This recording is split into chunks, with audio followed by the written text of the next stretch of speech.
Shadows peeled from the branches, fingers of a fog poking through the dark forest, just steps from where Sadie stood, trembling. She was barefoot, wearing nothing but Felix's old sweatshirt and a damn fool. A scream had dragged her from bed, sent her racing through the unfamiliar house and down the front porch steps.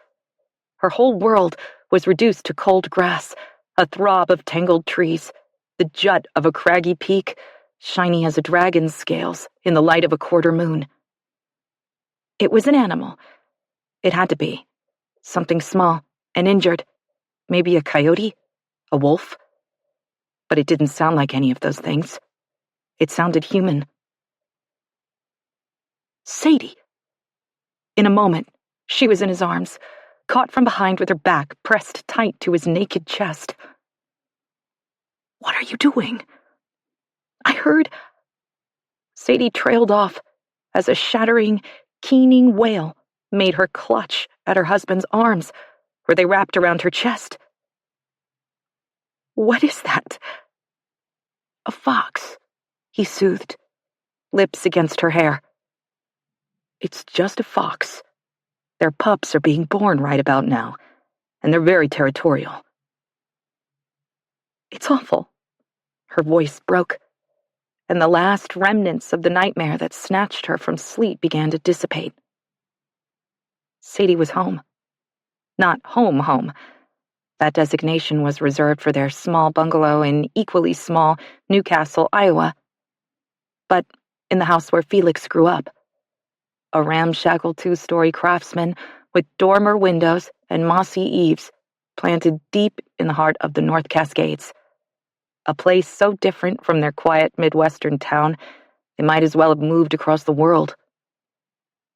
A winding, hard-packed dirt road, an isolated homestead on a mountain that felt like it exhaled long and slow beneath her bare feet. Waiting. What she really wanted to say was, I hate it here. I know. Felix rubbed his hands on her upper arms to warm her. But we're safe. Safe, she huffed, her heart still drumming high in her throat. I've got you. There was something fierce in Felix's voice, bass and radiant. Never mind the screaming fox, the chilly late spring night, the fear that still clutched at Sadie, even though she was folded into her husband's chest. Felix said, Look up. And although she just wanted him to take her inside, away from the awful noise and the impenetrable gloom, Sadie did as he asked. Above them, stars spilled across the cathedral of the night. So numerous they looked like spindrift, a vapor of mist and sparkling foam. Despite herself, Sadie gasped, and that made Felix laugh. His smoky chuckle drowned out the fox's screams until they finally, blessedly, faded away entirely. I've never... Sadie started but couldn't finish. I know, Felix said. Earth is crammed with heaven, or something like that. It was beautiful to him, Sadie knew, vast and mysterious, but for the first time since she'd met Felix Graham. When Sadie looked up at the night sky, it felt glacial and aloof, so distant as to be cruel. A tidal wave of galaxies and universes and worlds that cared not one bit about her, or Felix, or anyone. Sadie must have stiffened, because Felix tightened his grip and kissed the top of her head. It's okay, he said, as if reading her mind. I'm here. I'm not going anywhere. Promise. But even though her heart was beginning to keep time with his, Sadie couldn't shake the feeling that the mountain had cracked open something between them. A rift of dark space, cold and impassive as the stars. Chapter 1. Sunday. They say Hemlock House is haunted, and when the lights flicker and then snuff out completely, I believe it, if only for a moment. It all comes back in a whoosh. The Bluetooth speaker pouring soft jazz into the room, the chandelier over the dining room table, the exhaust fan whirring above the stove, the rusty wall heater ticking under the bay window as it tries in vain to warm the drafty rooms. The world is instantly whole again. Safe. I barely have time to register the way my fist is tightened around the butane lighter. I force myself to take a deep breath. Flicking the strike wheel, I touch the flame to the tapered candle in my other hand. The wick catches and glows so merrily, I can almost pretend that nothing happened at all. The two-story house is old and creepy at the best of times, but with Felix gone, it feels almost menacing. Small rooms, creaky floors, a staircase that is so steep and narrow, I walk up and down the dark tunnel with my palms pressed flat to the plaster walls for support. There are shadowy corners and inexplicable sounds. A high-pitched whistle from the attic on days when the wind blows just right. A low moan that seems to emanate from the root cellar beneath the mudroom. Disembodied sighs and whispers and groans. It's a quiet cacophony that I should be able to ignore. I can't. I set the candle in the middle of the table, and Felix's mother's bone china glimmers in the dancing light. The patterned dishes sat untouched in the hutch for decades after she died. All 12 place settings whole and accounted for, with a matching gravy boat, soup tureen, and several serving platters collecting a thick layer of dust. When Felix and I first arrived at Hemlock House over 5 months ago, it took me the better part of a morning to wash each piece, scour the hutch, and then methodically put everything back just the way I found it. Tonight is the first time we'll use the fancy dishes, a tribute to the occasion, and the woman I never met. Satisfied that everything looks perfect, I slip my phone from the pocket of the apron I'm wearing to protect my velvet dress. It's ridiculous, probably. The mid-length terracotta gown with the plunging neckline. But Felix loves it, and I want to take his breath away when he walks through the door. Getting close? I type with my thumbs. And then quickly add, "Don't read this, keep your eyes on the road. See you soon. Love you." I try not to focus on all the unanswered texts. My husband is an accidental Luddite, casually disinterested in his phone, and he regularly misplaces it or forgets to respond to calls and messages. Still, he was supposed to land in Seattle just before 3 o'clock this afternoon, and I thought he'd at least touch base. But my welcome, almost home message is the first of 5 to glow blue and lonely on the screen of my phone. He didn't want to waste any time getting on the road, I tell myself. I-5 during rush hour is a nightmare, and Felix always stashes his phone in his backpack when he's driving. A glance at the microwave clock, 7:09, confirms I don't need to be too concerned. Yet. I bend to check the beef bourguignon in the antique gas oven. It's a wonder the cast iron monstrosity works at all, but when I lever open the door, it's hot as a blast furnace inside and fragrant with the aroma of the wine-soaked stew. I'm not much of a cook, but this I've mastered, and with the white cheddar popovers and the rest of the bottle of Burgundy that I've been saving, it'll be a feast. I didn't bother with dessert. I wore the dress. Felix loves to run his hands all over it, fingers brushing the creamy fabric until he begins to pluck loose the satin bow. Pouring myself a glass from the decanting bottle of wine, I grab my laptop from the kitchen table. I have more edits to do. And the final scene of my as-of-yet untitled debut novel isn't quite perfect, but these long days alone have been nothing if not productive. It'll be great, I promised Felix when he brought up the conference a few weeks ago. My manuscript is due November 1st, and I can use the alone time to finish it up. You won't mind being out here by yourself? Hemlock House and I are old friends, I assured him, patting the balustrade of the oak archway between the small dining room and the equally tiny living room. There was just enough space for a brocade couch, a coffee table, and one spindly chair. Felix perched in the chair, laptop open on his knees, and the table before him strewn with papers, journals, and notes. He glanced up at me, arching one heavy brow. "Are you now?" "I love it here," I lied. "Oh, you do?" His mouth pulled to the side, so that his one dimple poked a divot in his cheek. This expression was skepticism and sincerity and delight and so much more. It was Felix himself, his half-smile calling my bluff. "I'll be fine," I said, holding his gaze, wanting him to believe me. Because even though I hadn't warmed up to life on a mountain, the last thing I ever want to do is hold Felix back. He couldn't turn down an invitation to speak at the Planetary Sciences Symposium. I should love it here. I know that. And as I settle into Felix's favorite chair with my computer, I try to quiet my unease.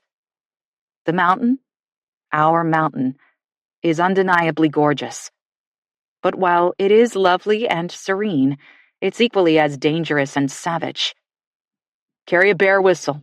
Be aware of your surroundings. Never stray too far from the path. Felix has told me 100 times at least. But his exhortations aren't necessary. I tend to stay within easy sight of the little clearing where the buildings of Hemlock House mark the 4 points of a compass at all times. I feel, if not safe exactly, familiar with the clipped grass of the square and the rundown buildings that Felix assures me were once practical. It's hard to believe him when the greenhouse glass is clouded with lichen and lime, the small stable is leaning, and the tool shed bristles with rusted tools and wicked-looking scythes. 7:55. The face of my watch glows like a full moon. Impossible to ignore. Felix should be here by now. Even accounting for traffic, over 5 hours is more than enough time to make the drive from Seattle. Maybe he stopped for gas. Or for something to eat. I whipped my laptop closed without hitting send on the work-in-progress update email I was crafting to my agent. I didn't exactly slave over supper, and my hair was in desperate need of a good wash. Whether or not Felix would be home to appreciate it. But the sting of disappointment pinches deep in my chest anyway. I don't know how to be a wife. The thought saddens and humiliates me. When I fell for Felix, my mom, widowed at 35, offered me the best advice she could. Whatever you do, don't love him too much. She didn't know it was already too late. Everything about me and Felix was an extravagance, lush and decadent, far too much. But the particularities of life together, of weaving our two into one, is a far more complicated endeavor than tripping headlong into love. I push myself out of Felix's chair and go to turn off the oven. There is no keep warm setting, so I crack the door a bit and let the hot air out into the already stuffy kitchen. The stew is just this side of burnt, and I can smell the charred onions and bits of carrot that are surely sticking to the bottom of the pan. The eggs, cheese, and milk that I had set out for the popovers are now lukewarm and sweating, good only for the trash, which is where I dump them. I blow out the guttering candle with a sigh. Sweeping open my phone, I tap the call icon and try Felix again. Straight to voicemail. He's nearly 2 hours late. Climbing to our bedroom on the second floor, I try to recalibrate. He doesn't know I planned an elaborate dinner, or that after 3 days alone in Hemlock House, I'm basically salivating at the thought of some human contact. Yes, I drove the Ranger, a multi-purpose utility task vehicle with bucket seats and a dump bed, down the mountain to Requiem, the tiny village that sits at the end of the logging road. for coffee every morning. Sure, I hopped on an hour-long Zoom call with my editor about the final revelatory scene in my coming-of-age, not-so-great American novel, but I'm not too proud to admit that I miss my husband terribly. His husky baritone singing everything from the Chainsmokers to Elvis Presley as he grinds coffee beans in the morning. How he winds my hair up in one fist and lifts it to kiss the back of my neck. All the ways he touches me throughout the day, his calloused fingers on my jaw, a playful tug on my ponytail, a brisk smack on my ass, followed by a wink that says 1,000 words. If I'm a house cat, moody and private, Felix is a Labrador retriever, all wanderlust and vigor and joy. I miss him so much it aches. As I pull off the dress and slip into a pair of faded leggings and a sweatshirt, I feel the teeter-totter of my emotions tip from annoyance to worry. It's not like Felix to ignore me. Yes, we're independent, maybe even a little unconventional, but we're in love. Our tiny campus greenhouse wedding was matter-of-fact, but heartfelt. I don't wear a wedding ring because I don't like the feel of it on my hand, and we both decided that it would be best if we didn't tamper with our names. I'll be Sadie Sheridan until the day I die, even if my heart belongs to Felix Graham. And we don't feel the need to tell each other everything, which suddenly seems irresponsible, maybe even wrong. When I thumb through our texts and realize that I haven't had so much as a hello from my husband since the day he left. How is that possible? Thursday morning, Felix brought me coffee in bed before he was scheduled to leave at 7. He kissed me on the forehead, deposited my favorite mug on the bedside table, and then winked and turned to go. I caught his hand. No goodbye?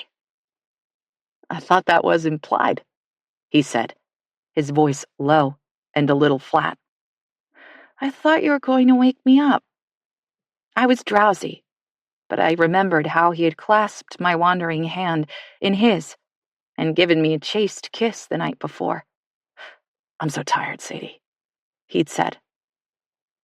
Tomorrow morning? But standing beside the bed, just after sunrise, it was clear he was ready to go. Felix was freshly shaved and wearing a light jacket over his favorite burnt red sweater, his backpack slung on one shoulder. There would be no lingering goodbye. It's just a few days, he said, rubbing my cheek with his thumb. I'll see you Sunday night. You'll be fine, right? Of course. I pushed myself up on the pillows. What's the worst that could happen in 3 days? Spontaneous combustion? Death by bear? A solo Sasquatch sighting with no evidence and no witnesses to corroborate my story? Hey, don't even joke about that. I grinned in spite of myself, but Felix's smile was fleeting. I'm going to miss you, I told him seriously. It was hard to believe, but it would be our first time apart for more than a night since our wedding day over a year ago. He paused at this, then bent and pressed his lips to mine, delicately, as if the kiss was a breakable thing. When he pulled away, he whispered, In every world, I'd find you.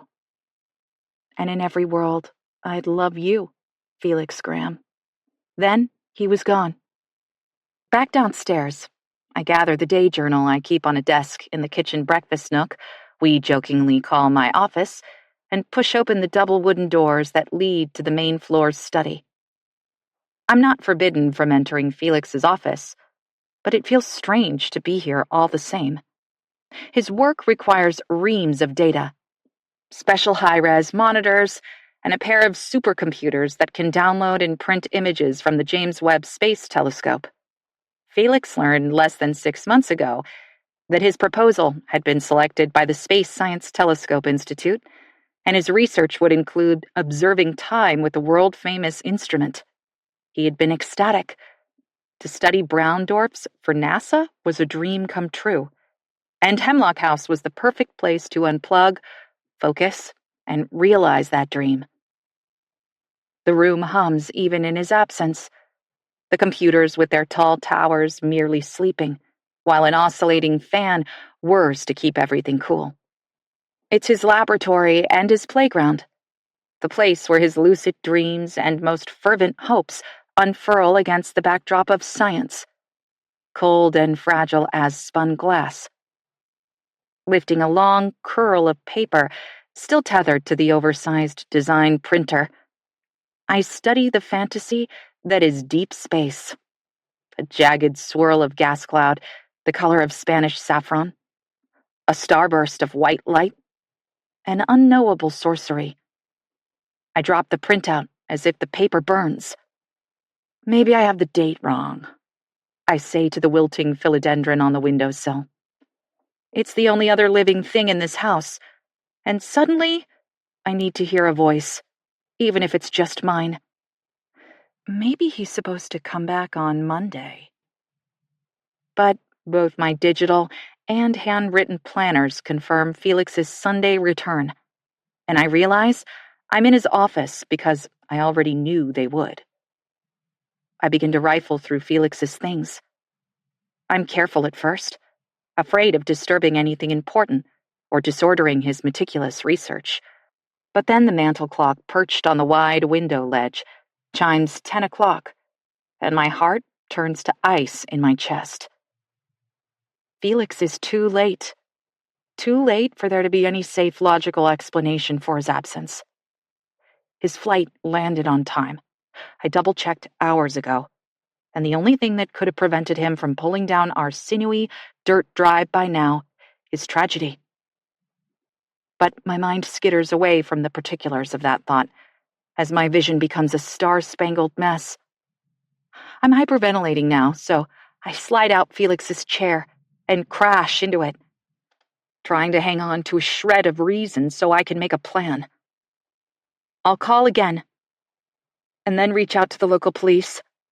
Maybe I should try the hospitals, but between SeaTac and Requiem there must be dozens. I should call the hotel where he stayed, or the conference director.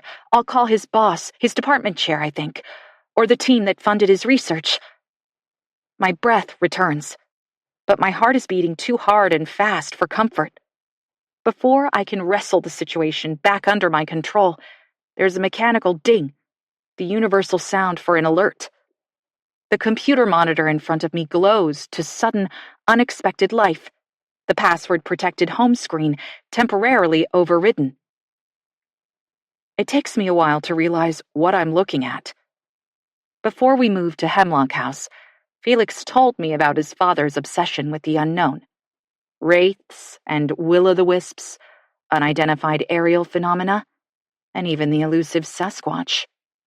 His father had installed trail cams around the property and cataloged everything, from unusual scat to video malfunctions that, if generously misinterpreted, could appear to be messages from the great beyond, whatever that was. The word look, spelled out in gnarled tree branches. If, in a twist of grass. And once, a barely there help when the video feed blurred to snow for no apparent reason at all. That's insane, I told Felix when he warned me about the elaborate recording system his father had created years ago.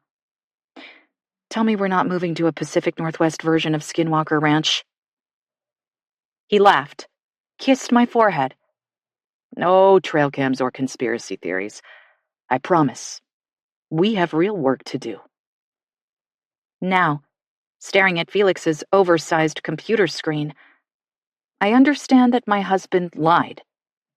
I'm looking at an infrared feed, the far corner of the greenhouse on the northernmost point of the maintained property, if I can believe my own assessment. There's just a slice of white building on the left-hand side of the screen, and then the snarl of forest beyond. I squint at the web of trees, the impenetrable blackberry brambles. Something triggered the camera. When a gray shape parts the branches, my mind tries to make sense of it. An animal, but far too big to be a rabbit, bobcat, or fisher. But then the figure unfolds, stands, and it's not one of the big cats or a moose that wandered south, or even Bigfoot himself. It is a man. He wears a dark hoodie pulled low over his forehead and a knit hat that grazes his brow. Felix? Something unspools in my chest, yearning toward him. But then, the figure lifts his face to the camera. Not Felix. His eyes blaze hot and hollow, and I would swear he's looking straight at me. Terror is a slow-moving train, black and hulking and incomprehensible, until it finally hits head-on. There's a man standing at the edge of the forest, and I'm trapped in Hemlock House, alone. Before, Monday, November 16th. New moon, Taurids meteor shower, Uranus at opposition. Later, after the feel of his fingertips against the line of her jaw was nothing but a fading memory, Sadie told herself that she'd imagined it all.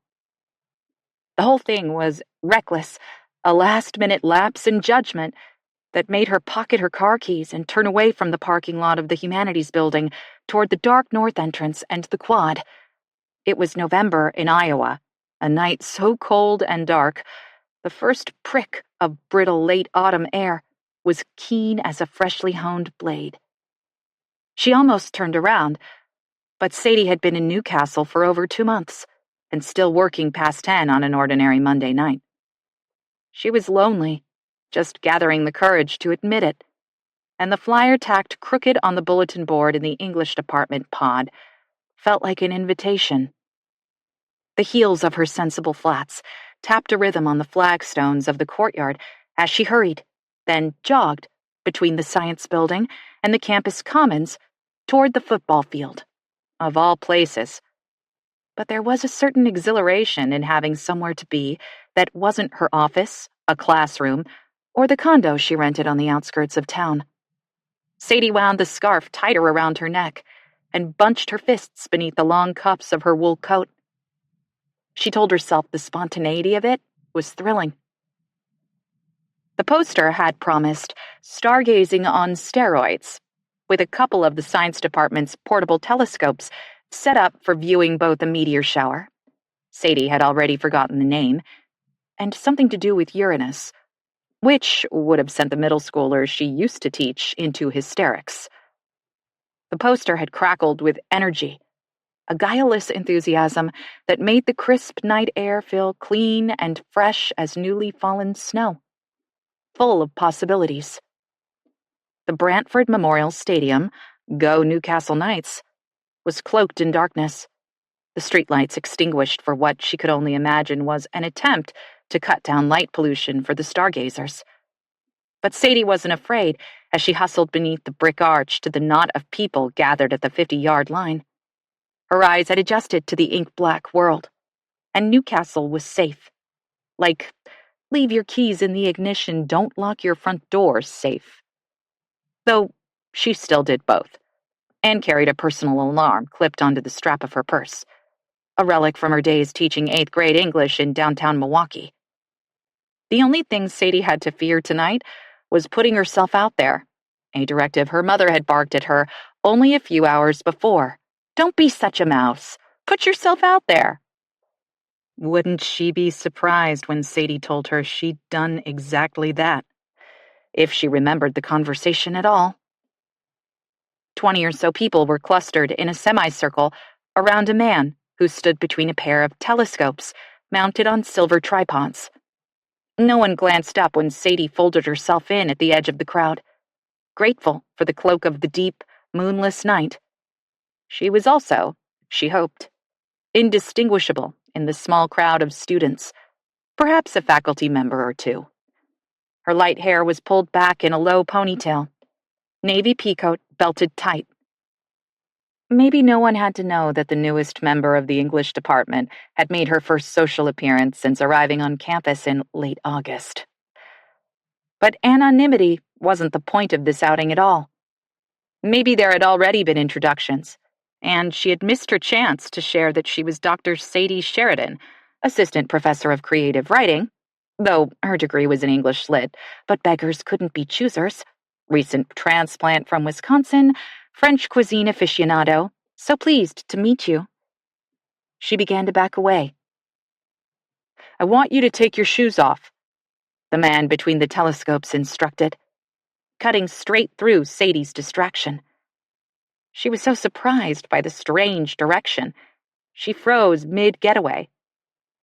Grounding has some incredible health benefits, he continued.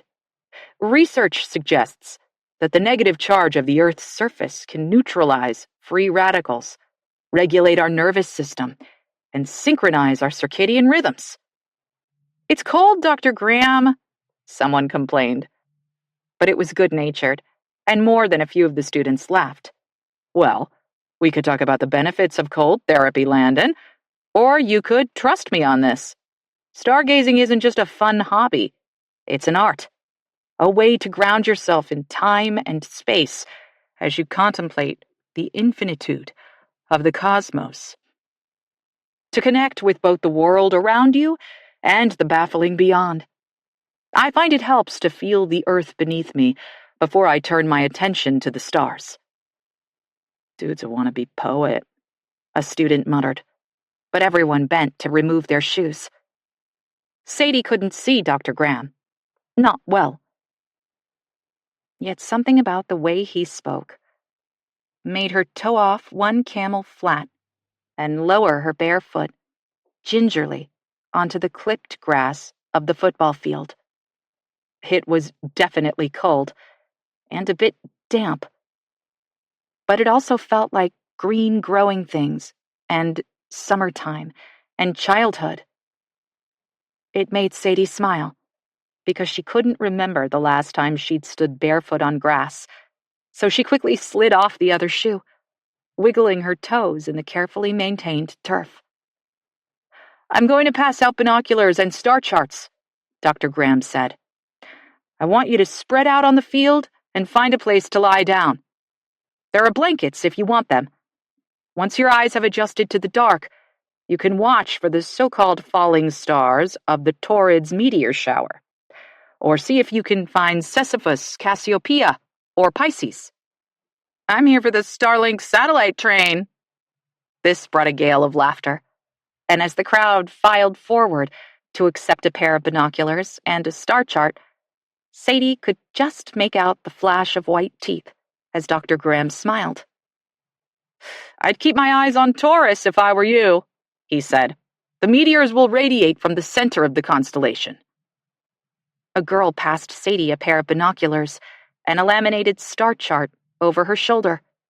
Sadie wanted a blanket, too. But Dr. Graham was already talking about the telescopes and Uranus at opposition, so she just stepped back into her shoes and wandered off to find a spot that wasn't already claimed by prone bodies, curled close together. Looking around, she had no doubt there were more than a few couples in the crowd. Young love and all that.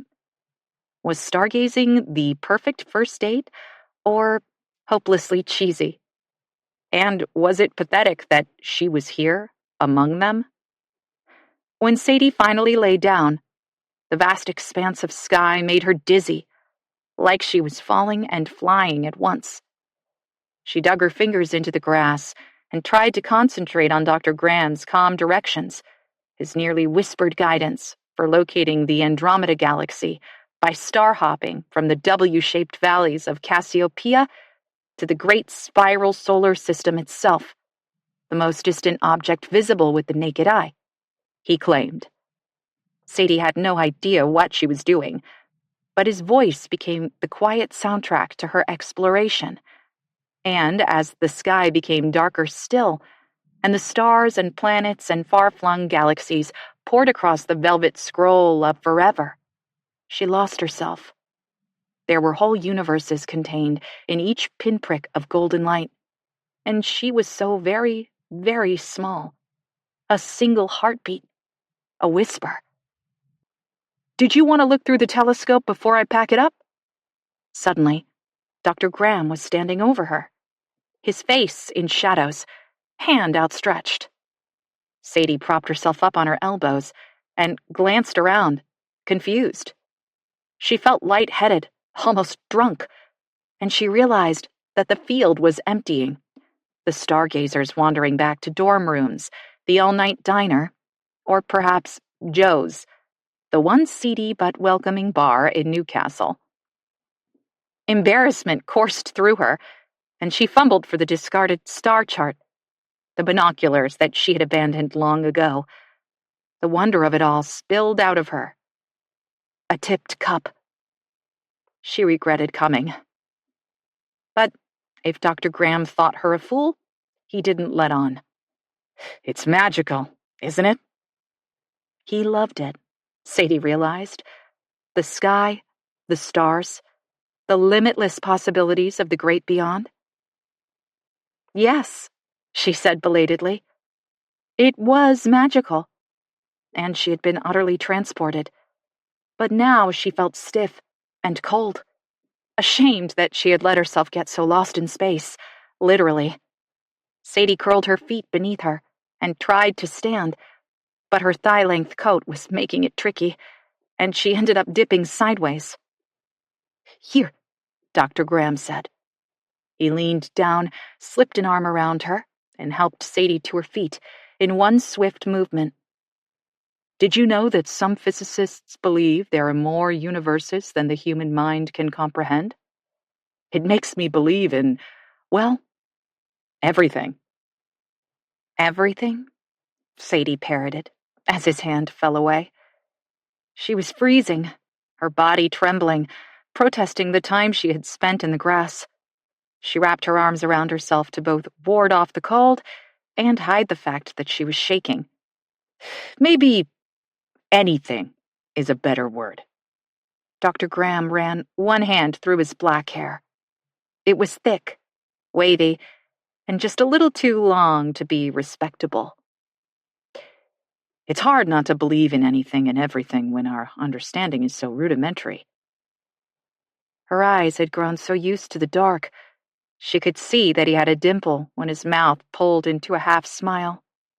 Closed lips, but his expression was warm and sincere. She couldn't help but smile back.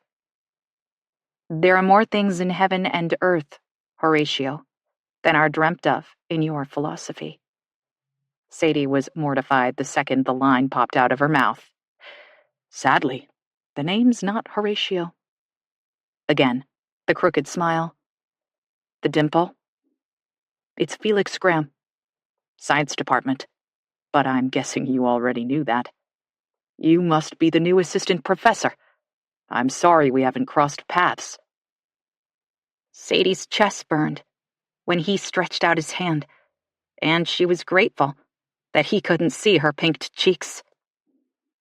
Dr. Sadie Sheridan, she managed. English department. Thus, the Hamlet quote. I'm just a walking cliché. She didn't realize her fingers had turned to ice until Felix wrapped both of his warm ones around them. Shakespeare is always applicable, but I'm truly sorry for the hypothermia I've clearly caused tonight. He gave her hand a light squeeze, and when he let go, she tingled all over. It's fine, I'm fine. I saw your flyer as I was leaving tonight and decided to stop by, kind of a last-minute thing. Tucking her aching hands deep into her pockets, Sadie surprised herself again by continuing, You know your Shakespeare. I took an English lit class as an undergrad, and the prof was obsessed with Hamlet. If you had quoted Macbeth, I would have been clueless.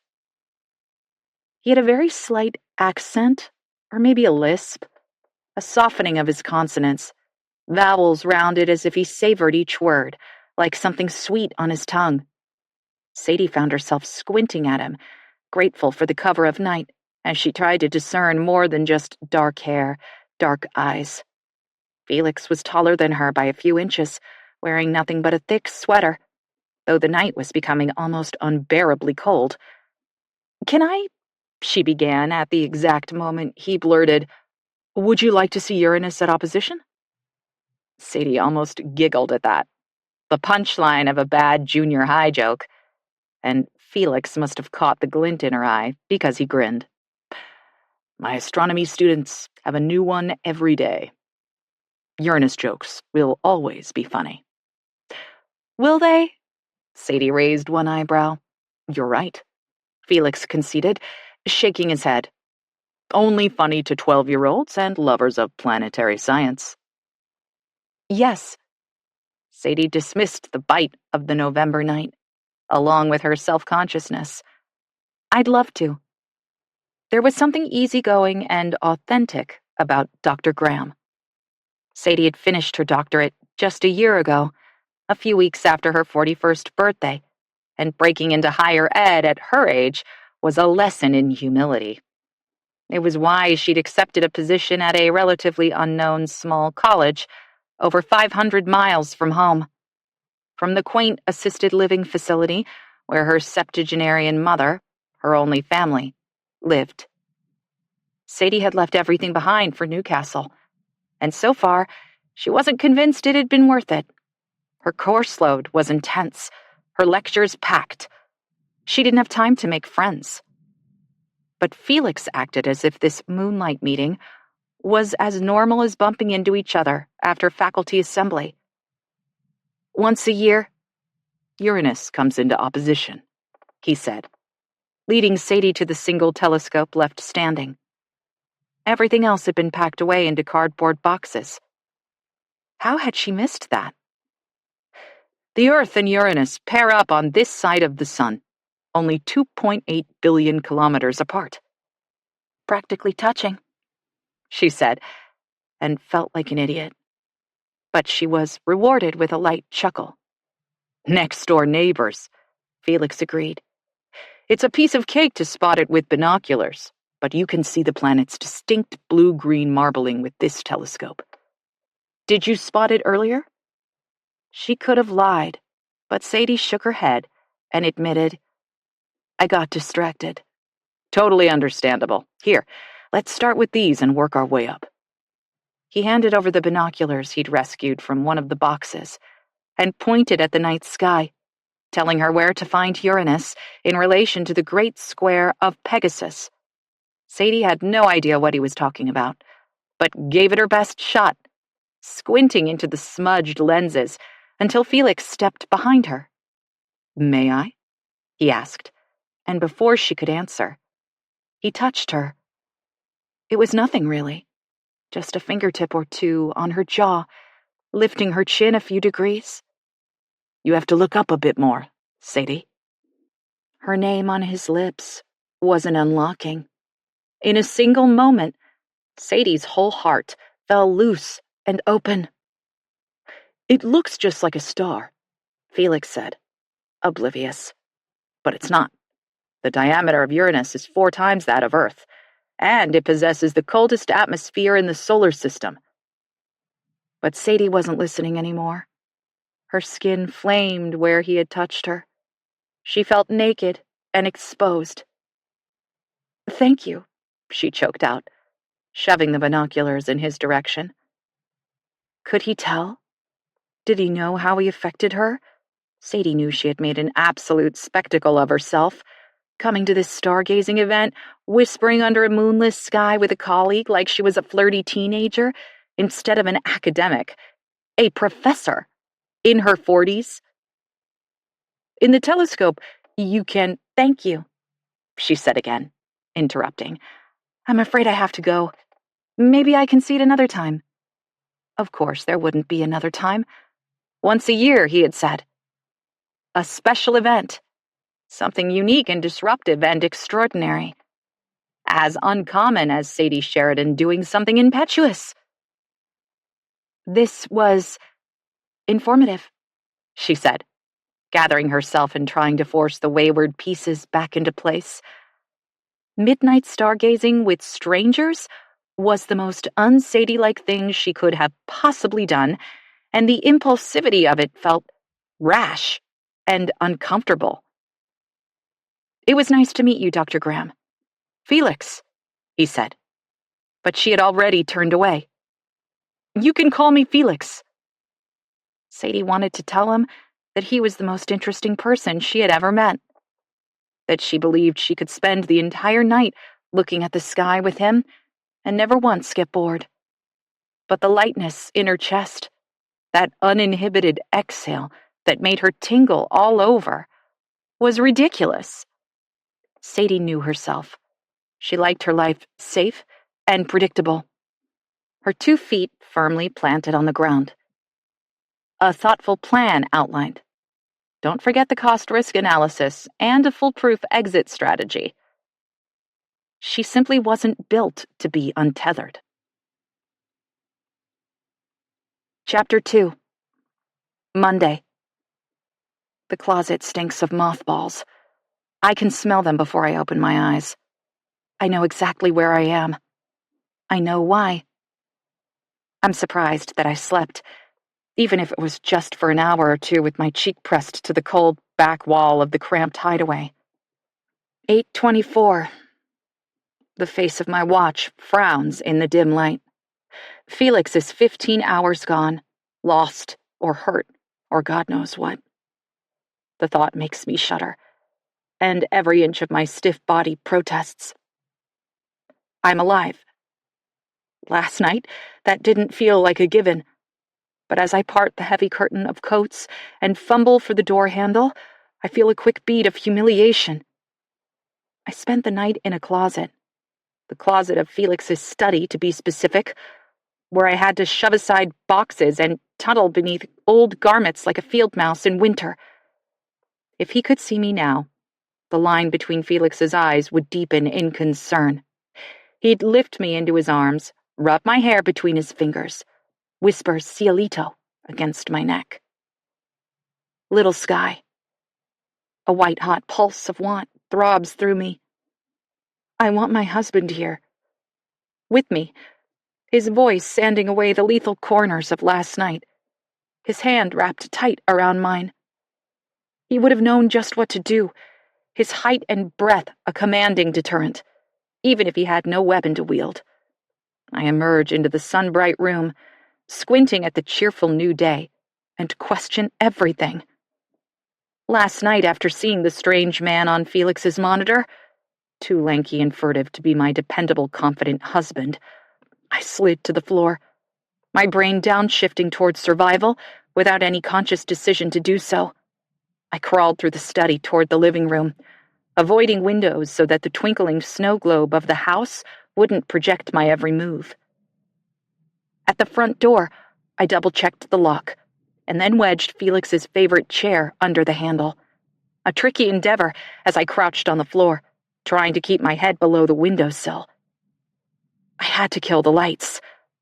I army-crawled then, arm over arm, heart pulsing in my throat, until I could snake one hand up and flick off every switch on the main floor. When it was done, the darkness was thick and absolute. Even the motion-sensing light over the porch had been lulled to sleep. The man was lurking behind the house, where shadows stalked at the forest's edge. But I knew my way in the dark, and now he couldn't see me creeping around like a caged animal on display. I hurried to the mudroom, the hairs on the back of my neck tingling, as if the stranger was already in the house, a mere step or two behind me, reaching. There were 2 locks on the back door, one on the hard little knob of the handle, and a deadbolt that slid closed with a satisfying thunk. But that was it. I had done everything I could to defend myself and protect Hemlock House from whoever was prowling outside. My phone had been abandoned on Felix's desk, and I rushed back to the study, ready to call for backup. But as I slouched to the floor, I drew a blank. Who could I dial? 911? The nearest police station was over an hour away. And what would I say? I saw a man on a trail cam? He hadn't approached the door or threatened me. Yes, Hemlock House was situated on an impressive stretch of private property, halfway up a dead-end logging road. But people liked to explore the relatively untouched wild of the Cascades. Sometimes they wandered onto our land. They hunted and fished, went berry-picking, and foraging for mushrooms. They got lost. At nearly 11 o'clock on a cold autumn night, I warred with myself, knowing that a stranger in the blackberry bramble was not okay. not something that could be ignored or explained away. His presence there was ominous. Yes, I had a lifelong tendency to catastrophize, to take what might be an ordinary situation and twist it into a worst-case scenario. I'd earned that right, but admittedly, my bent toward pessimism often created problems. "It's fine," I whispered, comforting the plant hanging in the darkened window, the starry printouts, myself. He'll realize he made a mistake and turn back. Turn back where? Our mountain unfurled into another, and then another, all the way into British Columbia. Requiem was 4 miles down the logging road, and then another 3 past the turnoff along the highway. The nearest campground was more than 30 miles away. What was he doing here? Maybe he's a ghost. The thought skittered through my mind like an insect, and I shook my head to dislodge it. Spinning to my knees, I peered over the edge of the desk at Felix's monitor. It had gone dark during my covert operation around Hemlock House, and I wondered for a moment if I had imagined it all. But the trail cam was recording again, the same spot highlighted in ashy whites and grays. The man was still there, still standing, though facing away from the camera, his back a black smudge against the twisting vines. He parted them, carefully, heading deeper into the forest. I exhaled slowly, watching him go with a sort of fearful, rabid fascination. Maybe I would never know. Maybe these frantic moments of pure, uncut panic would be nothing but a hazy what-if against the backdrop of a new day. But then, he shifted, sweeping the branches aside with his outstretched arms, and a second figure appeared. There were 2 of them. That sent me scrambling for the closet, gripped by a terror so raw it was feral. I wasn't myself, college English professor, soon-to-be published novelist, head over heels newlywed. I was a single exposed nerve, diminished to nothing but the electric spark of my fright. I hid and listened, my entire body taut as a rubber band, as I waited for the sound of boots on the porch, breaking glass, my entire world imploding. It never came. Now it all seems so stupid. I try to turn on my phone, but it's dead, the battery used up during the hours-long and non-existent siege of Hemlock House. As the silence stretched on in the closet, I dared to risk the glow of my device to surf the internet, making a list of all the hospitals I could find along Felix's route home. Then, when an hour had passed with no sign of forced entry, I called, whispering at first, then later asking in an almost normal voice if a man named Felix Graham had been admitted overnight. "No," came the answer again and again. "We are not treating anyone by that name." More internet searching turned up a Western Washington incident site, but it looked like someone had dumped birthday sprinkles on a map of the coastal counties. Still, I clicked on each dot, noting the category and nature of each case, and reminding myself that if the police were involved in whatever happened to Felix, it was likely too soon for it to be documented online. I was typing emails to friends with my thumbs when I fell asleep. Now, plugging my phone into the charging cord that snakes across Felix's desk, I hope I didn't type anything too desperate, too mortifying. What if my panic is unwarranted, and Felix isn't missing at all? What if he just doesn't want to come home? I didn't think my heart could sink any further, but it does. The thought of my husband leaving me is too awful to consider. The sun is high and pouring warm light through the windows, smooth as melted butter. Outside, I can tell there's a gentle breeze. It weaves fingers through the aspens beside the old stable and dislodges spent leaves so that the air shimmers with gold like confetti. It's perfect, postcard-worthy and contemptuous of my midnight ravings and proclivity for hyperbole. for experiencing the world with the sensitivity of someone who has lost much and learned to live carved out, a hollow husk that, until Felix, could never be filled. A quick glance out the window assures me that my husband didn't return in the middle of the night. The drive is empty, the spot where we usually park the Jeep nothing more than tire tracks that are already being overtaken by wild ginger. There's also no sign of the intruders. For just a moment, it all feels like a dream. Even Felix. God, I miss him.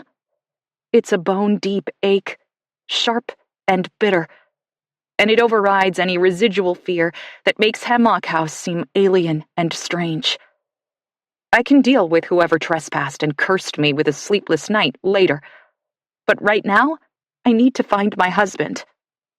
The UTV is an old Polaris Ranger outfitted with a 6-inch lift for off-roading and a dump bed for disposing of whatever debris Felix collects around the homestead.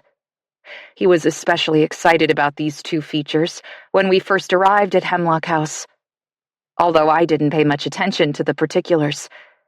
It had surprised me, this rugged side of him. It was hard to square my bookish, empirical husband with the outdoorsy nature lover that emerged when we spotted the mountains on the horizon. For a man who spent nearly the whole of his time studying the heavens, he clearly had a deep love for the terrestrial, at least when the ground beneath his feet was the Cascades.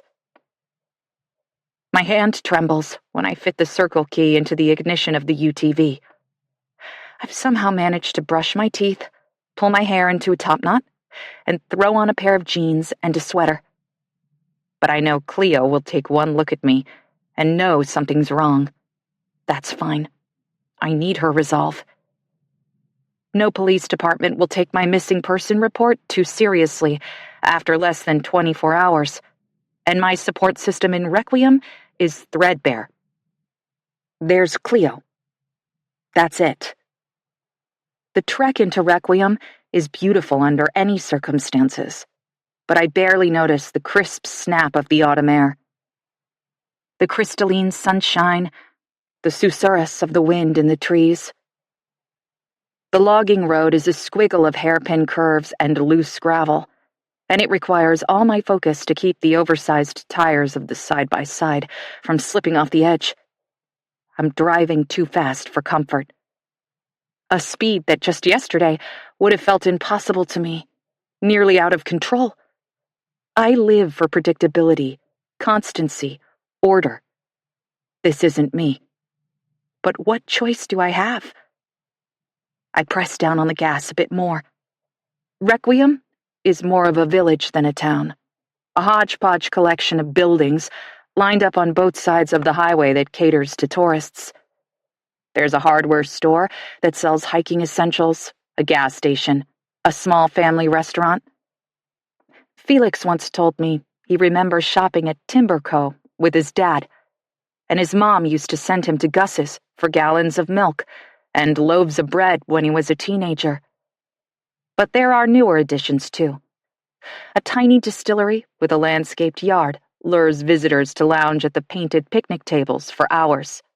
On weekend nights, during peak season, a taco truck pulls up to the curb and does brisk business, feeding the buzzed revelers queso and hot, salty chips to balance out the rich sips of Remy's famous smoked maple pecan bourbon. I once asked Remy how he could possibly make a living off the flights of small-batch whiskey he sells for $12 a pop, and he laughed and pointed to the rows of boxes, printed with Requiem rye, lining the back wall. You too can take home 2 bottles of house-made organic rye for the low, low price of $99, Sadie. I laughed and did exactly that. Next to Requiem rye is my destination, Trilogy. Like the distillery, it's a trendy new build, with whitewashed floors and exposed brick. It's light and airy, with stunning views of the river through floor-to-ceiling windows across the back. Trilogy is part coffee shop and part workspace, with a dash of diner. Cleo built it with the sizable life insurance policy her husband left behind after he died. She jokes that her investment is just as demanding and high maintenance as her late husband, but the La Marzocco makes better coffee. I park the UTV at the curb by Requiem Rye, surprised to see that all the spots in front of Trilogy are taken. I've been writing here every day, tucked into an oversized leather chair near the impressive windows, and practically had the place to myself. The avid hikers and family road trippers are mostly gone for the season, back to school and life as normal, instead of posing at scenic overlooks for their social media feeds. The just over 200 permanent residents of Requiem need the vacationers to survive, yet after only a summer here, even I feel the tension between wanting to preserve this perfect slice of creation for those of us who call it home, and needing tourist dollars to do so. The bustle of people in Trilogy on a Monday in mid-October is unexpected. An old-fashioned bell above the door announces my arrival, but Cleo doesn't even look up from the counter. Her head is bowed over the cash register as she rings up what seems like a sizable order for a pair of park rangers in their gray button-downs and green pants. 2 of the tables are occupied, and my favorite chair is holding a hiking pack for a couple enjoying the view with coffees in hand. This wasn't what I had in mind when I decided to enlist my friend's help. Just then, Cleo finishes the transaction and looks up. "Sadie," she calls, a grin blooming. "Happy Thanksgiving." My confusion must be evident, because she clarifies. "Canadian." That explains it. We're not far from the border, and an autumn day like today is a siren call. "Hazelnut cappuccino?" she asks, though her smile slips a bit when she gets a good look at me. Her hair is braided loosely over one shoulder, the color of hot apple cider with strands of silver steam, and she flicks it back as I come near. "What's wrong?" "Felix." I almost choke on his name. "He didn't come home last night." "What do you mean? Was his flight canceled?" I shake my head. "On time. I've called and called. I texted a dozen times at least. He's not answering." Cleo's eyes flick to her waiting customers, and she waves me behind the counter so she can continue to work on orders. I sag against the bakery display case while she pulls an espresso shot. "Maybe he extended the trip," she says, not meeting my eyes. "What for? Why wouldn't he tell me?" "Maybe he got busy. I'm sure he'll call today."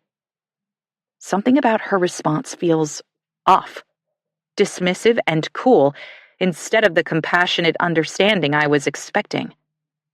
"Something's wrong," I tell her, a quiver in my voice. "Felix wouldn't do that. He wouldn't forget to call. We're not like that." Cleo pours frothed milk over the espresso and pops a lid on it. Setting it beneath the "Pick Up Here" sign, she calls, "Large vanilla latte, double shot?" I called all the hospitals between here and SeaTac, I tell her, pushing off the display case so I can shadow her steps. "I've written emails to our colleagues and friends. I don't know what else to do. I was hoping you would." Cleo sighs. "Sadie, hon, I've known Fee since he was a baby. I think you're overreacting. Forgetting to call is exactly something he'd do. I'm sure there's a logical explanation." I can't help but bristle at both her casual dismissal of me and her use of a nickname Felix hates.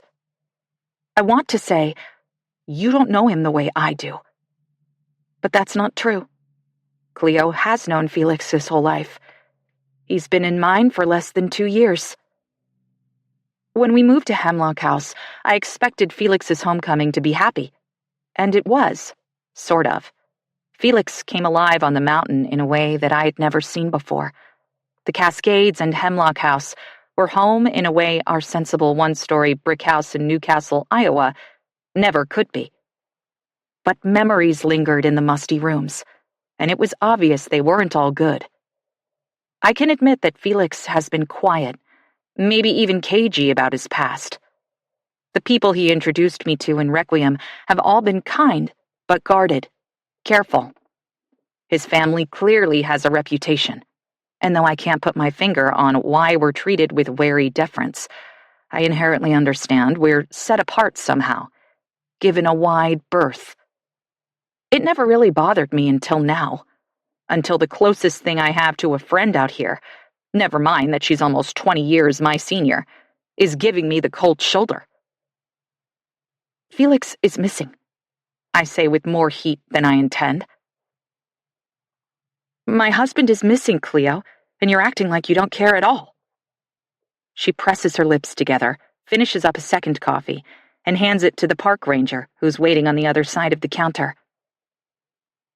I care, she tells me, laying one freckled hand on my arm. Her colorful bracelets jangle. But I can't say this is terribly surprising. What's that supposed to mean? Turning from me, Cleo suddenly snags a towel, wrenches open the oven door, and pulls out a bundt pan. The scent of caramelized sugar floods the shop. She sets the coffee cake on the butcher block counter to cool and says over her shoulder, I can't get into this with you right now, but that family is flighty, you know? I don't know. Cleo must catch the glint of tears in my eyes, because she drops what she's doing and wraps me in one of her signature hugs. It's tight and intense, and my arms are pinned to my sides, but I'm grateful for it anyway. For just a moment, it feels like her arms are the only thing holding me together. Hey, she says, her chin tucked over my shoulder. Give it a day or two. He's not flighty, I say. Felix isn't like that. Cleo pulls back, grasps my shoulders in her strong hands, and gives me a half smile. Maybe not, but just give it some time. He'll be back. You'll see. I leave without a cappuccino and without saying goodbye, but Cleo is too busy to notice. It's like she didn't even see me, like I was hazy and indistinct, the mere impression of a person instead of flesh and blood. Someone she didn't have to acknowledge, to take seriously. It's so reminiscent of my half-life before Felix found me that an unexpected fury takes hold. I want to scream on the sidewalk in the middle of Requiem, to make someone really look at me. Listen. What does Cleo know that I don't? The question rips through me, and I realize I feel worse after my trip to Trilogy, not better. What now? I can't stop myself from glancing at my watch. 11:01. Over 17 hours gone. Excuse me? I whip around to find one of the rangers standing a few feet away. His hands up, as if to assure me he means no harm. My nerves are on a hair trigger, and as my heart steadies, it dawns on me that I didn't even have a chance to tell Cleo about the strangers at Hemlock House. Didn't mean to startle you, the ranger says, ducking his head a bit. He's an older man with a full head of silver hair and a national park uniform that fits like it was tailored to his body. He doesn't extend his hand or offer his name, but there is something genuine in his sepia-colored eyes. I couldn't help but overhear your conversation with the barista. Cleo owns Trilogy. He shrugs. I just wanted you to know that we take missing persons very seriously out here. Was your husband in the park, hiking or fishing or something? No, I say, but then think better of it. I don't know. He was supposed to be coming home from SeaTac last night. I expected him around dinner time. His face stiffens a little. Contact the State Patrol. And it wouldn't hurt to file a report with the park. We handle all sorts of calls and can keep an eye out for his car. If he doesn't reach out to you or turn up today, we'll want to take every precaution to make sure he's not stranded somewhere in the Cascades. There's a storm brewing. I glance at the azure sky, as deep and clear as a polished stone, and can't square his words with the warmth of the sun on my face. It's nice now, the ranger admits, But mark my words, snow will fly before the end of the week. A single bead of dread bubbles to the surface. I'm not ready for this. Felix warned me about winter in northern Washington. Icy roads and deep snow, with the power to make us involuntary hermits. We bought boots and snowshoes and heavy down parkas, because in his words, there's no such thing as bad weather, only bad clothes. Still, I don't feel prepared for the darkness and isolation, the long nights, especially with Felix missing, and unknown men lurking around Hemlock House. There were strangers on my property last night. I blurt. It feels crucial that somebody knows about the intruders. Say what? It's a lot, I know. A missing husband and a trespassing accusation? An impending storm to complete the trifecta of personal disaster?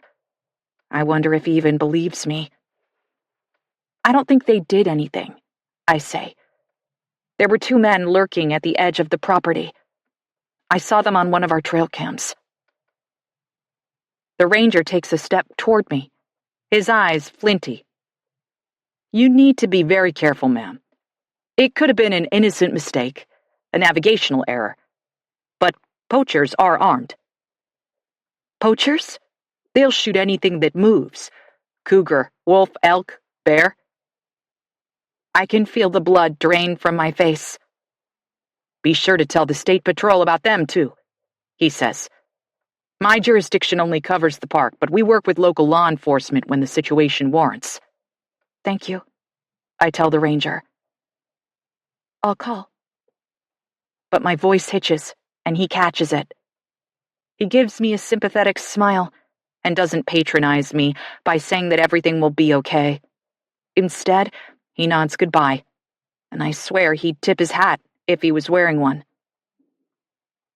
Hey, I call when he's nearly reached the door of Trilogy. How long until the snow flies?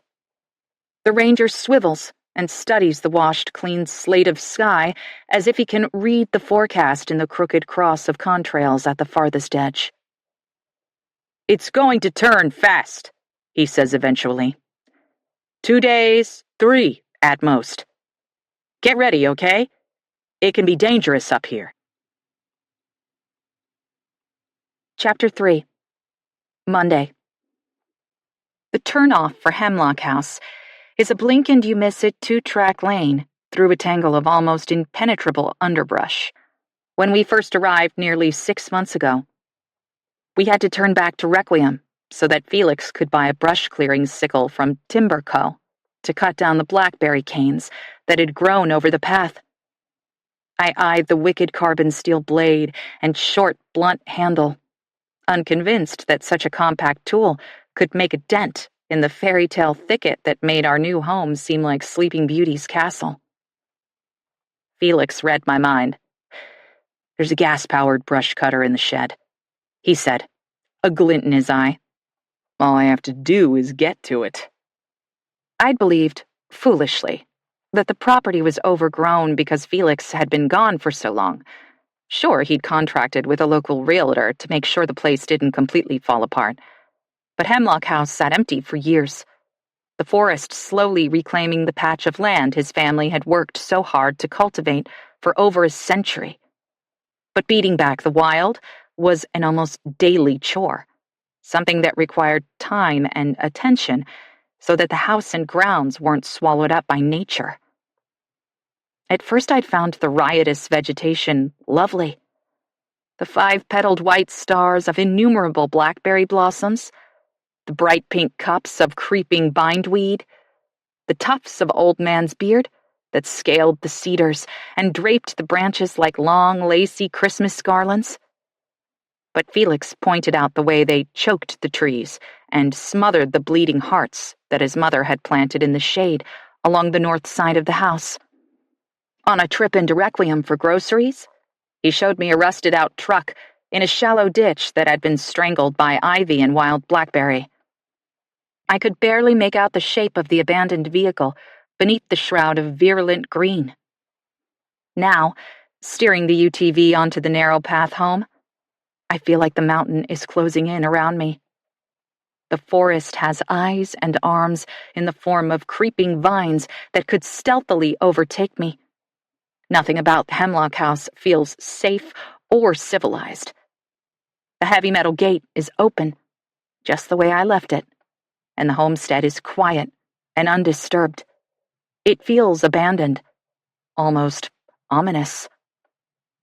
Felix is nowhere to be seen as I park in a strip of gravel near the front porch. It's okay, I tell myself, trying to stifle the panic building in my chest. Everything is going to be just fine. My words ring painfully hollow, and hysterical laughter bubbles up in my throat. I try to suppress it, but it escapes as a sob, a cry that is instantly absorbed by the lush landscape around me. There's nothing for me to do but bury my face in the crook of my arm, where it rests on the steering wheel, and weep. When I'm done, I feel fragile and empty, but also cleansed somehow.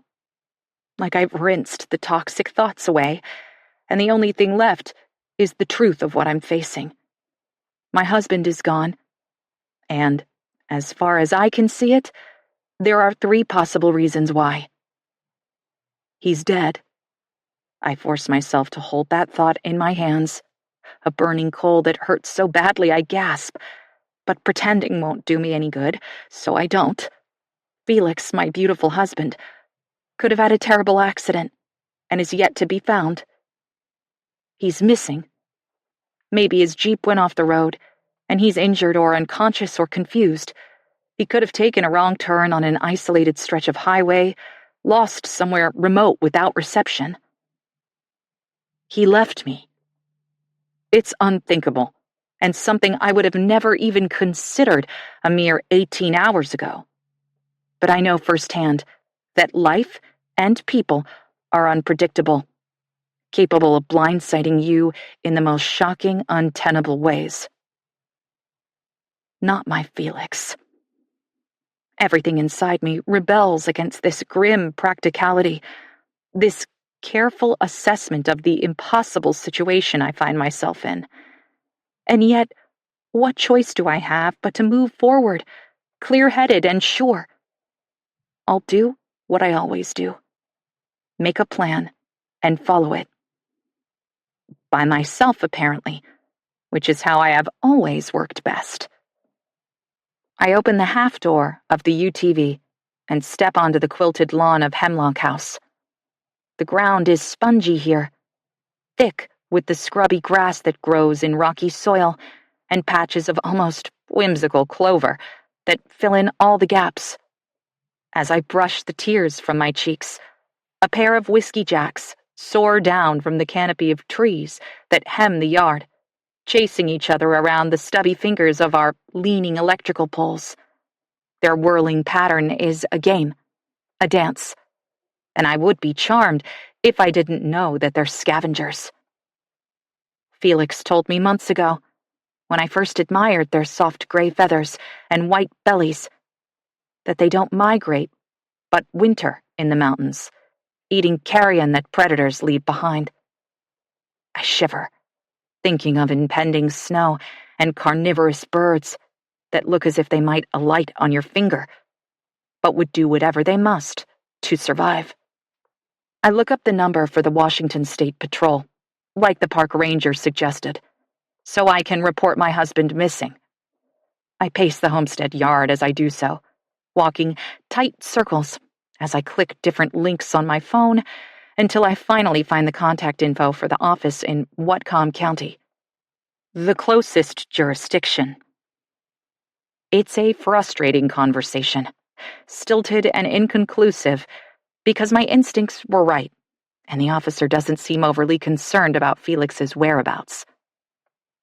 "I've taken everything down, Mrs. Graham. We'll keep an eye out for him and let you know if we find anything," he says when I've shared every relevant detail I can think of. I switch my phone to speaker and tap open notes. "I'm afraid I didn't catch your name." I tell him, though I remember full well that he introduced himself as Chief Colin Brandt. I type out his name as he repeats it, the time of our call, and then record the number that he tells me to use in case Felix shows up. When I hang up, I don't feel like I've done anything at all. But short of taking off in the Ranger and driving the route to SeaTac myself, both ridiculous and illegal, there's nothing else I can do. I'm buzzing, strung tight as steel wire, and vibrating with a directionless energy. My heart is broken, of course, but I'm also angry and confused and helpless, and God knows what else. A therapist would have a heyday pulling me apart. But I've spent my whole life holding all my shattered pieces together with grit and good old-fashioned Midwestern pig-headedness. I'm not about to crumble now. Closing my eyes, I turn my face to the pale October sun. It's not warm, but cool and impassive. A warning. The air smells of pine, but beneath that there's rot. Fallen leaves, decaying trees, moss and fungi hidden in the dark and secret places of the wilderness all around me. Snow. The scent is faint, but bright and threatening, and I know the park ranger was right to warn me. Today may be the perfect fall day, but it will not last. This mountain is new to me, but winter is not. I know all about storm doors and double-hung windows, winterizing yards and homes and cars. There are a pair of worn leather gloves in the tool shed, lying flaccid and cool on the rough-hewn workbench. I slide my hands into them, and for just a second, I can feel Felix over my shoulder. They're too big for you. A perfect fit. It's what he always says when I wear his clothes, which is often. His flannels are thick and sturdy, lined with pockets for my little notebooks and pens. Felix's sweatshirts are well worn, threadbare in places, but oh so soft and forever smelling faintly of his warm skin, no matter how many times we wash them. The first time I threw on one of Felix's sweatshirts, cold from a late-night lunar eclipse viewing, he caught me in the act. "There's no question," he said, coming up behind me and wrapping his arms around my middle. "It looks better on you." I felt a flush of shame then, frustration with myself for being vulnerable, for pretending that Felix and I were connected in a way that rendered territory meaningless. My mother had been a cold woman, her boundaries sharply drawn, and I had learned as a child that it was better for everyone if I held myself apart. Self-possessed, carefully contained, and separate. I hadn't even realized I was beginning to love Felix without borders. "I'm sorry," I said. "I should have asked." "Never." "It's yours, Sadie. All of it." What he meant was all of me. Clapping the gloves together sends a cloud of dust into the air, and it's enough to dispel the memory. Felix is coming home, I tell myself, and when he does, he won't have to worry about burst pipes or ice dams on the roof. It takes me several hours to prepare for the impending storm. I drain the outdoor faucets and wrap them in burlap, then prop the old ladder against the house so I can dig the debris from the gutters. When I bring the first bucket of muck to the burn barrel, I scream at what I find curled on top of the festering pile of grass clippings. A snake! Even as I jump away, I know that my imagination has played a trick on me. It can't be a snake. Not this time of year. And I creep back to peer over the edge. It's not alive, just a perfect snakeskin, desiccated but whole, and coiled as if ready to strike. The ghostly silhouette is as thick as my wrist and several feet long. A shudder rolls down my spine, and I quickly upend the bucket over the lifelike husk. It feels like an evil omen, but I refuse to fixate on it. instead squirting lighter fluid on the contents of the burn barrel. When I toss a match inside, a whump of flame bellows black smoke into the air. The last thing I do is prepare the UTV. The Ranger is open to the elements, but I find cabin closures in the shed and meticulously attach the ceiling strips until the marine-grade polyester is stretched taut across the sturdy vehicle. I'm sweating by the time I'm done, sleeves rucked up past my elbows, and tendrils of hair that have escaped the top knot cling to my damp cheeks. I've been so busy I've forgotten to obsessively check my phone, and I sink to the porch steps, peeling off Felix's work gloves so I can do just that. Nothing. No calls or texts from anyone with news, just a few emails from Iowa friends telling me they haven't heard from Felix, but how can I help? I have absolutely no idea. 22 hours gone, I realize, staring at my phone screen. At this time yesterday, I was just putting the beef bourguignon in the oven and heading upstairs for a shower. At this time, yesterday, I had no idea my life was about to change. The sound of an engine snaps my head up and sends a flock of crows screeching into the sky. Because the forest is so thick, sound doesn't carry here, so Felix and I are only aware of visitors once they're already upon us. My heart leaps into my throat, choking me with hope. But it's not our Jeep pulling onto the homestead yard. It's Cleo's silver hatchback. She waves when she sees me standing on the porch steps, and I can tell from the slant of her mouth that she's come to apologize. She emerges from the car with a wrapped bundle in one hand and a to-go cup in the other. "No news?" Cleo calls. I shake my head. "A peace offering," she says, crossing the space between us, and thrusts the cup at me. When I take it, she wraps me in a one-armed hug. "I didn't realize we were at war." Cleo flaps her hand dismissively. "Tomato, potato. I don't think that's how it goes." "I know, but I like my way better." She sits down on the porch with her feet on the top step and pats the boards beside her as if this is her home, and she's inviting me to stay for a while. I sink down beside her and take a sip of the coffee. It's a perfectly creamy hazelnut cappuccino, still warm in spite of the long drive over. "I brought coffee cake, too," she says, holding out the paper-wrapped bundle. I had to bake a second because I sold out of the first in an hour. Busy day. I take the package and peel back a corner to expose a thick hunk of cake. I want to be bitter, but I'm suddenly ravenous. Besides, I don't have enough friends in Requiem to nurse a grudge. "Tell me everything," Cleo says after I've taken a few bites. The afternoon air starts to cool as the sun dips below the tree line. I suppress a tremble and roll down my sleeves, taking another sip of the coffee to warm myself a bit. It doesn't help, but Cleo doesn't suggest we move inside. Like Felix, she's so fully acclimated to life here, it's like she's part of the flora and fauna.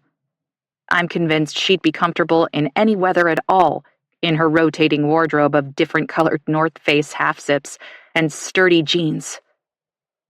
There's nothing for me to do but tell Cleo everything, bolstering myself with nibbles of her sugary coffee cake and nips of cappuccino until both are gone. She seems satisfied when they are, and takes the empty cup and greasy paper from me so she can recycle them later. It strikes me that this is exactly what she wanted to do when she came. Feed me. It's so characteristically Cleo. I can't help but be touched that even though she ignored me earlier, she cared enough to trek all the way to Hemlock House to make it right. Felix has softened me in dozens of ways, but I often still bristle at being taken care of. Yet, in this moment, I'm grateful. I lean into Cleo until our shoulders bump. It's a thank you, and she knows it. After a few hours of trying to forget, I realize I'm exhausted.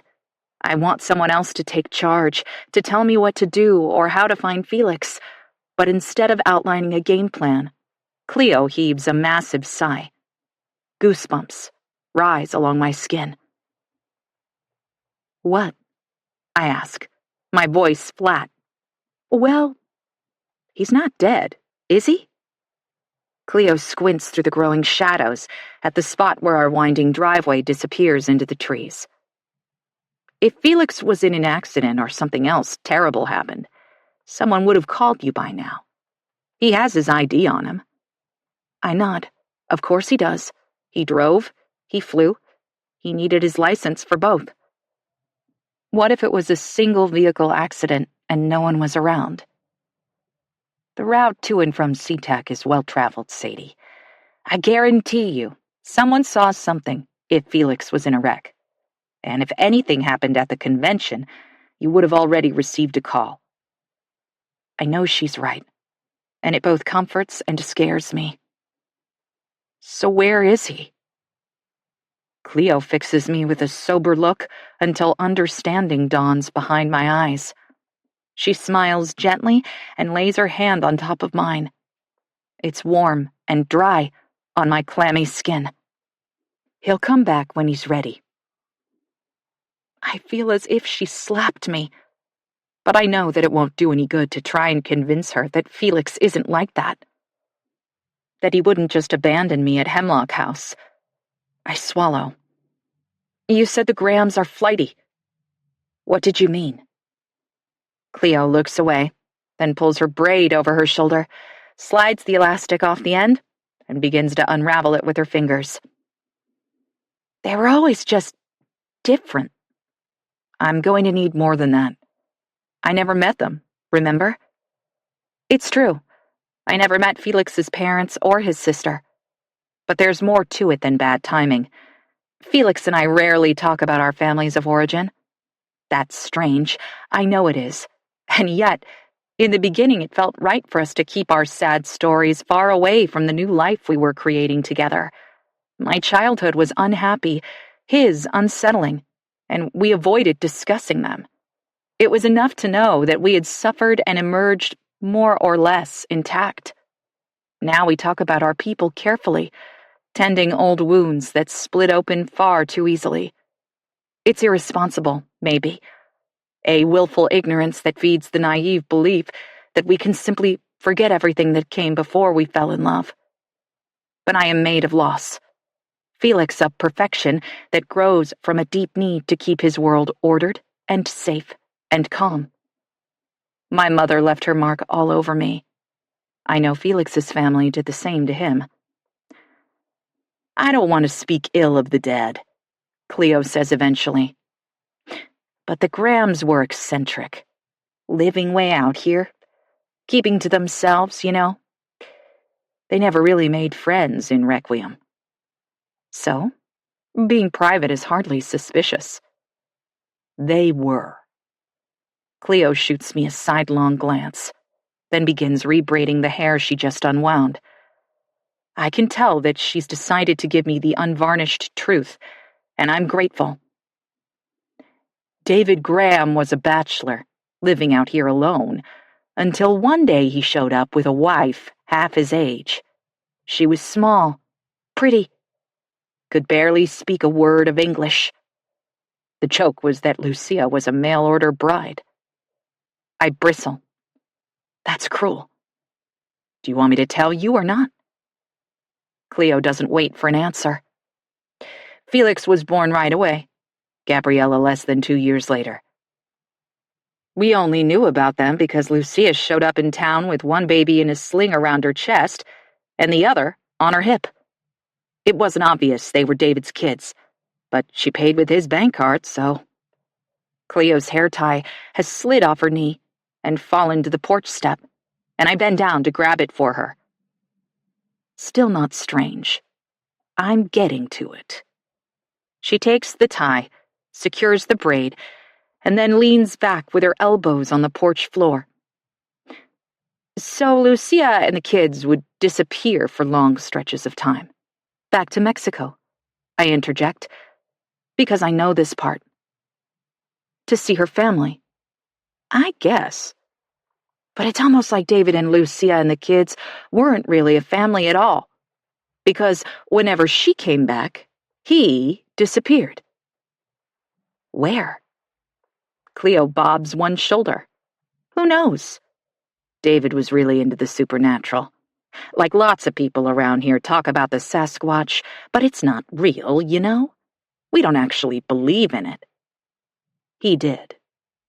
I think of the hunting cameras, the phosphorescent glow of strange men in the darkness, and feel the hair rise on the back of my neck. So what? He was off tracking Bigfoot? I guess. David Graham was always banging on about one crackpot theory or another. Rumor had it he was working with the film production crew on a documentary about paranormal activity in the Pacific Northwest. But I don't know if that's true or not. Have you heard of the Wendigo? I shake my head. Skinwalkers? The Ogopogo? Cleo tries. When I don't bite, she goes on. Doesn't matter. He was big into indigenous mythology. Bit of an expert from what I understand. He was always chasing the next sighting, the next story. Flighty, I say, using her word. Strange, she counters. Disengaged, isolated, prone to taking off. By the time Felix and Gabby were teenagers, David Graham was gone more than he was home. It didn't seem to bother Lucia much. I think they all did better when he wasn't around. And you think Felix is the same way? I can't keep the hurt out of my voice. Hey. Cleo sits up and drapes an arm around me, pulling me closer for just a moment. That's not what I meant. I don't think Felix is crazy or indifferent to you and what you must be feeling. But he grew up with a revolving door at Hemlock House. If he wasn't leaving with his mom and sister, his dad was. Now Felix is home, back in the place where all his childhood heartaches occurred. Coming and going was simply a part of his life. There wasn't much stability, you know? Stable is exactly the word I would use to describe my husband. Steady, dependable, sure. But my mind skitters to his office, printouts of the ink-black heart of deep space, galaxies spread out like radiated bone, the gunmetal clouds of the pillars of creation, and their war waged against the backdrop of a bloody sky. And I know that he inherited his father's curiosity, his dark wonder, and compulsion. Felix's monsters are well documented, but they are not entirely knowable. He chases them with the single-minded intensity of a hunter. I'm just saying, coming home a day late from a conference wouldn't be a big deal for Felix. It's Graham family modus operandi, you know? Give it a day or two, and if he doesn't turn up, then we'll start to worry. Too late, I want to tell her. But instead, I say, I guess every family has their quirks. The Grahams were more than quirky. Cleo laughs, seemingly relieved that I'm not crushed by her revelation of my husband's strange family dynamics, or possible proclivity to repeat them. Felix even landed on our couch a few times. I was his sixth-grade teacher, you know, and we had quite a close relationship back then. Thank you, I say, which is stupid, and Cleo brushes me off. Lucia had a beautiful heart, but that family was messed up. Living with David was nothing but misery for all involved. Cleo slaps her hands on her thighs, a sure sign that the conversation is over, and pushes herself to stand. I rise, too, and fix a pained half-smile on my face. It isn't hard. Go grab some things, Cleo says. The guest room is ready for you. I washed the sheets a few days ago. What? Well, you're coming home with me, of course. Cleo zips her fleece up as far as it'll go and stuffs her hands into the kangaroo pocket against the growing chill. I have some leftover potato soup, and we can watch a movie. We'll make it a fun girls' night. I can't, I tell her, my voice strangled. I can't leave Hemlock House. What if Felix comes back? What if he needs me and I'm not here? The look on Cleo's face says it all. I'm crazy.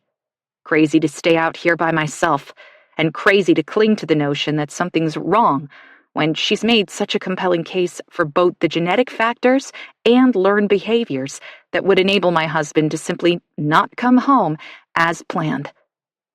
Maybe she's right. Maybe I'm making way too much of this. But I don't care. He can call you, Sadie. If he comes home and you're not here, he'll call. It's okay, I tell her. I'll be fine. I'm sure you're right. He'll turn up soon, and I want to be here when he does. Cleo narrows her eyes, skeptical, but I hold her gaze and don't waver. I was planning to tell her about the trespassers, but I tuck that little tidbit away, knowing that she wouldn't take no for an answer if she realized I wasn't quite out here alone. But I have to believe the park ranger was right. The men were poachers who didn't find what they were looking for in my backyard. They won't be back. And I refuse to leave. I don't like this, Cleo tells me as she pulls me in for one last hug. Her left hand is balled around my used coffee cup and wrapper, but she rubs my back with her right.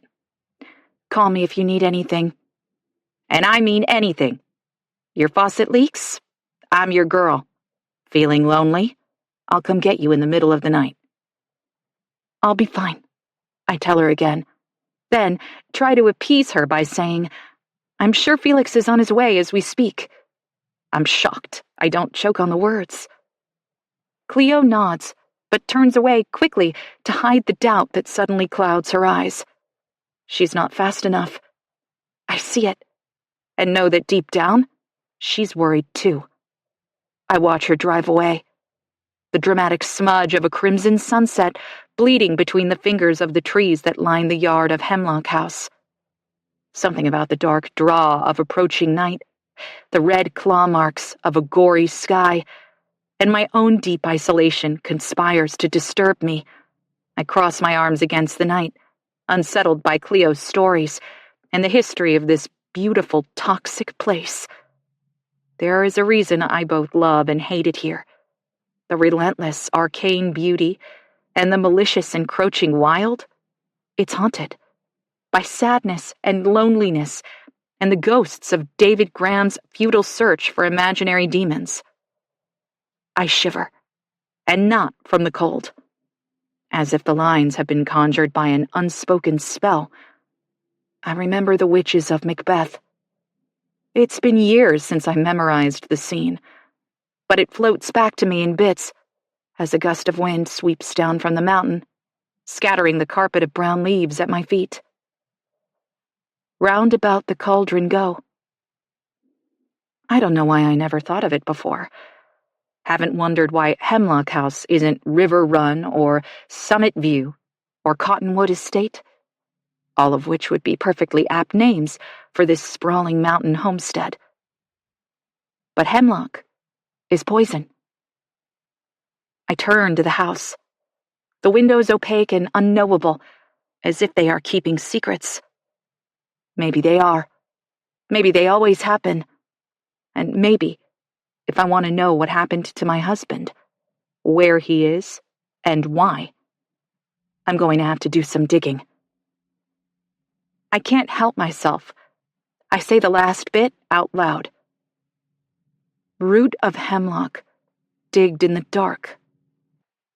Before, Friday, December 20th.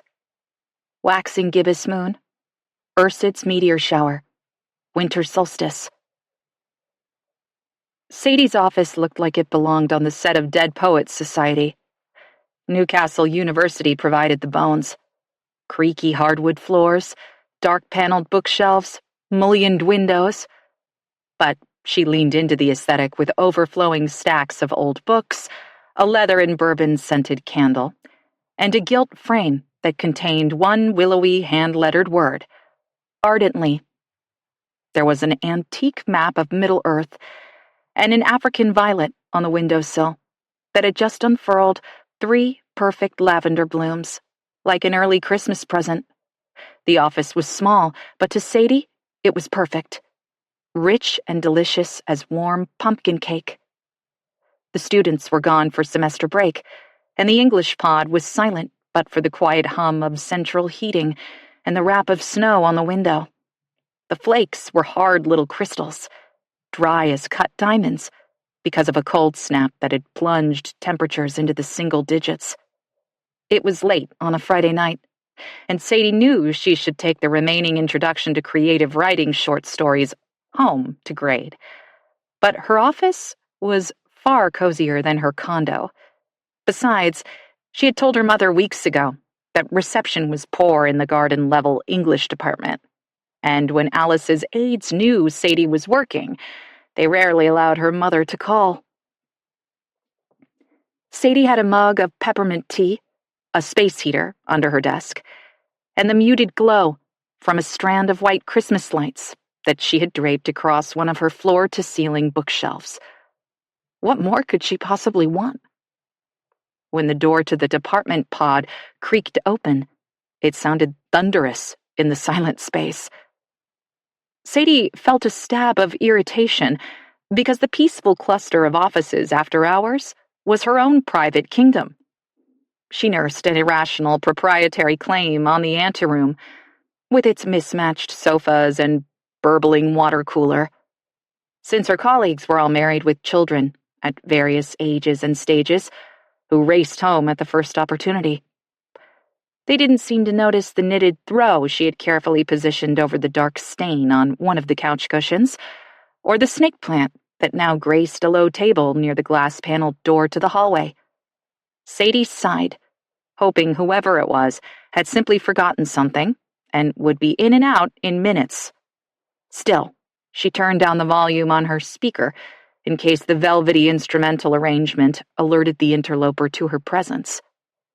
A gust of cold air was accompanied by the light thump of a palm on Sadie's half-open office door, and it nearly sent her to the ceiling. She gasped like the heroine in a Regency romance and pressed one hand to her chest.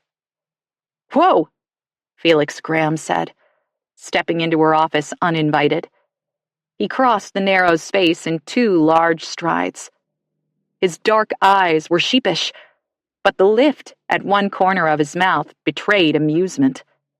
"Didn't mean to startle you." Sadie was struck dumb. Felix Graham was in her office.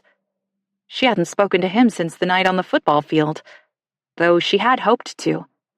For a couple of weeks, she idly wondered if there was a way she could orchestrate an accidental meeting, and had even gone so far as to walk through the science building and route to different locations on campus.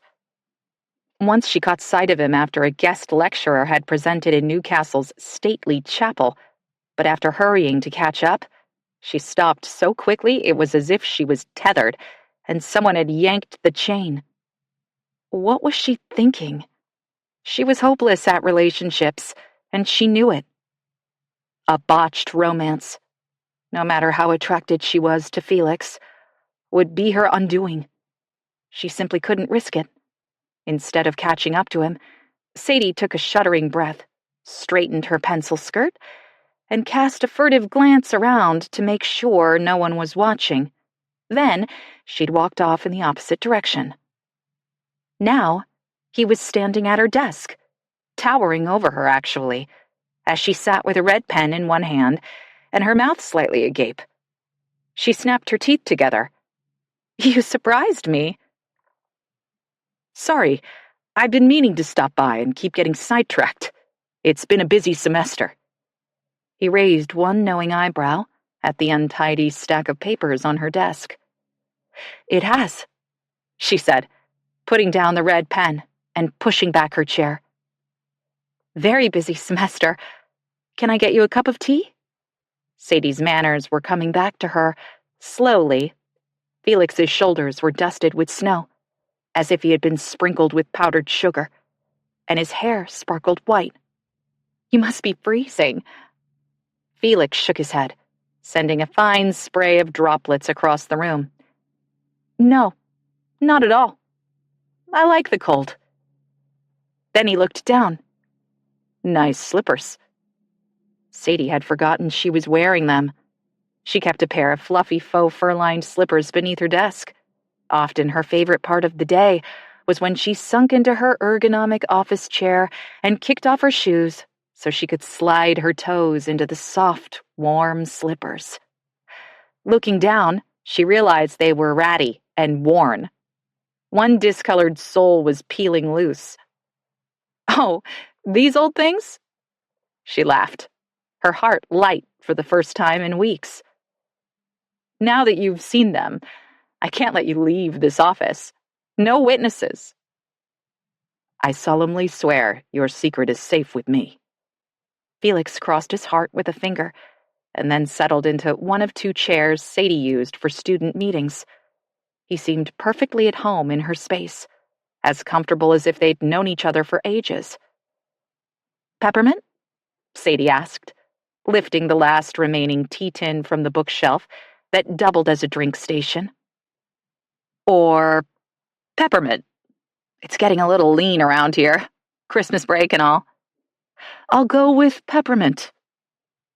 Felix looked around her office curiously, his gaze raking over the knickknacks and books arranged alphabetically by genre until they landed on a photograph of Sadie and Alice. They were obviously mother and daughter, blonde and lean, with the same narrow nose, small mouth, and gray-green eyes. He didn't comment on it, but said, "Speaking of Christmas break, what are you still doing here?" Sadie set the electric kettle to boil and pulled a pyramid-shaped tea bag from the tin. I leave tomorrow. She tried to keep the angst out of her voice. She was looking forward to seeing her mother, but holidays were especially hard. It's why she had chosen to linger in Newcastle as long as possible. What about you? Nowhere to go, Felix said with a candor that didn't veer into self-pity. Sadie released a shallow breath she didn't realize she was holding. She hadn't known for sure if Felix was unattached until that very moment. And although she didn't want it to matter, it did. Where's home? She asked, grabbing a mug from her stash and checking to make sure it was clean. Newcastle now, but I was born in Washington State. I've also lived in Oregon, Arizona, and Nebraska. My mom's family is from Mexico City. I spent part of my summers there when I was a kid. A true nomad. I'm from Wisconsin, Sadie offered. Lived there my whole life until I moved here a couple months ago. A Midwestern girl through and through. Felix accepted the mug of hot tea and motioned toward the framed photo on Sadie's desk. You look just like your mom. Sadie curled one hand into a fist as she took the chair beside Felix.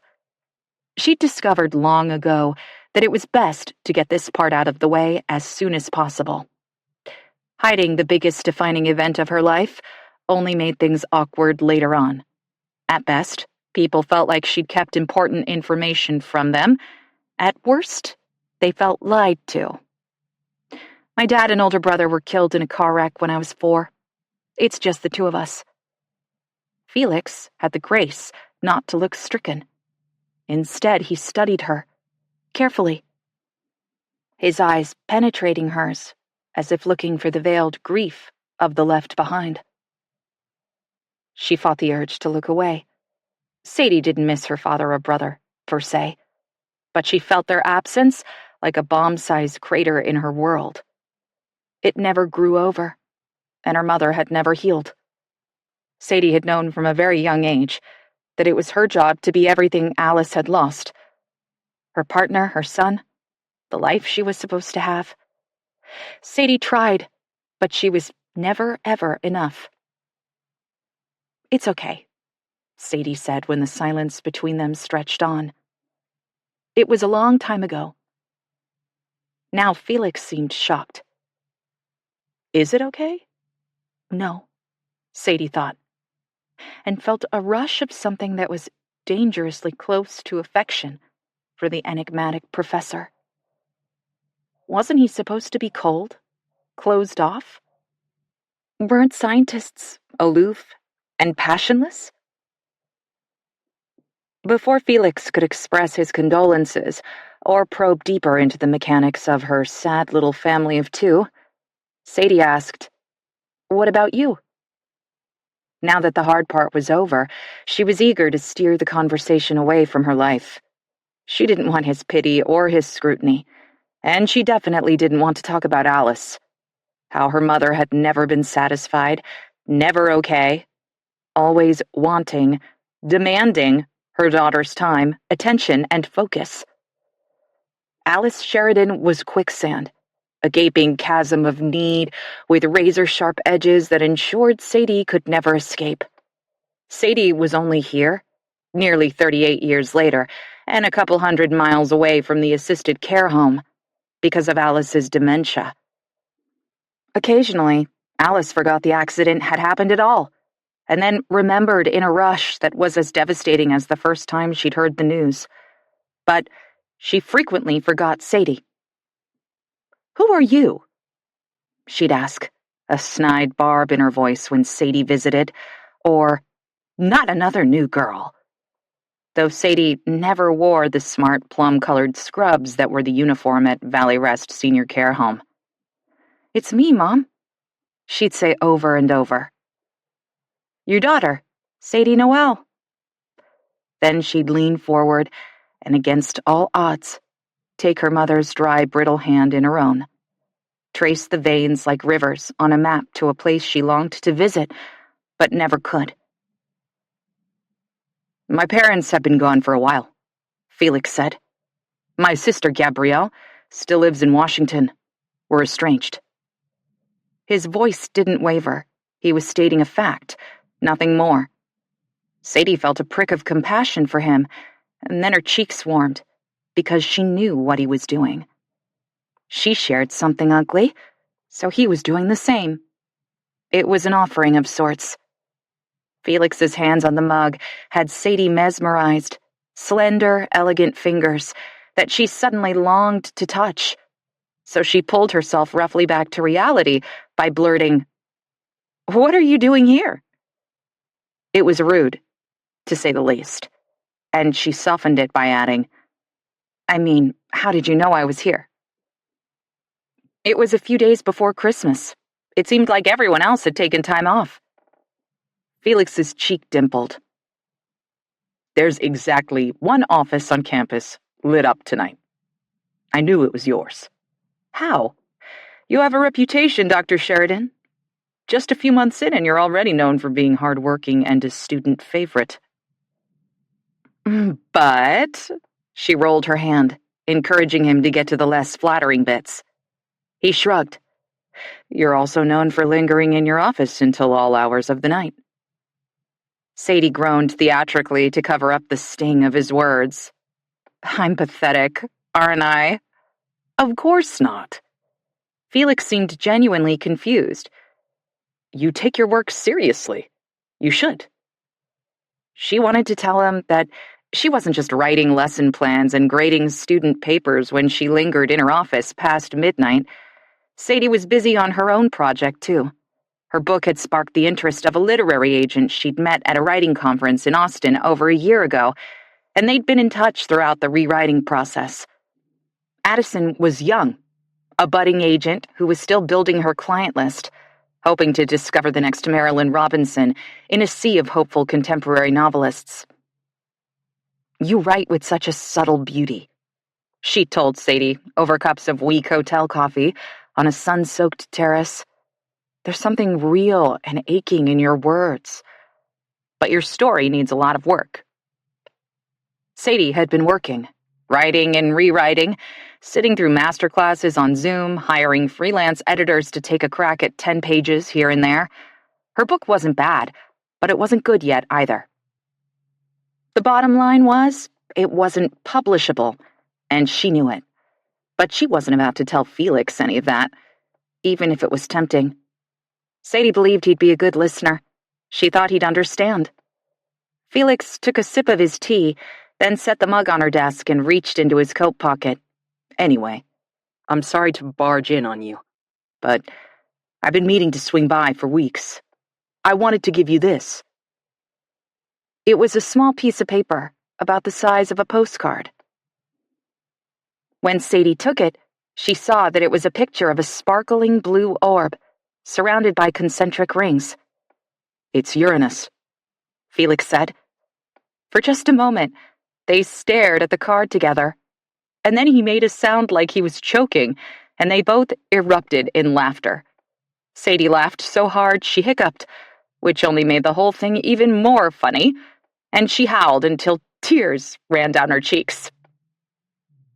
I'm sorry, she finally managed, brushing the heels of both hands beneath her eyes. I promise I'm not usually this immature. I told you, Uranus will never not be funny. She quirked one eyebrow at him. I can't decide if the double negative makes that sentence work or if it ruins it. Don't think about it too hard. Just look at the photo. He tapped the blue marble with one finger. That's the planet you were supposed to see that night on the football field. Of course, this is an image taken by the James Webb Space Telescope. It would have looked nothing like this through Newcastle's Celestron, but I felt bad you didn't get a chance to see it. Sadie studied the photograph, the almost neon blue of the planet, and the dusty white glow of the rings. It doesn't look real, she said. Uranus has been photographed before, Felix told her. Once in 1986 by the Voyager 2, and later by the Keck Observatory in Hawaii, using advanced adaptive optics. But the James Webb images are in another stratosphere. Pardon the pun. She glanced at him out of the corner of her eye and gave a wry smile. Funny guy, she said dryly. Flip it over, Felix instructed her, and then reached for the paper as if to help. When his fingers brushed hers, Sadie felt his touch echo in her bones. For just a moment they stayed there, hands sparking in all the places they touched, like the tip of a struck match. And then, slowly, Felix shifted. Reluctantly? Sadie couldn't tell. He bent over the image and pointed out a couple pinpricks of glittering light. This wider view features all the moons. Uranus has 27 of them, most of which are too small to be seen, but you'll recognize the names of these. He tapped 3 of the larger Arctic blue coronas in succession and said, Oberon, Titania, and Puck. A Midsummer Night's Dream, Sadie exhaled, unable to hide her delight. Most celestial bodies are named for Greek mythology, but it seems appropriate that these would be christened after magical spirits. They look like fairies, Sadie finished. I thought you might appreciate it. Felix sat back in his chair, clearly pleased with himself, being a Shakespeare devotee and all. Thank you, she told him. Strangely touched by this thoughtful, unusual man who had the mind of a scientist and the heart of a bard. You're welcome. They sat there for a moment, Sadie running the tip of her finger along the edge of the cardstock that Felix had used to print the images. He opened his mouth as if to say something, seemed to think better of it, and reached for his tea instead. Taking a quick sip, he deposited it back on her desk and stood in one fluid movement. I'd better leave you to it, Felix said. The glimmer in the room was gone. That brief, luminous heartbeat or two, where the world seemed astonishing and intentional, as if everything was scripted and they were playing their parts flawlessly, exactly as they were always meant to. Oh, Sadie rose too, hoping her disappointment wasn't evident in that one syllable. What was she wishing for? Dinner, drinks, the promise of another impromptu drop-in? More, she realized, as she shot the cuffs of his heavy coat and stepped around the chair. She simply wanted more time with him. "Good night, Felix," Sadie said. But the words didn't seem like enough. She wanted to lay her hand on the navy wool of his coat, over the place where a neat, square pocket covered his heart. Tugging the sleeves of her cable-knit cardigan over her knuckles, she added, "Merry Christmas." Felix paused at the open door. Turning toward her, he smiled slow and soft, like he was savoring the moment or keeping a secret. "Happy midwinter night, Sadie." Chapter 4. Tuesday. It's dark when I open my eyes. The starry glow of my laptop screensaver, the only light in the quiet house. The air is thick and anxious as a pent-up breath, and I whip my head around, suddenly sure that I'll catch a glimpse of something, someone, in the shadows. But there's nothing there. I'm utterly alone. I've fallen asleep sitting up on the couch, my computer still in my lap and my phone pressed against my hip. Bleary-eyed and confused, I run the back of one hand over my mouth and tap the phone screen with the other. 12:04. 30 hours gone. I didn't mean to fall asleep. My neck is stiff, my lower back aching from an afternoon of manual labor and an hour-long catnap pretzeled on the sagging couch. Still, I'm shocked I dozed off when dread sits like a stone in my belly. I've been busy trying to track down any information I can find on Felix's possible whereabouts. The Planetary Sciences Symposium was in San Diego, and a quick online search told me it was being held at the Marriott Marquis and Marina. But when I called to find out if Felix had checked out, or if I could be patched through to his room, the front desk clerk refused to give me any information. "I can pass your name and number along to my manager," she said, the end of her sentence lifting as if she was asking a question instead of stating a fact. I could tell she was new. "I expect a call back first thing in the morning." I didn't even try to be cordial. Thwarted on that front, I spent the rest of the night doing the one thing I had promised Felix I wouldn't do. I scoured Hemlock House. After we moved in, Felix had shut the doors to several rooms and assured me we didn't need the space. The house had never been properly cleaned out, and we were temporary sojourners at the homestead. "This place is a crypt," he said, one side of his mouth tugging down in disgust. Then he hauled anything we didn't want or need into the attic and closed the doors to his and Gabby's childhood bedrooms. It was clear he wanted me to stay out, and it never occurred to me to be suspicious of why. When David Graham passed away from a quick and brutal battle with pancreatic cancer, the homestead had been more or less abandoned. Lucia had died nearly 7 years earlier. Felix was living in Arizona at the time, finishing a PhD in astrophysics at ASU and working on his dissertation on quantum mechanics and black holes. He and Gabby were barely on speaking terms.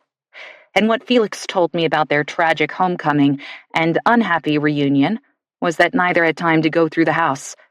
Gabby was pregnant, hugely so, and preparing to give birth to her first baby. A feat that she seemed to think Felix should be more excited about. But Felix was neck-deep in research, crippled by imposter syndrome, and facing his own demons at the death of his not-so-beloved father. It had been a stalemate. Felix and Gabby held a subdued, poorly attended service for David at the tiny Lutheran church in Requiem, said goodbye to their father, and left the house untouched. The siblings never spoke again. "Never?" I gasped when he told me. Shocked that this man I loved could be so cavalier about his own flesh and blood. It stung, actually, because even then I might have traded the love we had to undo what had happened to my family. The thought of seeing my father and brother, to talk to them, to hear them laugh, to know the kind of man that Maddie would have become, was enough to steal my breath away.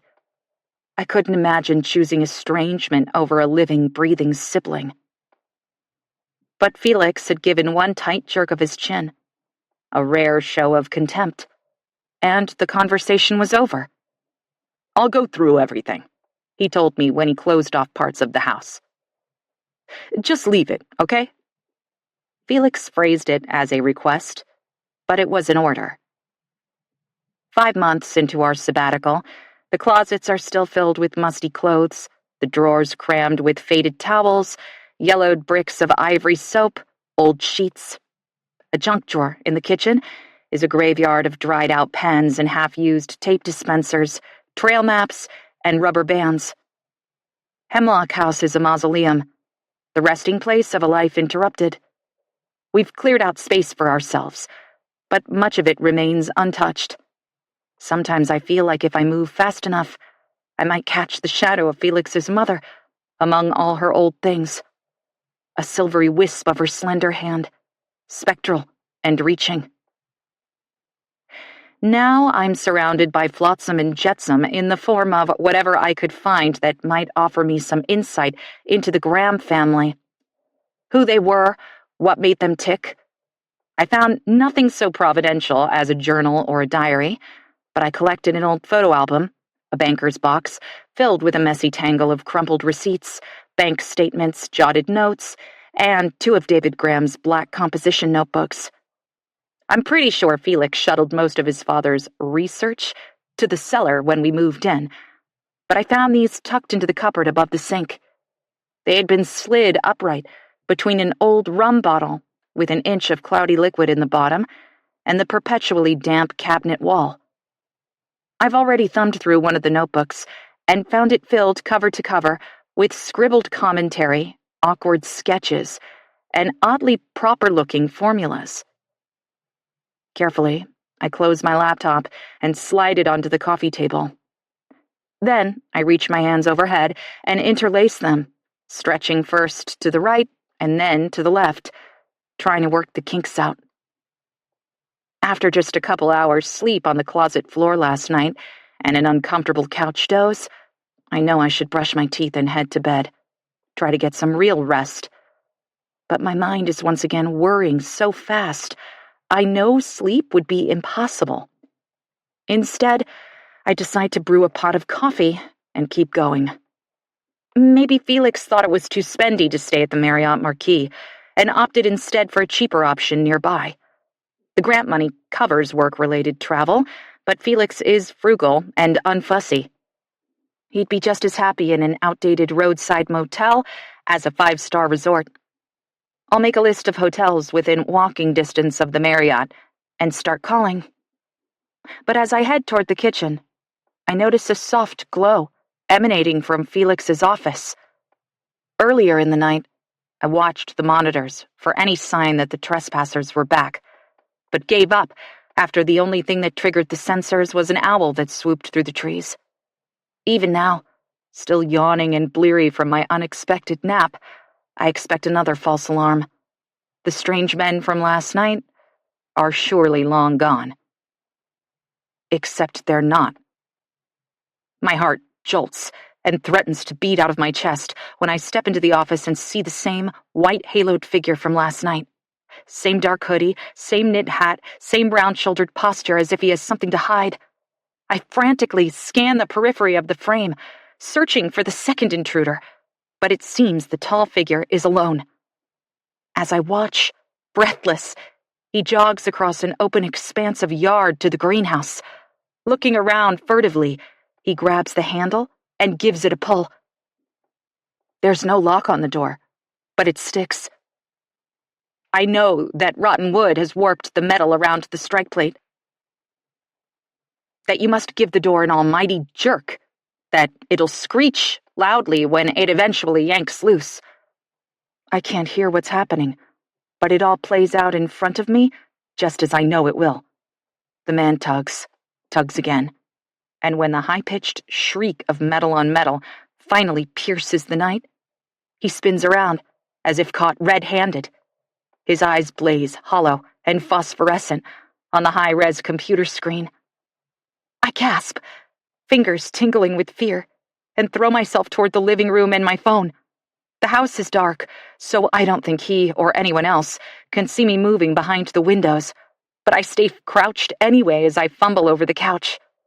The device has slid between the cushions, and when I eventually grasp it, a bolt of adrenaline slides through me. My hand trembles as I try to thumb it open, but the screen remains stubbornly black. My phone is dead. Kneeling on the hardwood floor, I curse myself. I've been throwing my phone on a charger repeatedly throughout the day, but just enough to stop it from slipping into low battery mode. It's finally caught up with me. The Ranger's proclamation has me spooked. Poachers are terrifying. Really, anyone with a gun is. And I'm desperate to call 911, Cleo, anyone. I won't make the same mistake I made last night. Whoever the man is, he shouldn't be here. My charger is in Felix's office, and I hurry back there. A few seconds of juice should be enough, and while I make the call, I'll be able to keep an eye on the stranger. The cord is hiding beneath some of the papers that I've already gone through, and I sweep them to the floor in my desperation to connect the phone. On Felix's computer screen, the man has disappeared into the forest again, leaving the door to the greenhouse open. My pulse is thrumming in my ears, my breath quick and jagged, and when he reappears, I physically recoil. He's carrying someone in his arms.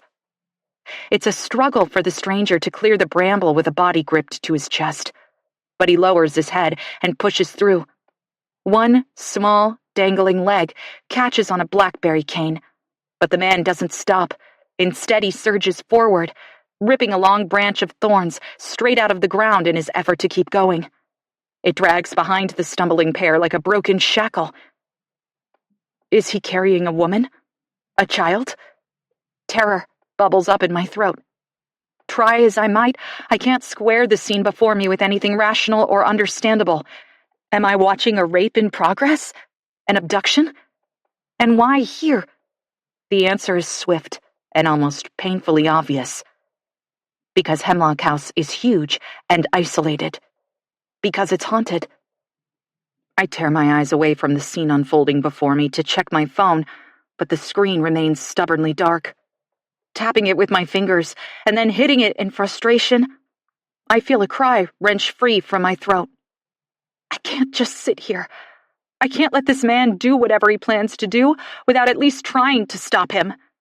Even if I could call the police right this second, they would never arrive in time to prevent whatever is happening in the greenhouse. But I'm here. I rattle the phone, wiggling the charger in the port to try to make it come to life, but the screen remains resolutely black. Calling for help is out of the question right now, and every second that ticks by is one more moment the stranger is alone in our greenhouse with someone who is vulnerable and at terrible risk. I need a weapon. My cheeks are damp with tears, my chest heaving, but the thought is crystal clear and somehow galvanizing. The man is weighed down with a body in his arms, with whatever evil he plans to carry out. But I am unrestrained. I can be quiet and strong, formidable. I have the element of surprise on my side. We don't have a gun, not even for hikes. Felix swears bear spray is safer and more effective if we were ever to encounter a grizzly out here, and I can only imagine how it would affect a man. But as I hurry through the house toward the mudroom, where our hiking gear is always carefully organized and easily accessible in clear plastic totes, I worry about the spray discharge in the close confines of the greenhouse. This stuff will blind you, Felix warned when he showed me the canister and how to use it months ago. Never spray into the wind.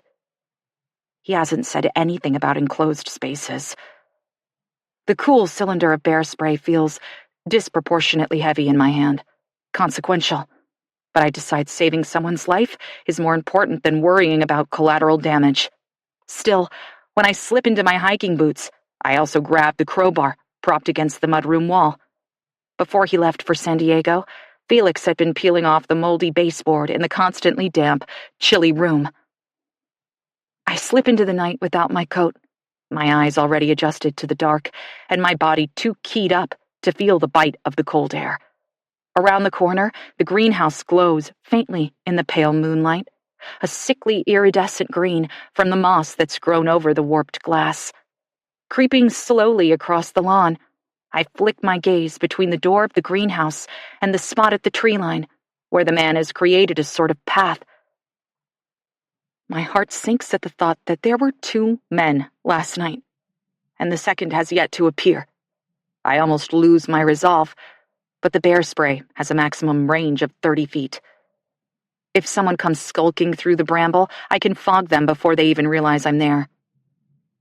It occurs to me that a hunting rifle has a much longer range than a canister of bear spray, but I push that thought from my mind with a ferocity that surprises and emboldens me. The moon is a sickle above my head, sharp and pale as a shard of broken seashell. It witnesses me trip over a molehill, nearly fall, then catch myself with a whisper of a sob that I have the foresight to swallow. My feet don't make a sound on the springy carpet of untamed lawn, and I'm grateful that Felix didn't have time to cut it before he left. I'll take whatever small advantage I can get on this fool's errand, because with each step closer to the greenhouse and whoever waits inside, I am more and more convinced I'm making a terrible mistake. Too late. It's too late to worry about that as I near the small building. A few feet from the limed, crooked door, I can hear shuffling, a quiet voice muttering in the dark, a muted thud, then a piercing cry of pain. Fear? It doesn't matter. The sound is a final, savage push, and I feel every ounce of hurt and terror and fury pool into one hot and holy purpose. I kick the door of the greenhouse open with a scream. I want to shock the man inside, paralyze him with the sound of the crowbar singing against the iron doorframe, blind him with the double row of HPS lights. The clang of the crowbar echoes when I hit the switch with my forearm, bathing the long building in a sudden artificial daylight that leaves my eyes watering and my vision blurred. "Stop!" I shout, because that's all I want him to do right now. Stop whatever he's doing long enough so that he turns toward me and I can get a clear shot at his face. My thumb twitches on the actuator tab of the bear spray. "Stop or I'll shoot!" I plan to shoot anyway. It takes a few seconds to untangle what I'm seeing. The man is crouched on the floor at the far end of the greenhouse, a body curled in a fetal position on the ground before him. As I watch, the intruder whips around, shielding his eyes from the glare of the lights, affording me my first unobstructed in-real-life look at him. 2 things are immediately apparent. He's not a man at all, and he's terrified. "Please," he says, his voice cracking. "Don't shoot!" I watch as he scrambles to his feet, legs gangly and graceless as a colt's. His hair is long, dishwater blonde, and curling beneath his dirty beanie. Pimples dot his sharp chin, and he's sporting an impressive black eye that shines bright purple in the harsh light. Although the boy is tall, he's teenager thin, and I marvel at how I could have possibly mistaken him for a grown man. Both his black sweatshirt and his jeans are baggy on his narrow frame and look as if they haven't been washed in ages.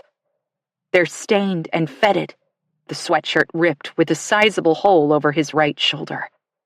Bare skin peeks out from underneath. I can smell him even from 20 feet away. The sharp tang of his body odor and a primal animal fear, choking the space between us. "Please, we just need a place for the night," he continues, palms raised as if to hold me at bay. "We'll be gone before sunrise, I promise." I'm stunned, speechless. I don't move an inch. He may be just a kid, but his expression is wild, his gaze unhinged. He's folded in on himself, possibly afraid to move, but he balls his hands into fists and then shakes them out anxiously, as if he would like to take a swing at me. I don't trust him, and I keep the canister of bear spray raised between us, the crowbar dangling beside my leg as extra leverage. "We'll go," he says, when the silence stretches too long. I realize all at once that I've forgotten to speak. I must cut an unnerving profile. Wrathful, silent, with poison in one hand and a weapon in the other, my hair a nimbus of snarled waves, my cheeks streaked with dried tears. I probably look insane. "Who are you?"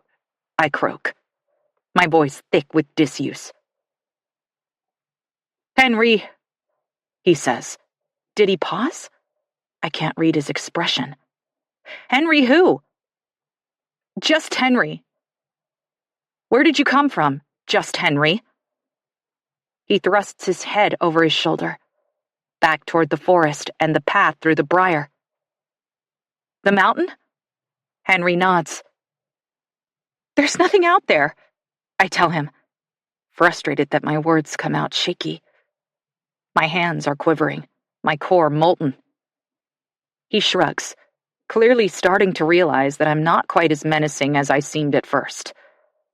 I want to yell at him, but I was a teacher long enough to know that yelling is the fastest way to make him shut down even more. If I want to get any reliable information out of him, I have to take a different approach. Sucking in a deep breath, I reach for the self-possession that used to get me through long days filled with teenage hormones and interminable adolescent drama. "What are you doing here?" I ask, trying to project authority and calm. "Just need a place to spend the night. It's getting cold out there, and..." Henry trails off. "Did you sleep in the greenhouse last night?" Understanding dawns, as I remember the first time I saw him on the trail cam feed, his obviously well-worn track through the undergrowth. Henry pauses, wrestling with himself. I can almost see him weighing his options. Finally, he nods. Just once. "How old are you?" This answer comes immediately. 18. I don't believe him for a second. He's 15, tops. His height would suggest a growth spurt, but the fullness in his cheeks betrays the fact that it happened recently. He has yet to lose the last of his little boy fat. But I don't press him on it. He's composed himself a bit, and by the way his eyes flick over my shoulder to the door behind me, I know that he's weighing his options. If he threw himself at me, how quickly would I go down? Could I hit him with the bear spray before he knocked the canister away? "You can't spend the night in the greenhouse," I tell him, because of course he can't. That's absurd, unthinkable. "You have to go home." At this, his eyes cloud over. "No." It's one word, but he says it with such heat, such vehemence. I clutch the crowbar tighter. "We're not going home." We. The surprise of finding myself face to face with a teenager instead of a fully grown man, a poacher or human trafficker or God knows what kind of monster with evil intent, nearly made me forget about the person on the ground. "Move," I tell Henry, taking a threatening step forward and using the crowbar to point him to the right. He stares at me for a moment, and then, doggedly holding my gaze, takes one step away from the body, still prone on the floor. It's a boy. Like Henry, he's wearing dirty clothes and a knit hat that's seen better days. His jeans are mud-streaked, frayed at the hems, and the torn blackberry cane is still attached to one pant leg. I worry for a moment that the thorns have not just punctured the fabric, but his skin too. The child is slight, curled on one side, with his hands fisted at his chest. His eyes are closed, and his hair coiled in dark, greasy ringlets against one ghostly white cheek. He looks like he's dead. "Who?" My question is cut off when the boy moans. A sound so pathetic, it rips at my heart. Henry drops to his knees, ignoring me and the danger I pose him, and brings his fingers to stroke the boy's head. "Finn," he says softly. "Finn, can you hear me?" The most Finn can manage is another moan that subsides into a confused, delirious mumbling. I can't make out any intelligible words, but there's a cadence to his monologue. He's talking to someone in a fever dream. "He's sick?" I ask. Henry doesn't answer, but pulls his filthy sweatshirt over his head and tucks it around Finn. Beneath the thin garment, he's wearing a paper-thin tank top that must have once been white. He's got to be freezing, but he doesn't show it. Instead, Henry murmurs to the boy, true tenderness in his tone. "Who is he?" I ask, and when Henry doesn't answer, I say it again. "Who is he? My brother!" I look at the bear spray in my hand, and then at the crowbar. At once, it feels foolish, even cruel to still be clutching them. As if I would use a weapon against children. I shudder a little at the thought. "I'm going to set these down," I tell Henry. "I won't hurt you. I promise." Henry glares over one shoulder, clearly as distrustful of me as I am of him. I drop the bear spray and crowbar just outside the greenhouse door and offer him my empty hands, a tight-lipped smile. "I might be able to help. Do you have any water, ibuprofen? Blankets?" It's clear he doesn't, and the shame that floods his face makes me regret asking. "I have all of those things," I tell him. "And a phone. We have a portable cell tower on the roof, and even though there's no signal out here, we get great coverage." "No!" Henry's outburst startles Finn, and the boy trembles alarmingly, his little body jerking on the hard-packed floor. Henry seems not to notice, but he grips Finn's shoulder protectively, angling his body between me and the sick boy. "I swear, if you call anyone and tell them that we're here, I'll take Finn and disappear. You will never find us. No one will. I know this mountain like the back of my hand." I can tell it is not an idle threat. The thought of Henry slinging Finn over his shoulder and melting into the forest makes my blood run cold. There's a frost warning for tonight, a storm on its way, and something seriously wrong with Finn. "Okay," I tell him, patting the flat pockets of my jeans and turning a slow circle so he can see I'm not carrying anything. "I don't even have a phone with me. I won't call. Now, I think."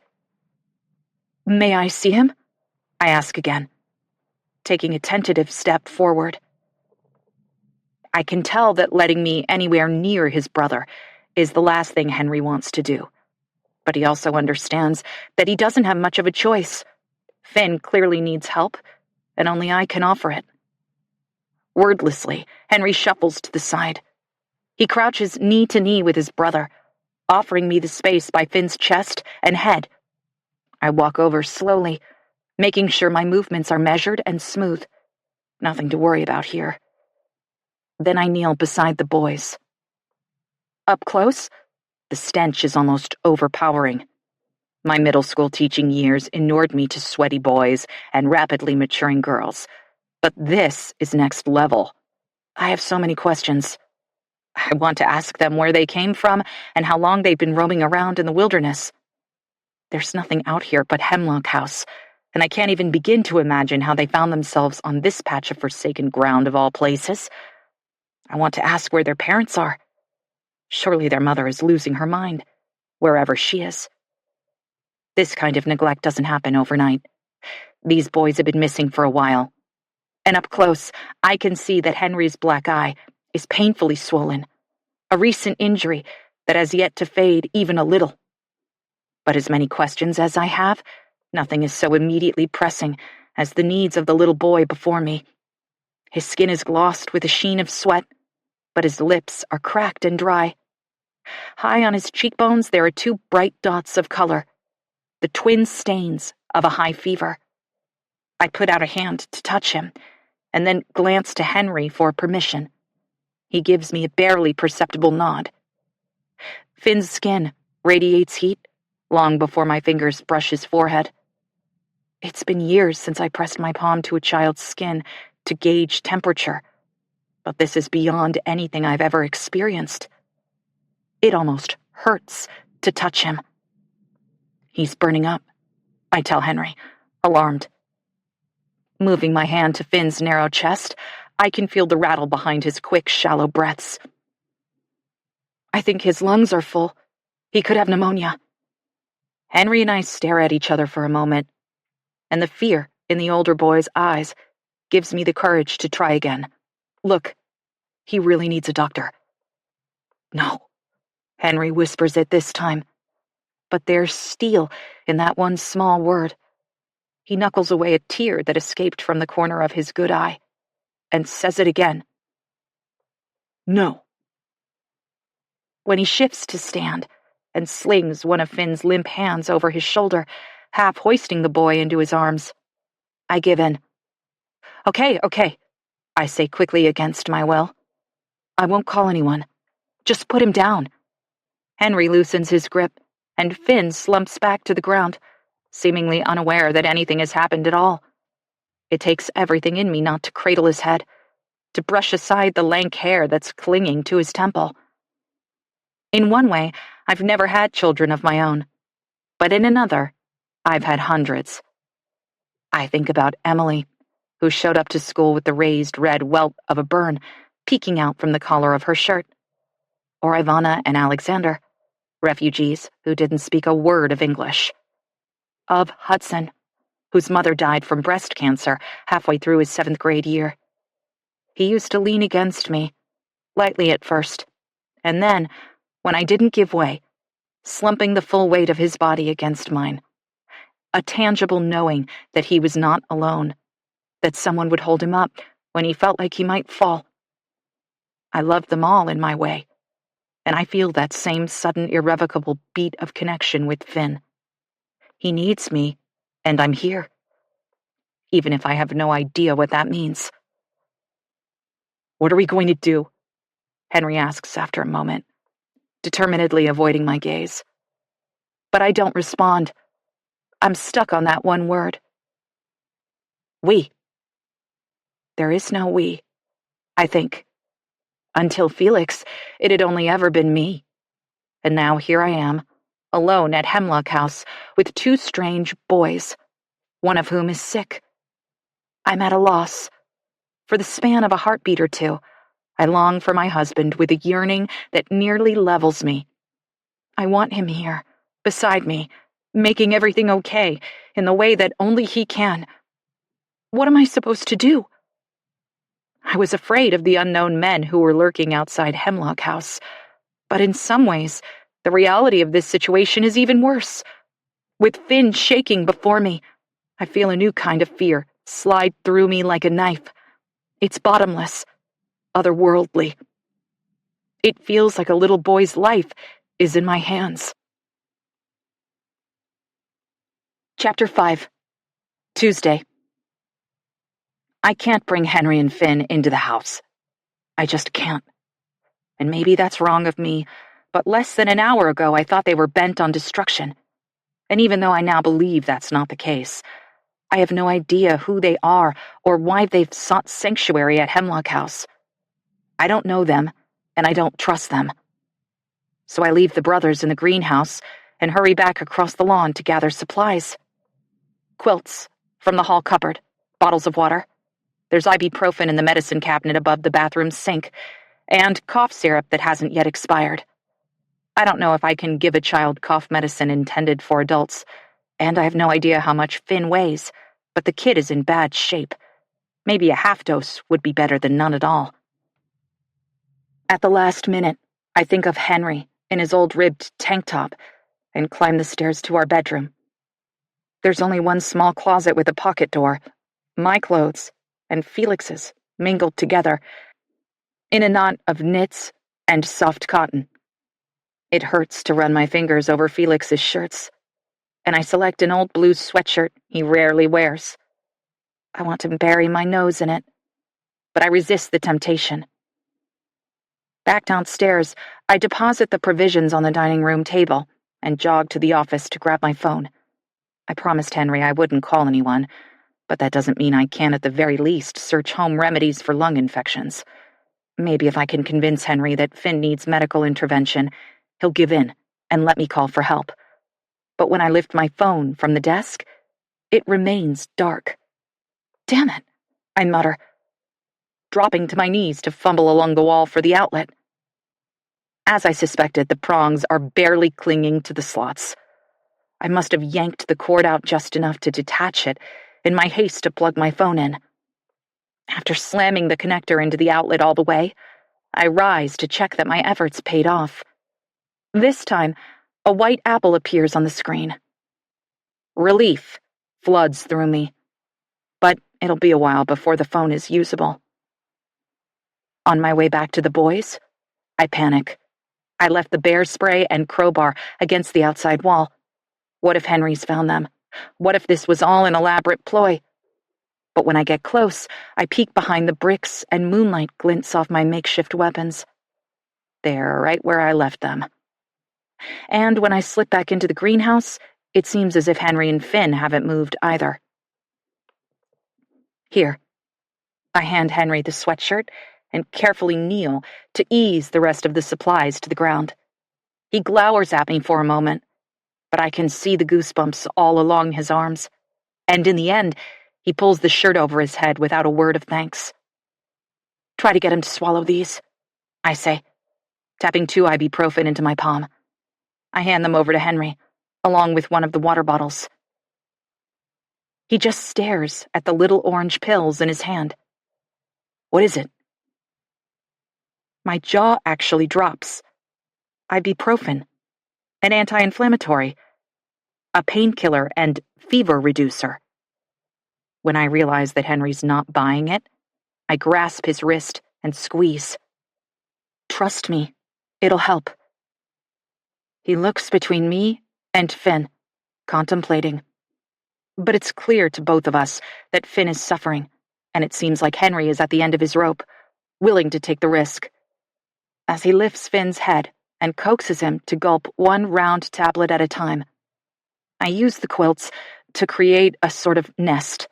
I've forgotten a pillow, something to elevate Finn's head and chest, so that he doesn't choke on any mucus. I'm running back to the house, I tell Henry. Try to get him to drink as much of that water as you can. Henry scoffs, but doesn't bother to glare at me, as he gently wipes away liquid that is spilled all over Finn's chin and neck. But it looks like the pills went down, and as I stand, I see Henry tip the water bottle to Finn's mouth again. When I return, I have 3 couch pillows, a bucket of cold water, and a couple of washcloths. I get Henry to help me move Finn to the improvised bed, his upper body elevated on the pillows. We pull a double-thick blanket up over the boy's shoulders, and then I dip one of the rags into the bucket and squeeze it out.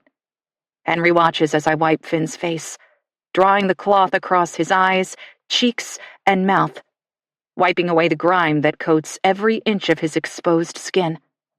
As I do so, I realize he's adorable.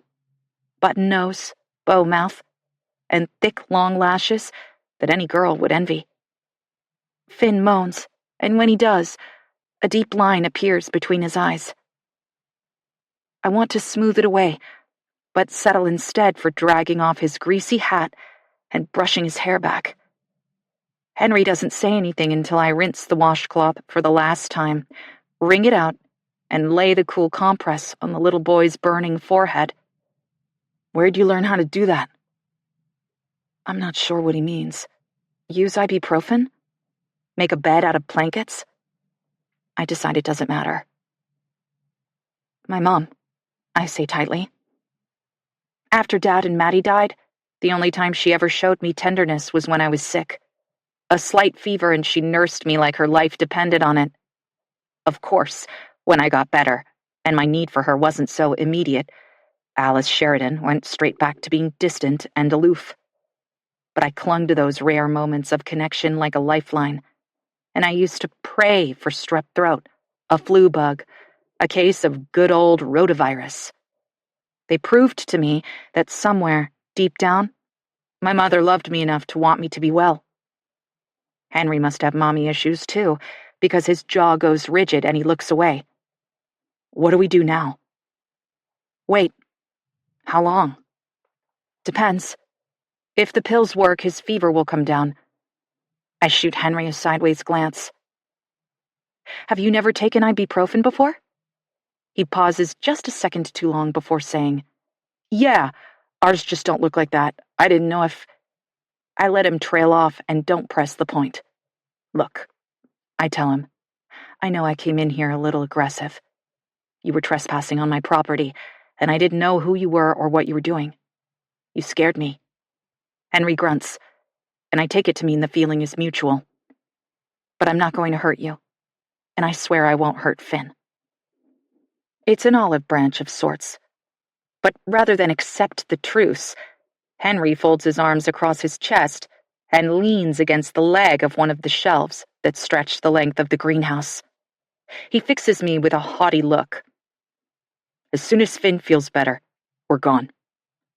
I bite back an incredulous laugh, as if I'm keeping them here against their will, as if they aren't the ones trespassing on my property.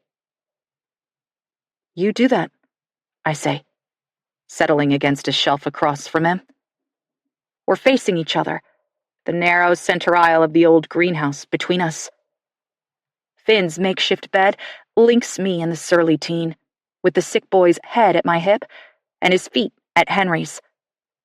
If Henry wasn't watching me like a hawk, like he half expects me to strangle Finn, even though I've just done everything in my power to make him comfortable, to ease his pain, I'd rake my fingers through Finn's hair, maybe touch his cheek, or curve just a bit closer, to let him know that he's not alone. I remember being sick, how scary and isolating it was, and how much better it felt when I knew someone was keeping vigil with me. But rather than reach for Finn, I ball my hands together in my lap. The adrenaline that kept me focused and sharp from the moment Henry appeared on Felix's computer screen is starting to drain away. In its absence, I become aware of just how cold it is in the greenhouse, how bright the overhead lights are, how weary I am. "I'm going to get a few more things," I tell Henry, levering myself up from the ground.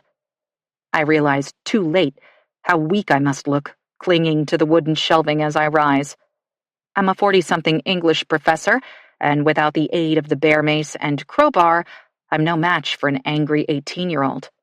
No matter how malnourished he seems, or how doubtful I am about his real age. I'm pretty sure he's taller than me, pushing 6 feet, and his arms, exposed earlier in the saggy tank top, are ropey and strong. Henry is no soft-bellied gamer. That kind of lean muscle mass comes from hard work, and I have no doubt he could overpower me if he wanted to. Still, before I leave, I say, "Dip one of those washcloths in the cold water and hold it against your eye. You'll feel better." When I return to the greenhouse for the last time, I'm carrying a battery-powered lantern and both of our sub-30 sleeping bags. I've slipped on my winter parka, and in the pockets I have boxes of raisins and several of the protein bars that Felix likes. I'm also packing a small but wickedly sharp paring knife with a protective sleeve clicked over the blade. But I don't want Henry to know about that. Glancing at the boys huddled on the floor, I berate myself for grabbing it at all. And then Henry looks up with hate in his eyes, and I'm glad I did. He didn't take my advice. The extra washcloth sits untouched beside the bucket. "I'm going to shut off the main light," I say, indicating the lantern. It's already lit, glowing faintly, and will hopefully allow Finn to get some rest without leaving me alone in the dark with Henry. I don't wait for an answer, but hit the switch. The world is instantly black. The soft light of the lantern barely enough to illuminate even the first step I have to take. But I grip the knife inside my coat pocket and make my way carefully over to the boys. "Here." The tightly coiled sleeping bags are pinned under one arm, and I drop them into Henry's lap. "One is for you, and I want you to open the other one up in case Finn needs it." "In case he needs it? It's freezing in here." "We don't want him to overheat," I say, settling back onto the floor. "He's buried in blankets. If the temperature drops much more, we'll have it handy. But he's okay for now." Placing the lantern on the floor between us, I lean over Finn and cup his face in my bare hands. Does he feel slightly cooler? I can't tell, but the moisture at his temples reminds me that he needs to keep hydrating, and I raise the water bottle to his mouth for a few small sips. He drinks obediently, but chokes on the last swallow and begins to cough. It's a racking, convulsive bark that is both wheezy and wet, and tears leak from the corners of Finn's eyes as he struggles to breathe. What did you do to him? Henry is on us at once, shoving me aside, though there's nowhere for me to go. My shoulder slams into the rough wood of the shelf, and I stay there, panting, while Henry attends to his brother. Hey, buddy, you okay? I'm right here. It'll pass. The coughing fit does pass a few moments later, but Henry stays where he is, half on top of me. He barely seems to register that I'm there at all. I want to throw him off. I feel panicked and trapped with his rank body over me. But I don't want to trigger him. So I ease myself out from the cramped space between his steely side and the rough-hewn wood, yanking the hem of my coat when it wrenches me back. Henry doesn't budge. It's good for him to cough, I say, when I'm safely on the other side of the aisle.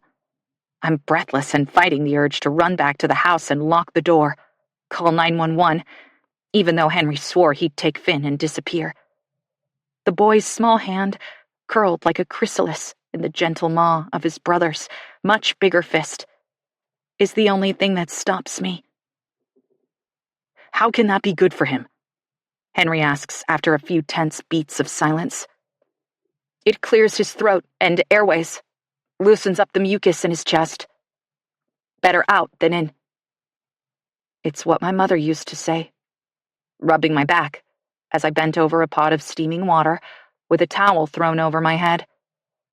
I have cough syrup too, but I want to see how he reacts to the ibuprofen before we medicate him more. Henry doesn't respond to this. For a while, we focus on the raspy breath raking in and out of Finn's lungs. Then I ask, how old is he? 14, Henry says. It's another lie. Finn is 10, 11, tops. I don't understand why Henry feels the need to inflate their ages. Why not just tell the truth? But then Henry hands me the answer as if I voiced the question out loud. I'm his guardian. I make all the decisions about what happens to us. No one will take him away. Bingo. For some reason, Henry is afraid that he and Finn might be separated. A drop of respect for Henry bleeds into the picture I've been painting of him. I would lie too, if it meant I could keep my brother with me. My thoughts splinter, fracturing into a dozen questions and then a dozen more. But now that we're finally settled, and Henry and I have more or less suspended the hostilities in our shared desire to help Finn, exhaustion sweeps over me like a flood. I'm warm enough, and the dim smolder of the lantern is almost homey. I know that I should fight sleep, keep vigil for both Finn's sake and my own. I don't dare turn my back on Henry. But the last time I slept for more than an hour or two was Saturday night. I'm wrecked, emotionally and physically. And try as I might, my body stubbornly continues to shut down. The last conscious thought I have before I'm yanked under has nothing to do with Henry and Finn at all. 33 hours gone. It's after dawn when voices rouse me. The world is thick and pale outside the greenhouse, the soft gray of goose down. Inside, the air is still, compressed by the stench of illness and body odor, of dry rot and mold that I hadn't noticed only hours before. Now, it's oppressive. It makes the long building feel close as a cardboard box. I don't move at first, but watch Henry as he bends over Finn, speaking softly and moving his hands in a series of gestures that seem too intentional to make him merely a prolific hand-talker. When Finn raises a few fingers and signals back, I realize they're using a sign language of sorts, but it's like nothing I've ever seen before. Can Finn not talk? He was mumbling earlier, but perhaps the words I thought were jumbled by illness are mixed up, regardless of whether or not he's febrile. I want to keep watching, to observe without letting them know I'm doing exactly that, but my neck is screaming, and my legs are completely numb. Before I can shift even an inch to ease the pain, Henry says without turning toward me, "He's hungry." How did he know I was awake? "Hungry?" I echo, pulling my legs up and rubbing the back of my neck with one hand. "He's feeling better?" In answer, Henry shifts so that I can see Finn's face. His big brown eyes are open for the first time since I found the brothers in the greenhouse hours ago, and though they're glassy and hooded with exhaustion, his gaze is clear and lucid. He stares at me openly, his skin still porcelain white and his cheeks gaunt. "Hi, Finn," I say, giving him a smile. A small wave. "I'm Sadie." Henry looks up at this, and I realize I never told him my name. He never asked. Maybe it's a bad idea to exchange pleasantries now, to invite these wild boys even further into the waking nightmare of my life. But the truth is, my name just slipped out. We survived the night, didn't we? Henry didn't kill me in my sleep. I guess that's enough for now. Finn waves back, an eloquent trill of his slender fingers, but doesn't say anything. Instead, he cuts his eyes to Henry and dances his hands through another series of indiscernible movements. It's graceful and mysterious.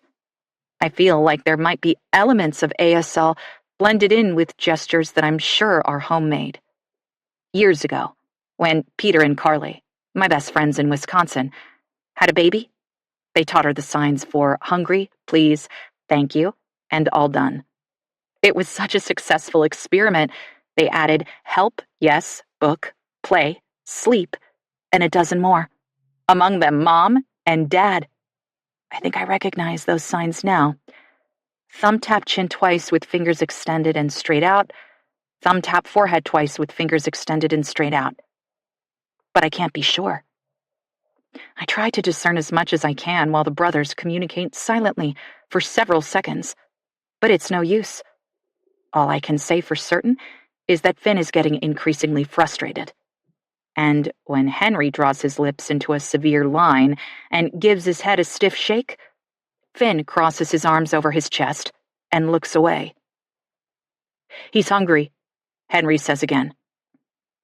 Finn obviously said way more than that, but Henry's not about to translate for me, and perhaps that's for the best. Finn's fever has broken, and maybe now they can go back to wherever they came from. If I'm right, Mom and Dad factor into this story somehow. And they must be beside themselves with worry. I can convince Henry to call them, or I'll take the brothers to Requiem in the side-by-side, or text Cleo to come and pick them up in her car. It strikes me suddenly that, as a teacher, I am a mandatory reporter, and with or without Henry's blessing, I should have called the police when I found the boys in the greenhouse. What was I thinking?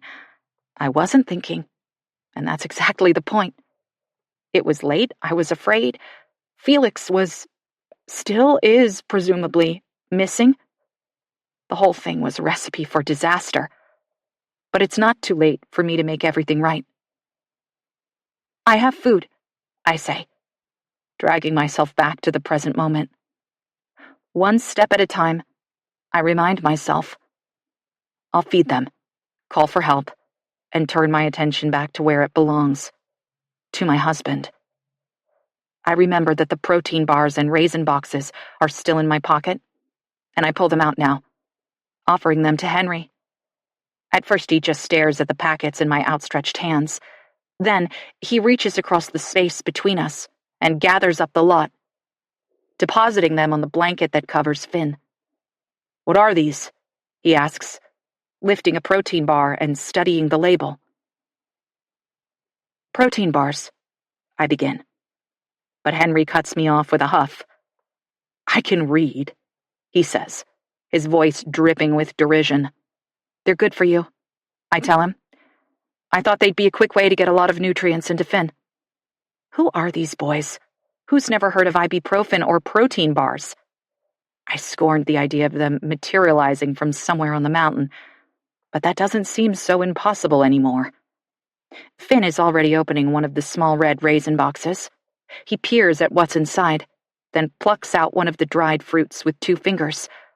But before he can pop it into his mouth, he's racked by a coughing fit that leaves him doubled over and choking. The box falls, scattering raisins everywhere. The coughing fit is every bit as scary as it was last night. Clearly, a few hours of sleep and a couple ibuprofen have helped, but Finn is far from okay. I'd bet that his fever, though lower, is still present. Even more reason to get him out of here and into the care of someone who can provide everything he needs, instead of just some musty blankets and a dirty greenhouse floor. Guilt courses through me, and isn't assuaged in the slightest when Finn finally stops coughing and leans back, giving me a weak smile. I don't know how much he remembers about last night, or what he thinks of my presence in the greenhouse now, but it seems he isn't afraid of me. For some reason, children never are. "Forget the protein bars. I'll make some sandwiches," I say, diffusing the moment by getting to my feet. Tearing my gaze from Finn, I address myself to Henry, the alleged legal guardian. "Finn can have another dose of ibuprofen, and maybe some of that cough syrup too. Do you know how much he weighs?" I haven't said anything alarming or controversial, but Henry leaps up. Finn's coughing fit immediately forgotten. "You're not going anywhere," he says, his voice gravelly and low, threatening. "You're going to call someone. I know you are. You can't. I won't let you." Shock must register on my face, but determination too, because before I can take a single step away, Henry lunges. I stumble backward toward the greenhouse door, reaching behind me for the handle. Too late. He catches me by the loose fabric of my coat, yanking me toward him with a look like murder on his face. I'm astonished by this sudden turn of events, but I keep fighting, flinching away from him as I grapple for the little knife I've concealed in my coat pocket. We struggle, scuffing up the dirt of the greenhouse floor, but now that Henry has me in his grip, he doesn't seem to know what to do with me. He falters, hands pinching my upper arms, and draws a noisy, tremulous breath. We stare at each other for a moment, chests heaving and noses just inches apart. And then, Henry's eyes fill with furious tears. My face softens. I can feel it. But this makes him even angrier.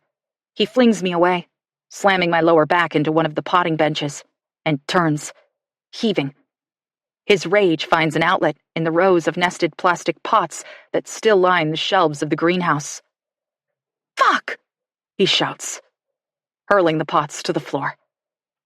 When that proves to be unsatisfying, he grabs a whole stack of them in his hands and throws them at the glass walls. They bounce off, scattering harmlessly. And that's when he knots his hands into fists and takes aim at anything in reach. I watch him connect with a wide beam, the uneven wood instantly splitting his knuckles. He doesn't seem to register the pain. Instead of wincing, he merely reaches back to punch again, blood arcing through the air. I throw myself at him. Henry's hand glances off the worktop when I hit him, smearing red across the surface. My momentum spins us both in a half circle, into the center of the aisle, where he can't reach anything to pummel but me. I won't let him. Before he can react or throw me off, I wrap my arms around his waist from behind and press the side of my face to the space between his shoulder blades, holding fast. He's a bit taller, but I'd guess we're nearly the same weight, and I have terror on my side. "Get off me!" Henry screams, his voice cracking. "Let me go!" But he can't reach me here. He can't hurt me. So I hold on for dear life, intent on stopping him from hurting himself.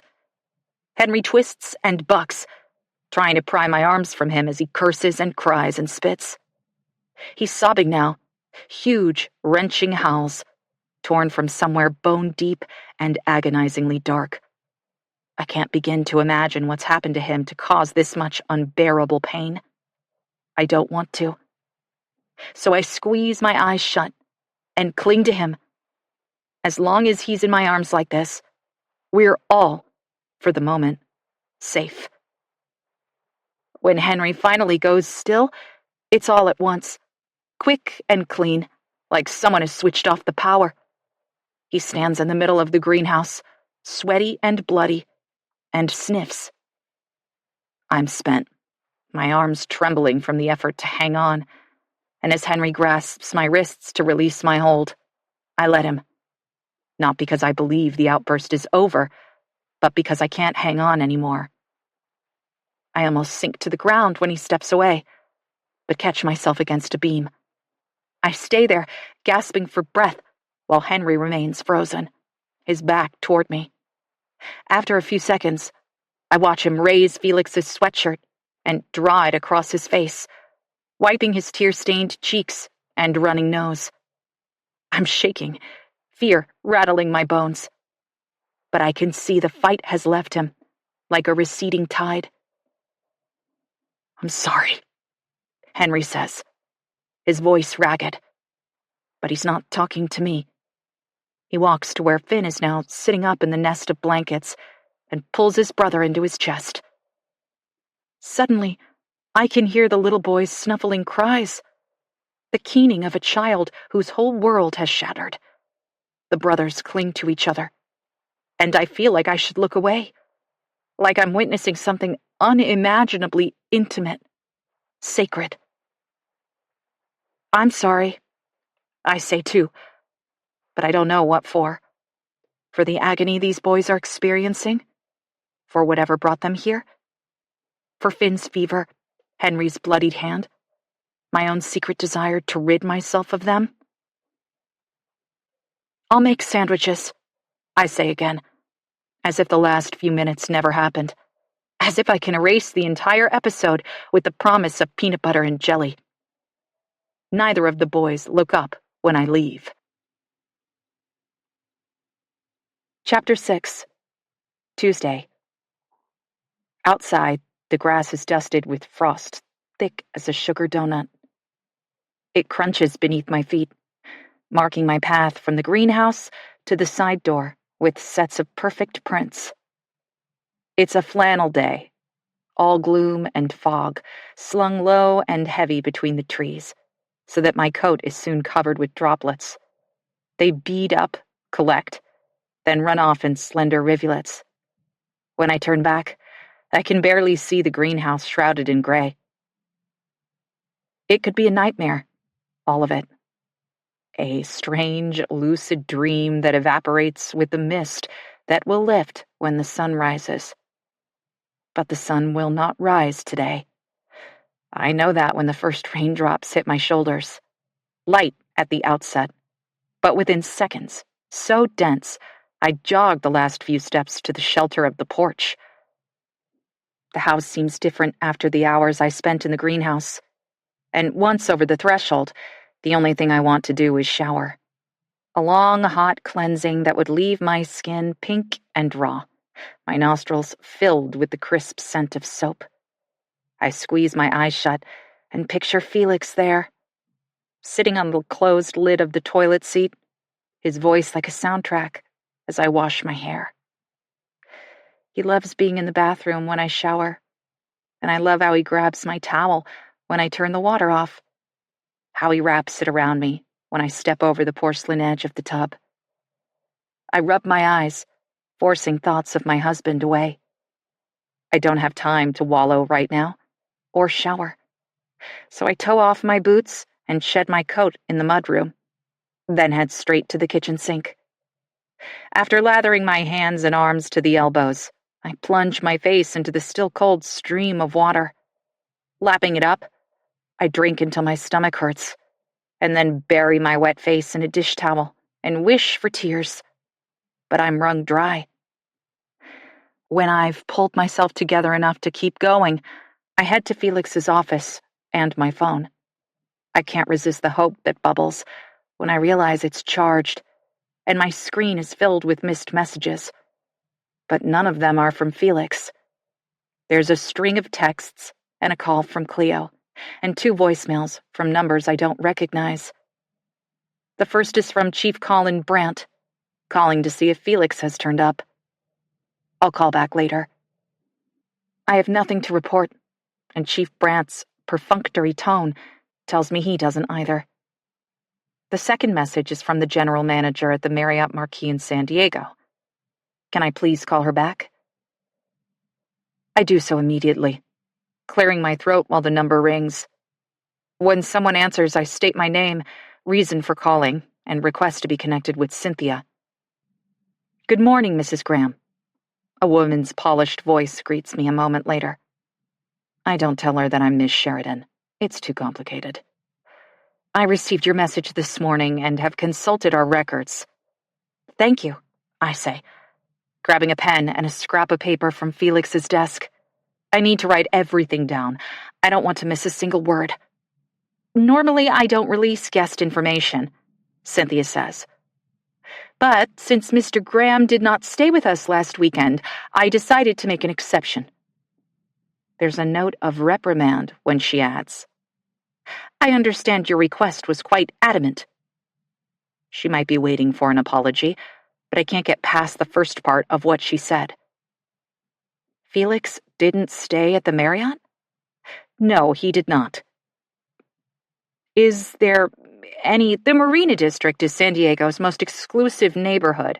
There are dozens of fine hotels. Cynthia sounds like she's reading from a travel brochure. Perhaps your husband booked elsewhere. I shouldn't be so rattled, but when we hang up, the pit in my stomach sinks further. Just last night, I considered the possibility that Felix didn't stay at the Marriott, but I'm dismayed that this lead is a dead end. The manager was right. There are tons of hotels near the convention center. The thought of phoning them all and begging for information about my husband is daunting, to say the least. But my next steps in the search for Felix will have to wait. If I take too long in the house, who knows what Henry will do. As I make peanut butter and jelly sandwiches, I consider my options. I could call Cleo. It's just before 9, and although Trilogy is open, it won't be too busy just yet. But I'm still a little stung by her blasé reaction to Felix's disappearance yesterday. How would she respond to the news that I'm harboring runaways in my greenhouse? I could call Chief Brandt. Maybe ask a few open-ended questions to find out just how much trouble I could get in for helping 2 minors stay hidden on my property. Or I could blow this thing sky high. Call 911 and go back to the boys, sandwiches in hand, as if nothing is wrong. Keep them occupied until the authorities arrive, and let the Department of Children, Youth, and Families sort it all out. I can't do any of those things. There are 6 slices of bread on the counter before me, 3 spread with peanut butter, and 3 with jelly. And as I slap them together, I suck in a shaky breath. The raw panic that surged through Henry in the greenhouse, his almost feral instinct to protect his brother, has effectively tied my hands. I can't betray him. I just can't. It would be wrong of me to turn those boys over to anyone until I know more about their situation and what, or who, they're running from. Not just because I'm afraid that Henry will grab Finn and vanish into the trees, but because I saw the look in Henry's eyes before he turned away from me just minutes ago. Desperation. Pure and utter hopelessness and anguish and fear. Like being found is the worst thing that could possibly happen to them. I wish for the 100th time that Felix was here. If I'm being honest with myself, there's a sort of wobbly balance in the way that Felix disappeared and the boys turned up. Henry and Finn aren't changelings, fairies who've slunk from the forest to take my husband's place. But he's gone, and they're here, and the timing is uncanny. Or maybe I'm just grasping at straws. The rain hasn't let up when I head back to the mudroom, a canvas bag in hand. The sandwiches are carefully stacked inside, as well as more water bottles, some apples, and a sleeve of butter crackers for Finn, if his stomach proves to be too sensitive for real food. A prickle of disquiet lifts the hair at the back of my neck as I pull on my boots, and I glance at the watch on my wrist to check the time. How long have I been gone? Did Henry and Finn slip away while I was busy having a breakdown, calling California, making sandwiches? Surely they couldn't go anywhere in this deluge.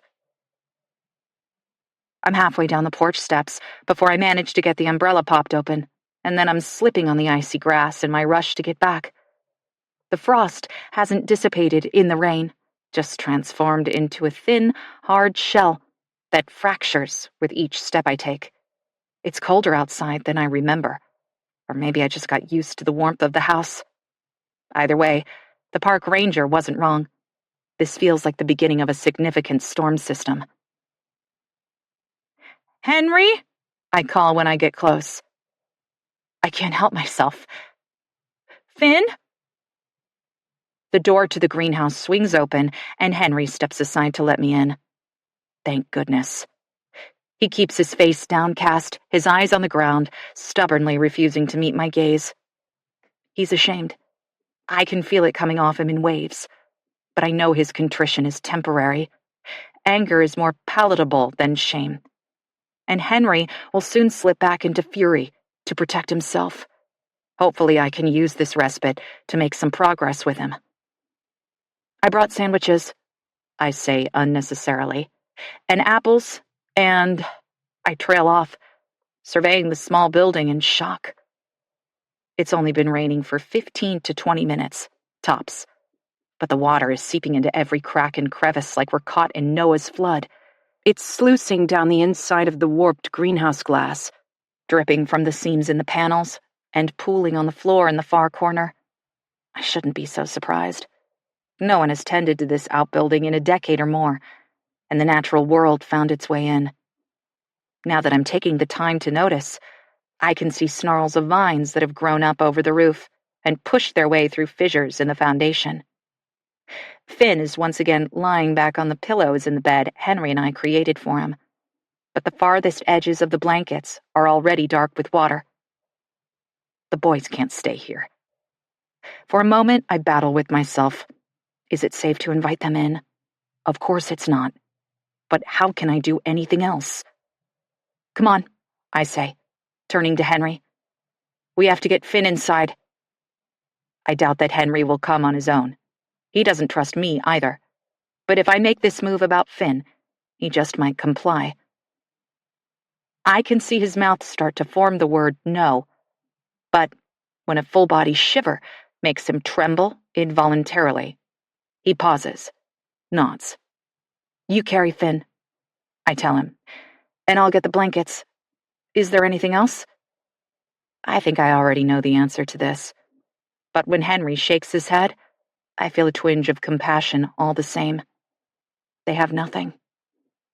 It hits me as we're packing up that Henry and Finn don't even have phones. I can hardly imagine a teenager without a screen in their hand, and I've spent hours with two who don't even have a single device between them. Looping the grocery bag over my arm, I bend to gather up the blankets once Henry has lifted Finn. They're filthy and wet, and will have to be washed, but we'll need them if the boys stay another night. If.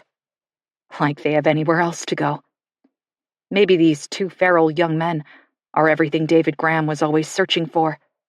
Pretenders who have left the trees for Hemlock House, for ibuprofen and peanut butter sandwiches.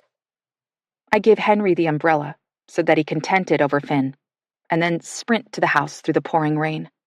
It's coming straight down, torrents of water that are already turning the dirt driveway into a muddy creek.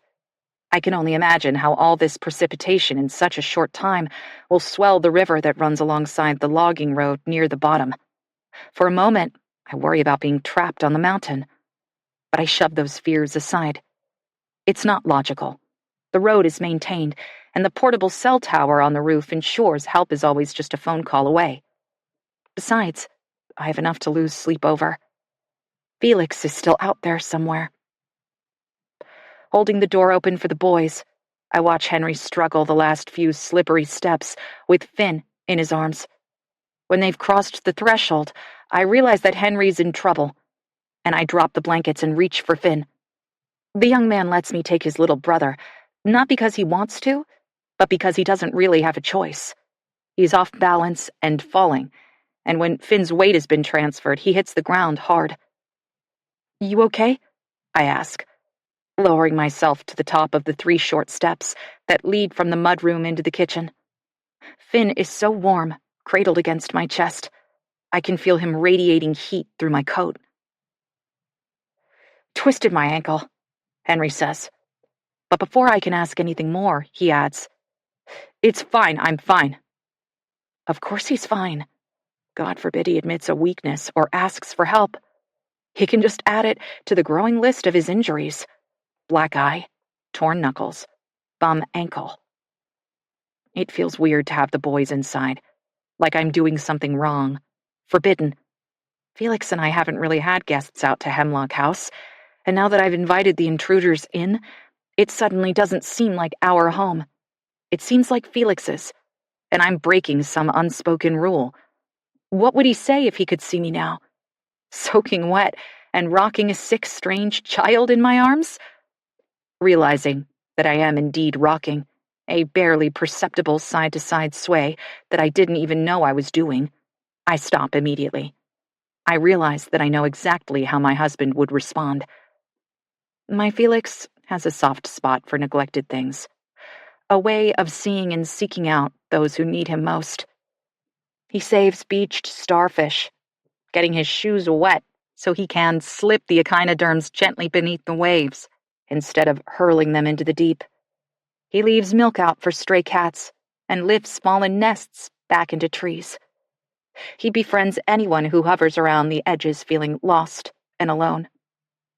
Felix rescued me, and he would rescue these boys. "Come on," I say, shifting Finn to more of a seated position on my lap. "Do you think you can walk?" He nods, his dark curls tickling my chin, and I help him to his feet. Henry stands too, taking Finn's hand, and together we shuffle into the kitchen. I pull out a chair at the small breakfast table beneath the window and gesture for Finn to sit.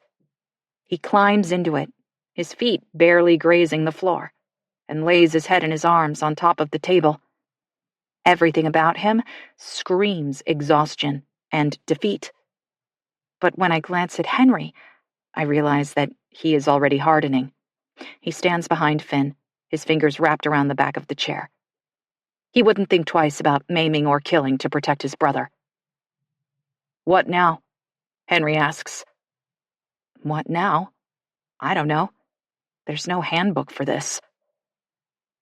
"Food," I say, because it's a low bar, the most basic and necessary thing I can provide. The grocery bag is still looped over my arm, and I place it on the table, lifting out the contents one by one. Now that the boys are here, in the kitchen, I could do better than sandwiches. My buttermilk pancakes are to die for, if Felix's opinion is to be believed, and it would be undeniably satisfying to whip up something warm and homemade on such a miserable morning. But the little kitchen feels intolerably small with the boys in it, and our next item of business is becoming painfully obvious. Showers. Henry unwraps a slightly smashed peanut butter and jelly for Finn, and when I hoist myself onto the counter opposite the small table, he takes the second chair. "Try it," he tells Finn, grabbing his own sandwich. A few enormous bites, and it's gone. I had forgotten how ravenous teenage boys are, how they can eat and never be full. But Finn has yet to lick a crumb. "One bite," Henry tries again. Finn doesn't even bother to shake his head, where it still lays, cradled in his arms. "He's mute?" I ask. Maybe it's rude. I don't know. But this whole situation is beyond the bounds of normality. Henry glares at me over his shoulder. Then, realizing that his back is toward me, he shifts his chair to the side so he can see both me and Finn. His gaze zips between us, keeping an eye on me, making sure Finn is okay. "You're quick," he says. "But not deaf," I push. At this, Finn gives his head a little wiggle. "No." He hears just fine, and talked just fine before. Henry stops abruptly and crosses his arms, daring me to ask more. "I don't see how it's any of your business." "You're in my home," I tell him. "Everything about you is my business now." "Then we'll leave." The chair legs give a high-pitched squeal on the linoleum floor when Henry pushes back to stand, but once he's on his feet, the reality of their situation registers. The kitchen is quiet but for the sound of the downpour drumming on the roof and a rhythmic tick from the old refrigerator. I chew a bite of apple slowly, waiting for him to put the pieces together. "Finn can't go anywhere," I say, swallowing, stating the obvious. "We both know that. And in this rain, you can't either. At least not on foot. But if you want to stay here, I need you to tell me the truth." As if on cue, Finn coughs, his narrow chest convulsing as he buries his face in his arms. The fit goes on for several seconds, long enough for Henry to cross around the table to rub his brother's back. And when it passes, they both glance up at me. Finn looks weary, Henry resigned. "What?" he says. A challenge in that one sharp word. I take it as an invitation.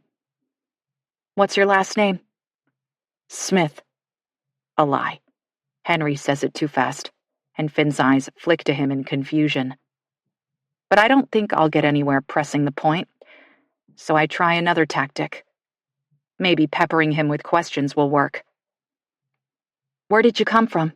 "I told you, the mountain." "Where on the mountain? We're the only ones out here." "You sure about that?" "I'm not. I know the logging road winds much deeper into the forest beyond our hidden driveway, for miles and miles, according to Felix. There are even rumors that some trails lead straight into Canada, and if I'm to believe the most salacious ones, many an illicit substance has been trafficked on these forgotten paths. But it's my understanding that the road is only maintained up to our driveway, and Felix has never spoken of neighbors." Henry can sense my uncertainty. With a smirk, he says, "When it stops pouring, I'll take you there." It sounds like a threat. This makes Finn's head jerk up. Fear darkens his eyes before Henry lays a comforting hand on his shoulder and squeezes. The slight shake of Henry's head is barely perceptible, but I'm watching him closely, and I feel certain he's just assured Finn that they are not going back to wherever they came from. It's tiny, but it's a clue. "What are you running from?" The question burns on the tip of my tongue. But I know it'll only make Henry mad, so instead I ask, "How did you end up here?" He doesn't say anything right away, but his eyes cut to Finn's, and there's a warning in them. Don't give anything away." "Just luck, I guess." He lies. Somehow, Hemlock House is familiar to Henry, and the implications of that make my head spin. "Do you know Felix Graham?" I ask, even though it's an impossibility. The last time Felix was here, these boys didn't exist. Or if Henry did, he was just a toddler.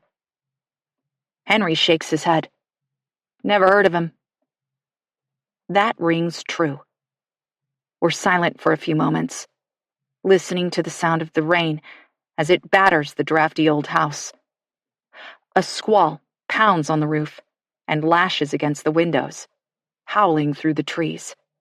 It's a monster laying siege to this little homestead, and I wrap my arms around myself to ward off a sense of impending doom. "Is there someone you can call?" I finally ask, raising my voice to be heard over the storm. The implications are endless. Who is worrying about you? Where are you headed? How can I help? No, Henry says, his voice a blade. I'm Finn's legal guardian. There's no one to call. I'm exasperated. Then where are you going? What were you doing in my greenhouse? Henry stares at me for a second. He says, We're meeting up with our uncle. Our ride fell through. We just need to make it to Requiem. The truth. I can see it reflected in Finn's glassy eyes. Finally. Requiem. That's a long way on foot. Henry doesn't respond, but I can tell that this is news to him. About 7 miles, I offer. 4 down the logging road, and then another 3 on the highway. You take a right at the turnoff. Left will take you into the park. Eventually. I want to ask Henry if he's ever been to Requiem. It's the only town for miles and miles, but his confusion is all the answer I need. The defeat that clouds his features is painful to see. Yes, Henry is sullen and rude, but it's clear that he loves his brother, that he's trying to do what's best for him, even if I can't begin to imagine what that might be. Who's your uncle? Maybe I can call him, and it doesn't work like that. Henry spits. What doesn't work like that? I can feel my voice rising, and I take a deep breath to calm myself down. I'm sorry. I don't understand. If your uncle is meeting you in Requiem, I don't have his number. Okay, I say, drawing out the word. What about... But I trail off when I see the furious slant of Henry's mouth, the white shine of his broken, bloody knuckles as he strangles the top slat of the ladder-back chair. Things are escalating quickly in my tiny eat-in kitchen, and unless I want to make everything exponentially worse, I have to slow down. Go one step at a time. I stifle a sigh and say, I'll take you. I don't have a car, but there's a ranger outside and I can take you down the mountain. A crack of thunder makes the antique dishes in the dining room hutch rattle, and Finn jump.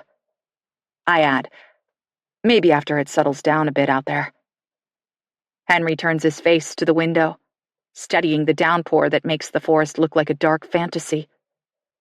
The whole world is a smear of muted colors, green and blue, and so much steely gray that it makes me shiver and pull my cardigan tighter around my shoulders. It's Felix's, and I barely remember putting it on. I must have done so late last night, before I fell asleep on the couch, before the trail cam footage woke me up, and I stepped through the wardrobe, or rather the greenhouse door. Okay, Henry finally says, and I've almost forgotten what it is he's agreeing to. You can drive us into Requiem. It's a small victory, but I'll take it. Okay, I echo. We'll leave as soon as it lightens up a bit. I abandon the half-eaten apple on the counter and slide to the floor. Laying the third untouched sandwich on the table beside Henry as an offering, I go to press my wrist to Finn's forehead. He's still warm. I'd guess that his fever is climbing again, and a dart of worry slides through me. Maybe if I keep proving to Henry that I'm steady and sure, if I keep providing for their needs and showing kindness in the face of his defiance, he'll trust me enough to tell me the truth. Or at least as much as necessary to get us through this ordeal safely. Henry's story is full of holes, and the fear that surfaces from time to time on both boys' faces scares me. If they are afraid of something or someone, I should be too. The rain comes hard and fast on the mountain, making it impossible to navigate in a UTV, but it also dissipates quickly. Muddy puddles and creeks that trickle where bare ground had once been dry up as soon as the skies clear. The water soaks deep into the porous earth, leaving everything behind it rich and green. The park ranger had warned of a winter storm, but surely we'll catch a break before the snow begins to fly. The temperature must drop a long way before all this rain turns to snow. How about a hot shower before you go? You can clean up that hand and we'll bandage it." Henry and Finn didn't know what ibuprofen and protein bars were, but even Henry can't hide the delight that sparks behind his eyes at the mention of a hot shower. This, they understand. "Stay here," I tell them. "I'll get some fresh towels and see if I can find any clothes that'll fit you." "You're not taking my clothes," Henry growls. "Just wash them. You'll have them back before we go." This seems to mollify him, and I stand to leave the kitchen. Chancing a touch, I slip one finger through a perfect curl at the nape of Finn's neck. "It's going to be okay," I tell him. And Henry. And myself. I'm not sure I believe it. Before. Friday, March 7th. Waxing gibbous moon / Mercury at greatest eastern elongation. The rain came as a total surprise. It wasn't in the forecast, at least not as a significant threat. And because Mercury could only ever be observed at twilight, and it was supposed to be 55 degrees at dusk, Sadie had packed a picnic. She felt a bit like a suburban housewife with her hamper of ham sandwiches and cold potato salad, some 50s throwback complete with a high ponytail and low-slung tennis shoes. But Felix never made her feel self-conscious. Quite the opposite. After his impromptu office visit at Christmas, Felix had taken to regularly popping in on Sadie. She expanded her tea repertoire, and they sat sipping London Fog, chamomile, and, of course, peppermint, while they chattered about classes and students and life in Newcastle. Felix often thundered into her office mid-sentence, coat already sliding off his shoulders, and threw himself into the chair across from her without so much as a greeting. Sadie merely got up to turn the kettle on. His visits were not romantic, nothing like a date at all, and their friendship blossomed without the angst of will he, won't he. He won't, Sadie knew, right from the start. It was enough to have a friend, more than enough. Felix was windswept and golden, a summer storm rolling across the prairie that made Sadie want to curl up in a porch swing and watch him touch the earth. But for all his unchecked enthusiasm, his long monologues about the complex chemistry between stars and the world's tragic misunderstanding of black holes, he was the furthest thing from a narcissist. Felix rambled not out of arrogance, but out of an impetuous sort of love for a cosmos he could barely begin to understand. And when he caught himself and realized that he was going on like a schoolboy, he gently wound the thread of conversation back to Sadie. She told him far more about herself than she wanted to. It just slipped out, because his questions were so guileless, his expression one of pure interest. He wanted to know her, and it was intoxicating. In a few short weeks, Felix managed to disarm all of Sadie's defenses, until she wondered if there was anyone on the planet who had ever known her like he already did. Not her mother. Not Alice Sheridan, who sipped just enough Chablis to keep herself anesthetized and treated Sadie like the girl who lived. They both knew Alice would have preferred to keep her husband, the boy. Anyone but Sadie. Not her friends from college, or her colleagues, or Peter and Carly, who had grown up down the street, who knew her longer than anyone besides her mother. Sadie held people at arm's length and kept her well-tended walls high. But Felix was breaking through. Coat abandoned on the floor of her office, arms slung over the back of one uncomfortable chair. Sometimes he propped his feet on her desk, and she couldn't even be bothered to care. When he told her about Mercury at its greatest eastern elongation, she didn't even pause to consider that he was deftly moving their relationship out of the safe, cozy confines of her office and into the real world. Mercury's orbit is closer to the sun than the Earth's, Felix said, using his balled fists as models for the planets, That means it gets lost in the glare of the sun most of the time, but it's observable a few times a year when it reaches its greatest separation from the sun. Greatest eastern elongation, Sadie repeated, a quick learner and new devotee to all Felix had to teach her.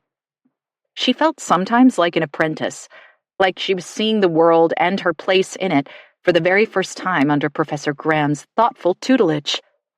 She wanted to learn more. She wanted to know everything. Exactly. Felix drew his hands apart, increasing the gap. It's still hard to see, less than 20 degrees above the horizon and only at twilight, but not many people can say they've seen Mercury in real life. Is that an invitation?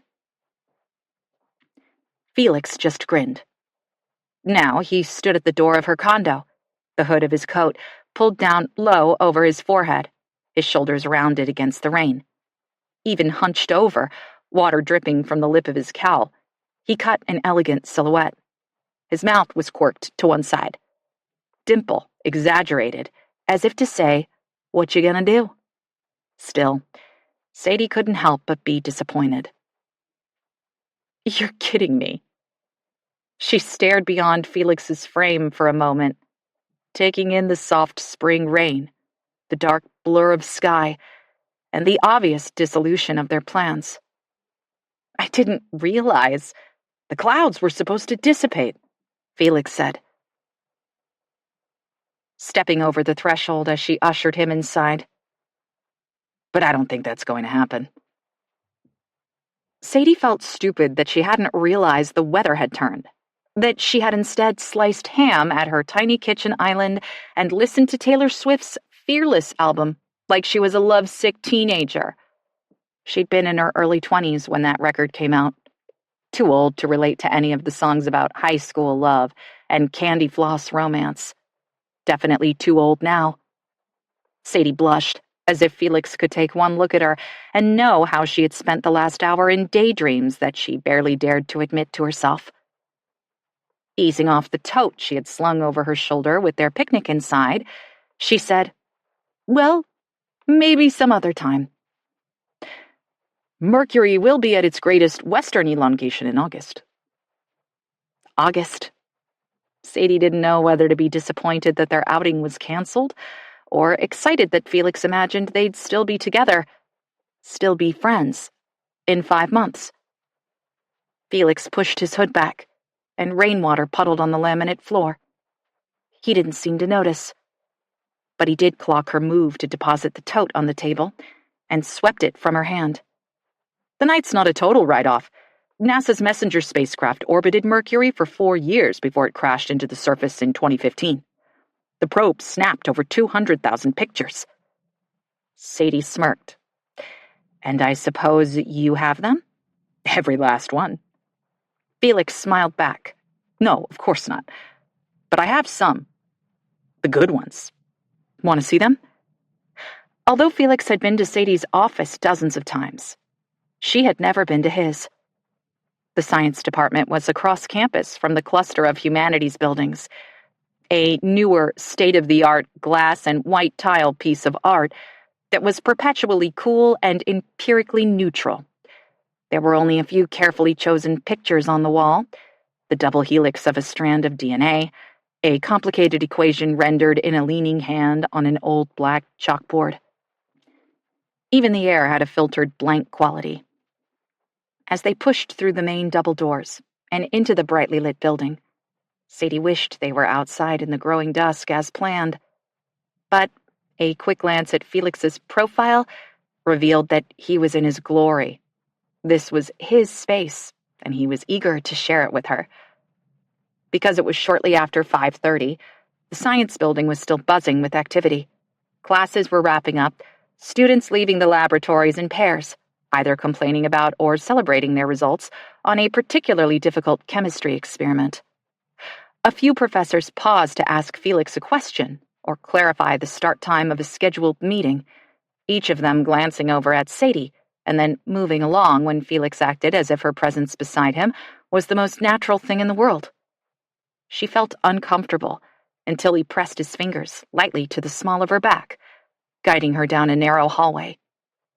"I've got you," his touch promised. Felix's office was everything Sadie imagined it would be. An explosion of color and movement and light that reflected Felix himself. There were pictures of deep space on the walls and perpetual motion machines on his desk. In one corner, he had hung a glittering mobile of the solar system, each planet carefully designed to appear as accurate and realistic as possible. Sadie looked up, and when she did, she laughed.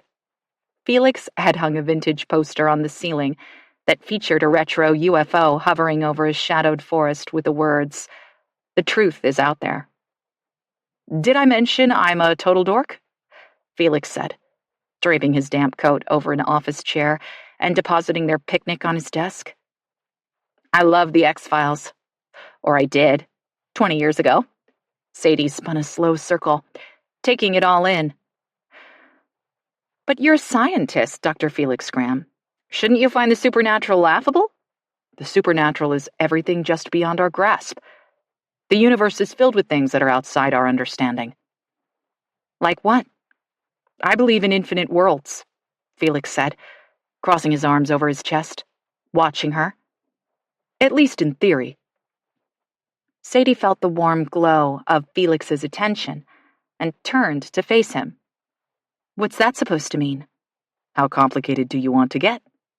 "I'll take the Science for Dummies version, please." Felix laughed.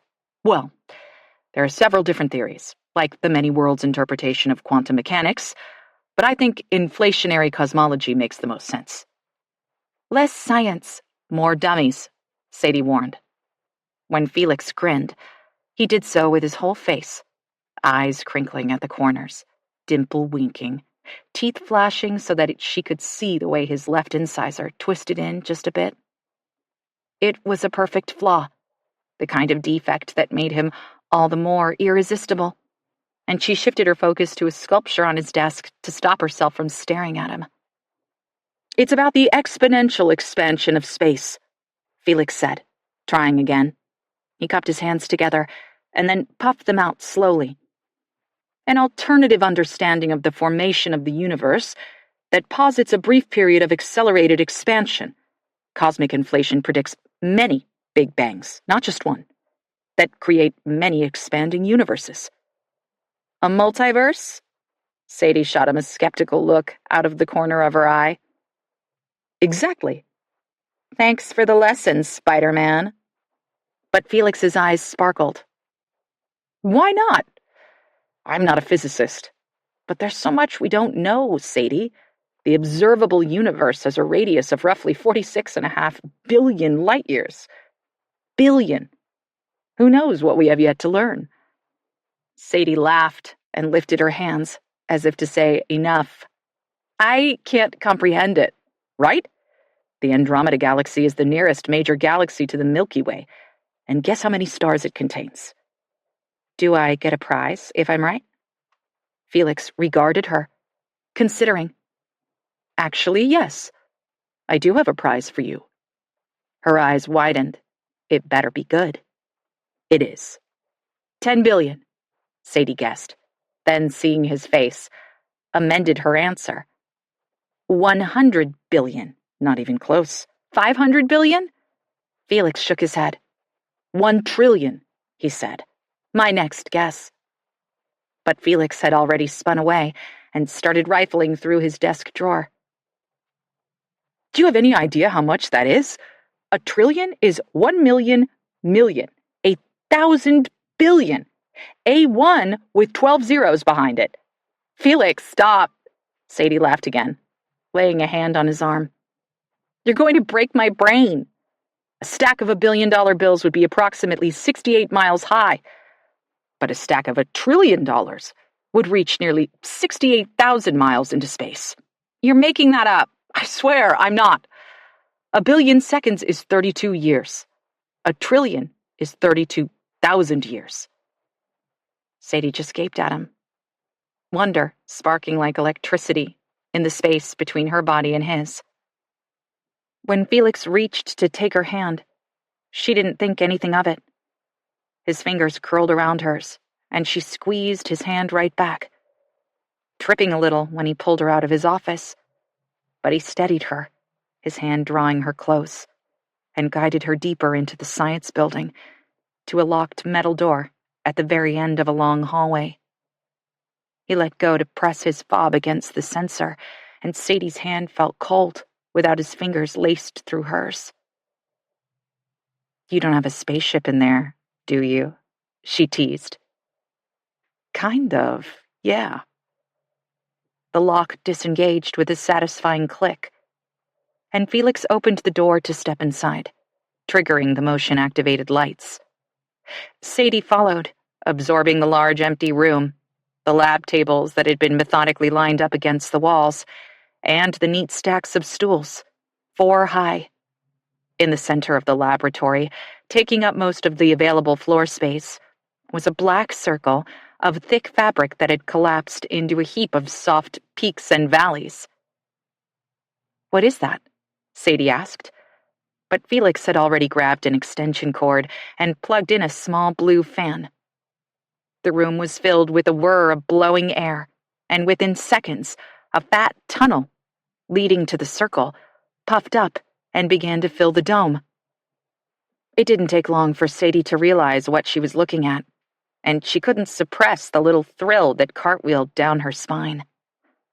"I haven't seen one of these since elementary school," Sadie marveled when the portable planetarium was fully inflated. "It was the very best part of 4th grade. Our science education majors have been hosting local schools all week," Felix told her. "It's part of their practicum. I kind of forgot it was here, but since we can't see Mercury outside, maybe we can see it in the dome. And Andromeda. You know, a trillion stars." Sadie was utterly enchanted. Something about Felix made her feel young again, childish in the most pure and happy way. His enthusiasm for life was inspiring, and when he held back the airlock for her, she eagerly crawled inside. They lay side by side on the floor of the planetarium, and Felix transported Sadie through space. The universe that unfurled on the vault of the screen was so real, so vibrant, that she reached her fingers to trace the constellations.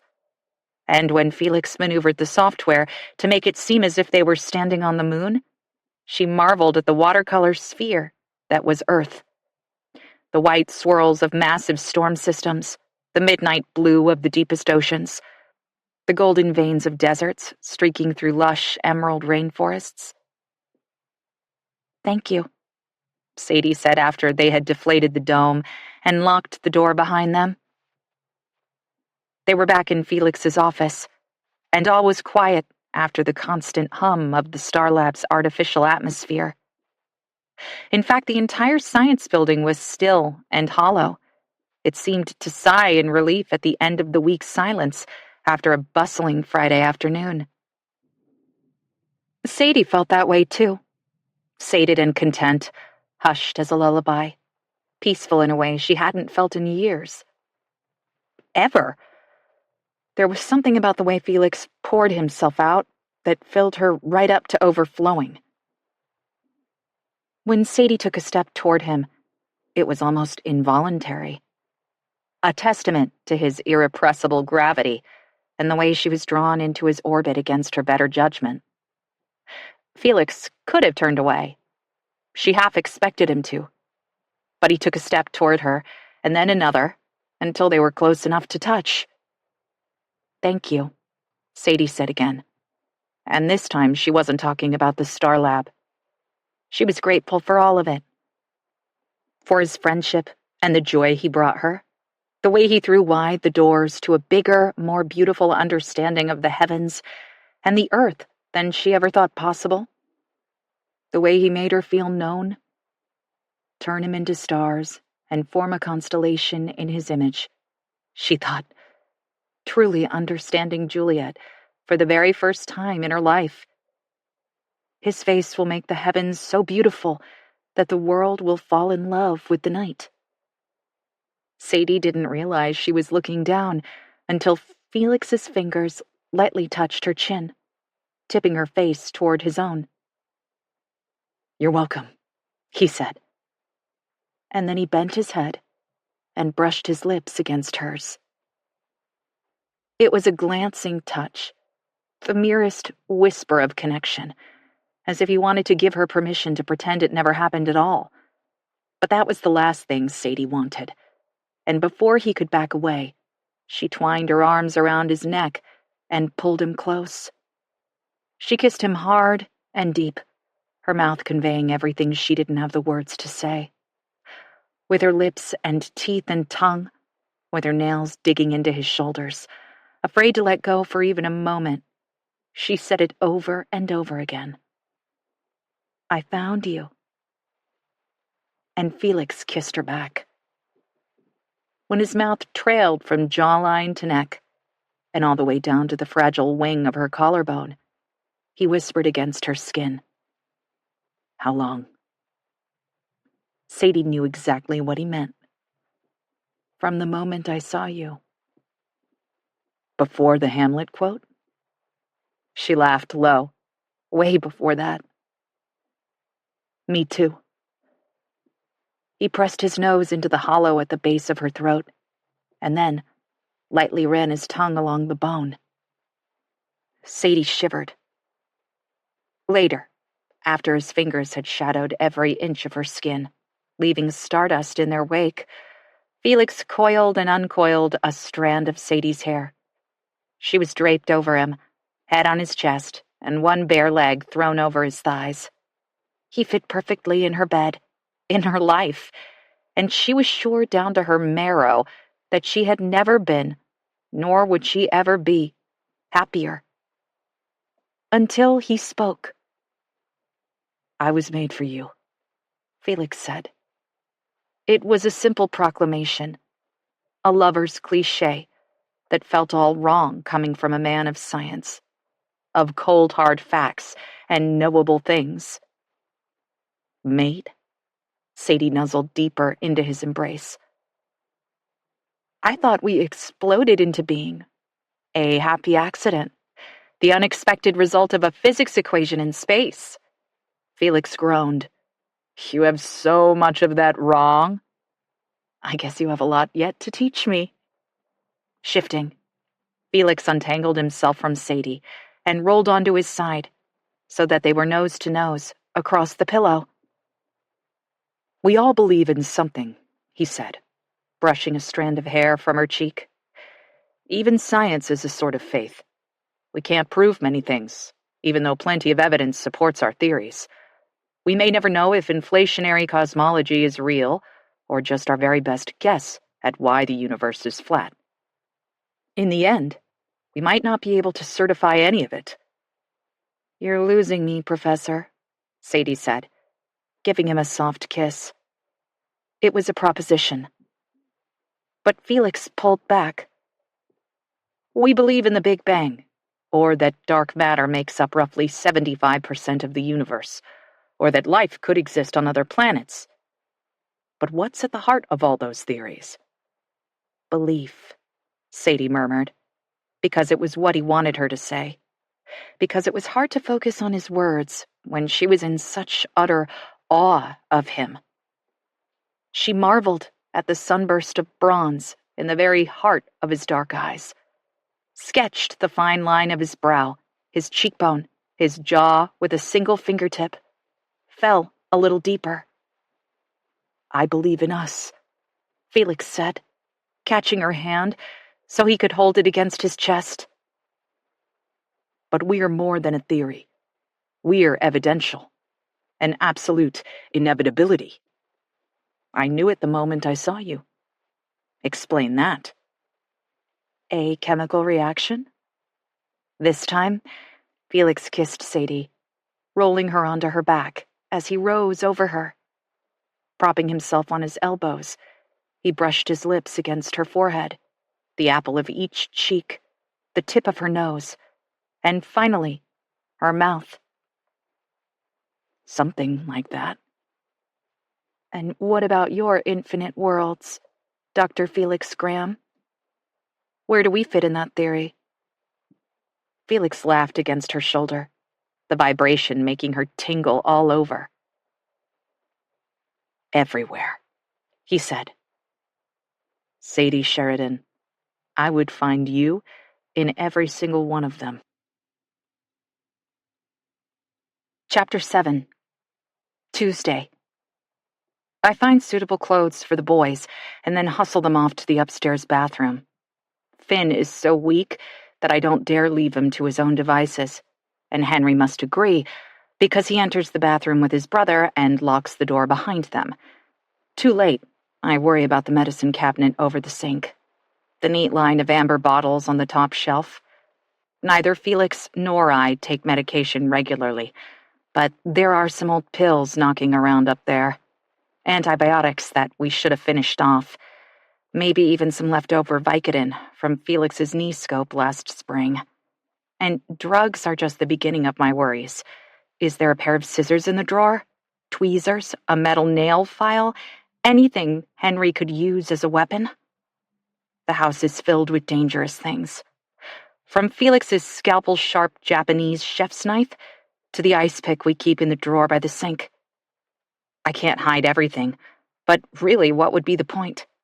If Henry wanted to harm me, there are a dozen ways he could do it. But I don't think he will. At least, I hope. I linger just down the hallway from the closed bathroom door, waiting for the sound of the shower.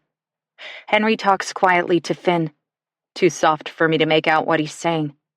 And when I hear the old pipes squeak and the water begin to flow, I'm grateful for the excuse to go back downstairs. I don't want to be the sort of person who eavesdrops on children, but I'm desperate to know more about these mysterious interlopers. Back in the kitchen, I clean up the remains of our breakfast and wipe the table with a damp cloth. My movements are rote, born of routine and habit. Nothing more. This is what I do. I clean up. I take care of the people around me.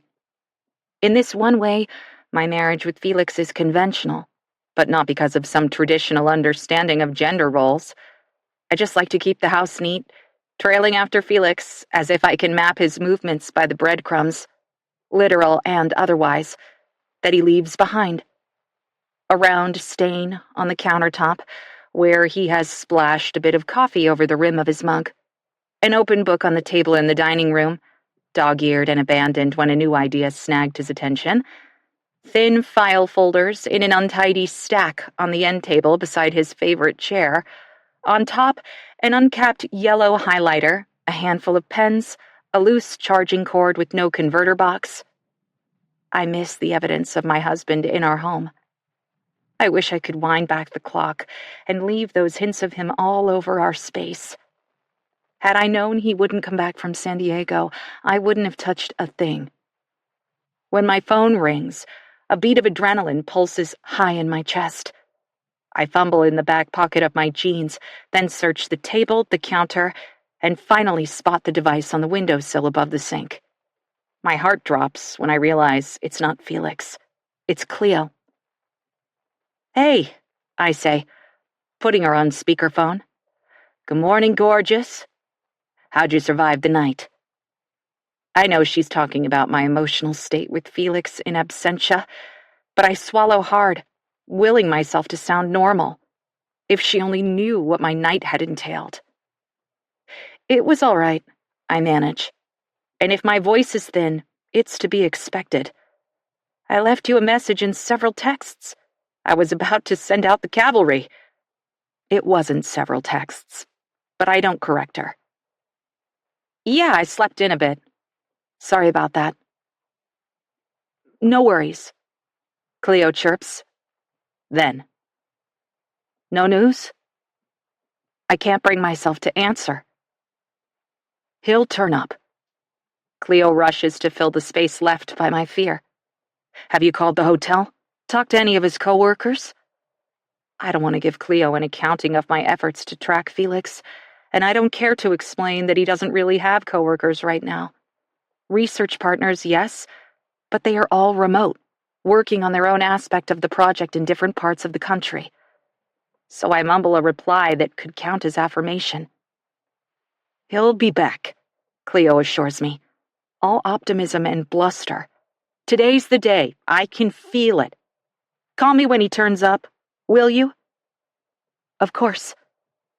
I can hear Trilogy's front doorbell jangle merrily in the background, and a moment later, Cleo says goodbye. I'm still holding my phone in one hand when a text comes through. It's Cleo again. I'll swing by after closing with some supplies. She can't come here. Not with a pair of mysterious kids hiding at Hemlock House.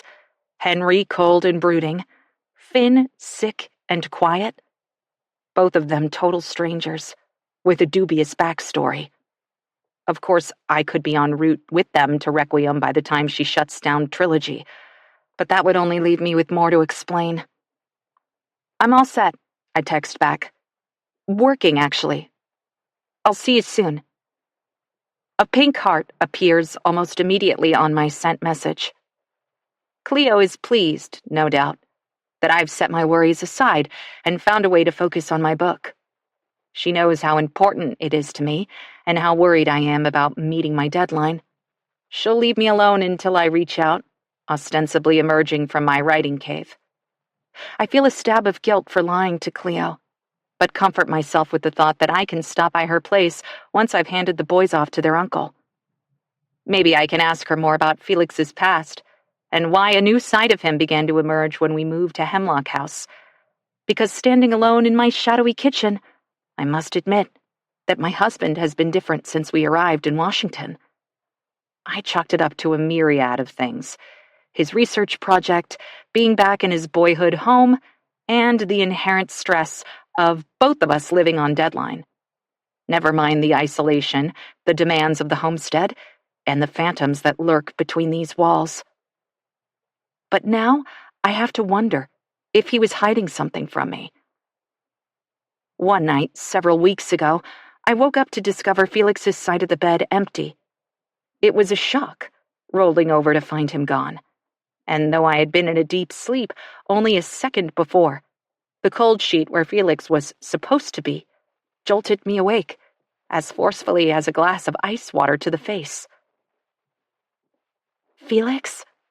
I whispered into the night. But even as I said his name, I knew he wasn't in our room. The space felt hollow, abandoned. Worried that he wasn't feeling well, I tucked my robe around me and crept out onto the landing. I expected to find Felix in the bathroom, maybe searching the medicine cabinet for antacids. But the door was open, the room dark. Same with Felix and Gabby's childhood bedrooms across the hallway. I didn't mean to creep down the stairs, but I suppose I did, avoiding all the spots that squeaked. I had learned quickly to move about Hemlock House in almost perfect silence, afraid perhaps to disturb the slumber of the ghosts that haunted the halls. I tiptoed, spoke quietly, and threw salt over my shoulder when I spilled it, trying to keep the devil away from me and my husband. From the happy little life that neither of us could quite believe was ours. Felix laughed at me, but I noticed he did the same when he thought I wasn't looking. His absence from our room made me panic in a way that only the vacant darkness could. My husband wasn't a night owl or prone to midnight wanderings. The fact that he was not beside me was not just disorienting, it was oddly frightening and nightmarish, as if I wasn't really awake at all. At the bottom of the stairs, I exhaled a pent-up breath when I saw a shaft of yellow light cutting beneath the frame of the closed door to Felix's office. He was here, working probably, or startled awake by an idea that he simply had to record. Never mind that it was so out of character. I could admit that there were things I was still learning about my husband. But then I heard a voice on the other side of the shut door. Felix? If so, he didn't sound like himself. His words were fast and tight, rigid with barely contained emotion. When a second voice drifted through the door, I froze. A woman? Was someone here?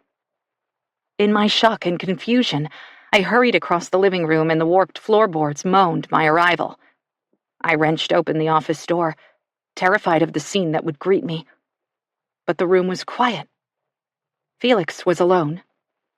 He slowly spun his chair away from the computer and gave me a soft smile. But his cheek didn't dimple. There was no sparkle in his eyes. Hey, he said, rubbing his face with both hands. What are you doing up? You were gone. I didn't mean to sound accusatory, but my heart was still pumping way too fast. I was at a loss, embarrassed that I had jumped to conclusions, and only partly convinced that I had heard anything at all. I cleared my throat and hovered in the doorway. I didn't know where you were. Sorry, Cielito. I couldn't sleep. He put his arms out to me, and I shuffled across the space between us, sinking warily into his lap. Felix held me tight, buried his nose in my hair, inhaled deeply. I didn't mean to scare you. It was ridiculous, probably, to be afraid, but even pressed snug against my husband's chest, I was. Was it the lingering miasma of a bad dream I couldn't remember? Or was something off about how he seemed just a bit breathless? Over his shoulder, I could see that all the screens were black. His phone was on the desk, face down. Did Felix put the computer to sleep when he heard my footsteps in the living room? Had he hung up his phone just in time to turn around and greet me? I didn't want to know, and maybe that's why I didn't push him. It was 2:00 in the morning, and I was muddled and groggy. Maybe it was easier to convince myself that everything was fine than face the fact that I knew Felix was hiding something from me. Now I wish I could have that moment back. I twist around in his lap, ask him what he was doing and who he was talking to. I wouldn't let him get away with some pat answer, that he was working or dealing with a rare bout of insomnia or mumbling to himself. I knew something was wrong, and because I was afraid to disturb the peaceful equilibrium of our too-good-to-be-true life, I let him lead me back to bed and half forgot that it had happened at all. 40 hours gone. Felix is really and truly a missing person now, and my heart petrifies into something cold and brittle. I have to get rid of Henry and Finn.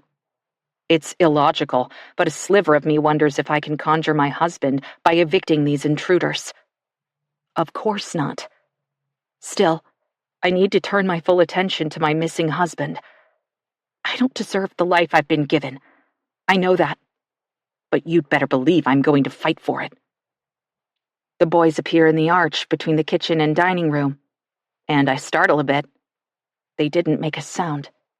Finn is leaning on his big brother, his hair damp and tousled, as if Henry ran a rough towel over it but didn't bother to brush it. Maybe I should have left out a comb, deodorant, a toothbrush, and some toothpaste. Still, despite my distracted oversights, he's scrubbed clean. I can smell the zest of soap mingling with Felix's favorite eucalyptus shampoo from across the room. Here, Henry says, drawing my attention from Finn. He, too, looks spit-polished and shiny, like a new person. But his arms are full of their filthy clothes. You said you have a washing machine?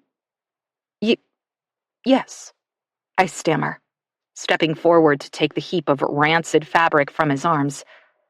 In truth, I should take it all straight out to the burn barrel and torch it, but Henry watches me so closely, it's as if he's handed me his firstborn child. I decide not to suggest that they simply wear our clothes until more suitable ones can be found. It's an old machine. It'll take a couple hours to wash and dry everything, but as soon as it's all done, I'll take you to Requiem. I don't add, if the storm has let up. Henry seems satisfied at this, and I feel a momentary pride at how I've handled the whole bizarre situation.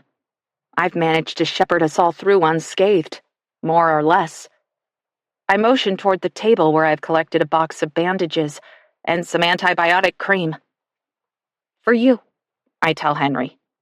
And when he looks confused, I clarify. For your hand. He glances down at his fist, at the split knuckles that are now washed clean but still oozing a bit. They'll scab over just fine, but my offerings will help, and he knows it. I just wish there was something I could do about his black eye. It's aggressively shiny, the skin tight and royal purple. It looks like it hurts. How's the ankle? I ask, afraid to mention the black eye. I'm dying to know where he got it, but I feel certain he doesn't want to tell me the answer. Fine, he says, grabbing the box, the small tube. But he doesn't say thank you. And when Finn gives a little groan and slumps against him, Henry's hand is forgotten, as his heavy brows knit together in concern. He needs another dose of ibuprofen, I say, taking in Finn's glassy eyes and flushed cheeks. Beneath the bright spots of color, he's pale as a sheet. How do you feel about trying the cough syrup now, too? But even as I say it, I change my mind. I have no idea what these boys have and haven't been exposed to, and I don't want to be responsible for an allergic reaction or some adverse effect.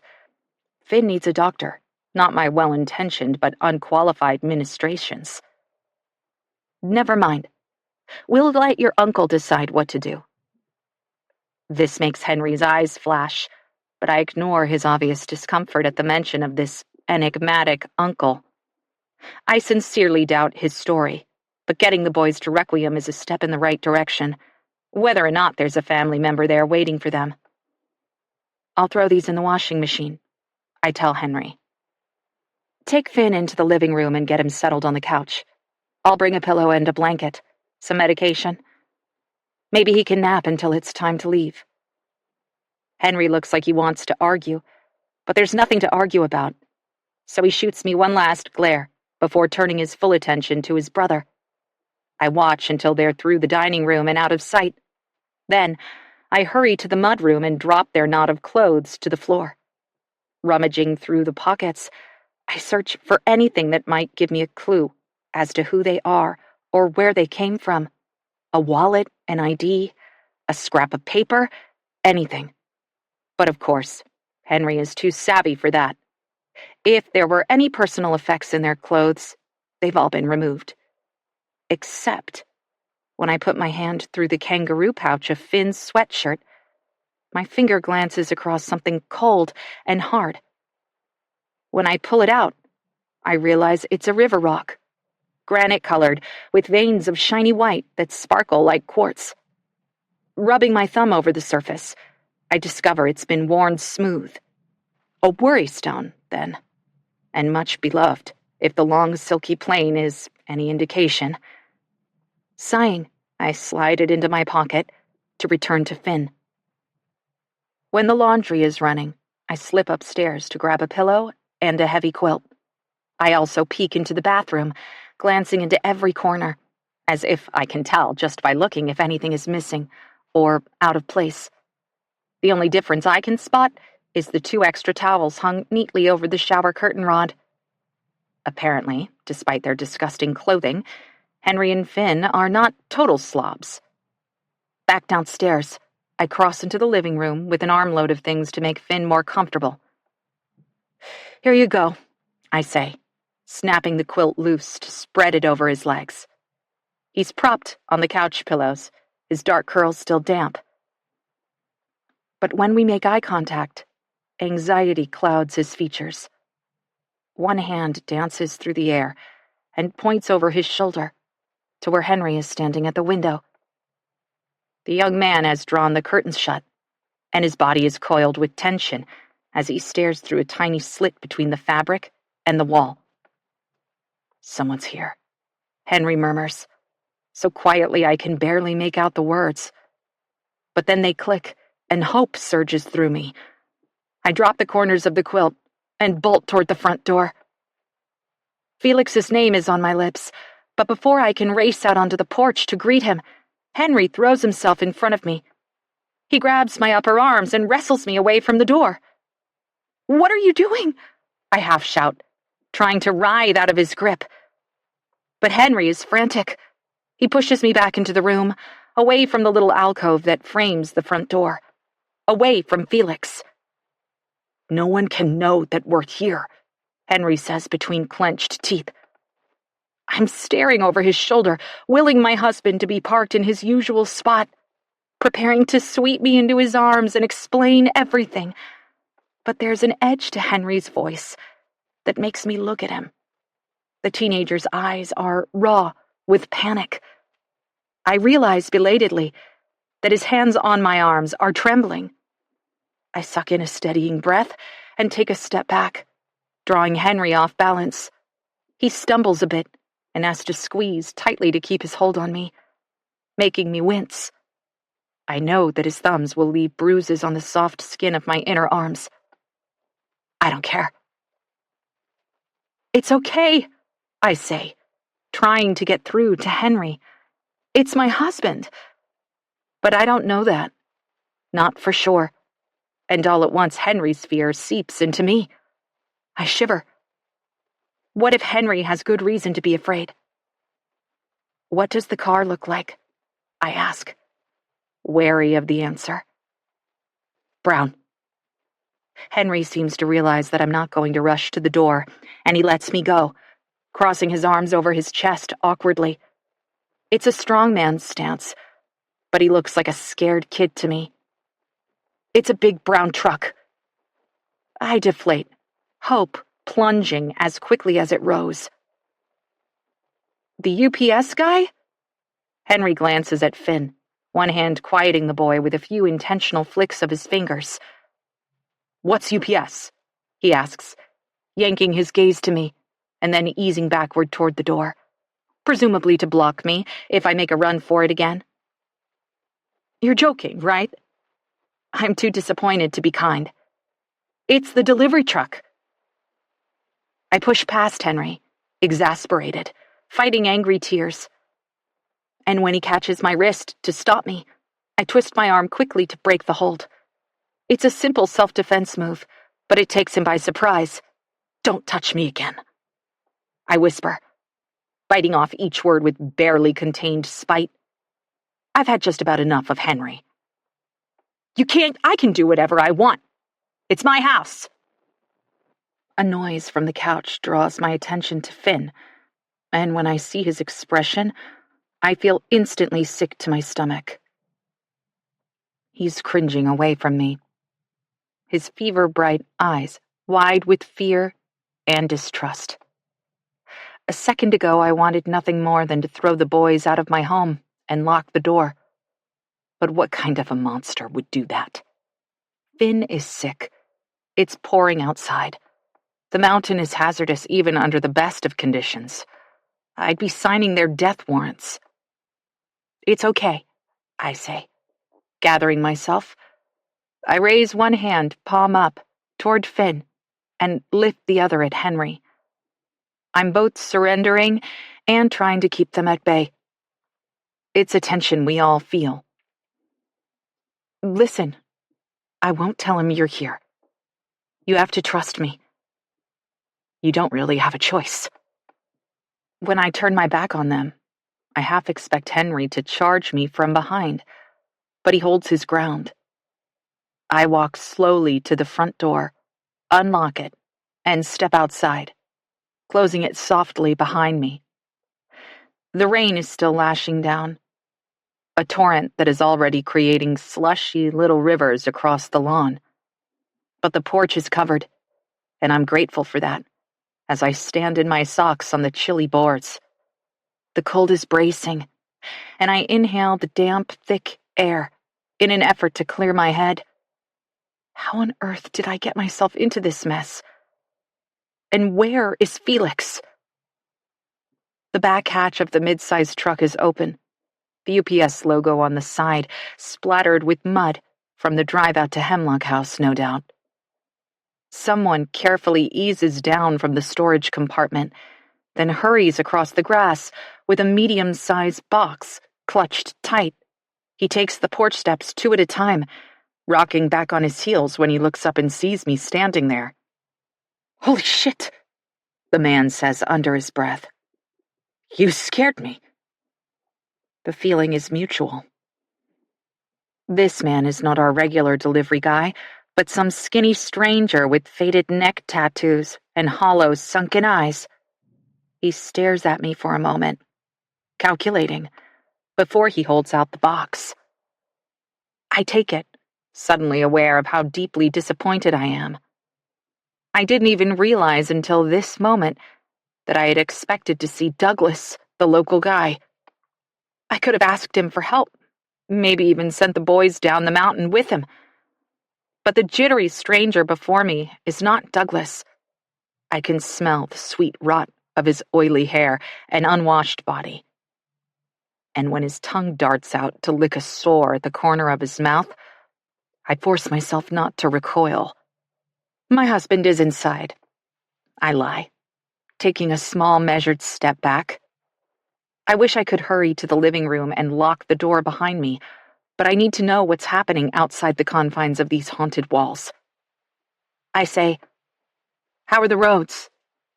The man lifts one shoulder. "Not great, and it's getting worse by the minute. This is my last delivery." He looks me up and down, then adds, "You alone up here?" I already told him I'm not. "Felix is inside," I say forcefully. But I watch as the man's eyes flick to the UTV. No other vehicles are immediately visible, and I can practically see the wheels spinning in his head. "Thanks for this," I say dismissively, tilting the box. "Be safe out there." "Yeah," he smiles, his lips a thin, ragged line. "You too." I stay rooted to the porch until he has climbed back into the UPS truck and pulled slowly back down the driveway. When he disappears into the darkness of the trees, I release a shuddering breath. It's only mid-afternoon, but it might as well be dusk, and as I shiver in the misty cold, a low rumble of thunder is preceded by a flash of lightning that illuminates the skeletal electrical poles bisecting our yard. They're bony and leaning, fragile against the onslaught. It doesn't look like it would take much to bring them down. The thought of us alone up here, without power, turns my stomach. Back inside, I see that Henry has tucked the blanket around Finn's shoulders and removed a pillow so that he's more or less lying flat. The younger boy has fallen into a fitful sleep. Henry is sitting in Felix's favorite chair, scowling at me. "I'm going to check on the laundry," I announce, trying to shake off the odd encounter with the UPS guy, trying to ignore the fact that only minutes ago, Henry tried to trap me in my own home. But I'm a fast learner. I won't underestimate him. Or anyone. Again. We need to get off the mountain before it's too late. The boys' laundry has a few minutes left on the wash cycle, so I carry the UPS package into the kitchen and set it on the breakfast table. Snagging a knife from the butcher block, I slide the blade under the packing tape, pop the flaps open, and set aside a layer of bubble film. Then I'm looking at the contents of the box. Unable to make the seemingly random tableau before me make sense. Reaching inside, I lift out the first item. A black baton with rubber grips. It's heavier than it looks, and I turn it over and over in my hands, trying to figure out why Felix ordered it. Because I certainly didn't. I press the top, the metal bottom, and feel all along the sides, but nothing happens until I give the tube a frustrated shake. In one lightning-fast snick of sound, steel shafts expand out of the baton and click into place. I know instantly what it is. A tactical weapon. I don't know how to retract it, so I toss it on the table, frantic to know what else the box contains. There are 2 discreet canisters of pepper spray, small enough to be tucked into a pocket or concealed in the palm of your hand. These are nothing like the giant cylinder of bear mace, and clearly intended to be hidden. Then I find a heavy-duty mag light, a pack of D-cell batteries, and a plastic bag full of zip ties. Zip ties? My mouth goes dry, and I stumble back from the table, dropping the bag on the floor. It must be a mistake. I got the wrong package. Grabbing the box, I probe for a packing slip or something that can tell me the name of whoever purchased this bizarre and frightening collection. But there's nothing left inside except a black case the size of a pack of cigarettes. I turn it over to read. Stun gun. There's an arsenal on my kitchen table. A cache of weapons designed to incapacitate but not to kill. It smacks of Felix. I imagine most people, if they felt the need to arm themselves, would simplify matters and just buy a handgun. But my husband's aversion to firearms is zealous. Only he would amass such a strange hoard of self-defense tools. I know before I close the box flap that I'll find his name on the shipping label. And I do. What I can't begin to imagine is why. Chapter 8. Tuesday. My nerves are frayed and sparking like cut electrical wire by the time Henry and Finn's laundry is done. I've secreted the box of weapons under my bed upstairs. I can't deal with the implications of my husband's bizarre purchases until the boys are sorted. It's insane. Insane to think that Felix felt the need to arm himself, or defend Hemlock House, or protect me. What could he possibly be afraid of? It strikes me as I'm lifting Henry and Finn's warm, clean clothes from the dryer that if Felix thought we were in danger, he would never leave me here. I may be a newlywed, but I know my husband. This is the man who pins me to his side when we walk dark streets, places a coaster on top of my drink when I step away from the bar, and always claims the side of the bed closest to the door. If I bristled at his chivalry in the beginning, I bask in it now. I've taken care of myself my whole life, and knowing that I can relax enough to let Felix take a shift now and then has made me soft in ways I never thought possible. No, there's no way my husband would abandon me if he thought there was a real need for those weapons. Something is preventing him from coming home. I can feel the flutter of my heart in the notch at the base of my neck, and I put my fingers there as if to stop it. Warm skin, the velvety curve of my worn smooth collar. 44 hours gone. After a restless nap on the couch, Finn is as alert as I've seen him, while Henry slips upstairs to change back into his clothes, now clean, but still old and tattered and nasty. I do what is necessary. It's a mechanical impulse, hardwired inside me, to get the job done. When I was a child, I learned what my mother expected of me, and I performed my duty to the very best of my ability. Never mind that she often accused me of failure. I absorbed the lesson and adjusted as necessary. Somehow, someway, I would get it right. I would be perfect. I've always been composed and capable and responsible. A counselor once told me that perfectionism is the most paralyzing form of self-abuse. But I have never been incapacitated. I can always do what needs doing. Right now, Finn needs food, so I microwave a bowl of leftover beef bourguignon for him and spread a slice of whole grain bread with butter.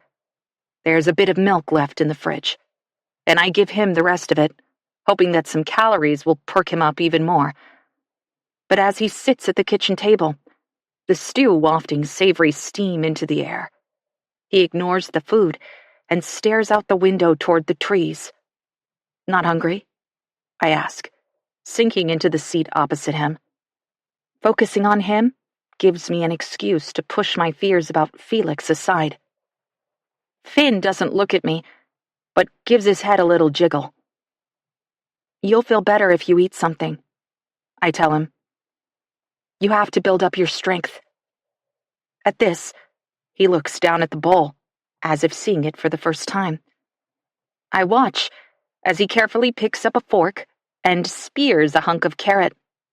He twirls it around for a moment, and then slides it back off the tines. This time, he pricks a cube of beef and lifts it to his lips. licks it. It's good, right? Finn licks it again, considering, and then pops the meat into his mouth. I silently cheer. My eyes dart to the ceiling, trying to calculate how long I have before Henry comes back.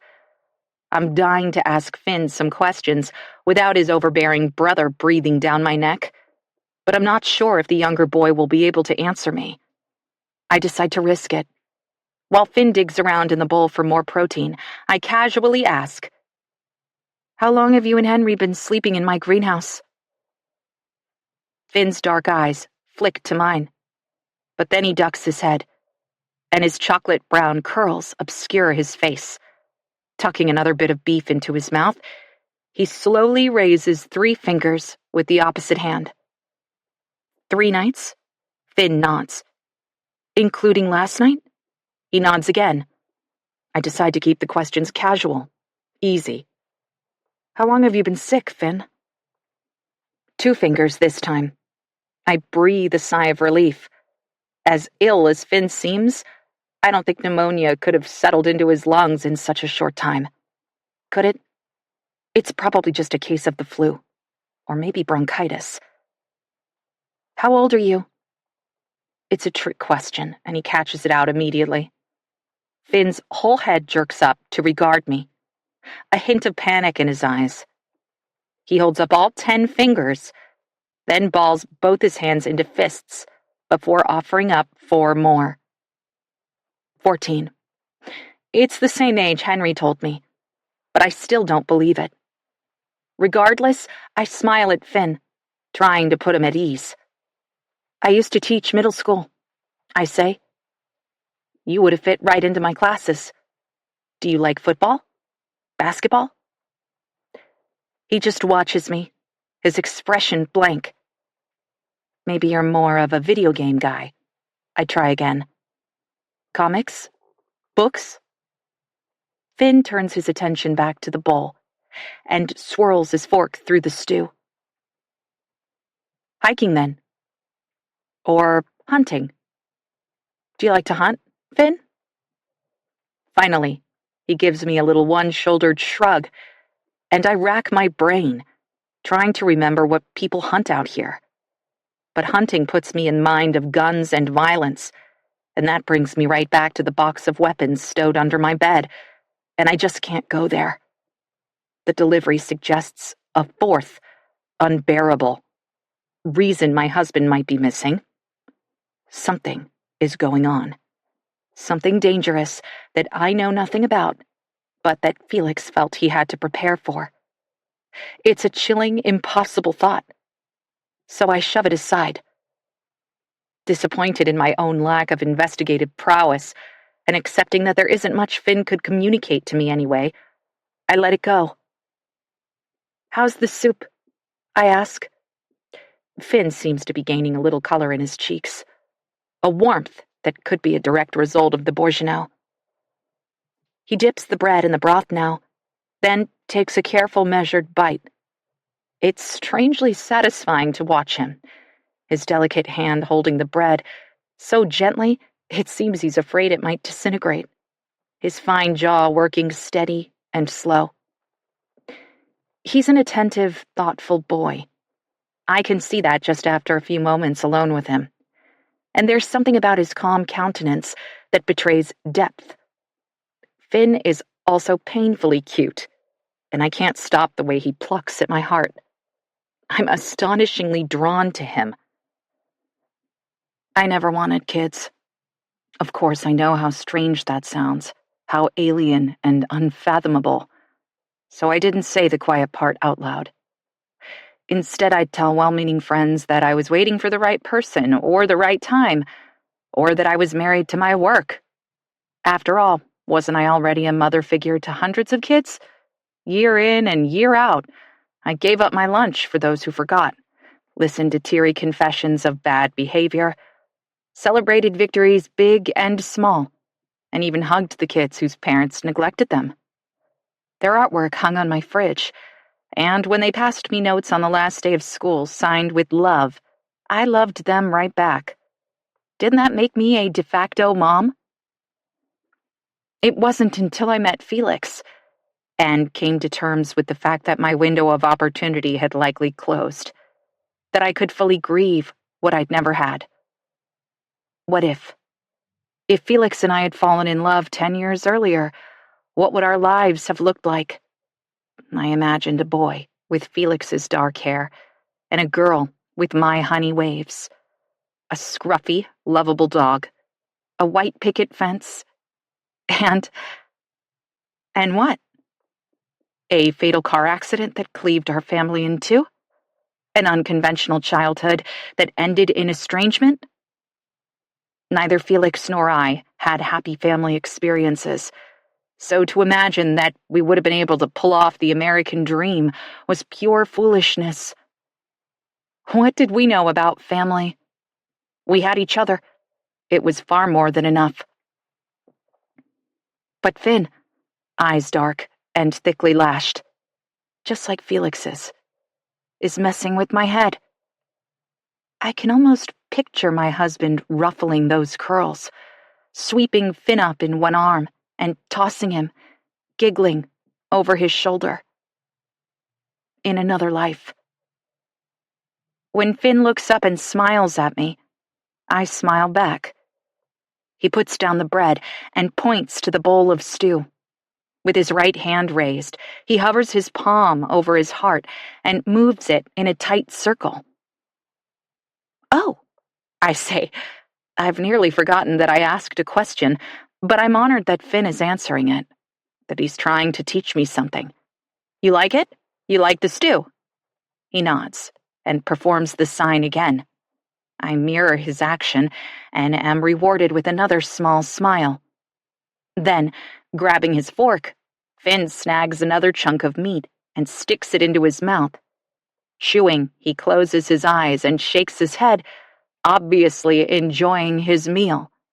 This time, when he performs his homemade sign, he taps his chest twice with his hand at the end. I laugh. You love it. This earns me a full toothy grin, and I'm surprised by how my heart swings open at the sight. What's going on in here? I look up to find Henry glowering in the kitchen archway. I never even heard him come down the stairs. Finn is teaching me sign language, I say, my smile fading. Henry looks like he wants to strangle me with his bare hands. It's not sign language, Henry barks. And I watch Finn's face shut like a slammed door. The boy lowers his head, folds his hands in his lap. Not proper sign language, anyway. Come on, Finn. You need to get dressed. Finn slides off the chair obediently and follows his older brother out of the kitchen. It's only when Henry's back is turned that Finn chances a glance over his shoulder and gives me a furtive, secret look. Is he warning me not to disclose our conversation? To be wary of Henry? I don't know Finn well enough to interpret his gaze, and before I can respond, they're both around the corner and gone. I push myself up from the table and take Finn's half-eaten bowl of stew to the sink. I should probably offer Henry lunch too, but I can't stomach the thought of him in my house for a minute longer than strictly necessary. Instead, I wrap another slice of buttered bread in wax paper and grab a banana from the counter. Henry can eat in the Ranger on the drive down the mountain. I've been more than hospitable, and I have my own misery to contend with. A missing husband, a cache of strange weapons for a battle I know nothing about. By the time the boys return to the kitchen, I'm bundled in my winter coat and ready to go. Here, I say, handing each of them one of Felix's heavy jackets. They're thick, down-lined flannels with hoods, and they'll keep the brothers warm and dry on our trek into town. I've never driven the UTV in a storm, and never with the weatherproof panels snapped in place. I have no idea how effective they are or how cold our trip down the mountain is going to be. To be honest, I'm nervous. The Ranger doesn't have windshield wipers, and though the rain has slowed a bit, it's still coming down. Never mind the predictable slippery spots along the old logging road and the deep puddles that will undoubtedly make the drive treacherous. I just want to deliver my cargo and get back so I can concentrate on finding Felix. When they're bundled and ready to go, Henry takes the banana and slice of bread with a reluctant grunt that is the furthest thing from a thank you. He doesn't want to accept generosity from me, and I feel a little stab of spite.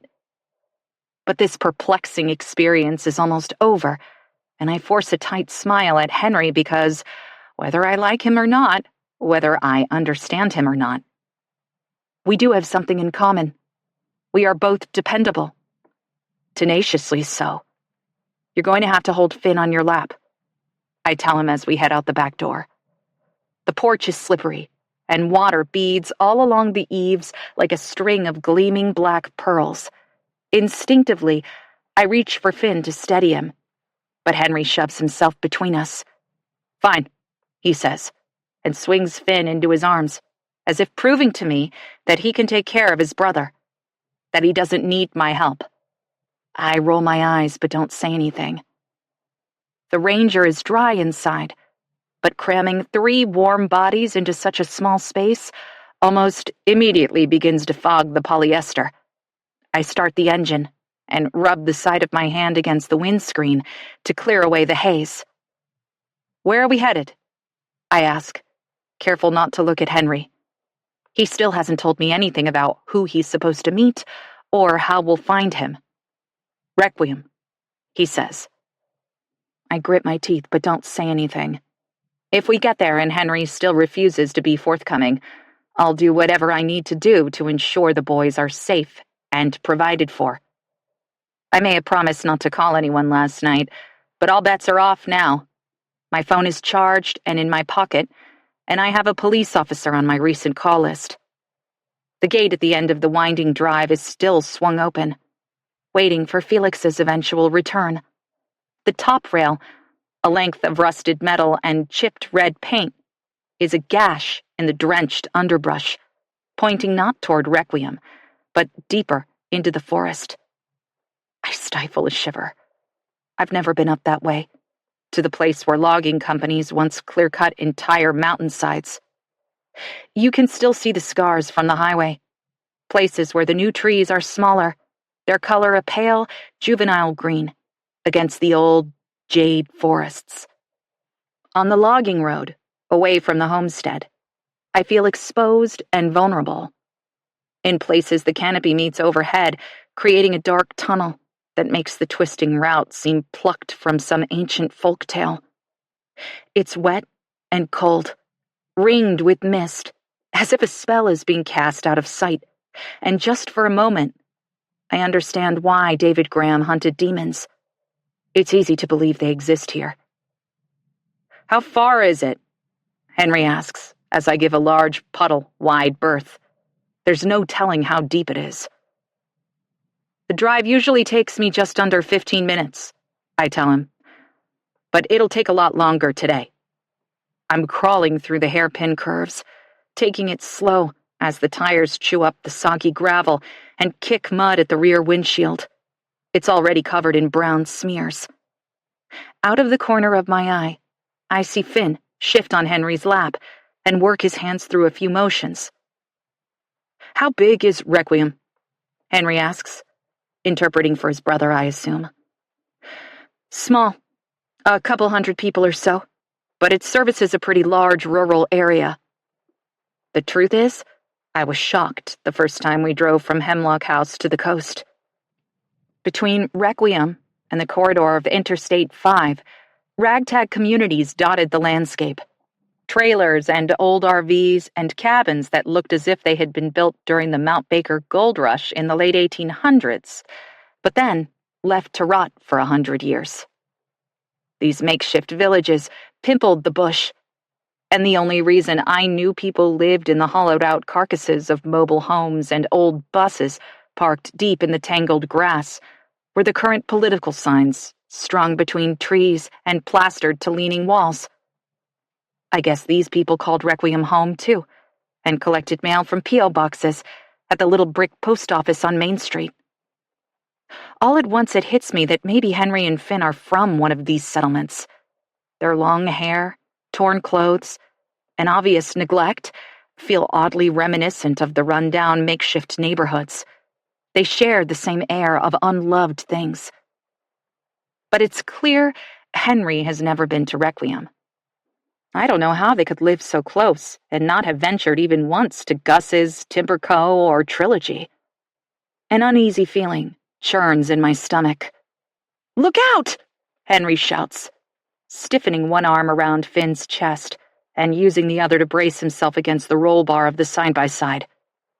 I see the gully at the last minute and yank the steering wheel to the right, slipping in a channel of sludge that spins out the back tires and whips us toward a tree. Slamming on the brakes, I fling my forearm over my head, hoping that if we crash, I can at least prevent a head injury. But we stop just in the nick of time, rocking from the abrupt, unexpected standstill, a few paltry inches from the trunk of a spruce that's almost as wide as the Ranger. It would have crushed us like a tin can. Finn exhales a wobbly breath.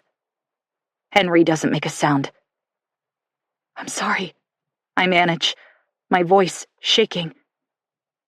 I couldn't see it.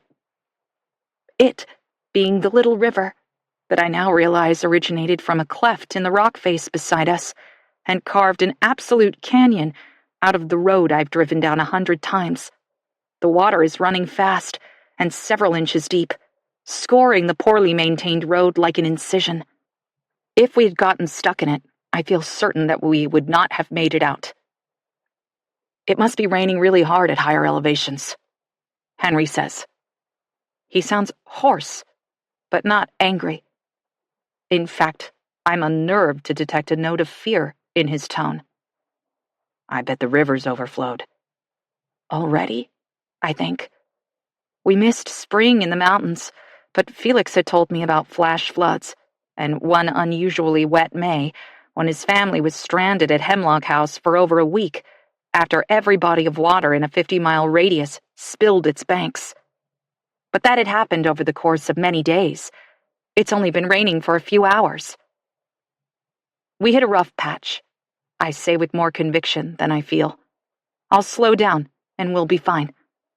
I just need you to help me keep an eye out, okay?" Finn gives a jerky nod, and Henry shifts his brother off his lap so that they are crammed side by side, sharing the bucket seat. It looks uncomfortable, but it affords Henry a much better view. I don't argue. I need his eyes.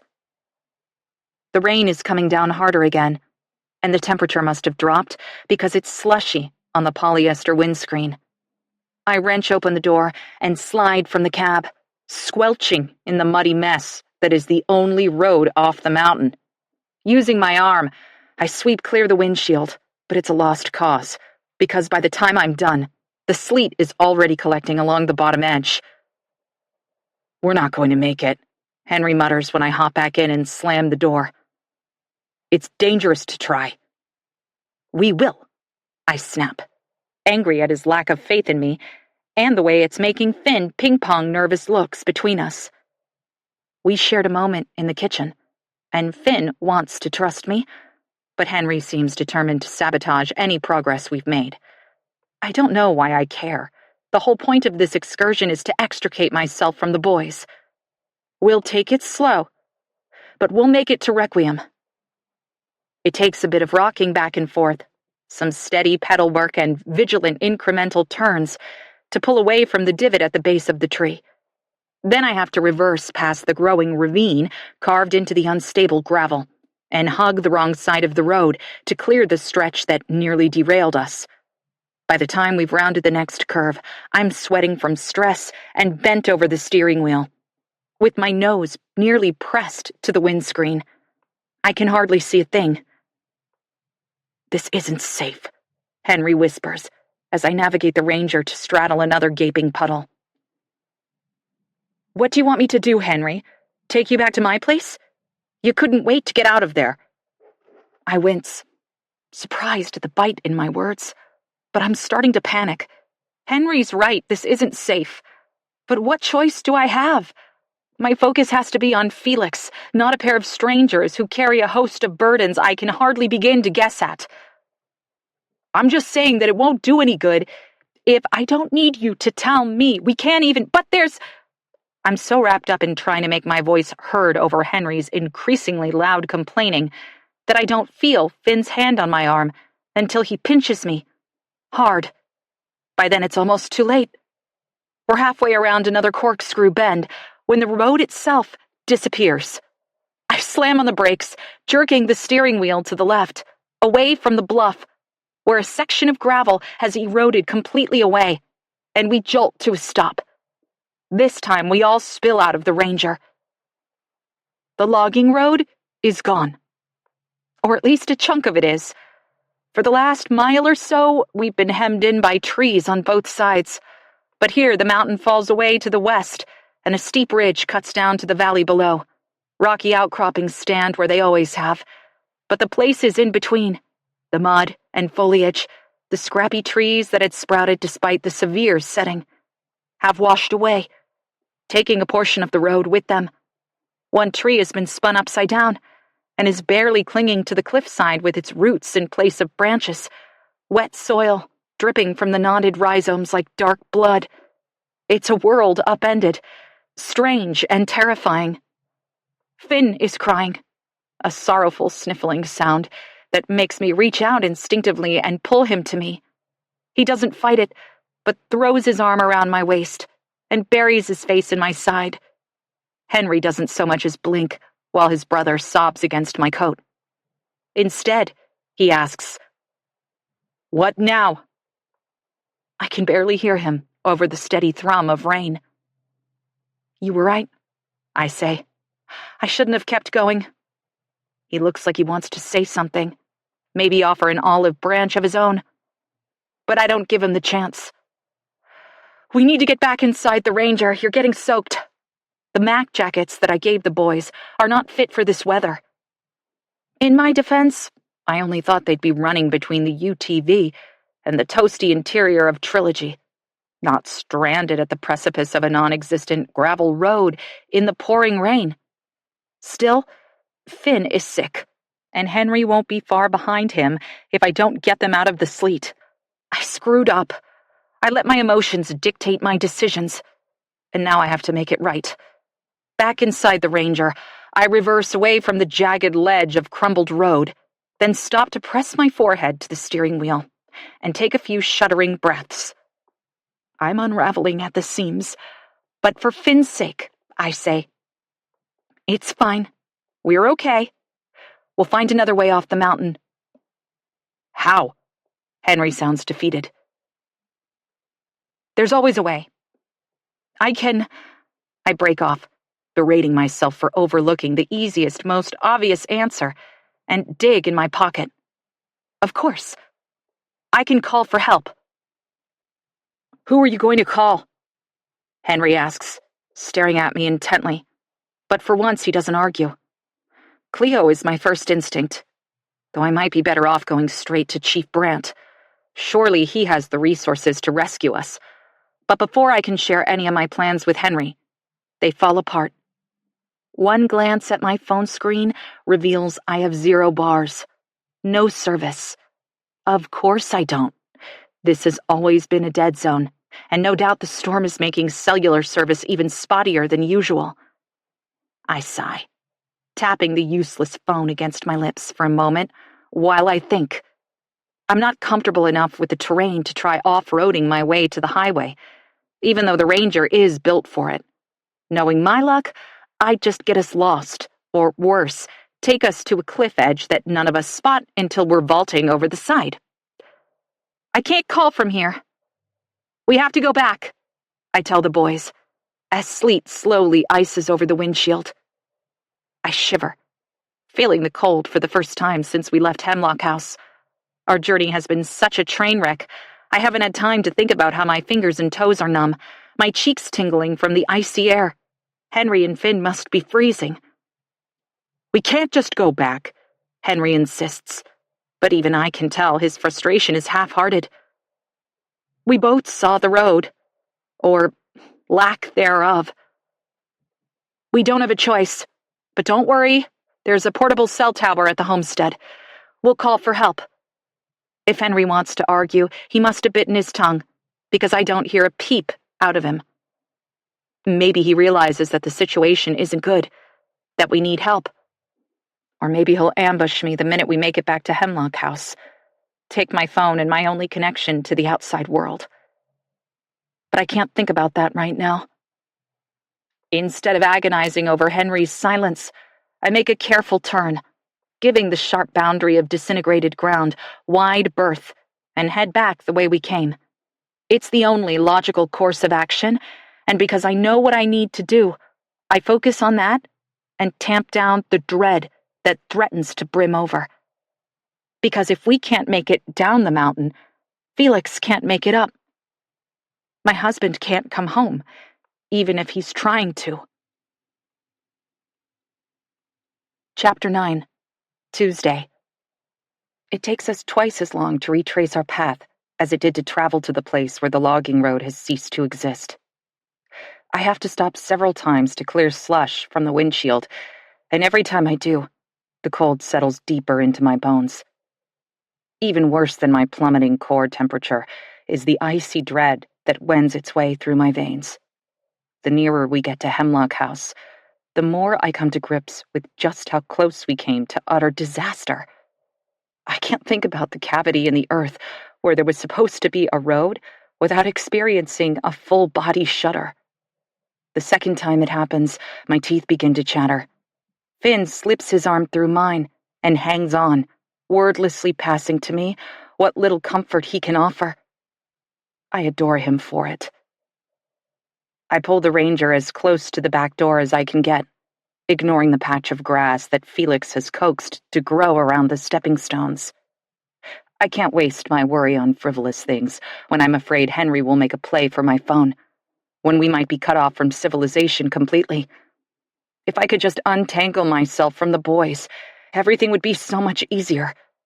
But we're stuck together now, bound by the mercurial temperament of Mother Nature, and my own inability to leave well enough alone. In the mudroom, we shed our wet coats and soggy shoes. I tuck my phone into the front pocket of my jeans, then pull my sweater down over the bulge. If Henry wants my phone, he's going to have to work for it. And I'm scrappier than I look. Come on, I say, leading the boys into the kitchen. Let's get warmed up. Henry passes through to the living room while I turn the thermostat up and put a kettle on the stove for hot chocolate. If the boys are half as chilled as I am, it's going to take more than a warm house to stop our teeth from chattering. Just as I'm about to call out to Henry, I don't like it when I don't know what he's up to. He returns, holding the quilt from the couch. He tucks it around his brother's shoulders as the smaller boy sits knees to chest on one of the breakfast nook chairs. Finn's eyes are glassy, polished to a sickly gleam by fever and fear. I turned the heater up, I tell them, turning away. I make a mental note to load the washing machine with the blankets we used in the greenhouse. We might need them. It'll warm up in here soon. And then, Henry sinks to the chair beside Finn. As soon as we've thought a bit, I'll call for help. Call who? There's a sharp edge to his voice. Look, Henry, with the road washed away, we're stranded up here. I'm running low on groceries and snow is coming. I'm not some rugged survivalist. I bark a laugh at my own incredulity. I can't keep us safe in a blizzard. What if I can? He says it quietly, tracing the whorls of wood grain on the tabletop instead of looking at me. Something about his wary, hopeful tone tugs at a knot in my chest. Henry has been nothing but volatile, brash, and unpredictable. But I'm reminded that he's just a kid. He wants to be a big, intimidating man, capable of protecting himself and his little brother. But the world has conspired against him, and I'm only adding to his troubles. I believe you could, I say. And though I spoke without truly considering my words, now that they're out of my mouth, I know they're true. I do believe that Henry contains multitudes and could probably weather this storm better than most. He clearly understands the mountain and knows how to survive in the bush. He and Finn arrived at Hemlock House in one piece, more or less. But that's besides the point. We don't have to put ourselves in danger. We don't have to risk anything when safety is just a phone call away. Leaving the kettle to boil, I take the chair across from the boys. For the first time since I discovered Henry and Finn in the greenhouse, I feel like Henry might be willing to listen, to see me as an ally and not a threat. I have no doubt you could chop wood and make a fire and hunt for food if we needed it. I say, you're clearly very capable. But Finn is sick, and we don't know how long the storm will last or how difficult it will be to get off the mountain with the logging road washed away. It's too risky. I have to call for help, and you know it. Finn stares at his brother, his eyes communicating something even deeper than his hands could ever express. But Henry refuses to look at him. Instead, the teenager glowers at the faded wood, his jaw working to conceal the slight tremor in his bottom lip. I can't let anyone take Finn away from me, he says finally, his voice a growl. I start to ask why someone would want to take Finn away, but find I don't need to. No matter what he says, Henry's not 18, and someone has told him how the Department of Children, Youth, and Families works. How that, in the name of child welfare, the brothers might be separated while whatever sticky situation that thrust them into the forest is investigated. It must be bad. Neglect, or abuse, or, God forbid, a death of some sort. Murder? I twist my fingers together in my lap, trying to keep my emotions at bay. I wish Henry would let me in just a little, but it's clear that he's barely holding it together. I want him to listen to me, not blow up again, so I don't pry. Silence stretches thin and uncomfortable, and as Finn reaches out a hand to touch his brother's elbow, I blurt, I won't let anyone separate you. I curse myself for letting my heart take the reins. I mean, we'll do everything we can to stop that from happening. We'll find your uncle, okay? Finn begins to cough, and Henry instinctively puts an arm around his brother, drawing him close. It's settled. I can see it in his eyes before he dips his head once in a barely perceptible nod. The missing road has scraped all the fight right out of him. I'll call my friend Cleo, I say, getting up as the kettle begins to whistle. She'll know what to do, and maybe we can keep this all under the radar. I'm sure she knows a way to get us to Requiem safely, and we can stay with her until we're able to get a hold of your uncle. I'm spinning a fantasy, but it's what we all need right now. I don't ask if the boys want hot chocolate. Just stir up 2 generous mugs for them, and a peppermint tea for myself, and carry them all to the table. I don't have marshmallows or whipped cream, but Finn doesn't seem to mind as he curls his hands around the warm stoneware and blows the steam away. Exhausted, I lean against the counter. My first sip of tea is a portal, and all at once I'm back in Newcastle on a snowy night before Christmas. I can hear Felix's laugh, see the glimmer in his eyes as he looks across the desk at me. I have to shake my head to dislodge the vision, and if my eyes are damp, I hope the boys chalk it up to the cold. We drink in silence for a few minutes, and then I carefully slide my phone from my pocket. Laying it on the table, a sign of trust, an offering, I catch Henry's eye. Cleo will help us. I'm sure of it. What I'm really saying is, don't be afraid. Everything is going to be okay. But Henry just drops his gaze to the swirl of chocolate in his mug. It's all the consent I need. Tapping the screen, I unlock my phone and swipe to the call icon. But before I select Cleo from my recents list, I realize that where I should have full bars, the screen declares, no service. A pinch of unease twists in my stomach, but I ignore it. Navigating to settings, I make sure my Wi-Fi and cellular data are turned on, that I'm connected to our cell tower. The carrier is listed, but it's semi-transparent. I can't select it. Something wrong? Henry asks, watching me tap furiously as I try to figure out what's going on. A glitch, I say, pushing back from the table. It's nothing. I'll get it worked out. Leaving the brothers sitting at the breakfast nook, I take the stairs 2 at a time and drop to the edge of the bed in our room. Here, I'm almost directly below the cell booster we've bolted to the roof, as close as I can get to the signal that should easily cover a large circumference around the squat tower. But even after I power down my phone and turn it back on, twice, I have nothing. My fingers begin to tingle, and not from cold. I don't want to accept it. There must be something I've missed, a simple step that I've forgotten. But I know deep down that I've done everything right. The landline.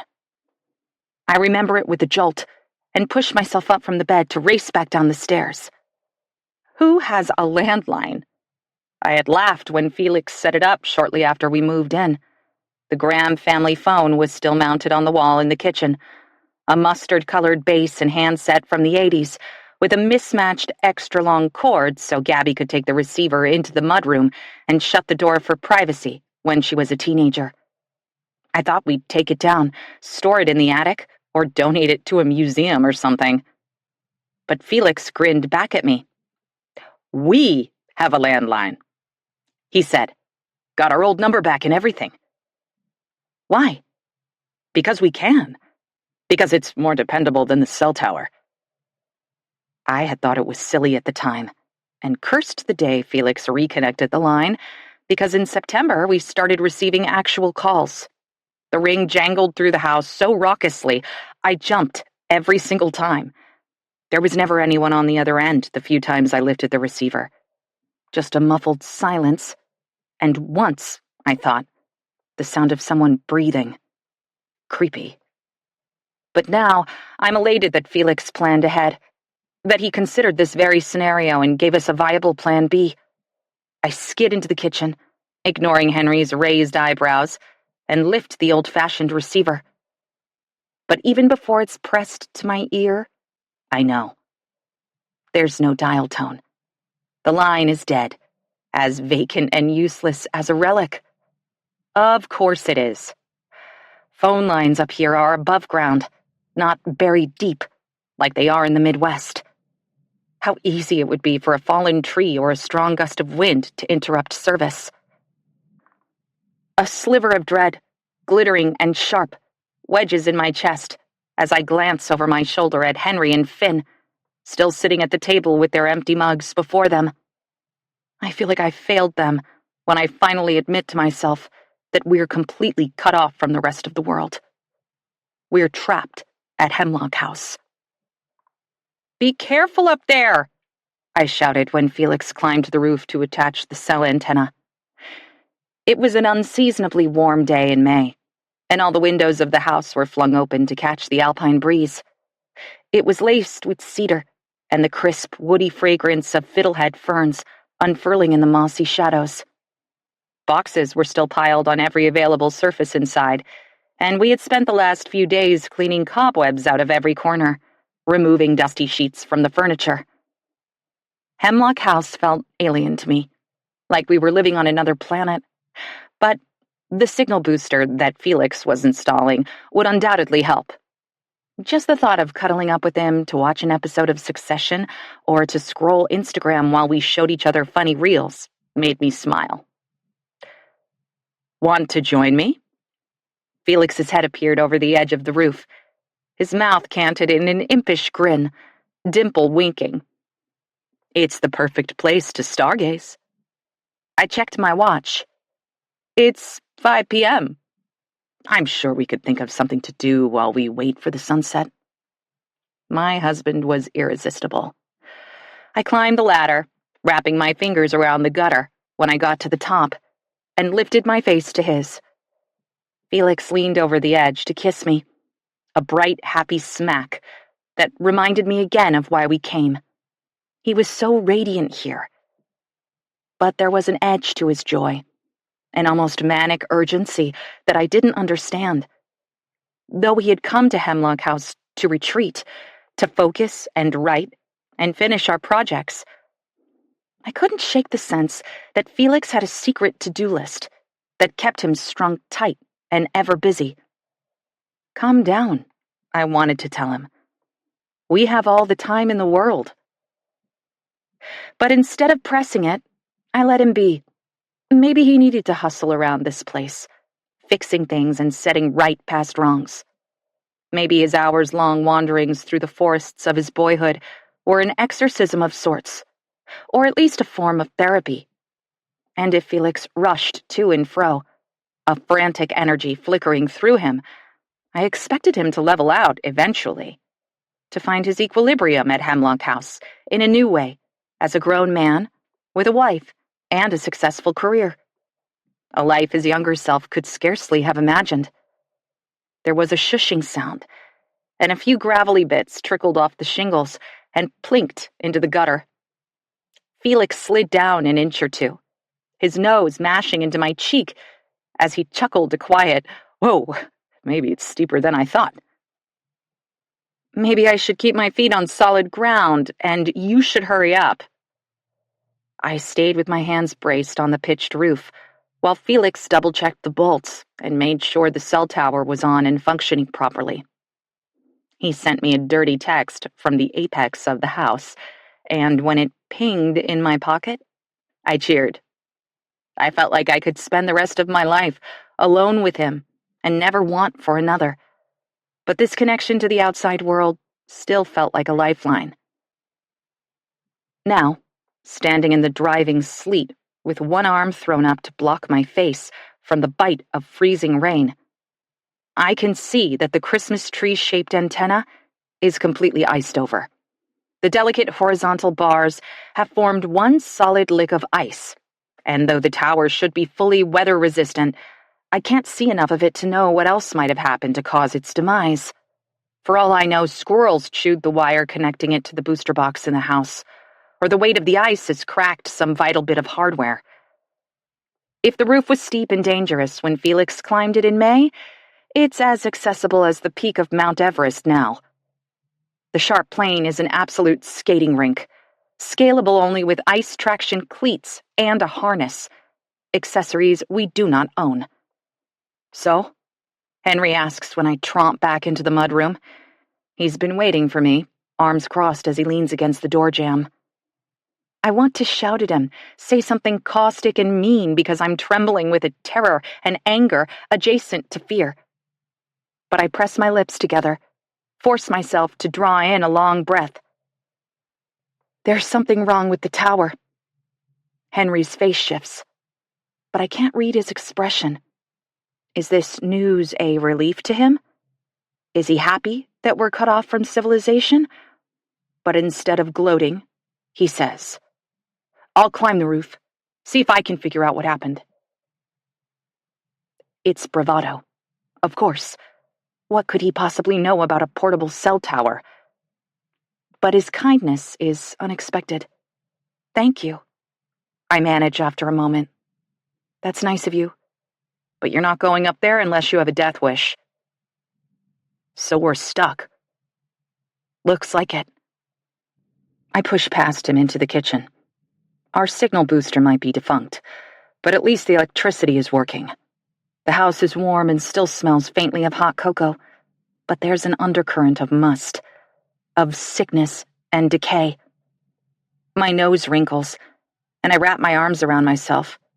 Finn is gone, presumably back to the couch in the living room, and I cross to the little round table to gather up the empty mugs. "Now what?" Henry asks, following me. Now what indeed? But I don't answer him.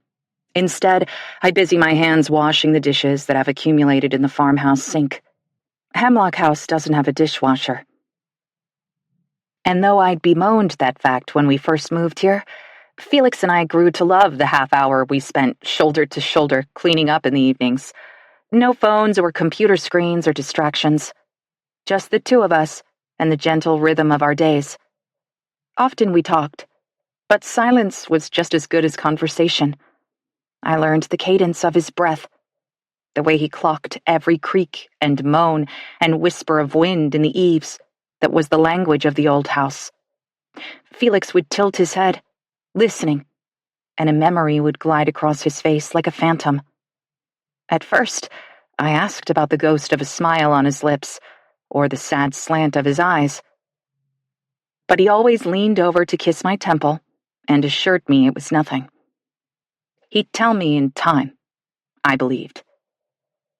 When Henry snags the flour sack towel from the handle of the fridge and comes to stand beside me, my breath catches in my throat.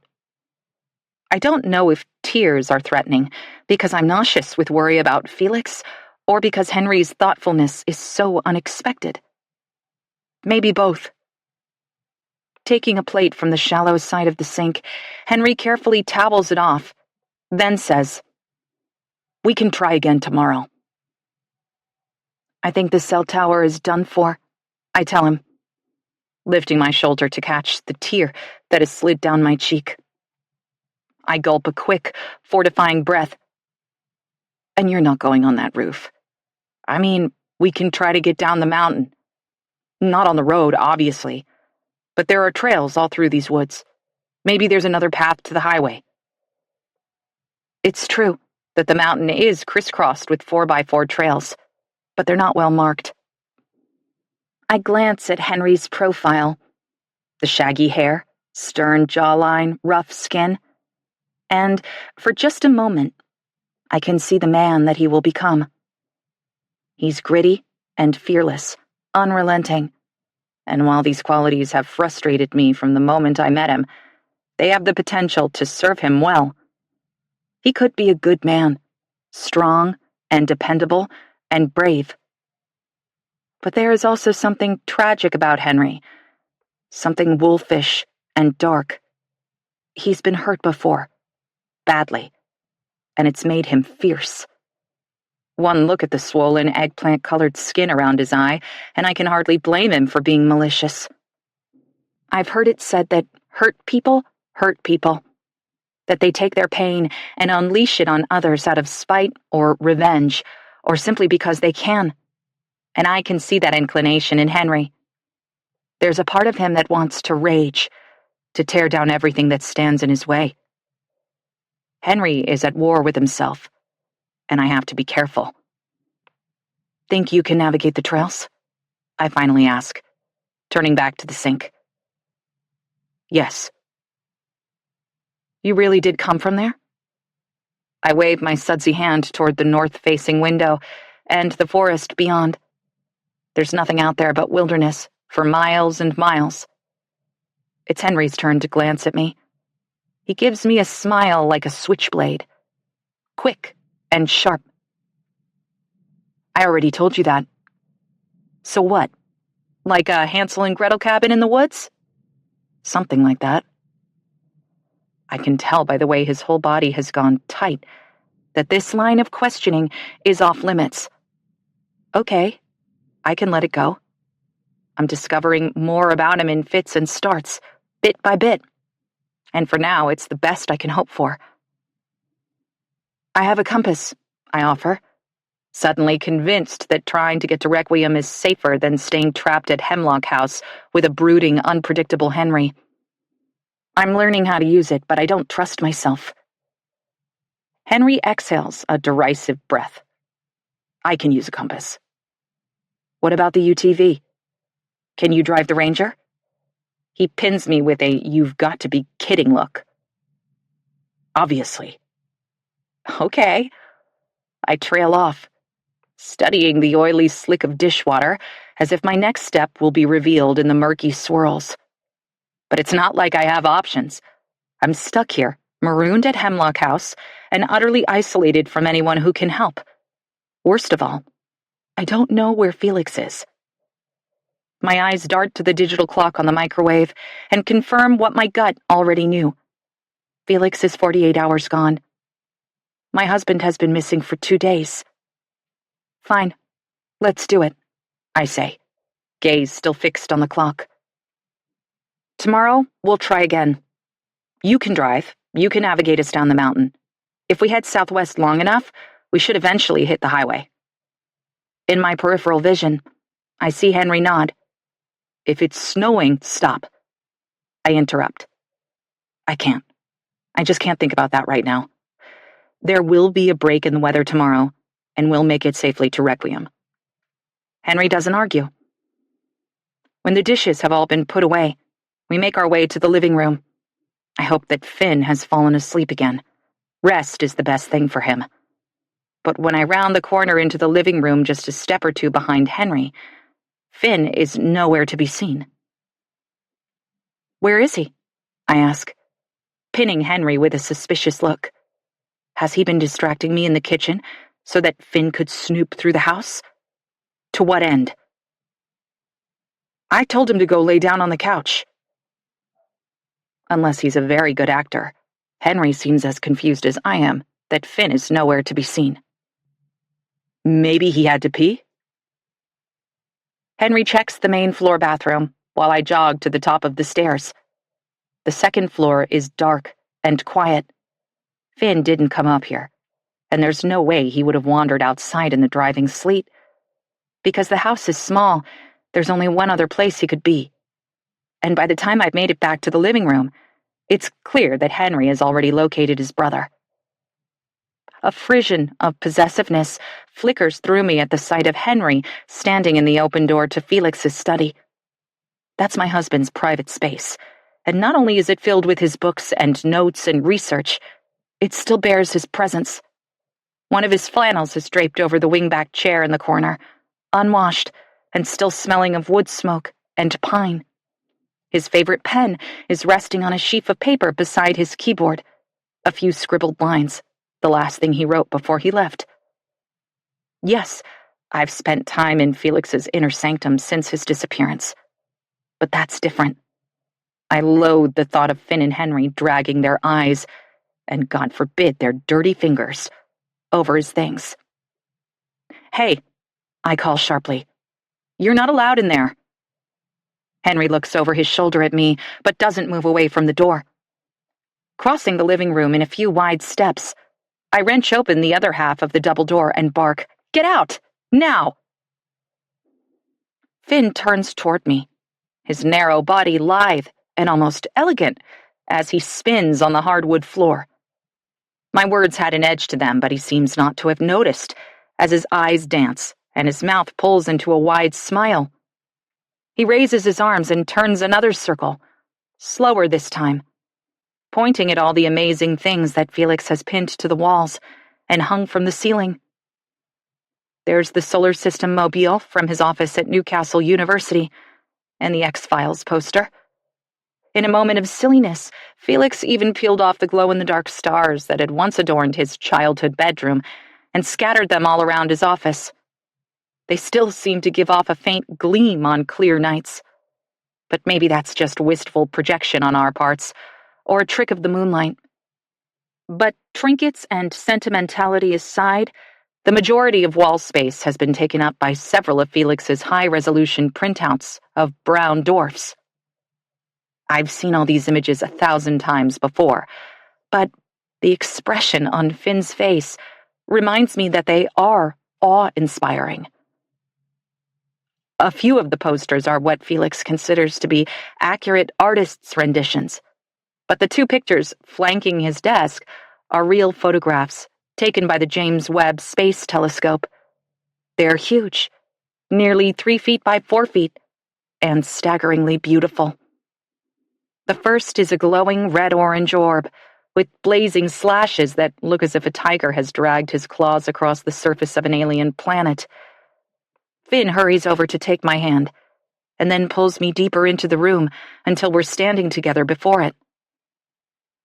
"That's a brown dwarf," I tell him, unsure if he has any understanding of astronomy at all.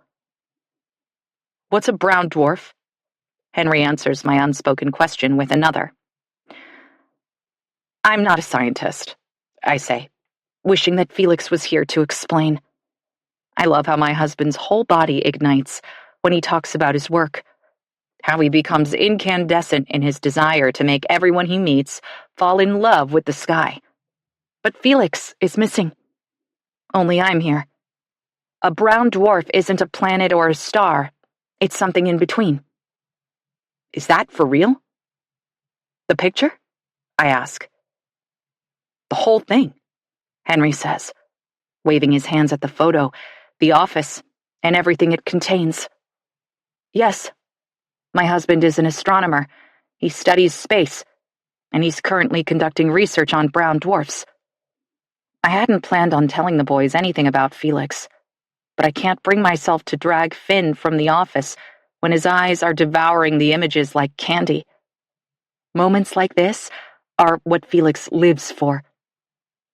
It's real, I tell the boys. Brown dwarfs are sometimes called failed stars. That means they start out like stars, but they don't have enough mass to burn and radiate starlight. Henry makes a disbelieving grunt, but I'm proud that I know Felix is work enough to share this with Finn. I just hope I got it right.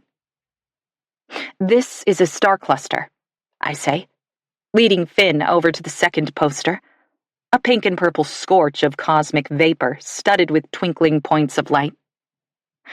I don't remember which one. The bright points are stars, but these... I tap near 3 yellow arrows that have been taped to the image. Are brown dwarfs. They're harder to see because they don't glow. Finn looks up at me, his face radiant and open, his heart aflame.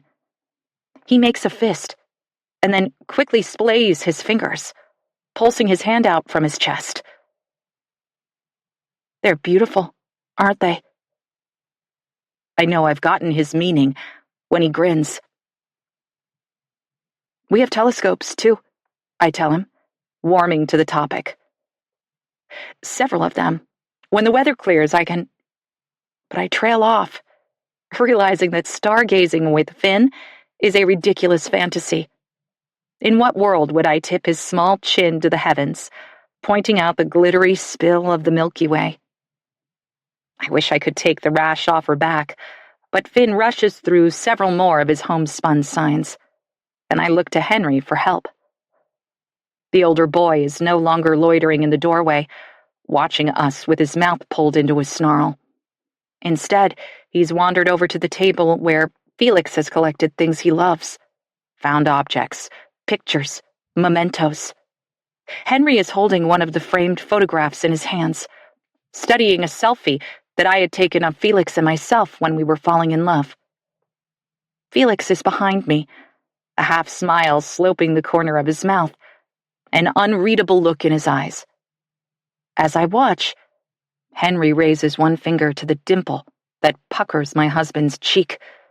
He touches it, and a dark expression crosses his face. Henry? The clip of my voice cuts through his reverie, and Henry's head shoots up, his eyes flashing to mine. But before I can even form a question, he drops the photo back on the table with a bang and marches out of the room. Before. Sunday, May 11th. Micromoon / Messier 5 is well placed. One of the things that surprised Sadie about Felix was how seriously he took road trip snacks. Milwaukee was only a 7-hour drive from Newcastle, and in the past, Sadie had started out with a coffee, grabbed a quick lunch halfway, and then sipped on her bottle of water with a wedge of lemon until she hit the Culvers just off Interstate 94. The cheese curds and strawberry shake just hit different after a day on the road, and she found herself looking forward to it for the last 100 miles or so. But when Sadie and Felix stopped at the Casey's on the outskirts of Newcastle to top up the tank before hitting the road, Felix almost immediately disappeared. Sadie was replacing the gas cap when he came back, arms laden with junk food like a kid who had been handed a $50 bill and left unattended. "What have you done?" Sadie laughed when he wedged himself into the passenger seat, goodies spilling all over his lap and onto the floor. I got snacks. Felix shot a bewildered glance at her as he bent to retrieve a sleeve of honey-roasted peanuts and the Snickers bar that had landed near his feet. You're going to eat all of this? Correction. We are going to eat all of this. Felix tore the top of a Twizzlers bag open with his teeth and held out one of the cherry-colored ropes to Sadie. It's barely 8. I haven't even had breakfast yet. What do you think this is? Felix laughed and wagged the candy at her. Take it. Calories don't count on road trips. Don't you know that? Sadie snapped an obligatory selfie before pulling out of the gas station. Felix's chin was hooked over her shoulder, and licorice ropes hung from both of their mouths. She had just a few bites of Twizzlers, too rubbery, and then let Felix talk her into an old-fashioned maple-frosted donut with sprinkles. It was still a bit warm. Later, there was a bag of Cheetos and tart lemonade in a glass bottle, and M&Ms. By the time they made it to the suburbs of Milwaukee, Sadie had a bit of a stomachache, but Felix wanted to try a Butterburger and some custard, so they made her traditional stop. Sadie had a salad. It felt strange to be on her home turf with Felix, and the sense of disquiet was compounded by the fact that the excursion had been last minute. After graduation on Friday, the staff at Newcastle University seemed at loose ends, and though there was still a faculty forum and year-end grading to do, none of that started until Wednesday. It took the whole of Saturday for Felix to convince Sadie that a quick trip to see her mother was a good idea. But by Sunday afternoon, they were leaning over the railing at Walker's Point, watching the boats bob in the harbor. Sadie couldn't decide if bringing Felix home was the best thing she'd ever done or the worst idea imaginable. She's expecting us? Felix asked, squinting at the spring sunlight dancing on the water. He rested his forearms on the railing and gave Sadie a sidelong glance. I called ahead and left a message for her. Whether she remembers or not is anyone's guess. That's okay. Felix reached over to run one finger over Sadie's knuckles. She didn't realize she was strangling the iron bar until Felix's touch alerted her to the ache in her hands. She forced herself to loosen her grip, and Felix rewarded her with a quick kiss on the delicate bones of her wrist, where her sleeve had crimped up. He told her, I'm looking forward to meeting Alice no matter what. Sadie sighed. Expectation is the root of all heartache. Shakespeare? No, but it sounds like something he'd say, doesn't it? Felix straightened up and pulled Sadie close, nestling her head beneath the line of his jaw. It was Sadie's favorite place to be. I have zero expectations. I just want to meet the woman who gave birth to you. It was a pretty apt assessment of Alice's impact on Sadie's life. The woman who gave birth to you. A set-it-and-forget-it sort of mother. There must have been hands-on parenting when Sadie was very little, moments of tenderness and connection and love. But the only mother she remembered was a woman carved out by loss, empty and aching, and unable to see that even in the face of incomprehensible tragedy, her daughter still needed a mom. I parented myself, Sadie mumbled against Felix's chest. Maybe you could just interrogate me about my childhood and we could call it good? This is not an interrogation. Felix took Sadie by the shoulders so he could hold her at arm's length. It's an exploration. I want to meet her, Sadie. She's a part of you, and I don't want to miss the chance to know her. The fact that time was running out was left unsaid. Swallowing was becoming increasingly difficult for Alice, and as a result, she was losing weight fast. You could pick her up and carry her in your arms like a child, one of the nurses told Sadie the last time she called. You could hold her in your lap and rock her. Sadie couldn't remember Alice ever doing that for her. Pulling little ponytailed Sadie onto her lap for snuggles, and the reversal, felt cruel. Cruel because Alice had known what a good mother should do. but she could rarely bring herself to do it. Her attempts at nurturing were half-hearted and, more often than not, left undone. A box of devil's food mix languishing in the pantry that was supposed to be for Sadie's birthday cake. A pile of random books from the library that Sadie thumbed through again and again, making up the stories as she went, since Alice never took the time to read them to her. A Christmas present in a plastic Walmart bag on the counter, because Alice bought a doll but forgot to buy wrapping paper or a Christmas tree to tuck the gift under. It was cruel because, even now, healthy and successful and dating a man who felt like a daydream, Sadie wanted to do exactly that. She wanted to wrap her mother up and rock her like a baby. Tell her, I loved you anyway. Okay, Sadie tried to sound more confident than she felt. Let's do this. Alice Sheridan lived at Valley Rest Senior Care Home in the locked and secured memory care facility. It was a beautiful campus of red brick buildings in a wooded neighborhood in one of Milwaukee's more exclusive suburbs. The monthly cost was enough to make Sadie hyperventilate, but her father had been a private financial advisor and had left his wife with a sizable life insurance policy that Alice more or less ignored while it collected interest in the bank. Alice and Sadie never took vacations or bought new cars or wore expensive clothes. They never moved out of the small classic colonial that Sadie had lived in since birth. And after Alice took several months bereavement leave from her job as the office manager for a pair of endodontists, they gratefully took her back because no one else understood their billing codes and filing system.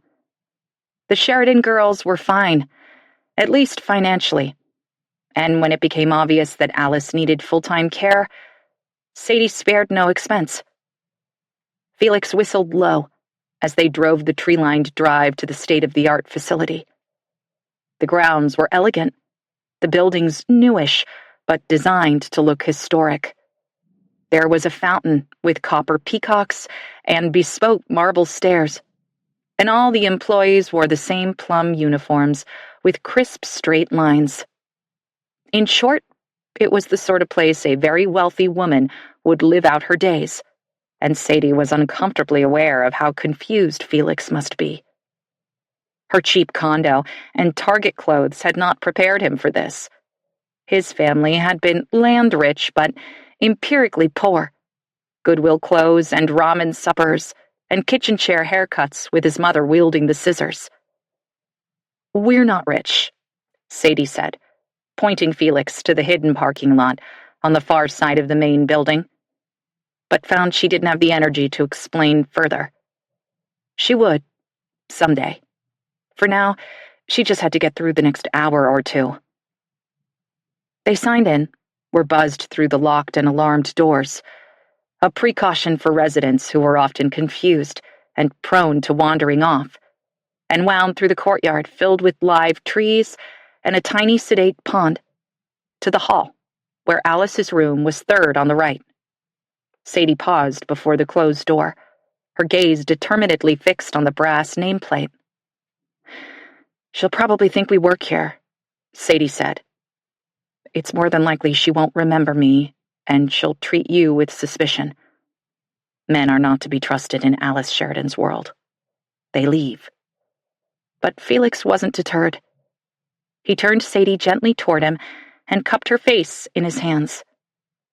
Pressing a chaste kiss to her mouth, he said, "It's fine. Whatever happens is fine. I love you. That's all that matters."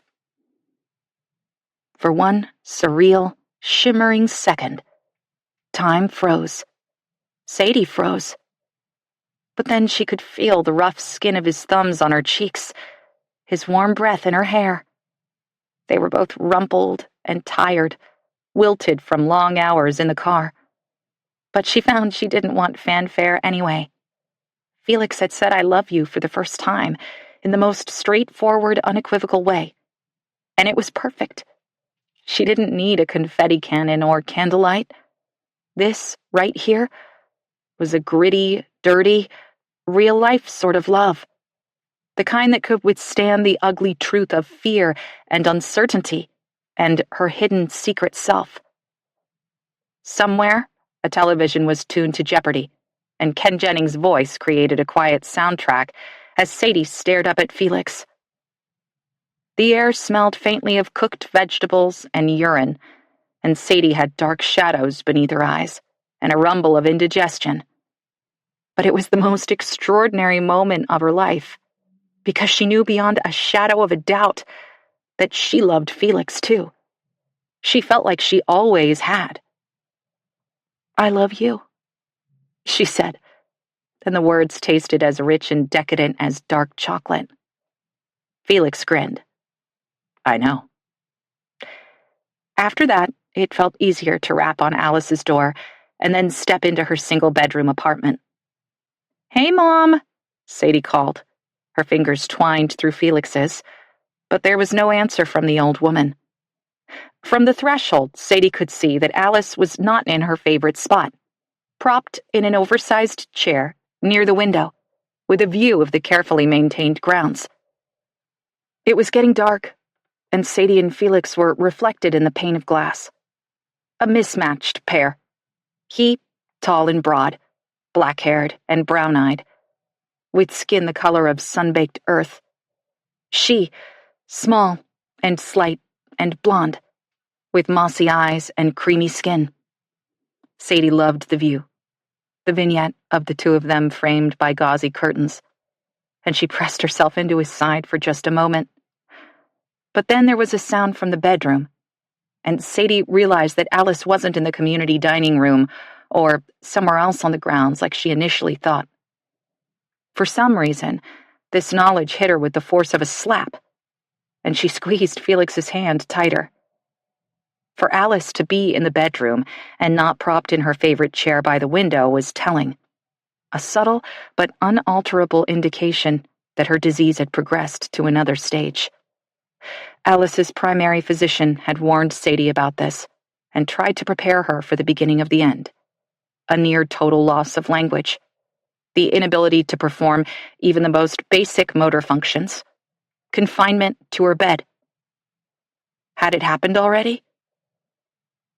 Sadie pulled away from Felix, hurrying across the sitting room to the half-closed door of Alice's bedroom. Pushing it open, she found a nurse in aubergine scrubs, with her back turned, as she fiddled with the bags on an IV cart. On the bed before her, Alice lay still and pale as a corpse. Something in the air shifted, and the nurse spun around, drawing a tiny wireless headphone from one ear while she did. "Oh!" she exclaimed, pocketing the device.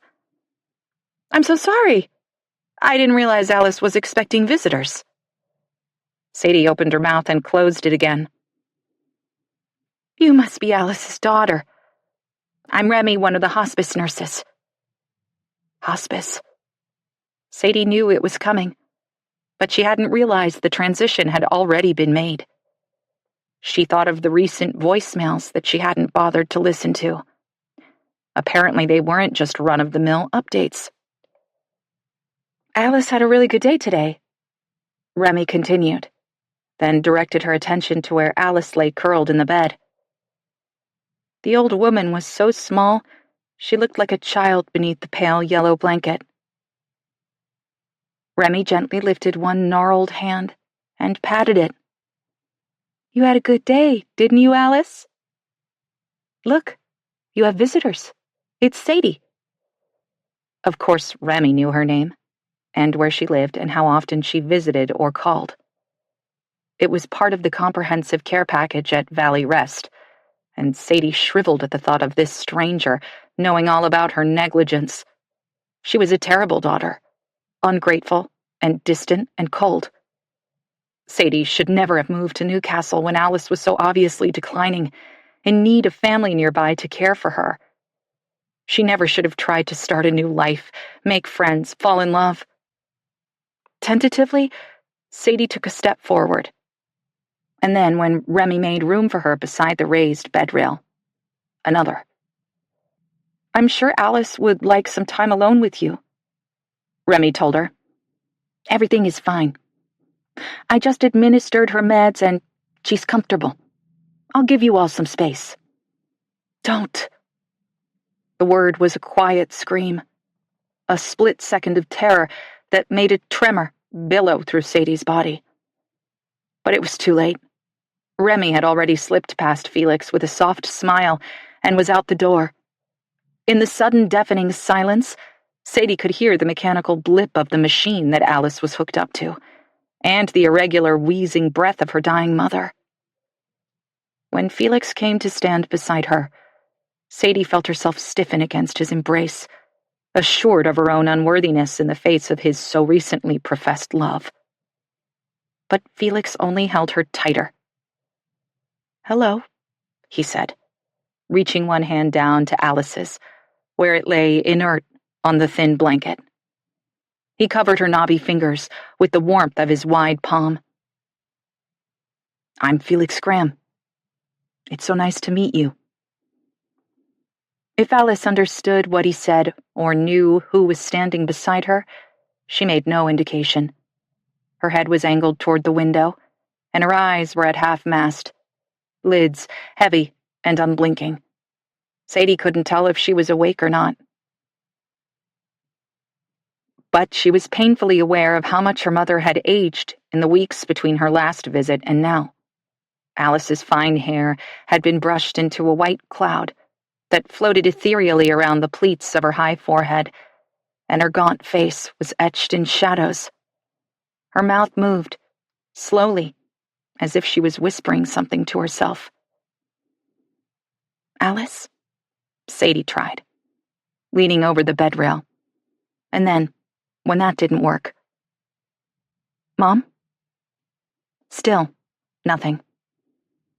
Sadie was gripped by a longing for a different life.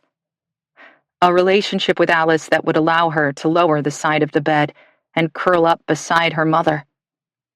But that reality was as distant as a world in which her father hadn't been T-boned in an intersection by a woman who had been texting and driving. She thought for a moment of that stranger and hated her with a blinding viscous fury. One moment of distraction, and the trajectory of Sadie's life had hurtled off into space. Is there a world in which the accident never happened? Sadie said it so quietly, she wasn't sure that Felix had heard. But when he kissed the crown of her head, she knew he had. "I'm sorry.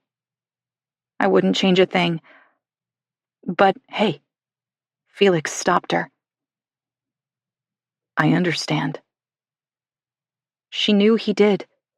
They were uniquely torn between what might have been and what could be.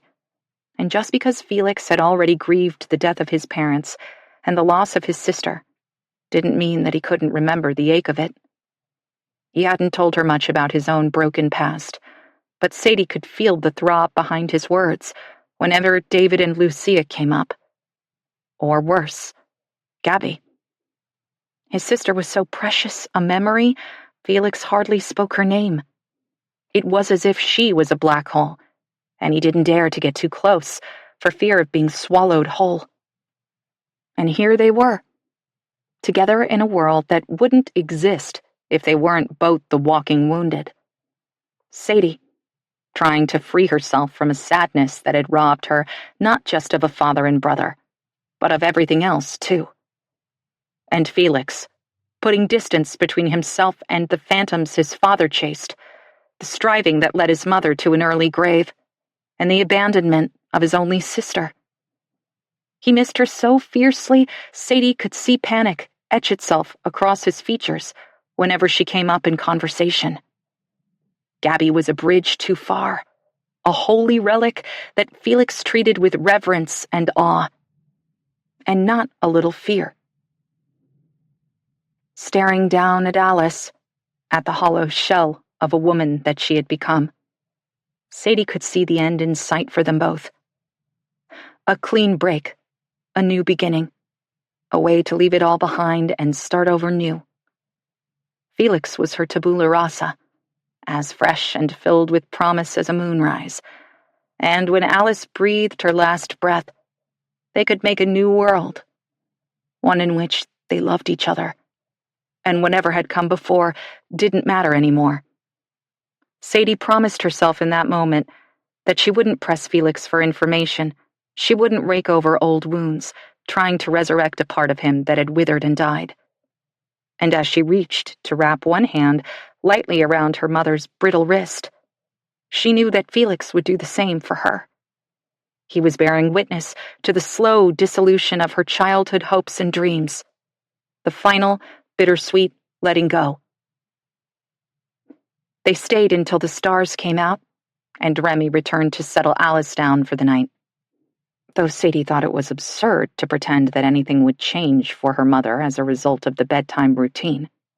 For the entirety of their visit, Alice remained impenetrable, her breath erratic, her dry lips mouthing silent words. Sadie pretended that it was a monologue of all the things that her mother had never said. Good job. And I'm so proud of you. And I love that you're mine. But, in a way, it didn't matter anymore. Once Alice turned her head on the pillow and seemed to raise her eyes to Sadie's face. But her cloudy gaze was as empty as a swirl of blue marble. Goodbye, Sadie said then, and kissed one papery cheek in benediction. It was an act of grace, of forgiveness. Outside, the spring sky was clear and dark, pinpricked by stars. It looks like a fanu, Sadie said, gazing up. Her relationship with Felix had taught her to look to the sky, always, and the spectacle above them seemed like a gift after the sad hours they had endured. Fanu? Felix wove his fingers through hers and tugged her away from the car toward a sloping hill, an apron of fresh-cut grass, just enough room to lie down. An Egyptian-style lamp. You know the ones with the intricate patterns? The light punches through the tin like stars at night? Felix hummed his approval and pulled Sadie down to the ground. They lay back together, Felix's arm beneath Sadie's head, and breathed deep in the darkness. The grass was still warm, the air just starting to cool. It felt fresh and welcome after the long hours in Alice's fusty little room. There were a dozen things Sadie wanted to say. Confessions and thank yous, and promises that she would spend the rest of her life trying to keep. But when she opened her mouth to speak, all the words spilled out and seeped into the ground. Tell me about the sky, Sadie said instead. And though they didn't have a telescope, or even binoculars, Felix painted a picture of Messier 5 for her. It was well placed, as in, it was in a good position for amateur viewing, and according to Felix, a colorful and popular globular cluster for astronomy enthusiasts. Stars in globular clusters form in the same stellar nursery and grow old together, Felix said. Sadie's heart echoed. Grow old together. But she just nestled her head deeper into the crook of his arm. Messier 5 is one of the oldest in the Milky Way. If you look there, Felix pointed toward the serpent's kaput, you might be able to see what appears to be a faint-looking star. I think I see it. You don't, he said, but not unkindly. At least not really. And if you did, it's not a star. It's hundreds of thousands of stars, and they're billions of years old. If you could see Messier 5, it would blow your mind. The Hubble photos are... At a loss for words, Felix trailed off and gave a low, awed whistle. Tell me, Sadie said. Describe to me what it looks like. Okay. Felix drew out the words slowly, thoughtfully, then began. An explosion of light. An entire jar of glitter upturned. Blue and yellow and white sparkles so densely crammed together, you can hardly see the black between them. Sadie sighed, and she could feel Felix tilt his head toward hers, press his cheek against her hair. "It looks like 1,000 Egyptian lanterns," he said, "all lit up at once, like a celebration of love and light and life." His words were enough, so vibrant and beautiful. Sadie felt tears trickle down her temples and drip into her hair. She closed her eyes, and, studded like diamonds on the black veil of her eyelids, she swore she could see it all. Chapter 10. Wednesday. The house is quiet as I stand on the landing in near total darkness. It's past midnight, and sleet is battering the windows, the wind howling through the forest. But behind Felix's childhood bedroom door, I can make out the sound of a soft, rhythmic snore. I just don't know if Henry snores or Finn. Finn is sick, but I hope it's Henry, and that he's finally blessedly asleep. I need a few hours when I'm not looking over my shoulder, worrying about him. After fleeing from Felix's office, Henry fixated on bringing some firewood inside for the pot-bellied stove in the corner of the living room. I used the cast-iron monstrosity as nothing more than a good place to stack extra books, but Henry poked around inside, tested the flue, and eventually proclaimed it was in working order. "We've never used it," I told him. "We've been here since late May and haven't so much as opened the firebox." He leveled a haughty look at me. "You haven't needed to." "Exactly," I said. "We don't need to because we have central heating." "And what if the electricity goes out?" His words slowly settled in my chest. Henry had a point. Like the landline, the electrical wires were above ground on the mountain, marching through the trees like a string of hikers tethered together in a storm. They seemed fragile to me, unreliable, and I reluctantly pointed Henry in the direction of the shed and the pile of stacked wood covered with tarps nearby. The axe was stuck in the chopping block beside it. A part of me couldn't believe I was willingly offering Henry access to a weapon, but if the electricity really did go out, we would need that firewood. Once again, I found I had no choice but to trust him. It was over an hour later that he stomped back into the mudroom, arms laden with dry, splintered wood. I helped him stack it beside the stove and moved my piles of books, and a sad-looking houseplant, to the coffee table in case we needed to start a fire. After that, there was really nothing for us to do. Finn languished on the couch, pale and coughing, his condition deteriorating as the night went on. I plied him with sips of cool water and tried to make him comfortable, but he shivered and seemed not to notice my ministrations, his little body throwing off heat like a radiator.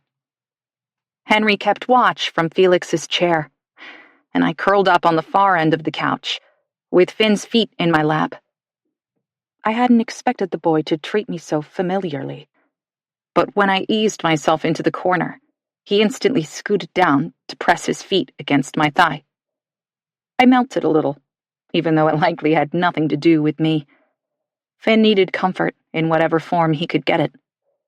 So I stayed put, staring at the same page in a dog-eared novel, while I chewed my fingernails to the quick and stole glances at Henry. Once I caught him staring back at me, and realized we were both surreptitiously analyzing each other. Now, I pause outside the bedroom door and pray that Henry is out cold. The last thing I want to do is wake him up and be interrogated about why I'm creeping around after midnight like a burglar in my own home. Hemlock House is small, and it's not easy to move without alerting everyone present to exactly where you are and what you're doing. I've stuck the brothers in Felix's old room for the night because it has a bunk bed, and I want them as contained as possible. Besides, the door squeaks, and if either one of them leaves the room in the night, I'll know. I'd like to tear apart Felix's bedroom, something that has never once occurred to me to do. When my husband closed the doors on the rooms we wouldn't use, I wasn't suspicious. Why would I be? We were temporary interlopers at Hemlock House. It wasn't our home.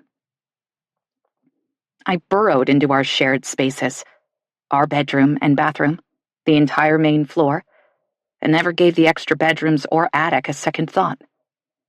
My avoidance isn't just disinterest. I have to admit now, I'm also superstitious, afraid of troubling the silence. The whole place feels eerily abandoned, deserted mid-sentence, as if crowded with words that will never be spoken. Over 2 decades ago, the homestead was drained of all life in quick succession. First Felix, a full ride to Oregon State for applied physics. Then Lucia, a brain aneurysm during Felix's first semester. Next, Gabby to places unknown. Felix was reticent to say anything at all about his enigmatic sister. And finally David, late-stage pancreatic cancer. And all that loss has left behind the faint stench of suppression, of a rough hand pressed tight against an open, crying mouth. But what choice do I have? Maybe there are clues about my husband's whereabouts contained in the artifacts of his past. Since the boys are sleeping in Felix's room, I start with Gabby's. My cell phone is charging in my room, so I use a small pen light that I keep in my nightstand drawer to illuminate the dark recesses of the unfamiliar space. I've only ever been in here once or twice before, and I don't know where the floorboards creak, or where old nails have started to work their way out of the narrow planks. I step cautiously to the center of the room and pause, straining to hear movement from next door. Nothing. I allow myself a shallow exhale, then turn my attention to Gabby's haven. The walls are painted white, just like the rest of the house, but there are peeling posters all over the walls.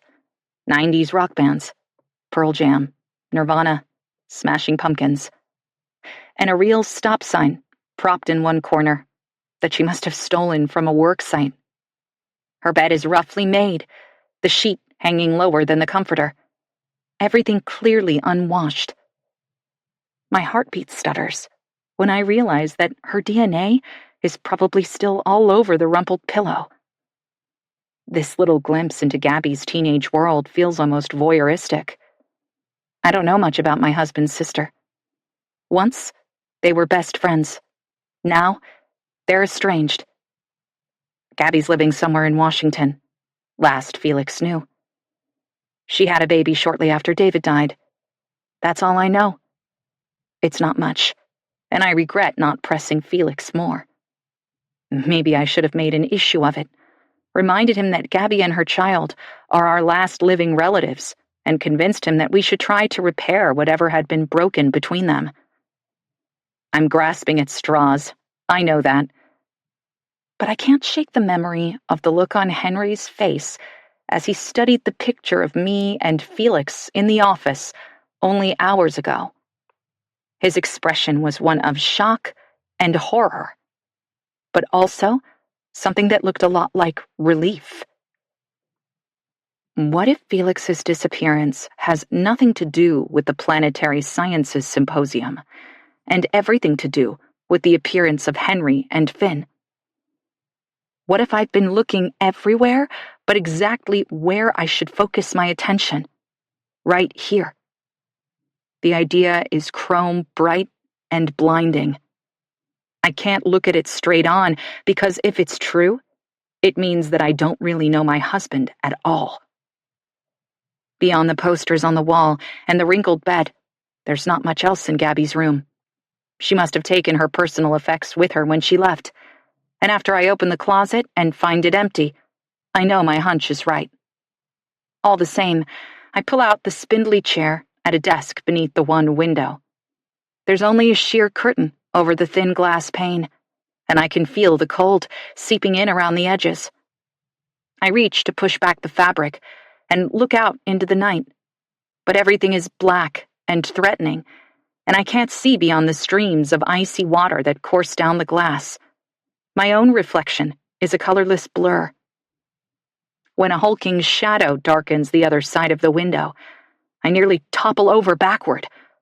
My grip on the curtain is the only thing that keeps me from crashing to the floor, and I quickly resettle my weight, slamming the chair legs in the process. The sharp smack is shocking in the silence, a gunshot of sound that kicks my heart into a gallop. What did I see? The curtain is once again in place, rippling gently, and I blink hard a few times before standing up and forcing myself to pull it back again. There's nothing there. Of course not. What did I expect? A monster? A witch on a broomstick with sunken eyes and gnarled fingers pointed right at me? Maybe I'm afraid of something much more ordinary. Whoever or whatever Henry and Finn are running from. But I'm on the second story. The shadow I thought I saw was nothing more than a trick of the darkness and my overactive imagination. I make myself sit back down and resume my search. I try Gabby's desk drawers, but they're empty. Just a handful of old paper clips and the half nub of a worn-down pencil knocking around in the corners. I realized that I had hoped to find a journal or something juicy.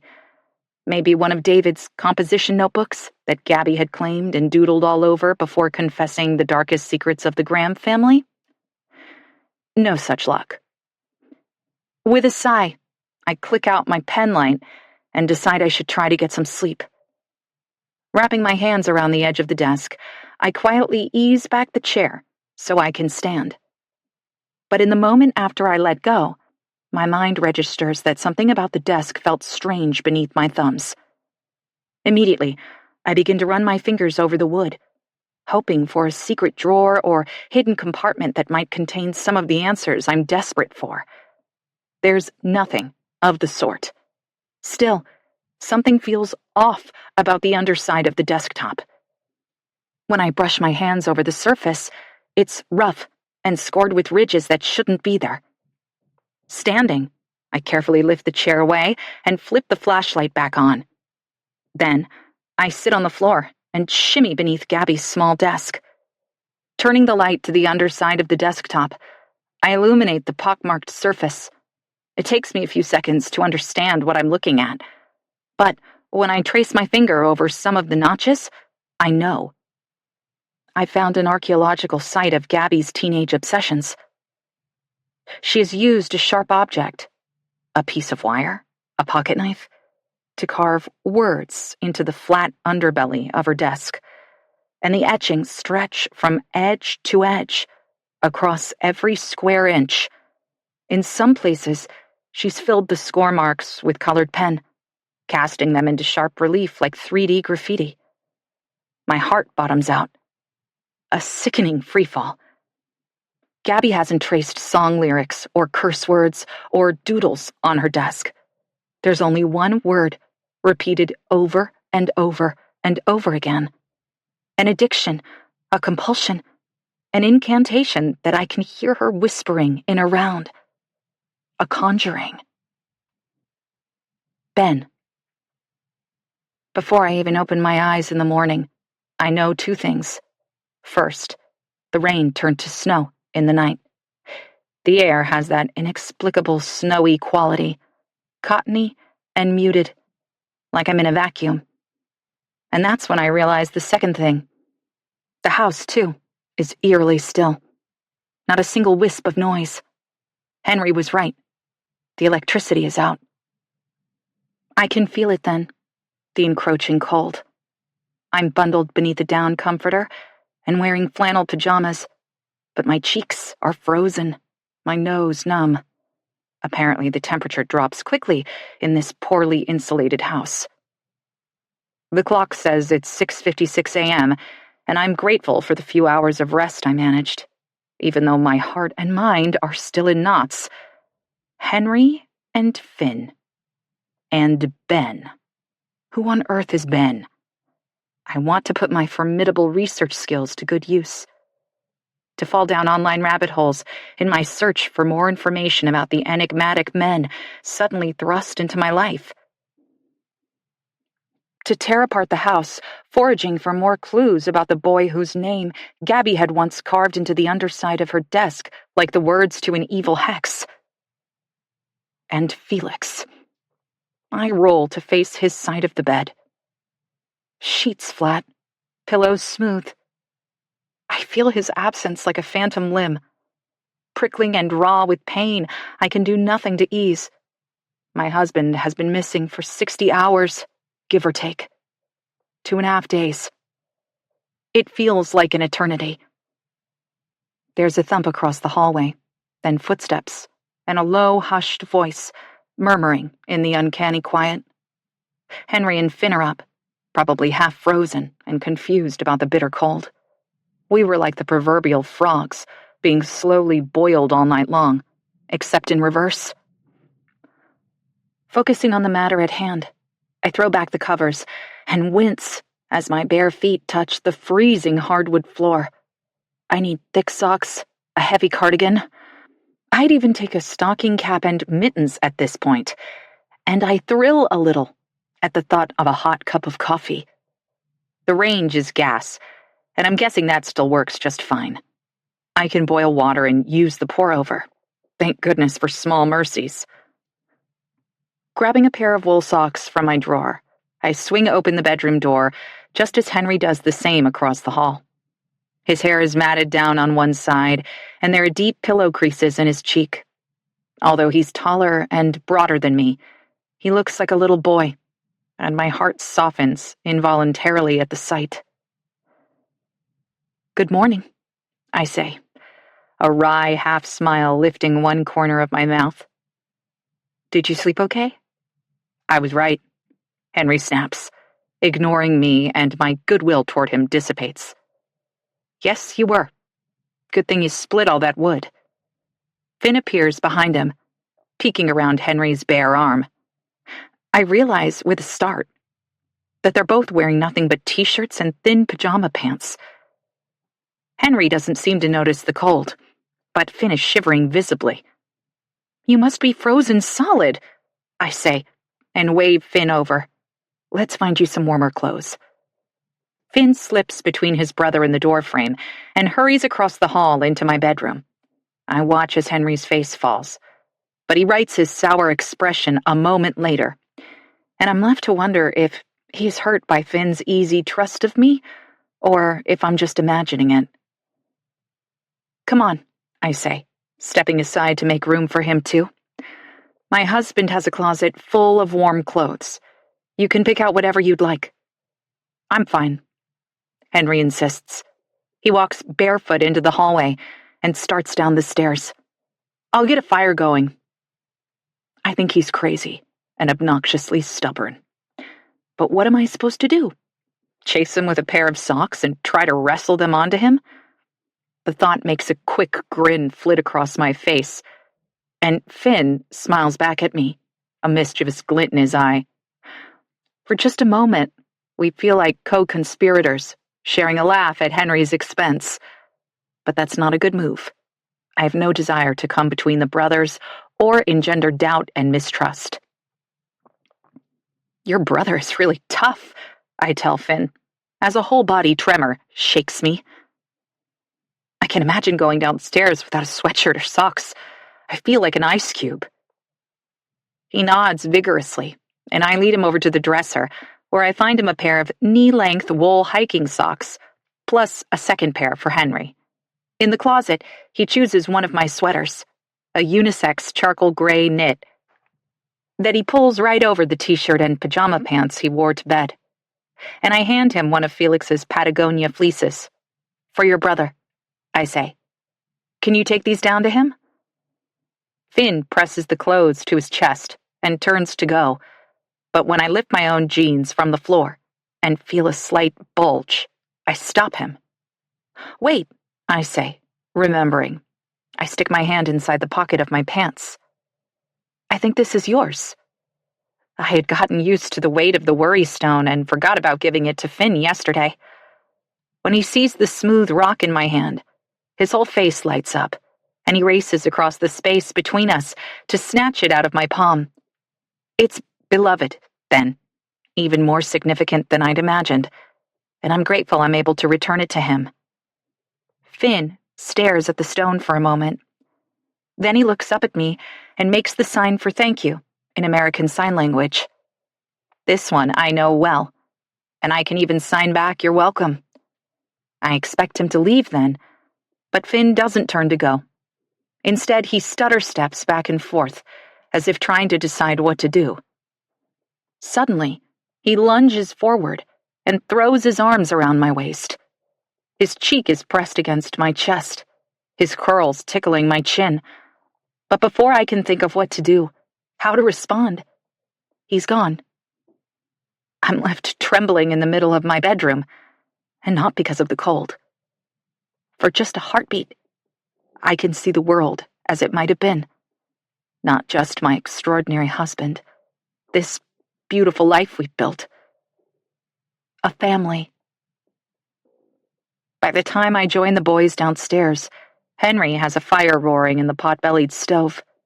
The door is propped open, and the flames look dangerous, but the flue is indeed working, and there is no smoke in the room.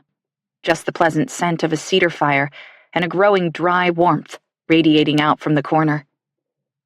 "Thank you," I say sincerely as I come to stand before the blaze. I don't think I would have been able to do this on my own. It's true. Now that we're here, a ragtag trio of unwitting survivalists, I can't imagine how I could have handled this situation alone. I picture barreling down the mountain in the Ranger by myself and pitching right over the side of the crevasse. Finn had alerted me to the landslide. Would I have seen it? A shudder ripples through me. Henry doesn't acknowledge my gratitude, but says, "There's not much of it. The wood, I mean." Felix was going to order a cord from Timber Co., but I trail off, realizing that it doesn't matter what Felix was going to do. It's too late now. "How much?" I ask instead. "A few bundles." I stare at the hot belly of the stove. It looks like there's an entire bundle of wood inside it now, and it's burning fast, the edges of the split logs already blackening to ash. The silence between us is thick with everything unsaid. I can tell that Henry and I are both trying to spare Finn the weight of our worry, but the fact that we only have a day or two worth of wood is concerning. As I watch, Henry steps over to the bay window in the living room and pulls back the curtains. Beyond the porch, the world is indeed flocked in white. It's just an inch or two, but the snow is coming down thick and relentless. If Felix were here, if we were huddled together before the fire with mugs of coffee in hand, it would be postcard perfect. We would read together and have long conversations and make love in the warm glow of the flickering flames as the world sank into sleep outside. But it's hard to see any beauty in the snow this morning. "Finn, how are you feeling?" I wave him over and press my palm to his forehead. He definitely still has a fever, but it's lower than last night. Moving my hand to his back, I hold my breath while he takes a few wheezy inhales. I can feel the rasp and rumble of air in his lungs. "Is he asthmatic?" I ask Henry. The older boy looks confused. "I don't think so." "Does he struggle to breathe sometimes? Like, does the air whistle in his lungs? Does he get winded easily?" Henry's eyes go wide, and he gives me a tight, barely perceptible nod. If Finn is asthmatic, and if he's had any previous lung infections, which I highly suspect he has, a simple cold or flu can escalate quickly and be deadly. "We have to leave soon," I say, "before the snow gets much deeper." Henry's eyes flash to mine, and I can see him making calculations just like I am. Maybe trying to make it to the highway isn't the best idea. But if we don't go now, and the storm gets worse, who knows how long we'll be trapped up here. Finn's cough and persistent fever are concerning, and there are so many unknowns. What if the pipes freeze? What if the snow gets so deep it's days before travel is possible? What if we run out of firewood? It's got to be solid ice beneath the snow. Henry turns from the window, and I can see that his brows are drawn together, his expression serious. He agrees. We have to go. Do you have snow chains for the Ranger? I think so. Honestly, I don't know, but you can check the shed. Any warmth that has comforted me this morning, from Finn's unexpected hug to the fire smoldering merrily in the stove, fades away as the reality of our situation hits full force. Finding our way off the mountain in these conditions is going to be dangerous, but I don't think we have a choice. I wish for the 100th time that I could just phone Cleo. The last time we texted, I told her that I was in work mode. Will she try to get a hold of me anyway? And if she does and I don't respond, will she worry enough to send help? I doubt it. Even back in the Midwest, the general consensus during storms of any kind is hunker down. Cleo believes that I'm safe up here. I told her I had plenty of food, and there's no reason to suspect that my situation has deteriorated, or that I'm worried about a sick child in my care. How long might the storm last? And how long will it take anyone to realize that I'm stuck up here once it's over? I'm hit with a wave of loneliness so immense, I have to swallow back a sob. I'd be furious with Felix for abandoning me if I didn't miss him so much, if I wasn't sick with worry about where he is and why. Even though I know it's ridiculous, I felt closer to him when the possibility of connecting was still on the table. At any moment, he could have called, texted, or pulled down our driveway in his Jeep. But now, my husband may as well be on another planet, in another world. For just a moment, I remember Felix's description of the theory of inflationary cosmology, and it's as if I'm stuck in a work of speculative fiction. Like I'm Meg Murray in A Wrinkle in Time, and Felix is out in the universe somewhere, waiting for me to wise up and come rescue him. But my current situation is much more temporal. Chains, I say, absently, trying to ground myself. Boots, coats, something hot in a carafe. I'll go check the shed, Henry says. Those boots by the back door? They're yours. Take them. I hope they fit. The next half hour is a blur of activity. Henry disappears to look for tire chains, while I gather boots, gloves, and hats, and then grab the blankets from the dryer. Even bundled in multiple layers, I know we'll get cold in the Ranger, and I have no idea how long we'll be out in the snowstorm. While I boil some water for instant oatmeal, so we can have something warm in our bellies before we head off, Finn stands by the kitchen window and watches the snow blanket the trees. Without looking, I know he's staring at the path that he and Henry took through the blackberry brambles to the greenhouse. It feels like a lifetime ago when I first saw them on the video feed in Felix's office. And yet, I still know next to nothing about them. What's out there? I ask, not expecting a reply. But Finn absently lifts one hand to the corner of his mouth. His fingers and thumb form a loose O. And when he brings the shape from his jaw to his cheekbone, I realize that he's making the sign for home. Maybe I should call you Mowgli, I say. But he doesn't respond. I don't know if he isn't familiar with the Jungle Book, or if he just doesn't feel like talking. I mix up 3 bowls of brown sugar and cinnamon oatmeal, and hand one to Finn. Eat up, I tell him, forcing a smile. Sadie? The sound of my name makes me whip my head around. There's something about the way Henry calls from the open mudroom door that puts me in mind of Felix, and my heart does a sad little flutter. Henry has never called me by my name before now. Can I get a hand? Back in a minute, I tell Finn, but he's still staring at the trees. In the mudroom, I step into my boots and shrug on a winter parka. I've laid gloves out on the top of the washing machine, and I grab a pair assuming that Henry needs help with the chains I hope he found in the shed.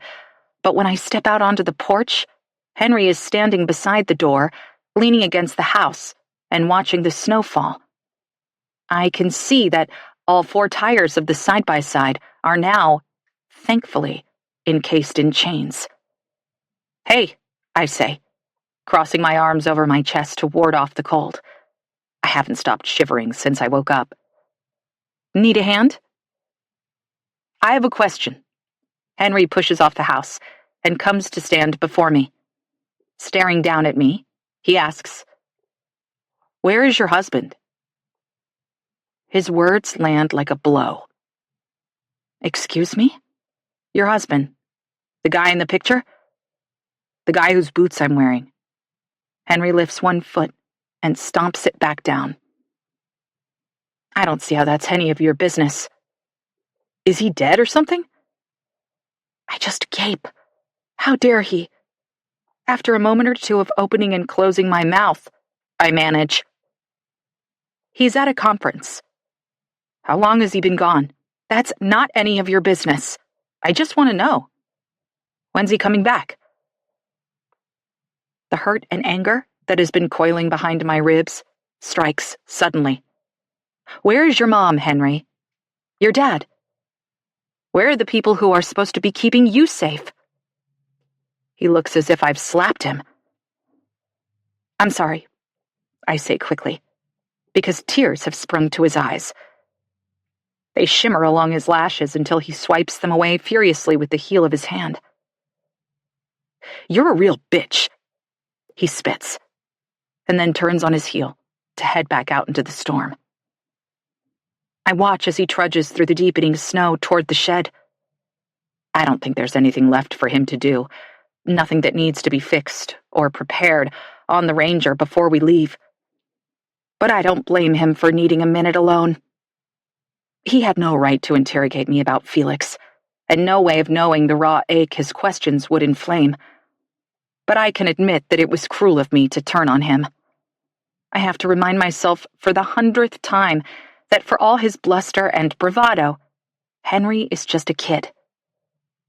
And somehow, it has become my responsibility to keep him and Finn safe, to get them off the mountain and into the hands of someone, anyone, who can untangle the tragedy of whatever happened to them. Clearly, I'm not up to the task. Chapter 11. Wednesday. My hips are slimmer than Henry's, so cramming into the passenger seat of the Ranger with Finn isn't too much of a chore. I put him in the middle, near his brother, and prop my back against the door. Then I drape blankets over us, tucking them in around Finn's legs and pulling them up to his chest. It's still cold, and the interior of the side-by-side is so drafty, it smells almost overwhelmingly of exhaust as we idle in the falling snow. I want to ask Henry if something is wrong with the vehicle, but he's still not speaking to me. I'm sure the fumes will dissipate once we get moving. The only things in the cab, besides the 3 of us, are a carafe of peppermint tea and the extra blankets, the only 2 items I could think of that might keep us warm. But the dump bed has a hard top, so we stored a few supplies in the back, too. There's a first aid kit, an extra jerry can of fuel, and some food and water. Henry insisted on filling any remaining space with wood. As he came around the shed with armload after armload of split cedar, I wanted to tell him that he was wasting his time, because let's be honest, if we need to build a fire on the mountain in this weather, we're done for. But I held my tongue and shut the tailgate myself when the last log was in place. Now, as we drive away from Hemlock House, I can't help but look over my shoulder. From here, the south side of the property, as Henry picks up the UTV track beside the small stable, everything looks ominous. The farmhouse seems dirty through the veil of the storm, and I realize a few of the black shutters are hanging crooked from rusty nails. The dark backdrop of the trees and clumps of overlong grass, still peeking through the snow, make the homestead appear downright Dickensian. I have some good memories of this place. Felix had told me when we first moved back. It was a warm, early summer day, and the air felt so fresh and clean, it almost hurt to breathe it in. It was a welcome change from the stale, dusty interior of the house and the deep cleaning we had undertaken. Like what? I asked, hooking one leg over his, where we sat side by side on the bottom step of the porch. We were both in shorts and filthy t-shirts, and my hair was tucked beneath a knotted handkerchief. Days like this. Felix cupped my bare calf and absently rubbed the tender skin behind my knee with his thumb. When we were kids, Gabby and I made a trail through the trees and built a hideout in the exposed roots of an old spruce. Still there? I asked. Nah. What else? Felix smiled a little, his gaze unfocused, as he remembered a life I knew nothing about. We were touching, he there and I here, but we were apart somehow. He said, we played in the creek and used sticks as swords and ate blackberries until we got stomach aches. Once we followed deer tracks so far into the forest, we almost got lost, and the only thing that led us back was a tendril of smoke rising through the trees from the leaves my mom was burning in the barrel. Sounds dreamy. I sighed, glad to hear even a bit about his childhood. This place was a ghost town, but not every shadow was menacing. Felix thought about my words for a moment. I guess it was. We grew up free range, you know? My mom would pack us a couple of sandwiches in the morning and send us on our way. I bit the inside of my cheek at the thought of Alice doing anything like that for me. I was usually the one who took care of her, who packed her lunches and took the hamper out of the closet in her bedroom to wash the clothes that she had left too long. I could still smell the sour, sweet tang of her work shirts, the distinctly Alice odor of her sweat. You and Gabby were close? Felix rarely mentioned his sister by name, and I hoped my wistful tone was lost on him. I wanted to keep him talking. He shrugged. We used to be. That must have been nice. It was. There was a tiny, secret smile on Felix's lips, and I felt an unwelcome squeeze of jealousy that there were things about his past I didn't know. I had no right to be greedy, to long for more information about his family of origin, since I held my own sad stories close to my chest. But being at Hemlock House, in the place where some of his most significant and formative experiences took place, shifted things. I felt off-kilter, like I was grasping for purchase, and suddenly Felix wasn't my steady ground. He was different here, chaotic somehow. In a moment, he could go from almost giddy with excitement to pensive and quiet. And when I tucked myself against him, asked what he was thinking, he was quick with a kiss and a canned response. Nothing. Both seemed dismissive. Because I was feeling vulnerable, maybe even just a bit fragile, I pressed him. What happened between you and Gabby? It was the wrong question to ask. Felix's eyes glazed over, and he untangled himself from the weight of my leg so he could stand. She changed, he said simply.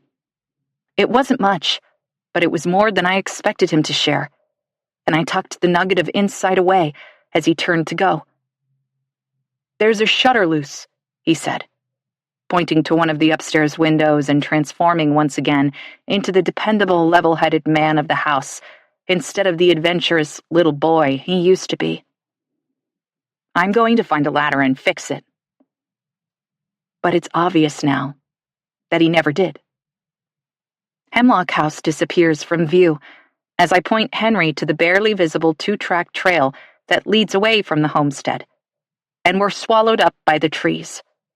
Something about leaving under these conditions seems irrevocable, and I wish for a moment that I would have taken more things with me, my computer and some of Felix's files. Maybe David's 2 composition notebooks that I found hidden away. I can't help feeling like there must be clues about why Felix disappeared everywhere. Like I'm missing something very important. And now that we're gone, I don't know when I'll be back. Finn is holding a battered atlas in his hands, folded so that our section of Washington state is exposed. Tapping the map to get his attention, I motion for it, and Finn hands it over. Henry has marked a route of sorts on the thin paper. But the truth is the wilderness around us isn't even close to being accurately depicted. We have no idea where the elevation changes or how long it might take us to wend our way down. The highway is south, and theoretically speaking, if we keep heading in that direction, we'll eventually hit it. From there, getting to Requiem will feel like a walk in the park. But there are no guarantees that we'll find our way. We make slow progress, following a track that David Graham charted through the trees over 30 years ago. The twisting arteries of his personal wilderness highway system have faded over the decades, but his years of trekking back and forth have created a well-worn path through the trees that cannot be completely erased. Of course, there are new saplings that have sprung up, and the wild has encroached in irreversible ways, but the suggestion of a route seems discernible, like we're following the lingering tone of an echo.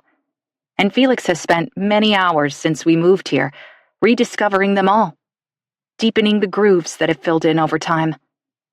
I just don't know how far he got, or how far the winding routes go. "How is it?" I ask after a while, directing my question at Henry. "Fine." His response surprises me. I guess we're on speaking terms again. Or at the very least, he's decided that we'll need to work as a team to get off the mountain. Good. I brace myself against the shallow dashboard as we do a slow-motion skid around a corner, narrowly skirting a boulder the size of a compact vehicle. "It's slushy, but slippery too," Henry mumbles. If I didn't know better, I would think he was apologizing for the near collision, and I make a little grunt of agreement. The truth is, Henry's a fine driver, capable and conscientious, always looking around the next bend and taking it much slower than I thought he would. Against my better judgment, I relax just a tad and discover I'm grateful that he's behind the wheel and not me.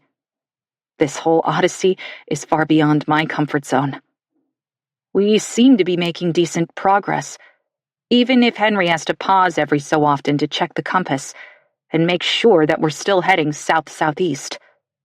We are, at least mostly, and whenever we hit a fork that splits the makeshift road in two, Henry always chooses the one that keeps us moving in the right direction. But the trajectory is not necessarily downhill, and before half an hour has passed, I'm hopelessly lost. I feel like Gretel in the Black Forest, leaving breadcrumbs all along the way.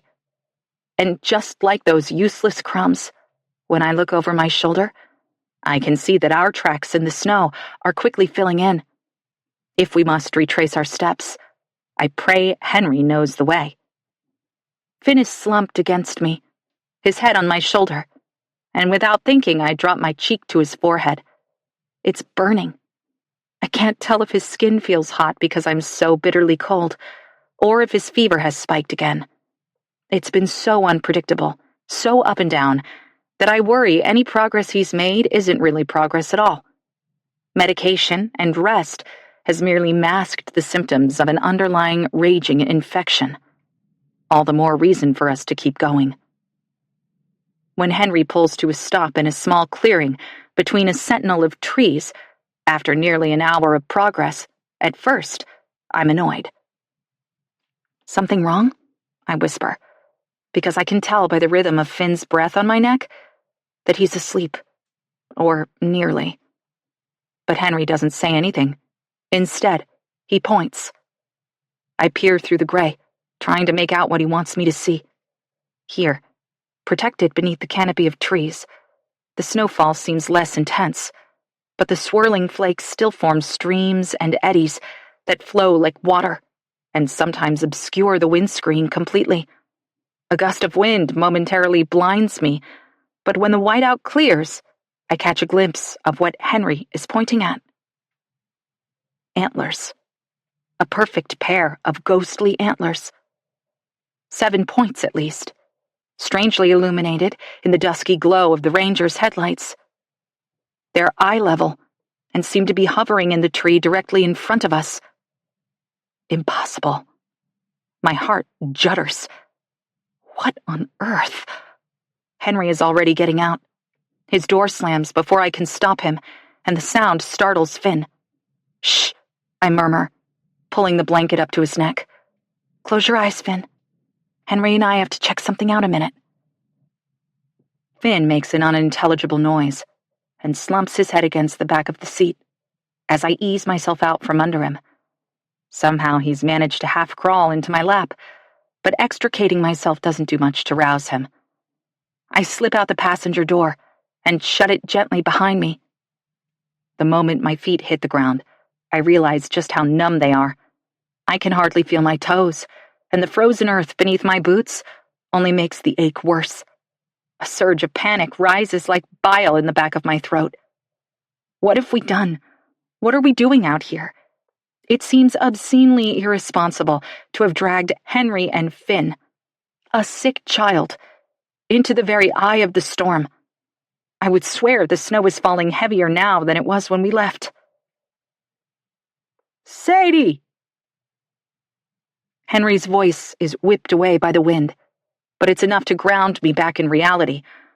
We're here now, and the only way out is through, so I hurry over to where he's standing in front of an enormous tree. I don't understand, I say, when I'm close enough to see that I was right. There are deer antlers suspended in the tree. They've been screwed into the trunk. Henry has to half shout over the howl of the wind. His eyes are wild, his expression pure horror. The set of antlers is still attached to a hunk of scalp that has been cut clean off what I can only presume was a hunting kill. The fur matted and macabre. My stomach flips, thinking about the knife that split the buck's skull. The axe. Whatever it was sharp. Fatal. Look. Henry pulls off a glove to expose one hand and scrapes at the bone with his fingernail. Bits of yellowish-green flakes peel off. Moss? I ask. He shakes his head, a jerky, frantic movement. Paint. I rub my mitten against a point, and more of the sticky material strips off. There's something about it that doesn't seem quite right. The sickly green gleam, the unusually thick consistency. It's glow in the dark, I say suddenly, raising my voice so I can be heard over the wail of the wind. Henry shoots me a sharp look. I know. How? I wonder. But I don't ask. Henry feels locked and loaded, his body pulsing with a furious revulsion. Yes, the thought of coming across the faint spectral shine of these remains in the middle of nowhere gives me the creeps. But Henry's reaction feels extreme. Who would do this? And why? But I find I already know the answer to at least one of the questions. Or I think I do. David. If Felix's stories are to be believed, this is exactly the sort of thing that his father would have done. Stripped a kill of its antlers, and then hung them in the tree as some sort of warning? An omen, perhaps, to keep trespassers away? Or to lure spirits in? I shudder. Let's go, I say, tugging at Henry's coat sleeve. But he's no longer paying attention to me or the tableau before us. Instead, he's turning a slow circle, staring off into the endless procession of trees that surround us. I feel utterly disoriented for a moment, lost in this wilderness that is transformed into a labyrinth. I don't know which way we came from or where we're going. And I have to repress the urge to take Henry by the arm, just so I have something to hang on to. When he steps away, I stumble after him, and it's only when I raise my eyes to follow his gaze that I see it. Another pair of antlers. This set is higher in the tree before us, and bigger. The scalp has a loose, jagged edge, a flap of moth-eaten, desiccated flesh that flutters in the relentless wind. My breath comes high and quick as my gaze darts around and I realize that there are antlers hung from every tree. Dozens of them, all shapes and sizes, screwed into the bark at monstrous, leering angles. We're standing in a graveyard, a summoning circle. "Let's go!" This time it's Henry who shouts it, and he throws one arm roughly around my waist to yank me back to the Ranger. Thick snow has settled on the passenger door in the few minutes that we've been in the clearing, and I frantically brush it away to find the sunken handle. My gloved fingers are stiff and ineffectual, but I finally gain purchase and rip it open. I can't stand to be in this evil place for another second, and Henry must feel the same because he punches the gas before my door is even fully closed. In the cab, I shush Finn and pull him against me, wrapping both my arms around his slight frame. He doesn't even seem to realize that we were gone, and sinks into me, his hot head tucked beneath my chin as I tremble against him. "What was that?" I ask, my voice sounding ragged and thin. Henry ignores my question. "It's sick." I agree. If David did that, he wasn't just unique, he was disturbed. There was something wicked about that place, an oily menace that feels as if it seeped into my pores and now lingers odor-like in the close air of the cab. I want to take a scalding shower and wash the residue of it from my skin. I wish I could scrub my soul. I'm grateful that Finn didn't witness it, and I hold him a little tighter, unconcerned about how Henry will react. Where are we going? As the dread begins to fade, I realize that something feels off about our direction. Back. "Henry!" The disappointment is almost overwhelming. Scared or not, we have to keep going. "Turn around," I tell him. "Finn's fever is climbing again, and this snow isn't letting up." "Exactly," he says, gesturing to the path between the trees. It's barely discernible now, so snow-covered that I hadn't even realized we were retracing our steps. I look at the stern set of Henry's profile, and he must feel my gaze because he says, "If we don't go back now, we might not be able to." He's right, but that doesn't stop the tears that spring to my eyes. I feel so hopeless, like I'm tied to the tracks and a train is barreling down the line. I wish we would have never come across the antlers. We would have kept going, and gotten stuck in a blizzard. All at once, I can picture it. The three of us, stranded out here, as the snow continues to ravage the mountain. It's our bones, I see, picked clean and bleached white come spring. An improbable tangle of limbs and stories that will never be told. I know we have to return, but Hemlock House doesn't just feel haunted anymore. It feels like a tomb, and we're going back to inter ourselves. Every fiber of my being cries out for my husband. If only he were here. If only he had come home on Sunday like he was supposed to. If only he had never left at all. Henry stops more frequently on the way back and carefully examines the compass I've given him. He turns it this way and that, and a few times he even steps out of the side-by-side to examine the trail and squint off into the trees. There's not much to see, and once, when an almighty gust tosses a powder keg of snow, he disappears completely. For just a moment, Finn and I are left behind, trapped in a white, icy grave. Seconds later, when the dark silhouette of Henry reappears, I feel a surge of affection for him so strong it stings. As he climbs back into the Ranger, his movements labored and heavy. I know we're lost. "How long?" I ask. "Since we left the trail?" I nod. And even though Henry doesn't look at me, he must sense the movement. He says, Only 15 minutes or so, I think. Pressing Finn's head to my chest, I swivel around, trying to see where we came from and how we might retrace our steps. We can't go back, Henry puffs a frustrated breath. And we can't just head north. The homestead is a much smaller target than a highway.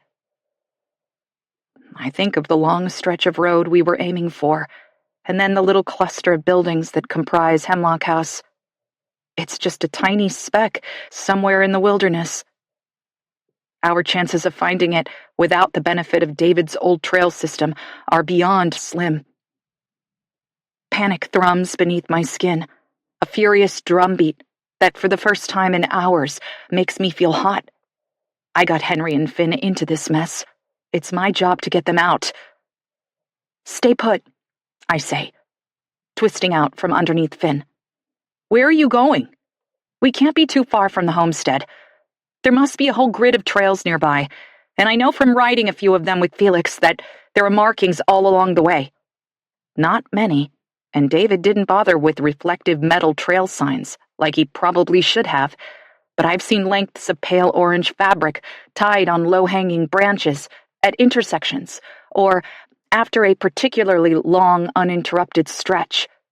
Just a little token of civilization in the midst of this great unknown. If I find one, we can get back on track. So we'll drive slow and look for them, Henry says, a note of desperation in his voice. You can't go running around out there. You worried about me? Henry glares at me, which was exactly what I wanted. Better for him to feel incensed than defeated. You know we'll never be able to see a ribbon from here, I say, wrenching open the door before he can argue further. It's the only way. Finn looks straight at me as I ease the door shut, his eyes clear for just a moment. He doesn't look scared. He looks trusting, as if he knows that even though we're trapped in a precarious situation, I'll keep him safe. It feels misplaced. Outside of the protection of the cab, the wind howls like a banshee and whips snow in my face. Within seconds, my damp eyelashes are crusted in ice particles, and my lips feel dry and cracked. I wish for a balaclava, a pair of snow goggles. But I comfort myself with thoughts of the fire that Henry let smolder in the inviolable cast-iron stove, and trudge forward through the deepening snow. Henry has no choice but to follow in the Ranger at a snail's pace several feet behind me. At first, I stumble from tree to tree, steadying myself against the thick trunks and searching for any evidence of human interference. One of the tattered ribbons, a nail, anything that might be a clue that we're headed in the right direction. But when several minutes pass and I see nothing of the sort, I realize that this may be a doomed endeavor.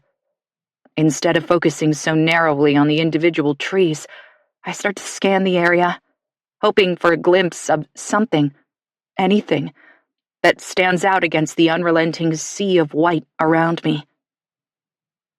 When a splash of red appears in the distance, I blink and then blink again, sure that my eyes are playing tricks on me.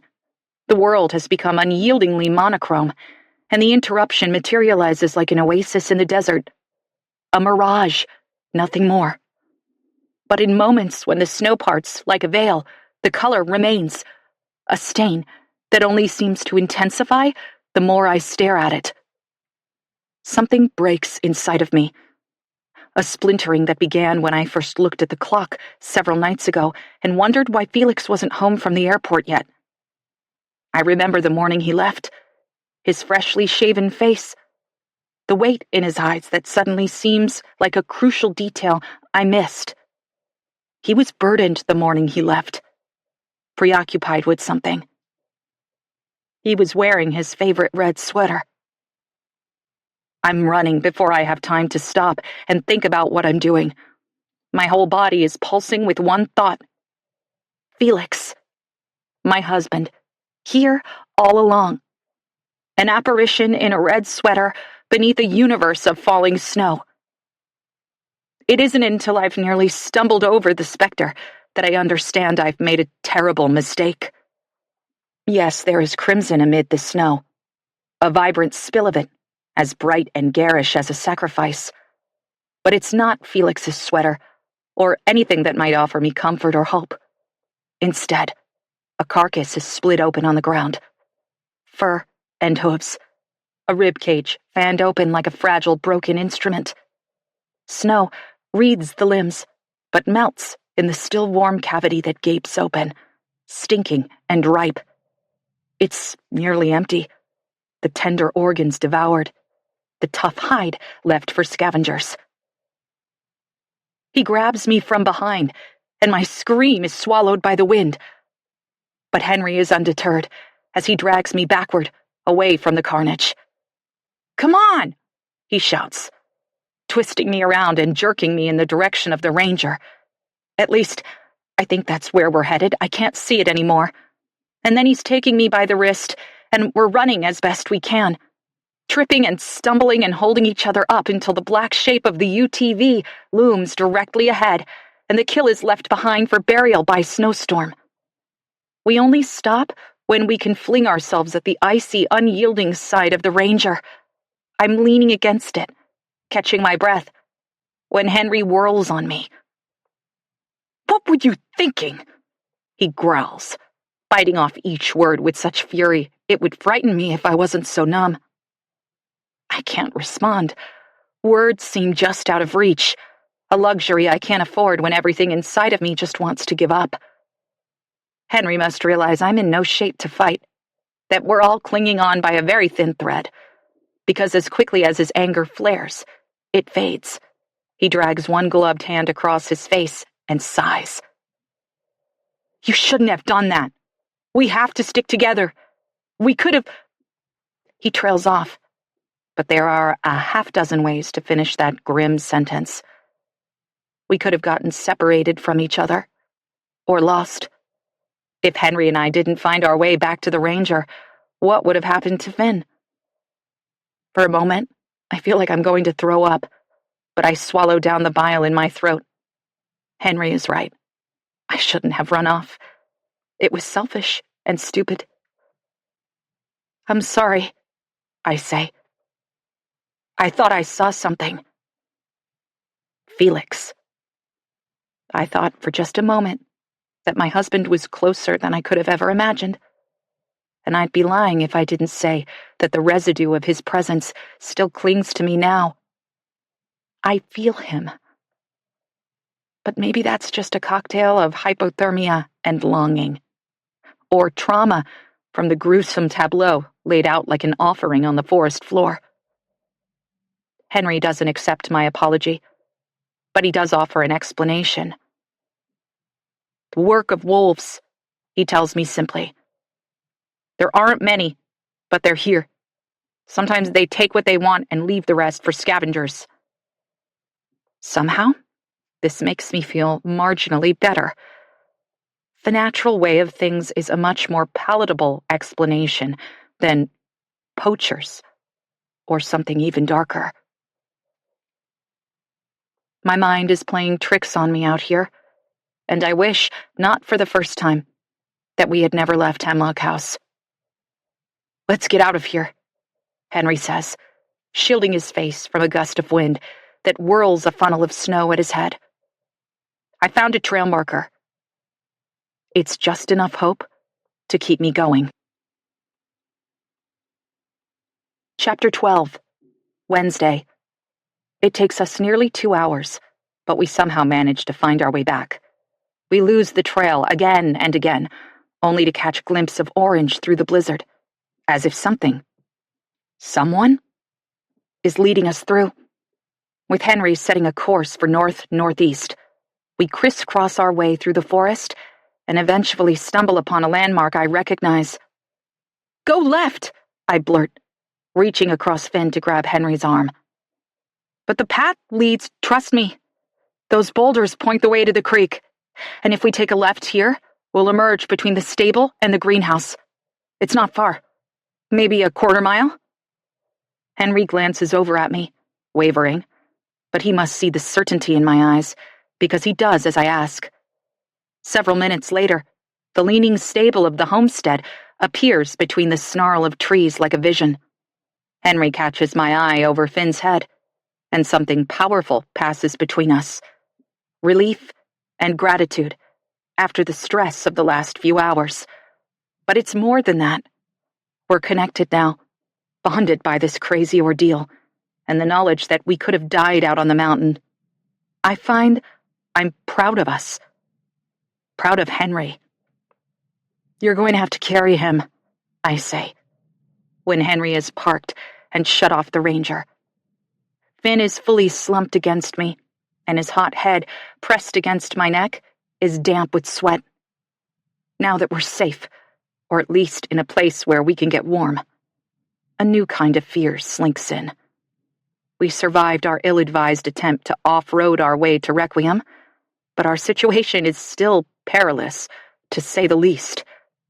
And I'm so worried about Finn, my chest aches. Inside, protected from the wind and driving snow, it feels like a sauna. Henry and I kick off our ice-crusted boots and make a beeline for the living room. It's warmer in here, the heat of this morning's fire still radiating from the black belly of the cast-iron stove, and goosebumps race across my skin. Thawing will be painful, and I already know that my fingers and toes will burn as they come back to life. But none of that matters now.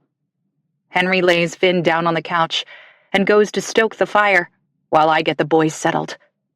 We agree to this wordlessly, our actions quick and decisive, intended to be as efficient and productive as possible. We instinctively know what to do, and while Henry throws more logs on the still smoldering coals, I help Finn out of his damp coat. "Hey, Finn," I say quietly, sliding down the coat zipper and then easing his arms out one by one. Finn's eyes flutter, but he doesn't respond. His limbs are limp and toneless, his wrists catching awkwardly in the sleeves of the heavy parka. I feel like I'm undressing a baby, and I have to repress the urge to kiss his pale forehead. Behind me, Henry pokes at the fire and determinedly ignores my ministrations. He's worried about Finn. It's evident in the tight set of his shoulders, his quick, shallow breath. I want to assure him that everything is going to be just fine, but the words taste like dust on my tongue. Instead of offering insincere assurances, I say true things as I peel off Finn's hat and gloves and settle the blankets over him. "We made it back to Hemlock House," I tell him. "Henry's getting a fire going, and we'll be nice and toasty in no time. If we run out of wood, we'll burn the coffee table, and the kitchen chairs, and the boxes in the cellar." I force a laugh, and it sounds manic even to my own ears. Finn stirs a little, his fingertips twitching. I don't think he's unconscious, just drifting in and out, sleepy and sick, and probably in desperate need of IV fluids and some hard-hitting antibiotics, neither of which I can offer him. "We'll get you some medicine," I continue, thinking about what I can do. "And food and water. You'll feel better soon." That last part seems like a bit of a white lie. Finn has definitely taken a turn for the worse. He's pale and wheezy, and his cheeks are clammy against the back of my hand. When he breathes, the fine tendons in his neck stretch taut as violin strings. I know we've just clawed our way to shelter, but a part of me is already eager to try again. Finn needs help. "We need some extra pillows," I tell Henry. "Something to prop him up a bit. And it's time to try an expectorant. Does Finn have any known allergies to medications?" "What? What do you mean?" Henry turns from the fire, his expression at once anxious and defensive. After the heroics of his masterful navigation through the woods, he looks impossibly young and frightened. I get it. The fear of a blizzard can't hold a candle to the dread that looking at Finn stirs up. and Henry doesn't want to admit that he has no idea what an expectorant is. Or maybe even a medical allergy. It's a big ask. I give him a soft smile. I just need to know if he has ever taken medication and had a bad reaction. A rash, trouble breathing, anything out of the ordinary. I don't know. I don't think so. Okay, with your permission, I would like to give Finn some cough syrup. It will help loosen up the mucus in his lungs. I'm afraid he's having a hard time breathing. Henry wavers, but after a few seconds, he stands a little straighter and says, "Let's try it." Good. I'll get the medicine. Would you grab some pillows from upstairs? I think we're both grateful to have a specific way to help Finn, because Henry all but bounds from the room. In the kitchen, I find the ibuprofen and cough syrup and fill a glass with orange juice from the nearly empty jug in the fridge. Even though the electricity has been out for hours, the interior of the refrigerator is still cold. I cast a glance at the freezer, knowing I should probably empty it before everything starts to melt. But that's a problem for later. Back in the living room, I wrap my arms around Finn and lift his torso so that Henry can slide a pair of pillows beneath him. He'll be able to breathe easier if he's not lying flat on his back, I tell Henry. Then I hand him the small cup of purple cough syrup. Finn will take it better from you. I perch on the edge of the coffee table and watch as Henry sits beside his brother and touches his face. "Finn," he says, his voice uncharacteristically gentle. "Finny boy. Finnegan begin again. Finn Thomas. Come on, Finn. Wake up." Whether it's the sound of his brother's voice or the brush of his calloused finger along his cheek, Finn does as he's told. "Oh, hey," Henry smiles. "There you are." "Hi, bud." My heart pinches at the way Finn's face lights up at the sight of his brother. For just a moment, his rich golden brown eyes sparkle, and then they drift closed again. "Stay with me, Finn." Henry lightly taps his brother's cheek with his fingers. "You gotta take this stuff. It'll make you feel better." "It tastes gross," I tell him, "but there's some juice here to chase it." "Oh, man." Henry sniffs it and pulls a face. "It's disgusting. You can't take it, Finn. It'll make you throw up. Projectile vomit all over the place, all over me. And that's a no-go. I've changed my mind. No medicine." The corner of Finn's mouth quirks as he struggles to open his eyes and keep them open. Henry is gagging now, smelling the cough syrup, and then pulling exaggerated faces that elicit a breathy little half-laugh from Finn. I'm elated, until the laugh ends in a coughing fit. I lean forward to prop Finn up even more, lifting his head so that the weight of gravity on his own chest doesn't make matters worse. With my hand on his back, as he rasps and hacks, I can feel the deep, unsettling rumble of his lungs. It's terrifying. When the fit passes, Finn has been roused enough to swallow the cough medicine, a couple ibuprofen, and a few sips of orange juice. I keep encouraging Henry to tip just a bit more juice into his brother's mouth, because I'm not sure when we'll get another chance to hydrate Finn. But the boy slumps back after barely an inch is gone. I try to reassure myself it's better than nothing. Henry hands me the glass as he pulls the blankets back up over Finn. Then he glances at me, and I find myself raising one hand for a high five. It's a bizarre, instinctual move, a remnant from my middle school teaching days, no doubt. And for a second, I'm mortified. But then, Henry's mouth pulls into a tight line that could be interpreted as a smile, and he gives my hand a soft slap. I can't stop the grin that blooms. True, our situation couldn't possibly get much worse. But we survived the storm and managed to dose Finn. I'll take whatever wins I can get. When I was a little girl, I attended the church in our Milwaukee neighborhood. My mother had once been a devout Lutheran. But after my dad and brother died, she said God had abandoned her. I wasn't old enough to know anything at all about religion. But when our next-door neighbors offered to take me off her hands on Sunday mornings, she gratefully accepted. Any beef she had with the Almighty did not extend to me. I loved church. It was a small, non-denominational Bible church with red Kool-Aid and watery coffee on a table near the entrance, and a Sunday school teacher who smelled of roses. She used to draw me close when she read the Bible story, letting me look at the pictures before she turned the book around for the rest of the circle to see.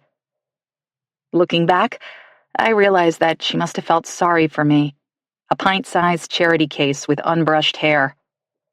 One day, after she read the story of Jonah and the whale, she asked what we had learned from Jonah's adventures. The rest of the kids, who had been born and raised in church, gave answers straight from the textbook. Jonah learned about the importance of obedience, trust, faithfulness.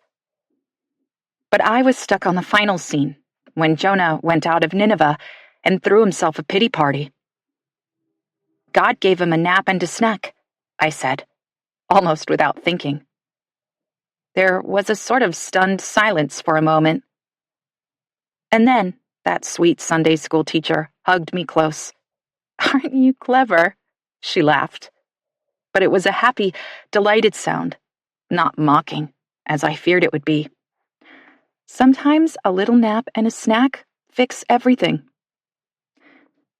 It's the only lesson that really stuck with me, and a philosophy I still cling to today. A biblical mandate for the not-so-surprising benefits of sleep and food. And after Finn is settled and safe, I gather the necessary elements for myself and Henry. The down comforters from our beds upstairs, more pillows. In the kitchen, I find some cheddar cheese and multigrain crackers, then grab the rest of the orange juice, the last apple, and a jar of crunchy peanut butter. Henry and I eat on the floor in front of the stove, voraciously. Apparently, a dangerous experience gives you an appetite, because we polish off the cheese and crackers in no time, then cut up the apple and slather the wedges in peanut butter. When the apple is gone, we take turns using the sides of our thumbs to scoop even more peanut butter straight off the knife and eat it plain. I feel full for the first time in days. By the time we're done with our makeshift picnic, we're more or less comfortable and unbearably exhausted. Henry keeps trying to swallow his yawns, but it's no use. And after I assure him that some rest would do us all good, he rolls over and falls asleep almost instantly. I'm weary down to my bones, but though I try to close my eyes and let the crackle of the fire soothe me, I can't drift off. Maybe it's because I feel responsible for Henry and Finn, or guilty about trying to off-road in a blizzard. My mind is stuck in overdrive, revving between thoughts of Felix and these mysterious brothers, and all the secrets that seem to hide behind every corner in Hemlock House. It's an elaborate puzzle, and I simply can't stand back far enough to get some perspective. Finn, Thomas. Henry had broken out several nicknames, trying to wake Finn, but that one felt real. Is Thomas his middle name? Last name? I wish I could type in a few internet searches while the boys sleep, and I slide my phone out of my back pocket to try. It's little more than a hope and a prayer, and when I find that I still have no reception, I'm not surprised, just disappointed. Since I can't sleep, and it seems the brothers are both out cold, I quietly sneak out from beneath my duvet and tiptoe across the living room floor. I don't want to wake them, but right now feels like the perfect chance to snoop through Felix's childhood bedroom. Upstairs, it's much colder. The window on the landing is starting to crust over with hoarfrost, a rime of ice particles that fan across the glass in exquisite, perfectly symmetrical patterns. How is it possible that just a few days ago I was working outside with my sleeves rolled up. I feel like I've stepped through the wardrobe in more ways than one. As I'm watching, a gust of wind blasts against the window, and the whole house moans. It's a reminder of how small I am, how fragile. Felix's old bedroom feels more compact than Gabby's. Darker. There's a bunk bed pushed against one wall, and a low cabinet along the other. No desk or sitting area. There simply isn't room for it. But beneath the dormer is a quaint built-in window seat with room for one. I turn a slow circle in the center of the room, then sink to the flat wooden bench and wrap my arms around myself to ward off the cold. I can picture Felix here as a boy. I've seen a few pictures. Long limbs, shaggy hair, that one perfect dimple. It was more pronounced when his cheeks were rounded with youth. Even at a young age, there was a wise glint in his eye, a sparkle that somehow belied both his intelligence and that curious, intoxicating spark that still makes him irresistible. I wish I could have known him when he was just a kid. I think I would have loved him even then. Maybe especially then. Felix. Felix. I whisper. I'm hoping maybe that I can summon him. My voice is signaled through time and space that will alert him to the fact that I need him. Now and always. But the room remains still and empty. So I push myself up and open every drawer in the cabinet. It doesn't take me long to realize that Felix's childhood space is very different from Gabby's. The drawers aren't empty, but half full of dusty old items left behind and forgotten. Grayish socks balled together, a few pairs of boxers, t-shirts worn thin, and in a size that would never fit Felix today.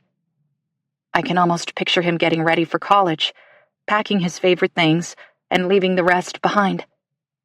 He didn't know that when he left for Oregon State, he would never live at home again. I rifled through everything like a cop with a search warrant, unconcerned about making a mess. In the closet, I find some worn-out tennis shoes, an old pack of gum, and a cheap empty wallet, but nothing that might tell me more about my husband, his family, or Hemlock House. Why didn't Felix want me in here? I can't quite bring myself to go back downstairs, even though I'm starting to shiver and my fingers feel numb. Blowing into my cupped hands, I pace the floor, squinting in the dim, ashy light that filters in through the window. And that's when it hits me. Spinning toward the chest of drawers, I yank the top one open. Socks, underwear, t-shirts. When I search the second drawer, I find more of the same, but the brands and styles are different. I grab a t-shirt from each drawer and find the tag, confirming that they're different sizes too. It's as if two people lived in this room, not one. Looking with fresh eyes, I can see that there's two of everything. The closet is loosely divided in half, and the shoes on the floor are 11s, Felix's size, and 9s. There are even two beds. Why did Felix need a bunk bed? Henry and Finn slept here last night, and the beds are unmade, the sheets wrinkled and bunched. Because we pulled the duvets off to keep ourselves warm in the power outage, it's easy for me to strip the bedding and search every inch for something that might offer a scrap of information about why it appears that Felix shared his room. My husband doesn't have a brother. I've almost given up when I feel something on the inside edge of the top bunk. There's a gap between the mattress and the 2x4 that runs the length of the bed, and pressed into the wood are a handful of round-headed brass tacks. The thin crevice is the perfect place to hide secret things, or maybe stash photos that Felix didn't want his mother to see. But only one tack is holding something in place. A flush of excitement warms my cheeks as I slide the metal from the wood. The paper it's pinning in place feels thick and brittle, and I move slowly, not wanting to damage it in any way. When the paper is loose, I hop down from the bunk bed and hurry over to the window seat, where pallid daylight casts an eerie glow. I'm holding a photograph, a faded square with frayed edges that has obviously been well loved. Someone looked at this picture often, his or her fingers tracing the corners, and maybe smoothing the faces of the people who had once grinned for the camera. 2 people stand in the frame. A boy with a mop of sandy blonde hair that falls nearly to his collar, and a girl with a long dark braid. The girl is Gabby, maybe 16 or 17 years old, her limbs lean and tanned, her eyes glinting at whoever was taking the photo. She's wearing a pair of cut-off jean shorts over a red one-piece swimming suit that, while modest, does nothing to hide her curves. Gabby looks gorgeous, and it's no surprise that the boy with his arm around her waist is staring at her instead of the camera. His feelings are splayed across his face, plain as a billboard. Love and lust and longing. It almost hurts to look at him. It's a sweet photograph, a snapshot that could have been taken at any beach along the Washington coast. The water is the color of slate, the sky a mix of sun and high white clouds, a breeze scattering the loose hairs around Gabby's face. They both look happy, at ease with each other. Who's the boy? He's attractive in a way. A bit too thin, maybe, his jawline chiseled, and just this side of gaunt. But there's something confident about his hand at Gabby's waist, the slight pressure of it that scoops her hip toward his. Mine, he seems to say. His body language possessive, his head tilted as if he would like to press his lips to the high arch of her pretty forehead. For some reason, it fills me with dismay. And that's when I realize there's another arm around Gabby, a hand reaching from her other side. 1/3 of the photograph has been folded over, a crease so clean and neat I hadn't even noticed it. But when I peel the flap back to its original position, the picture is complete. Gabby in the middle, with the blonde boy on her right, and Felix on her left. The sight of Felix on the cusp of manhood, 18, 19, is enough to undo me. A bad haircut, a bare, skinny chest.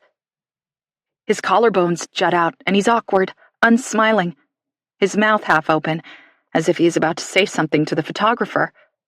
The only person smiling is Gabby. The photograph is a case study, a complicated story played out in the postures and facial expressions of the 3 subjects. Gabby, happy and oblivious, the blonde boy, drawing her to him, and Felix, wishing it all away. I'm glad to have found the picture, but it's useless without context, a story. It doesn't help me understand why Felix, gently but unswervingly, closed off rooms in Hemlock House. It doesn't explain why Cleo called him flighty and seemed unconcerned about his disappearance. And it doesn't offer one meaningful insight into where my husband might be now, and how Henry and Finn fit into it all, because I'm becoming more and more convinced that they do. I gently fold the photo again, tucking Felix against the back so that he is alone, facing away. I want to show it to him, ask him a dozen questions about what his life was like when there were no lines around his eyes, and his hair wasn't threaded through with gray. He suddenly feels like a stranger to me, and I hate it. I want to know him, every part. I slide the photograph into my back pocket, and then think better of it. Stepping onto the bottom bunk, I replace the photo where I found it, being sure to locate the old hole in the paper with the tack, so that I don't mar their beautiful faces. It feels like the picture belongs here, in this dark and secret space, tucked away for decades now, as if whoever put it there had something to hide. And maybe I don't want to know about it after all. Before, Wednesday, August 13th. Waning gibbous moon / Perseids meteor shower / moon at perigee. August was long and hot, So humid that Sadie discovered she was actually a curly girl. Alice had passed away in early June, only a couple of weeks after Sadie and Felix visited. And following the small funeral and the settling of Alice's estate, Sadie found that she didn't much care about things that had once seemed so important to her. She let her hair go natural, lived in running shorts and old t-shirts, and nearly stopped wearing makeup altogether. Because she didn't even have the bandwidth to care about how Felix felt about her sudden transformation, she was surprised when he commented on it one day. "I love it," he said, wrapping the heft of her unruly waves around one of his fists.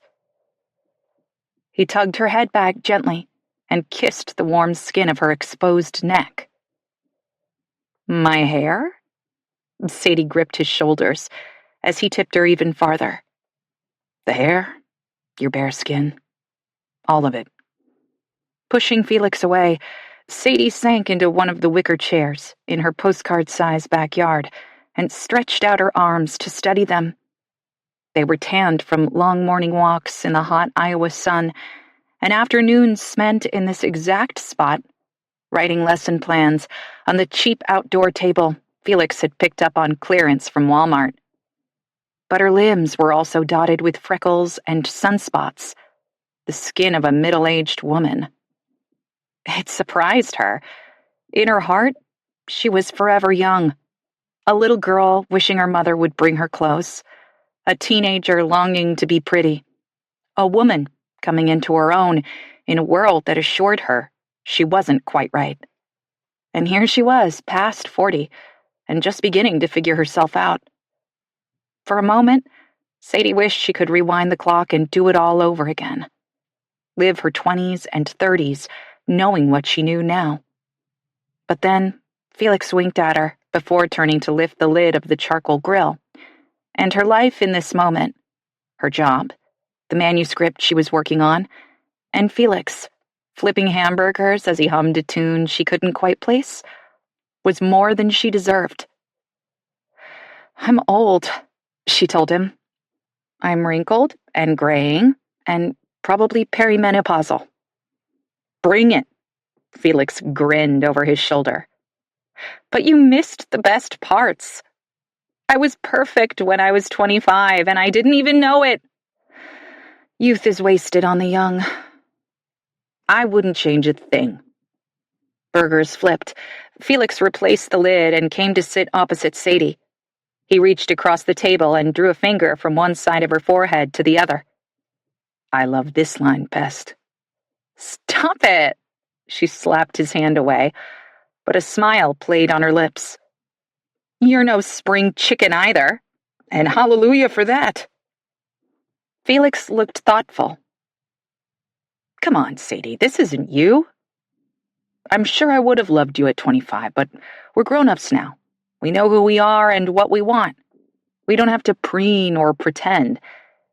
And this," he circled one hand before him, indicating the whole of her, "is perfect.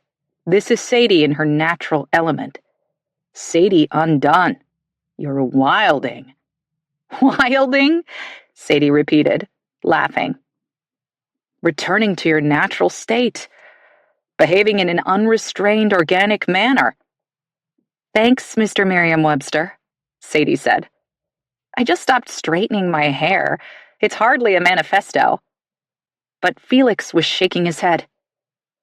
"It started when Alice died," he told her. "You are becoming the woman you were always meant to be." Maybe he was right, at least a little bit. It was true that Sadie didn't see her mother often in her waning years, and Alice's influence over her life was certainly less than it had ever been. But just knowing that her mother existed in the world, thinking about Sadie and disapproving of her choices and decisions, was a burden that Sadie hadn't even realized she carried. Alice had straightened Sadie's hair when she was a child, so Sadie continued doing it for 30 years. Alice told her that her complexion was sallow, so Sadie never dreamed of leaving the house without blush. Alice complained that she was too loud or too quiet, too mousy or too bold, a show-off for getting an A+ on her English literature paper, or not college material for only managing a C on her chemistry final. Too much and not enough, all at the same time, and never exactly who she was supposed to be. "It's kind of pathetic, isn't it?" Sadie finally said, ruefully. "That it took me so long to figure it out." "Stop doing that to yourself. Life doesn't come with a handbook. You're just on time. We're just on time." Felix was right. The evening was perfect, and they were perfect. Her hair, tangled from the wind and kinking a little crazily over shoulders. His forehead just a little bit sunburnt and peeling at the hairline. The burgers were charred when they finally got around to eating them, and the tomato overripe.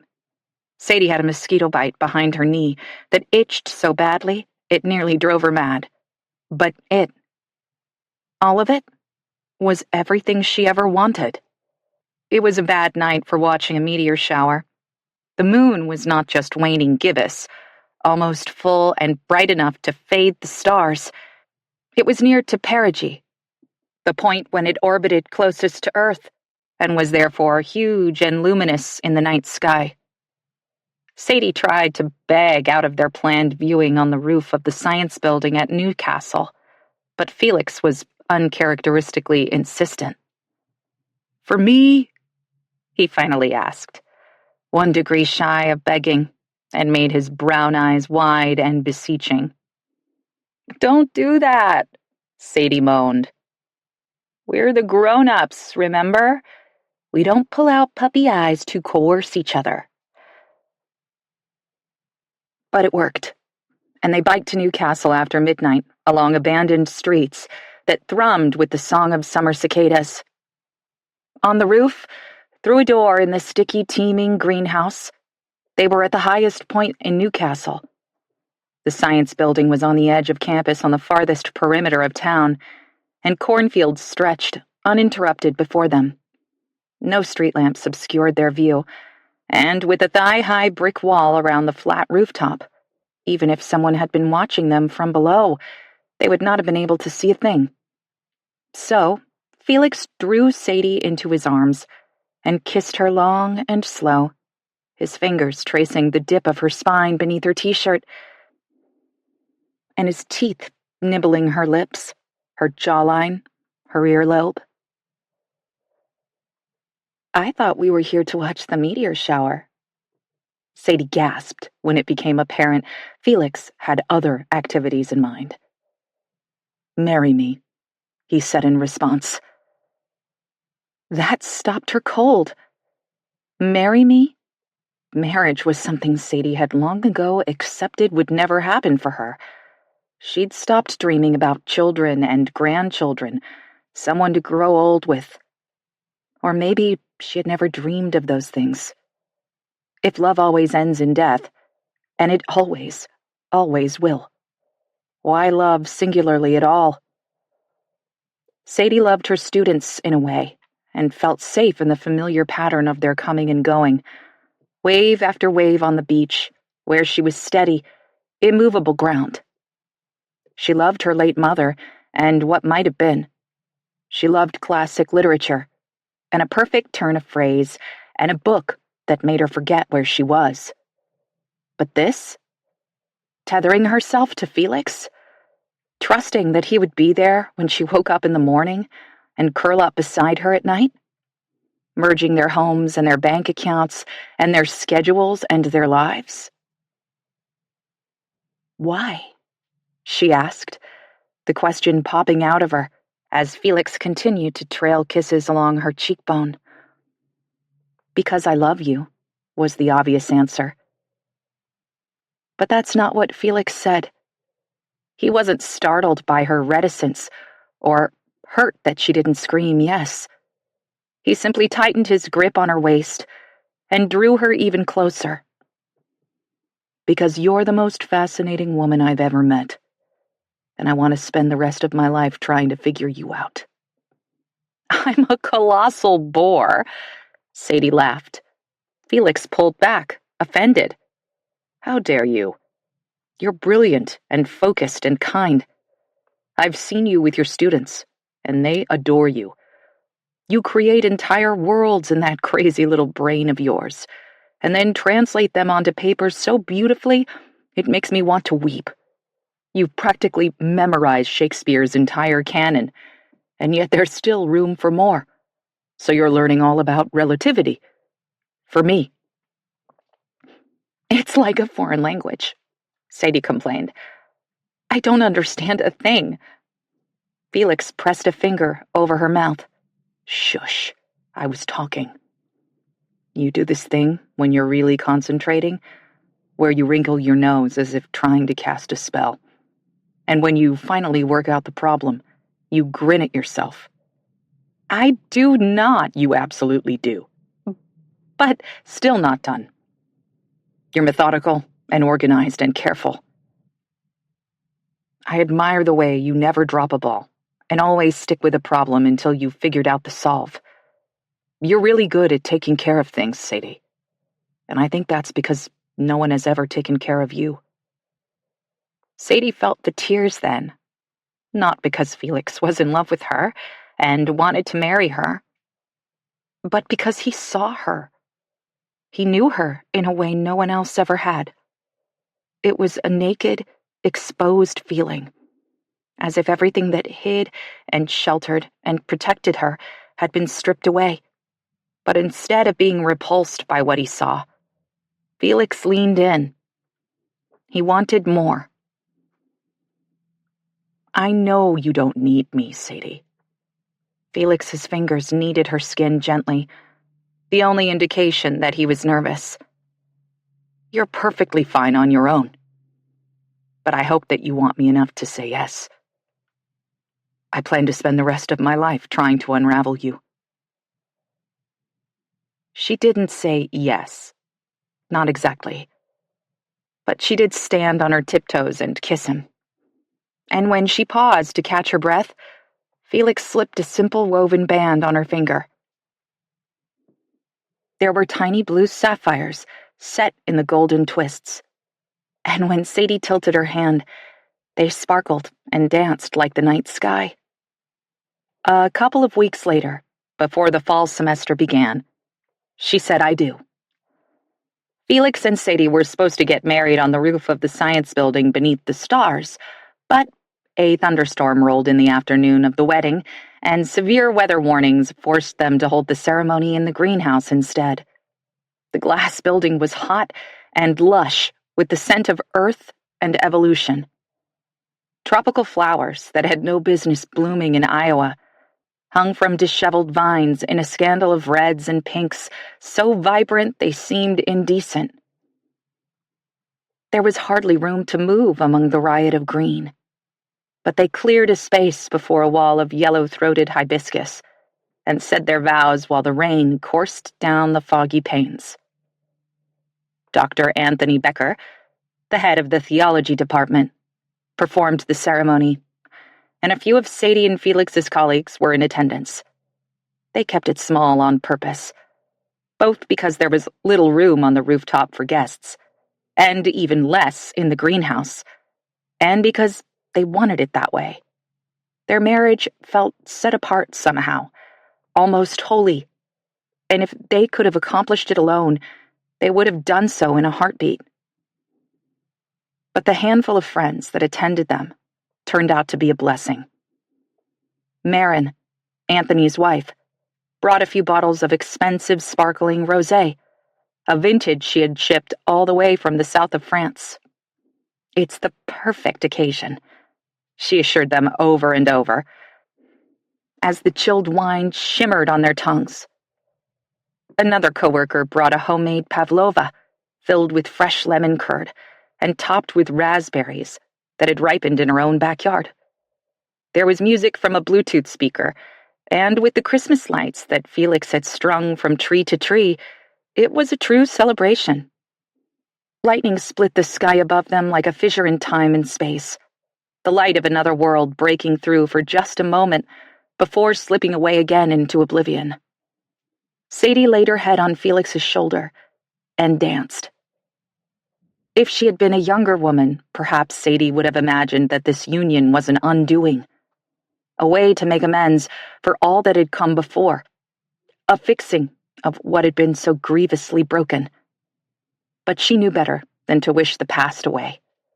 All her days had formed her into the person that Felix now held close, and there was a certain unknowable grace in that, a sacred mystery, as if where they had once been and where they would someday be were one and the same, a theory of relativity and a poem without a beginning or end, a uniform movement of translation, letter by letter, line by line, forever and ever. Amen. Chapter 13. Thursday. The night is cold and dark. The wind howls over the mountain and makes the forest cry, a wailing that winds its way inside my dreams and twists them into nightmares. I don't sleep much. With Finn on one side and Henry on the other, I feel hemmed in by fear, crushed by a responsibility that I didn't ask for and don't know how to manage. Around 3 a.m., I get up to throw a few more logs on the fire and try not to panic at the fact that there is only a small pile left beside the cast iron stove. Henry assured me that there is another load beside the shed, but there's no denying that we are running out of firewood. As I huddle under my down comforter, the hardwood floor making my entire body stiff and sore, I pray that it will last beyond what is reasonable or fair to expect. We need a miracle. At some point, I must drift off, because when I wake, the morning light is thin and milky beyond the sheer curtains in the living room. For a few seconds, I don't know where I am or what's happening. I enjoy an empty moment of near peace before it all comes back in a rush, and I push myself to a cross-legged sitting position. Henry is already up, staring out the window. "It stopped," he says, and there's no wonder in his voice, only a sense of finality. That's good, right? I run a finger beneath my eyes and yawn. Then I reach over to where Finn lays curled on his side on the couch, his hair matted and his skin still flushed with fever. I touch his cheek gently, wondering if he'll stir, but he doesn't. Finn is breathing, and for now I have to content myself with knowing he's stable. How deep is it? Henry squints at the snow, estimating. 5 inches? Maybe 6. Deeper in some spots because it drifted. There was a lot of wind. That's unusual around here. He lets the curtain fall back into place and then paces the living room floor, his arms wrapped tight around his chest to ward off the chill. The fire throws off a decent amount of heat when we're near it, but the warmth doesn't radiate far into the room. Most of it belches out the chimney and evaporates into the atmosphere above the roof. I'm sure that at one time there were vents that helped distribute the heat from the stove throughout Hemlock House, but they must have been boarded up when central heating was added. We have this one little cocoon of warmth, no more. I'm once again convinced of our only course of action. We have to try to get off the mountain. Again. The clock on the side table says it's just shy of 7 o'clock, and I wonder how long it has been since the last snow fell. I push myself up against the coffee table, my hips and shoulders protesting at my choice of sleeping arrangements for the night. We should have dragged the mattresses from upstairs into the living room, but it's too late for regrets. I'll live, though I wish Felix was here to dig his knuckles into my aching muscles. He knows just how to work out all the kinks. I need to go to the cellar, I say, more to myself than Henry. But the strangled sound he makes whips my head around. What? Why? He answers my question with one of his own. Because there's a case of soup down there, and I think we're going to need it. An unreadable expression crosses his face, and as I watch, he squeezes his eyes shut for just a moment. I watch his Adam's apple bob as he swallows. "Okay," he says eventually. "I'll get the shovel." "Shovel?" I stand slowly, stretching. "There's a hatch in the mudroom floor. Unless the roof was torn off while we were sleeping, I don't think a shovel will be necessary." Henry nods a bit jerkily, then shakes out his arms and bounces lightly on the balls of his feet. A fighter, trying to shed adrenaline. He's acting strangely, but I'm too tired to interrogate him, so I shuffle out of the room without a backward glance. Kicking the rug out of the way to expose the cellar door, I bend and yank the recessed steel ring. It's so cold it burns, the metal singeing my skin so convincingly, I feel as if I've been branded. I gasp a little but hang on, tugging the heavy plane of the door until it's propped fully open. In my sleepy, problem-solving state, I had forgotten how much I loathe the cellar. It's a long, narrow box, carved into the earth and lined with creaky wooden shelves that Lucia Graham once stocked with jars of canned peaches and pears, applesauce, and blackberry jam. All those lovely things are long gone, and in their place, spiders and rats and nightmares have moved in.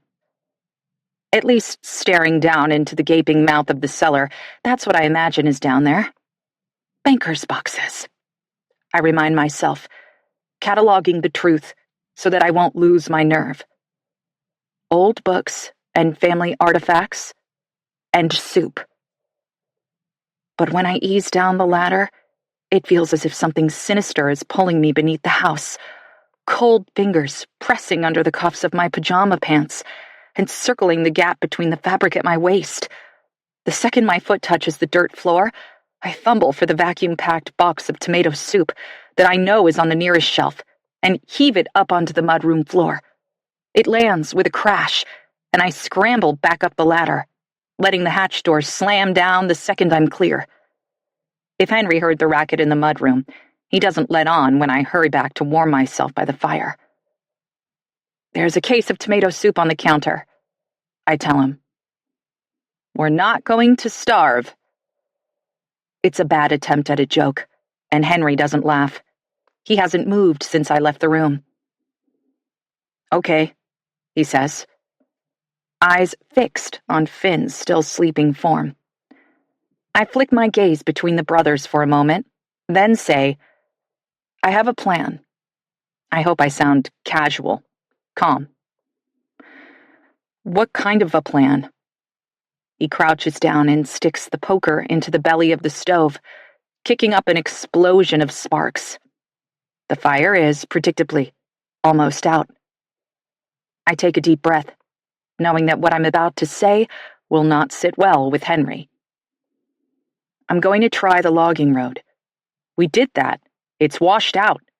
I'll go the other way." "Up the mountain?" Henry glances over his shoulder at me, his expression guarded, cynical. "That's the wrong direction." "It might not be. The forest access roads are a tangle of arteries, in and out. I might find another path down." Henry sits back on his haunches, considering. We both know that deep snow and unexpected pockets of gullies and drifts will make navigating David's old trails nearly impossible. Still, it takes a few tense heartbeats of silence for Henry to acknowledge that my idea is worth exploring. When he gives a terse nod, I breathe a sigh of relief. He knows the terrain so much better than I do. I'm grateful that he thinks I may be onto something. "Okay," he agrees. "Let's give Finn another dose of medicine and get everyone bundled up." "We'll need Henry," I interrupt, holding up my hand as if to staunch the flow of his words. He missed the subject of all those verbs. "I'm going to try. I'll go. I might find." "I'm going alone." At first his face remains blank and unreadable. Then his eyes flash and the corner of his mouth pulls up in a sneer. "No, you're not." "Yes, I am." It's the only way that makes sense. Finn can't travel, not crammed into the Ranger with no heat for God knows how long. And he can't stay here alone. Then I'll go. No, I say again. And there's heat in the word. He's a minor, I'm sure of it, and I refuse to put him in danger. Whether he likes it or not, I'm in charge. Besides, I'm just going to drive up the logging road, see if there is another way off the mountain. I can get help. I have friends in Requiem who will know exactly what to do. And I'll take my phone. I still have a bit of charge left, and maybe I'll get reception somewhere. Even if I can't find my way down, I might be able to call for help. Henry holds his tongue, frustrated, but considering. And I play my final card. Finn needs you, I tell him. I'm a stranger, and he's suffering. He needs his brother. I know I've won when Henry jumps up and stalks out of the room. He can't argue with me, so he's abandoning the fight altogether. I had hoped for a bit of support, but this is better than a brawl, and I force myself to be grateful. Upstairs, I brush my teeth and wash my face in the ice-cold water that the sink still dutifully pumps out. I'm sure the pipes are slowly freezing, and that the luxury of running water won't last much longer, but hopefully help will be on the way before things get too dire. It's as I'm toweling off that I remembered the generator. Felix showed it to me when we first moved in. A portable machine about the size of a riding lawnmower that was covered in cobwebs in the very back of the small stable. I had forgotten all about it, probably because I don't know the first thing about using a generator, but maybe Henry can get it up and running. By the time I get back to the living room, as cleaned up as I can get, and wearing a fresh set of warm clothes, Henry is waiting for me. I filled the gas tank for you, he says gruffly. I'm touched that he would do that for me. But when his gaze lands on Finn, I know I'm reading too much into Henry's gesture. It wasn't for me. But making this work is the best chance we all have. Snow will accumulate on the leeward side, away from the wind, so you might have to do some zigzagging, Henry tells me. If there are really deep drifts, just make sure you have ground clearance. If you don't and you can't get through, turn around. He bites off the last two words and glares at me for added effect. I get the point. Don't do anything dumb and get irreparably stuck. If I do, we're all in trouble. Got it, I say, taking him seriously. Anything else? Do you know how to use the winch? The look on my face makes him roll his eyes, but instead of berating me, he says, I'll show you. Before we head out, I crouch down by Finn and take his face in my hands. I'm going to get you some help, buddy. His eyes don't so much as flicker, but his breathing is even, if a bit shallow. I brush a quick kiss against his forehead, not caring if Henry is watching or if my familiarity upsets him. Whether these boys are complete strangers or not, we've lived through something together, and I care about them. Them? Of course, Finn is easy to love. But as I probe my feelings, I realize that I do care about Henry, too. I want to see them both safe and well, and I'm going to make that happen. Henry has his marching orders for Finn. Ibuprofen every 4 hours, cough medicine every 6, and as much water as the boy will tolerate. And it's time for him to share his side-by-side expertise. The morning is ashen and still, low-hanging clouds crowding a pewter sky. The air feels like a pent-up breath, a brief pause before a heavy exhale. There's more coming, isn't there?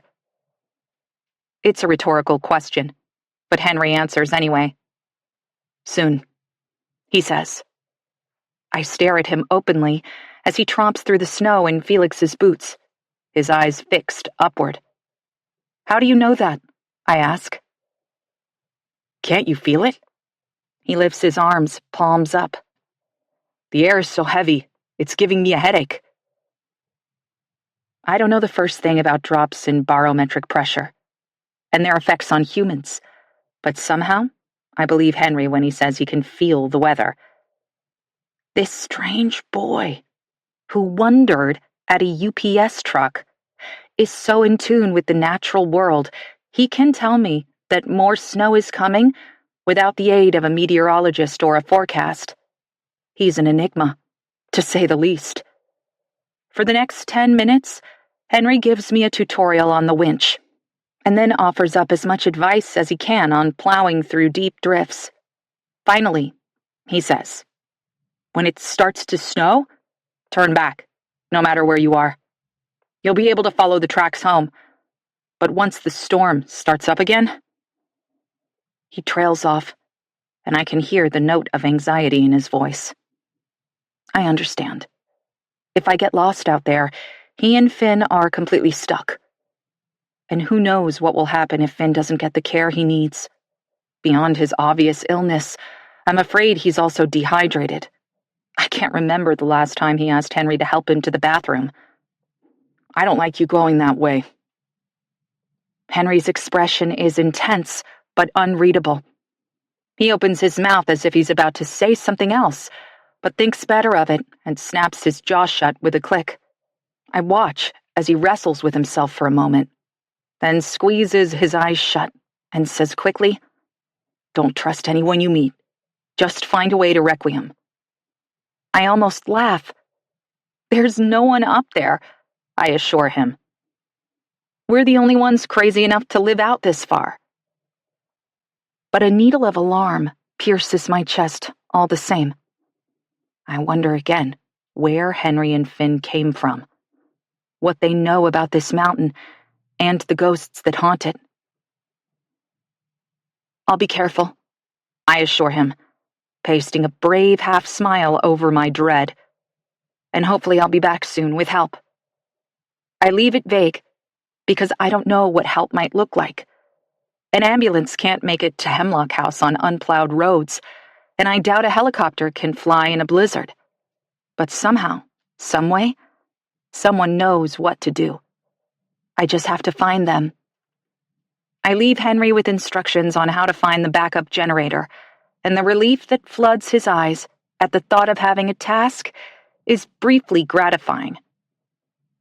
"I'm on it," he says, his shoulders set in a solemn line. We don't say goodbye, just take off in opposite directions toward what I'm afraid are doomed endeavors. It's a different world, heading up the mountain instead of down.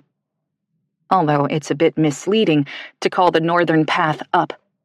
The truth is, our mountain rolls into another, and then another, and it's not nearly as cut and dried as a child's drawing would suggest. The road wends up hills and down shallow valleys, skirting drop-offs and jagging around unexpected bends, as the rugged topography requires. Still, I'm climbing, if the changes in vegetation can be trusted. I'm far from the timberline, but the trees are different here, thinner and more spread out, with less dense ground cover. There's also more snow. Half an hour from Hemlock House, I feel disoriented and completely lost. Though I know that there is only one path back, and the brawny tires of the Ranger have clearly marked the way. But the world is wreathed in shades of gray, the clouds and the drifts of newly fallen snow cut from the same faded bolt of cloth. I could go mad out here, alone in the wide, wild world, and I long for the meager comfort of the stove and the boys. When the snow begins to fall, it's so light at first that I hardly notice it. The flakes are barely a whisper, feather fine, and a perfect match to the rest of the terrain. But it clings to the windshield, a stubborn reminder that this storm isn't over yet, even if we enjoyed a momentary reprieve. I pull to a stop, the growl of the waiting engine almost absurdly loud in the eerie hush all around, and bury my face in my hands. I don't want to go back, not without good news. The thought of returning to Hemlock House only to watch Finn steadily decline, is enough to make my empty stomach revolt, and I throw open the door of the Ranger to dry heave. When the moment is past, I yank my phone out of my pocket and hold it up, yearning for even a single bar, just one. But I've checked my reception multiple times along the way, and haven't had so much as a hint of coverage. It's the same here, at the apex of my progress. Nothing. In the few minutes that I've been stopped on the logging road, the snowfall has already increased. Thankfully, the wind hasn't picked up, and it's coming down straight and even, like a heavy sifting of fine sugar. It seems innocent enough, but I promised Henry I would come back when it began to snow, and I battle with myself for a few moments, looking forward and then back, weighing, deciding. Up ahead, there's a hairpin curve around a jagged rock formation, and I decide to make it my turning point. If there is nothing around the bend, a fork in the road, a sign pointing the way to civilization, a cell signal, anything, I'll go back. Return to Hemlock House, regroup, pray for grace. But something feels different even before I reach the snake in the road. It's a gasp of recognition, a single heartbeat that thuds out of rhythm and makes every hair on my body stand up. I'm both ready for it and totally blindsided when I twist around the hook of the narrow road and see it. Felix's Jeep. For just a moment, my vision goes black, blurred by shock and doubt and the impossibility of the scene before me. But then I blink, and it passes. And I can't deny what my eyes already know is true.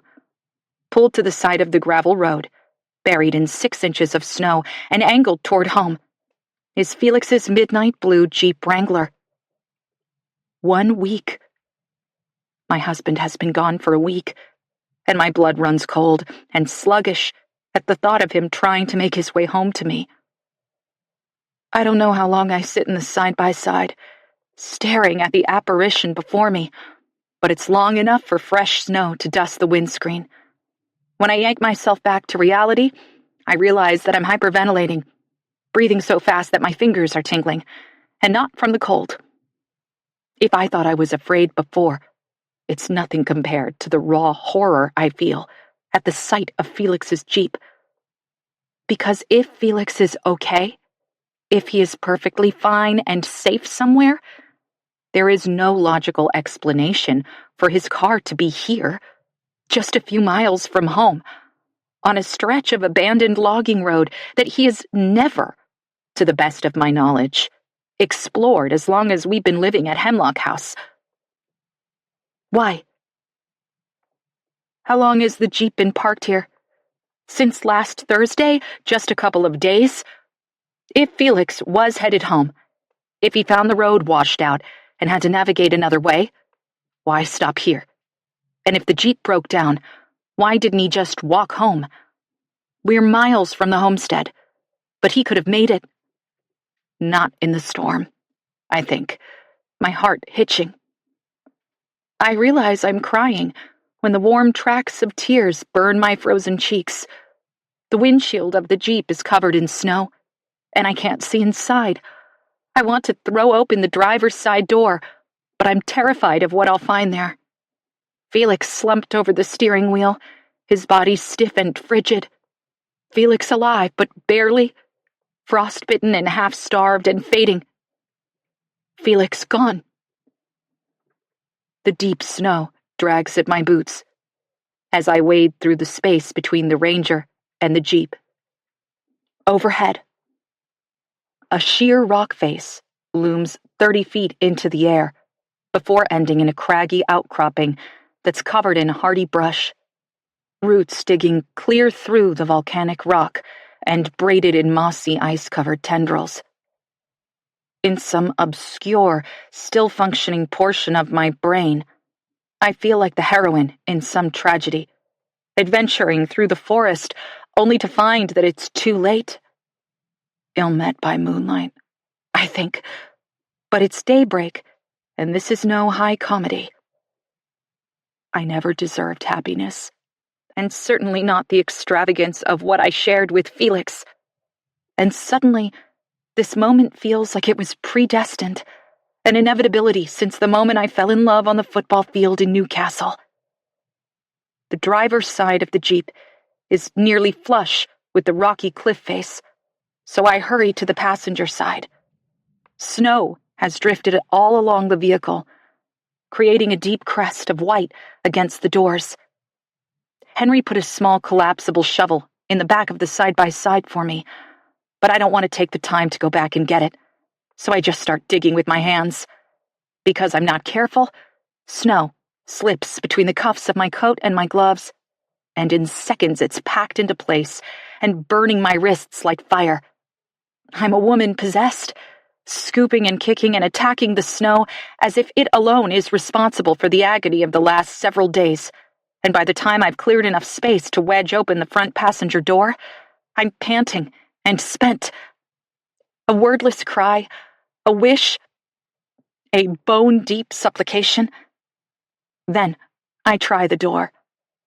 It's unlocked. The handle clicks. But the door doesn't budge. It's frozen shut, I realize, and the thick layer of rippled ice obscuring the window is proof of what I'm facing. I need a chisel, warm water, a hairdryer. A dozen different tools would do, but I don't have access to any of them, so I yank the door instead. Like a madwoman, I pull and jerk and throw my entire body weight into wrenching the handle as far as it will go, as if I can open the door by willpower alone. When the front passenger door finally gives, I'm not ready for it and tumble backward into the snow. My wrist tweaks painfully as it breaks my fall, but before I can even assess the damage, I'm back on my feet and thrusting my upper body into the Jeep. It's empty. The keys are in the ignition. Felix's backpack and duffel are crammed into the footwell of the passenger seat. His cell phone is in the cup holder. All his personal effects, the things he left Hemlock House with, are right here. It's as if he left me nearly a week ago, drove a few miles up the mountain, and disappeared into thin air. I want to touch his things, to unzip his backpack and lift out the yellow legal pad that he makes all his lists on. From grocery to honeydew to next steps in his research grant applications, and grab his phone to see if there is any charge left. But I'm vaguely aware that Felix's Jeep could be a crime scene.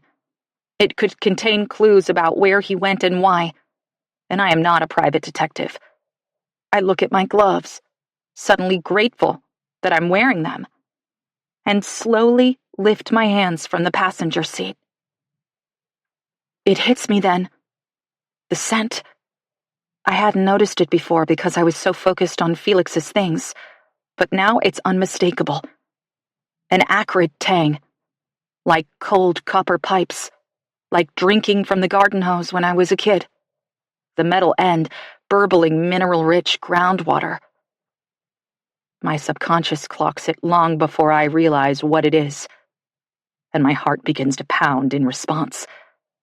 I press farther into the vehicle and force myself to look over the headrests to the back seat.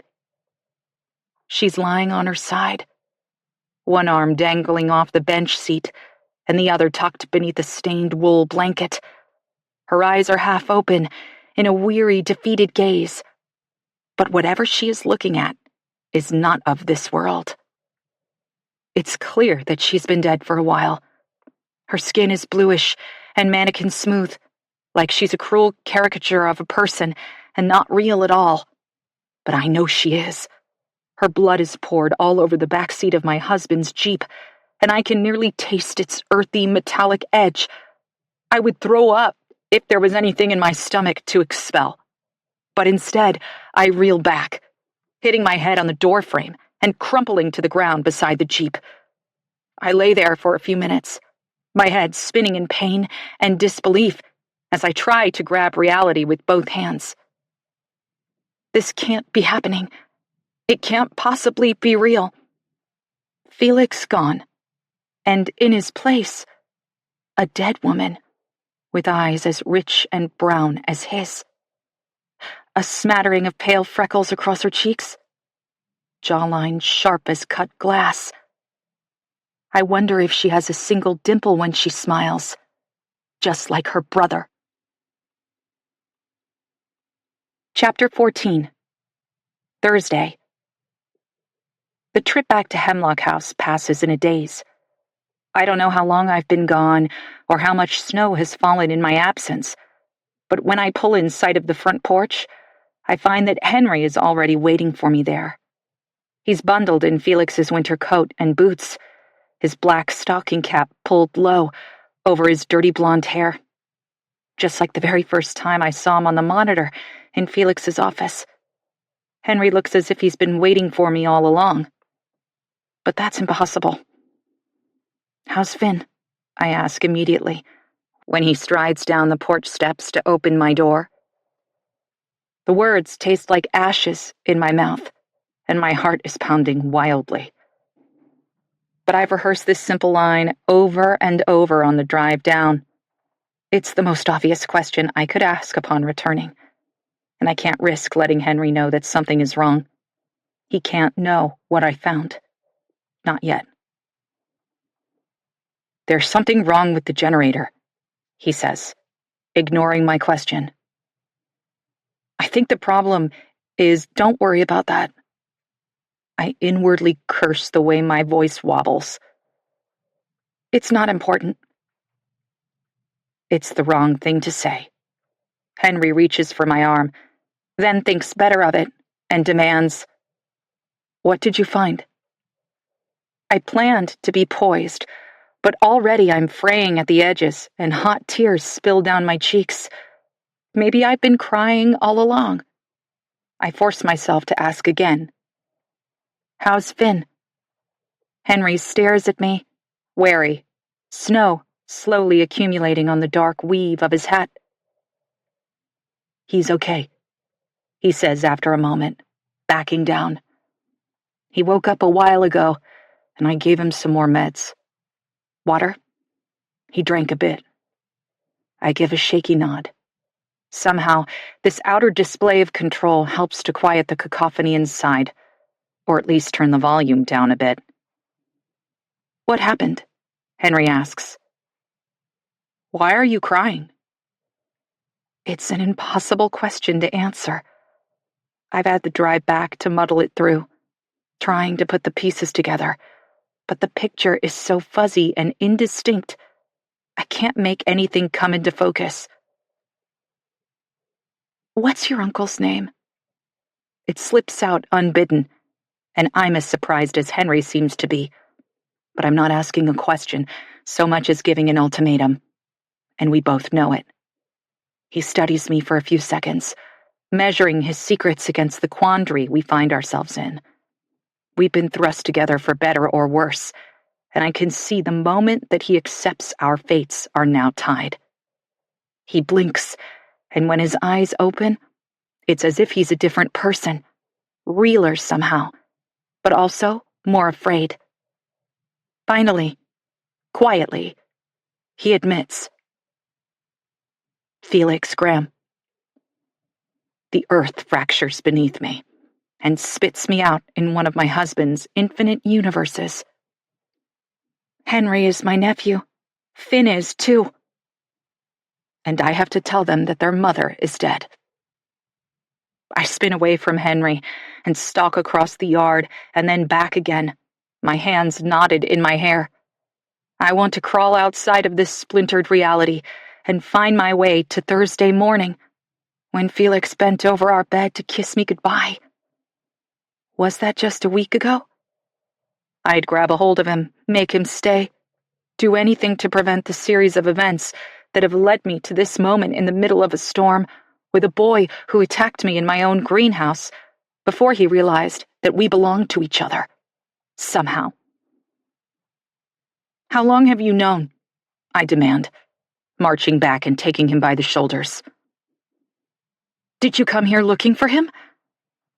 Henry doesn't shrug me off, and in a way that scares me more than if he would rage and fight back. I need that Henry right now. The fierce one. I didn't know, he says. Not at first, anyway. The picture, I guess, remembering the night that he studied the photograph in Felix's office. His strange reaction. He nods. Why didn't you say anything? Why didn't you tell me when you figured it out? Henry ducks his head, pulls the stocking cap over his eyes before thrusting it back. She didn't say anything about you. She. Gabby. My mind twitches to her ruined body on the back seat of Felix's Jeep, and I swipe furiously at the tears freezing on my cheeks. Oh my God. The words wisp out. A plea. What happened out there, Sadie? Henry has never sounded more like a child, but I can't bring myself to meet his gaze. You have to tell me everything, I say instead. Who you are, and why you're here, and how it is that you don't know your own uncle. But that's a cruel thing to say. I know that Felix and Henry have never met, that whatever had fractured between brother and sister had thrust them so far apart they stopped speaking decades ago. I don't think Felix knows that Finn even exists. I'm Henry Abbott. He says it quickly, like ripping off a bandage. He's stomping his feet against the growing cold, rubbing his gloved hands together. The snow is piling up on his shoulders. His dark hat is flocked winter white. Finn is my brother, and we're here because our mother sent us here. Why? Because he was going to kill us. We stumble inside, half frozen and in shock. Henry knows that I'm not okay, and he absorbs my panicked energy like a sponge. After a quick check on Finn, he's sleeping, his breathing tight and shallow. I drag Henry upstairs. I'm numb when I reach for the photo hidden on the top bunk and hand it over with trembling fingers. Henry studies the picture, his gaze glued to his mother. I've never seen them like this, Henry says, confirming what I already guessed to be true.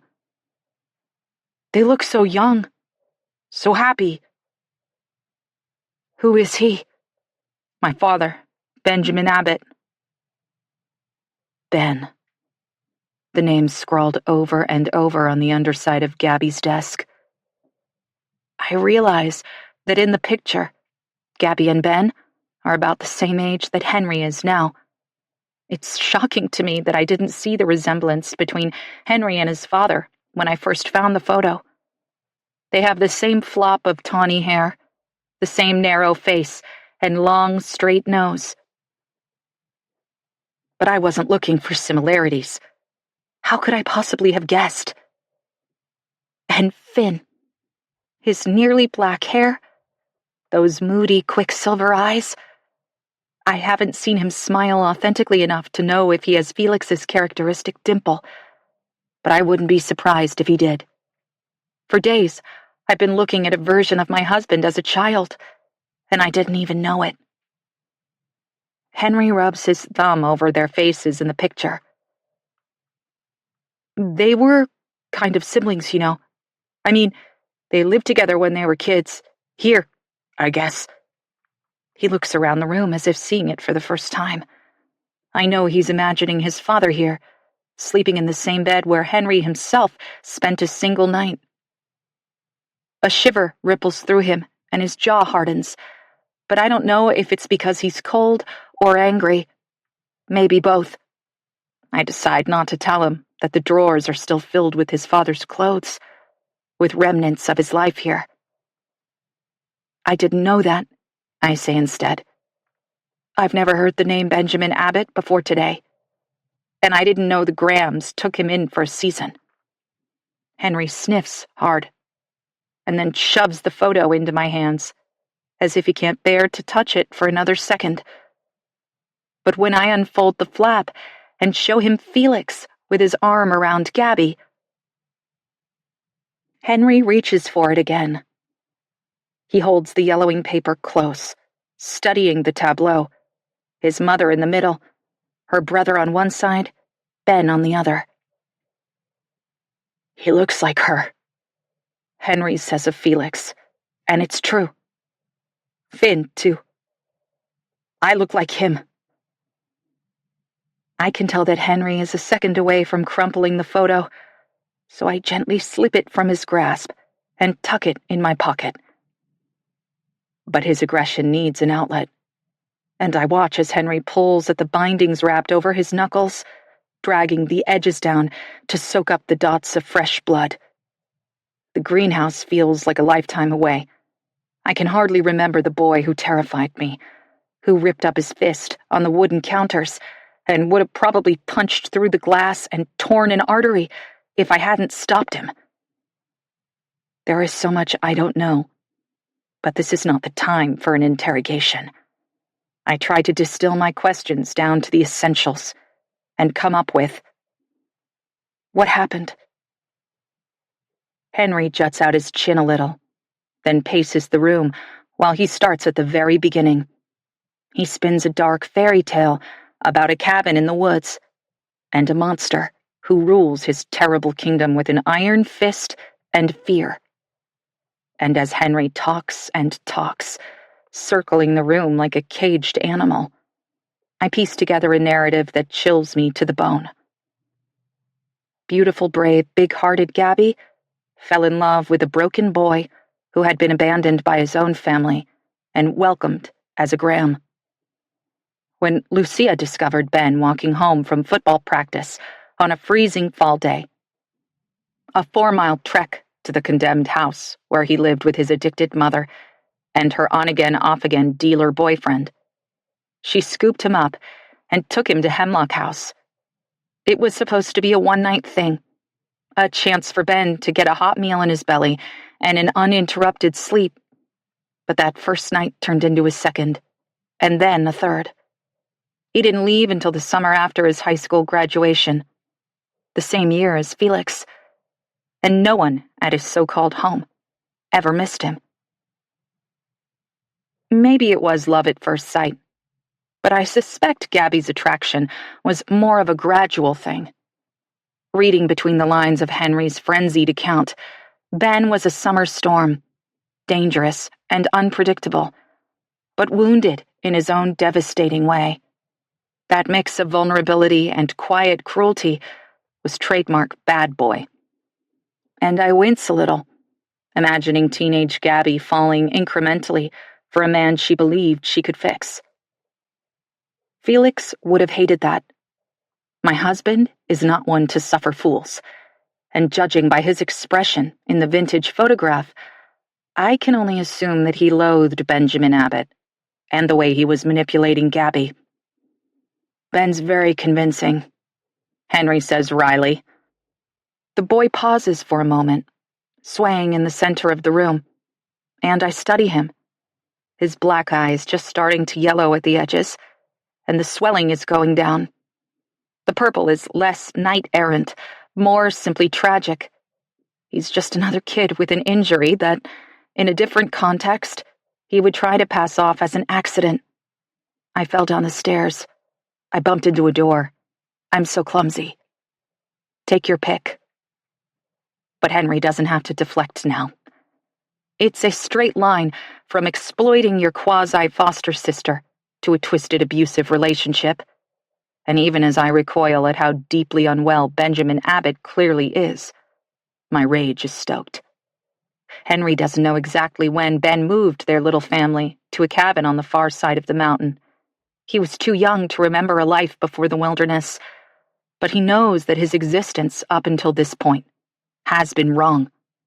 Homeschool in the cabin, a rainwater collection system for showers, dinners by candlelight, and always the threat of Ben's fists, of his collection of knives kept sharp on the whetstone and glinting from his belt, of the small armory that Ben oiled nightly so everything would be in perfect working condition for the day that he would have to take up arms against his own government. It never came, Henry says, glancing out the window at the ragged swirl of snow outside. What never came? The Civil War. I'm not sure how to respond. There isn't going to be a civil war, I tell him eventually. It's okay. Everything is okay. He nods, sighs. I chance a touch and lay my hand on his shoulder. Henry doesn't shrug it off. Why are you here? I ask him. Why now? Escape, he says, a maniacal sheen in his eyes. We were going to get out. Did I tell you about the root cellar? About how Ben locked us down there when he went to Bellingham every month for supplies? My hand slips off Henry's shoulder, and I take an involuntary step back. Suddenly, his reaction to my quest for soup this morning makes perfect sense. I feel hot tears form behind my eyes as I remember how terrified I was to spend just a few seconds underground. I open my mouth, but no words come out. Mom got brave. She snuck a crowbar into the cellar.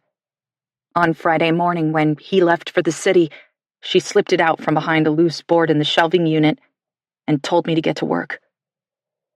I picture Gabby, Henry, and Finn in a coffin-sized room dug into the earth. Dirt floor, sagging walls. It's like something out of a horror movie, not real life. But the evidence of Ben's crimes is before me. Henry's haunted eyes, Finn's silence. Is that why he doesn't speak? Because he was imprisoned in the ground by the man who was supposed to love and protect him? Henry tells me about breaking out through the wooden hatch door, how he swung the crowbar at the boards and hacked away until the handle was revealed.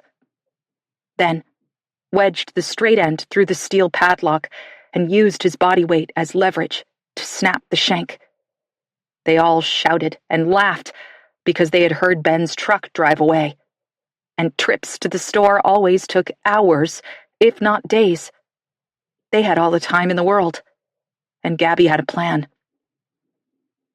There's a house at the edge of a border town, Gabby told her boys, with a tire swing and a little creek out back. How? Henry asked, suspicious. How do we have a house? How will we get there? But she smiled a secret smile and just said, an angel. Felix, I think, though I have no idea how. Did he know all along that Gabby was here? Is that why we came to Hemlock House? Or was it some sort of divine coincidence? A twist of fate that brought us to this moment where my nephew stands before me, fists clenching and unclenching as he recounts an impossible tale.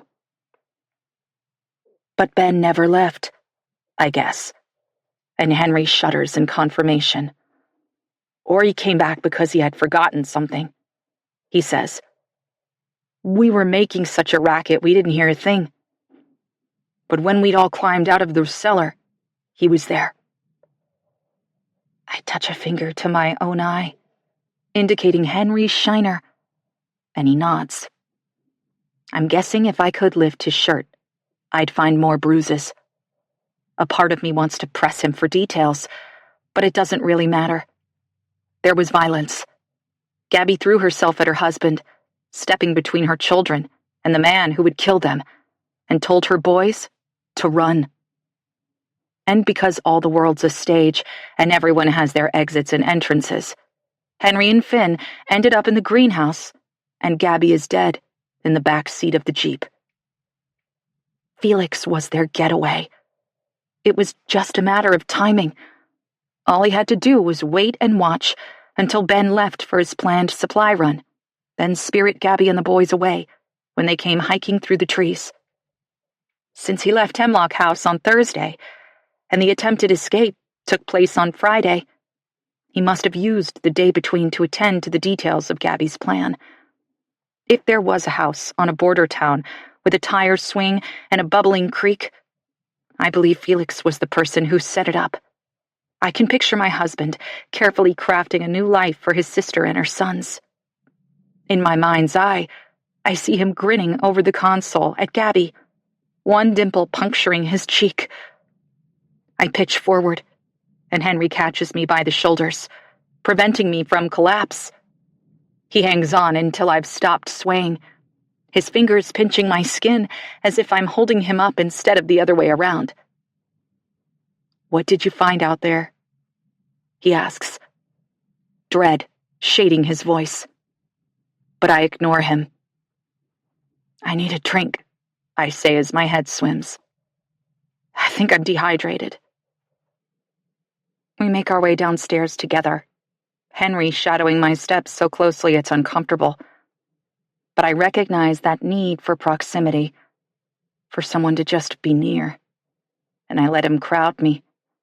Then, accept the glass of water that he proffers, once we're in the kitchen.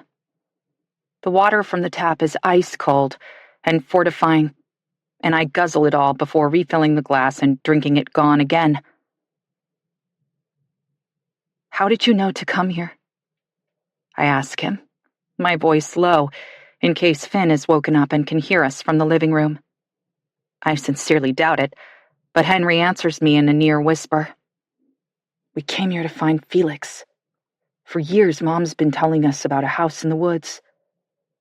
He squeezes his eyes shut, seemingly trying to remember her exact words. "Over the far ridge, at the place where the peaks seem to meet, and the sun pours into the valley like a cup of cream in the morning." Like cream, rich and sweet. I can hardly imagine Hemlock House as anything other than ghostly and echoing. But Gabby's instructions are nearly a poem. They make it sound like Henry and Finn were running to a haven, to a place where they would be wrapped up and kept warm, safe. And wasn't that exactly what the Grahams offered Ben? A sanctuary? And then he destroyed it. Henry continues. "If we couldn't find the homestead, we were supposed to go to Requiem, get help." But they did find Hemlock House, except instead of Felix, their uncle, a man who looked like their mother and would help them. They found a stranger, a woman who was suspicious and thought they were dangerous. I rub my forehead with my fingers and try to swallow the guilt that lodges in the back of my throat. It's not just remorse that chokes me. It's also betrayal.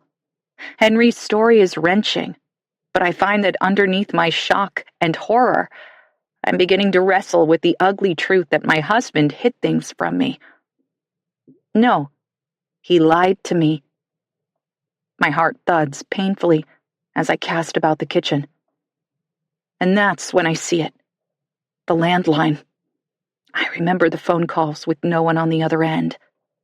The night I found Felix in his office, talking on the telephone with the sound of a strange woman's voice emanating from behind the closed door.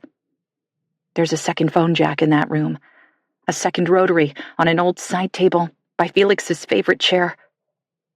My breath hitches as the how of it all clicks into place. "Did your mother have access to a phone?" I ask Henry. He gives a tight jerk of his head. "He'd kill her if she touched his. She wouldn't dare. But maybe she would. Maybe she did." "Your place. It's up the logging road, isn't it? That's why you didn't want me to go that way." Henry gives an uncertain nod. I can tell my seemingly unconnected questions are giving him whiplash. "How far is it?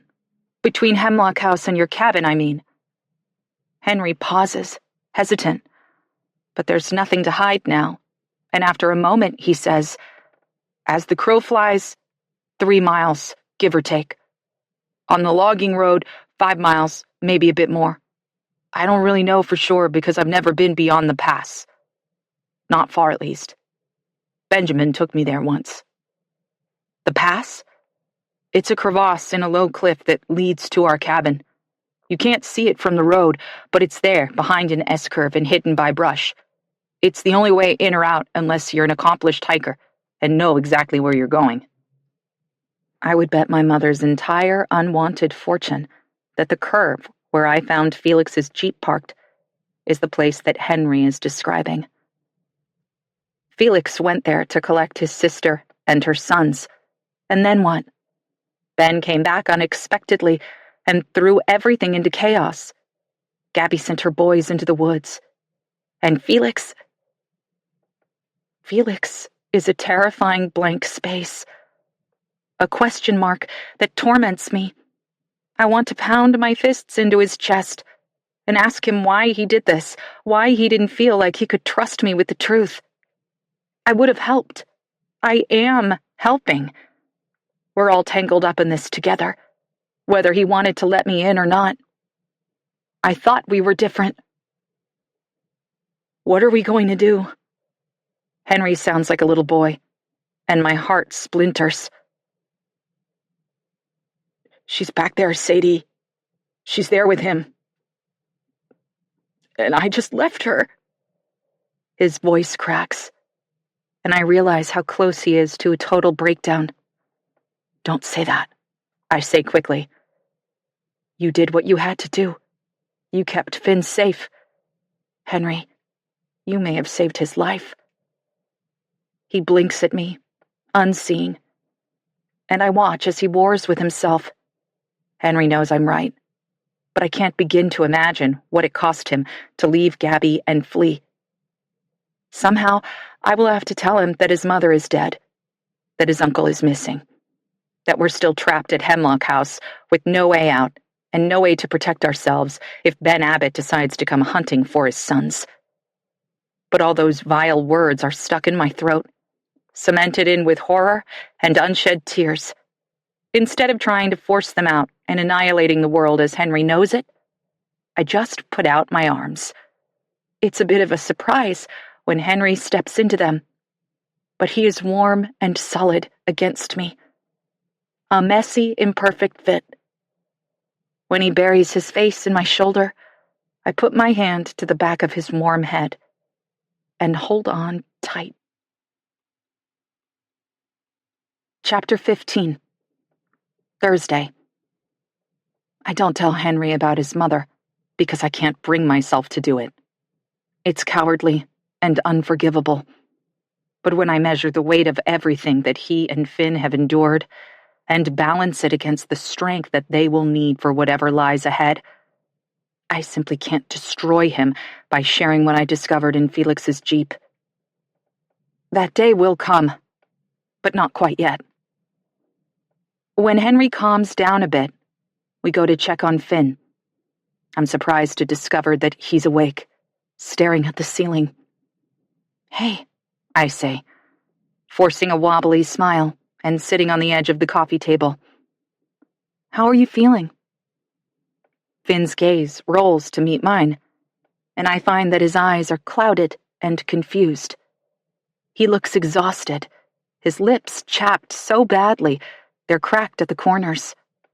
I'm frightened by his downturn, but the vice grip on my heart loosens by a single degree when Finn pulls one arm out from beneath the blanket and gives me the universal so-so sign. He tilts his hand back and forth a few times, and then I reach out and grab it, pressing it gently between both of my palms. It's good to see you awake, I tell him as Henry sits beside me. He squeezes Finn's leg beneath the blanket and taps something out with his fingers that makes one side of Finn's mouth quirk up in a half smile. He winces as a bright dot of blood pricks at the edge, and I use my thumb to wipe it away. I wish I could smile back, but my mind is stuck in a loop, conjuring a dungeon carved into the forest floor. A trio of figures huddling in the dark, talking to one another with touch, because it's simply too terrifying to speak. The place stinks of urine and fear, of black earth and old bones. I understand why Finn lost his voice. I'd been scared from the moment I drove around the corner on the logging road and saw Felix's Jeep in a place where it simply did not belong. Actually, long before that, from the moment I saw Henry's ghostly figure on the antiquated trail cam. It strikes me that maybe Felix replaced the cameras without telling me. Maybe he wanted to see what was moving about Hemlock House. I feel a spark of anger, and I fan that single tiny flame. Hungry? I drag my attention back to the boy before me and deflate just a bit when he gives his head an almost imperceptible shake. Let's try something anyway, okay? Maybe some soup? We're practically swimming in tomato soup, and I hope I can convince him to take a few bites, at least. Henry slides into my spot when I head for the kitchen, and I can hear the low rumble of his voice as he talks softly to Finn. I marvel at the deep love he has for his little brother, and the selfless way he shoves all his own fears and emotions aside to coax a laugh from the sick boy. Finn's brief giggle is faint and wheezy, but it's music to my ears all the same. I'm pouring steaming soup into 2 bowls when Henry comes into the kitchen. I added the last of the logs, he tells me. The fire will be out in a few hours. Then I'm going to need you to make firewood out of something in the house. Nothing painted or with a high-gloss varnish. The fumes wouldn't be safe, but the bunk bed upstairs is untreated, I think. It'll work. Henry is giving me a strange look, and I realize that I'm talking too high and fast, and sloshing hot soup all over the counter. I can see in his eyes the moment he clocks that there are only 2 bowls. Sadie, he says, his voice a warning. I'm going back, I tell him. Back where? What are you talking about? I put down the spoon because my hand is still shaking, and it's clicking against the side of the bowl. I found Felix's car, I tell him, parked on the road near the spot where I think the path to your cabin must be.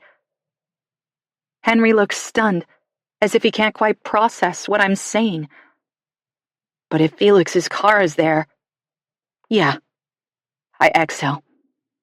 I think he was trying to help you. Mom's angel. Henry grasps for an explanation that's just out of reach.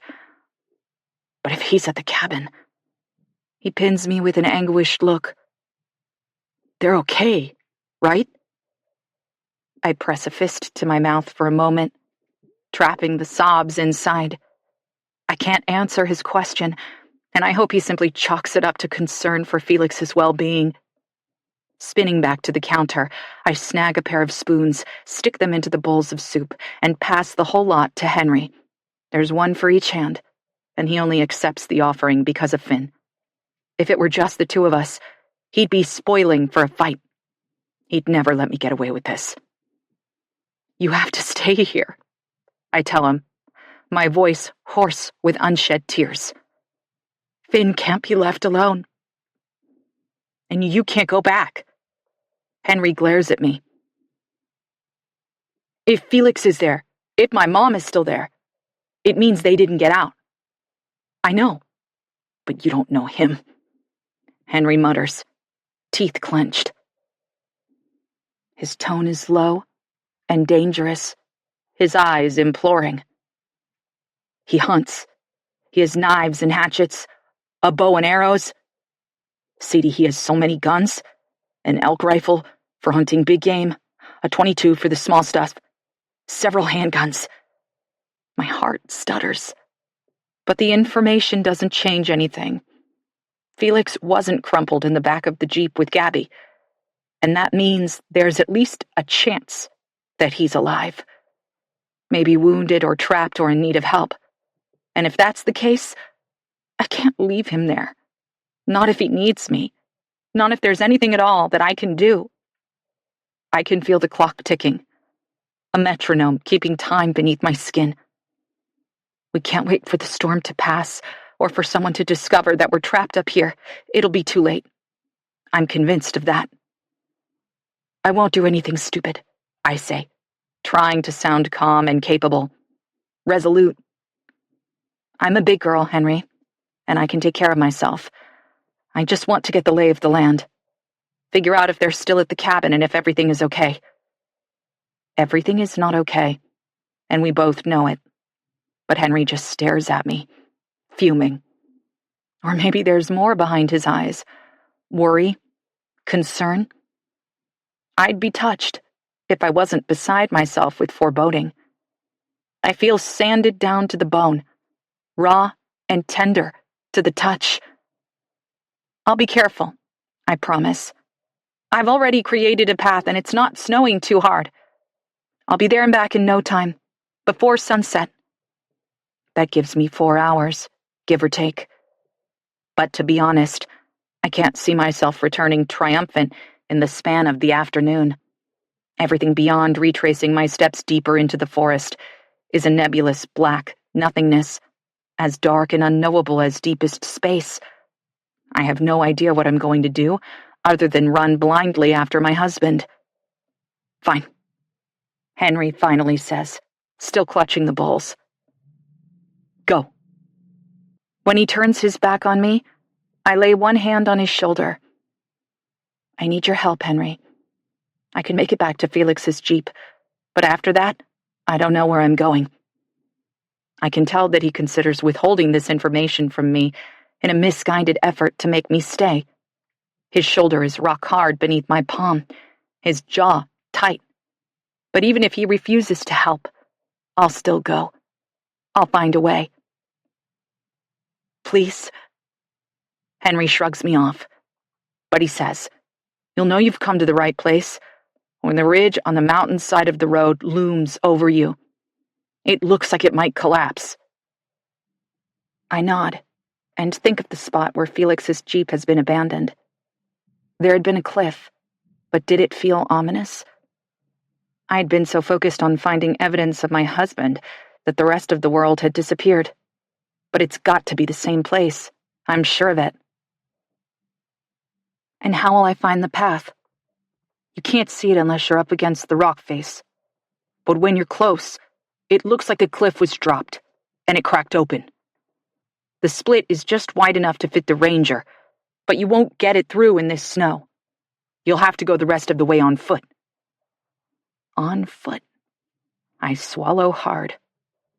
I'm not a confident hiker, and certainly not in these conditions, but I push down any misgivings and ask, where's the cabin? Maybe 3/4 of a mile beyond that, due east. A mile at most. Henry seems resigned. You'll need to take the compass or you'll never find it. It's easy to get twisted around. The trees all look the same after a while. Don't I know it? But due east should be easy enough. I think I can hold that line. I'm grateful that Henry has given in so easily, and that I don't have to waste even more time arguing with him about the merits of this ill-advised rescue attempt. Is it even that? I can't imagine finding Felix in some desperate situation, throwing him over my shoulder, and hiking back out like some modern-day Shakespeare-quoting Wonder Woman. The thought almost coaxes the whisper of a smile to my lips. Thank you, I tell Henry seriously. But I stop short of assuring him that everything will be okay. I'm well aware that it may never be okay again.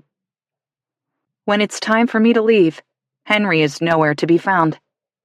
Finn hears me calling for his brother from the dining room and waves to get my attention.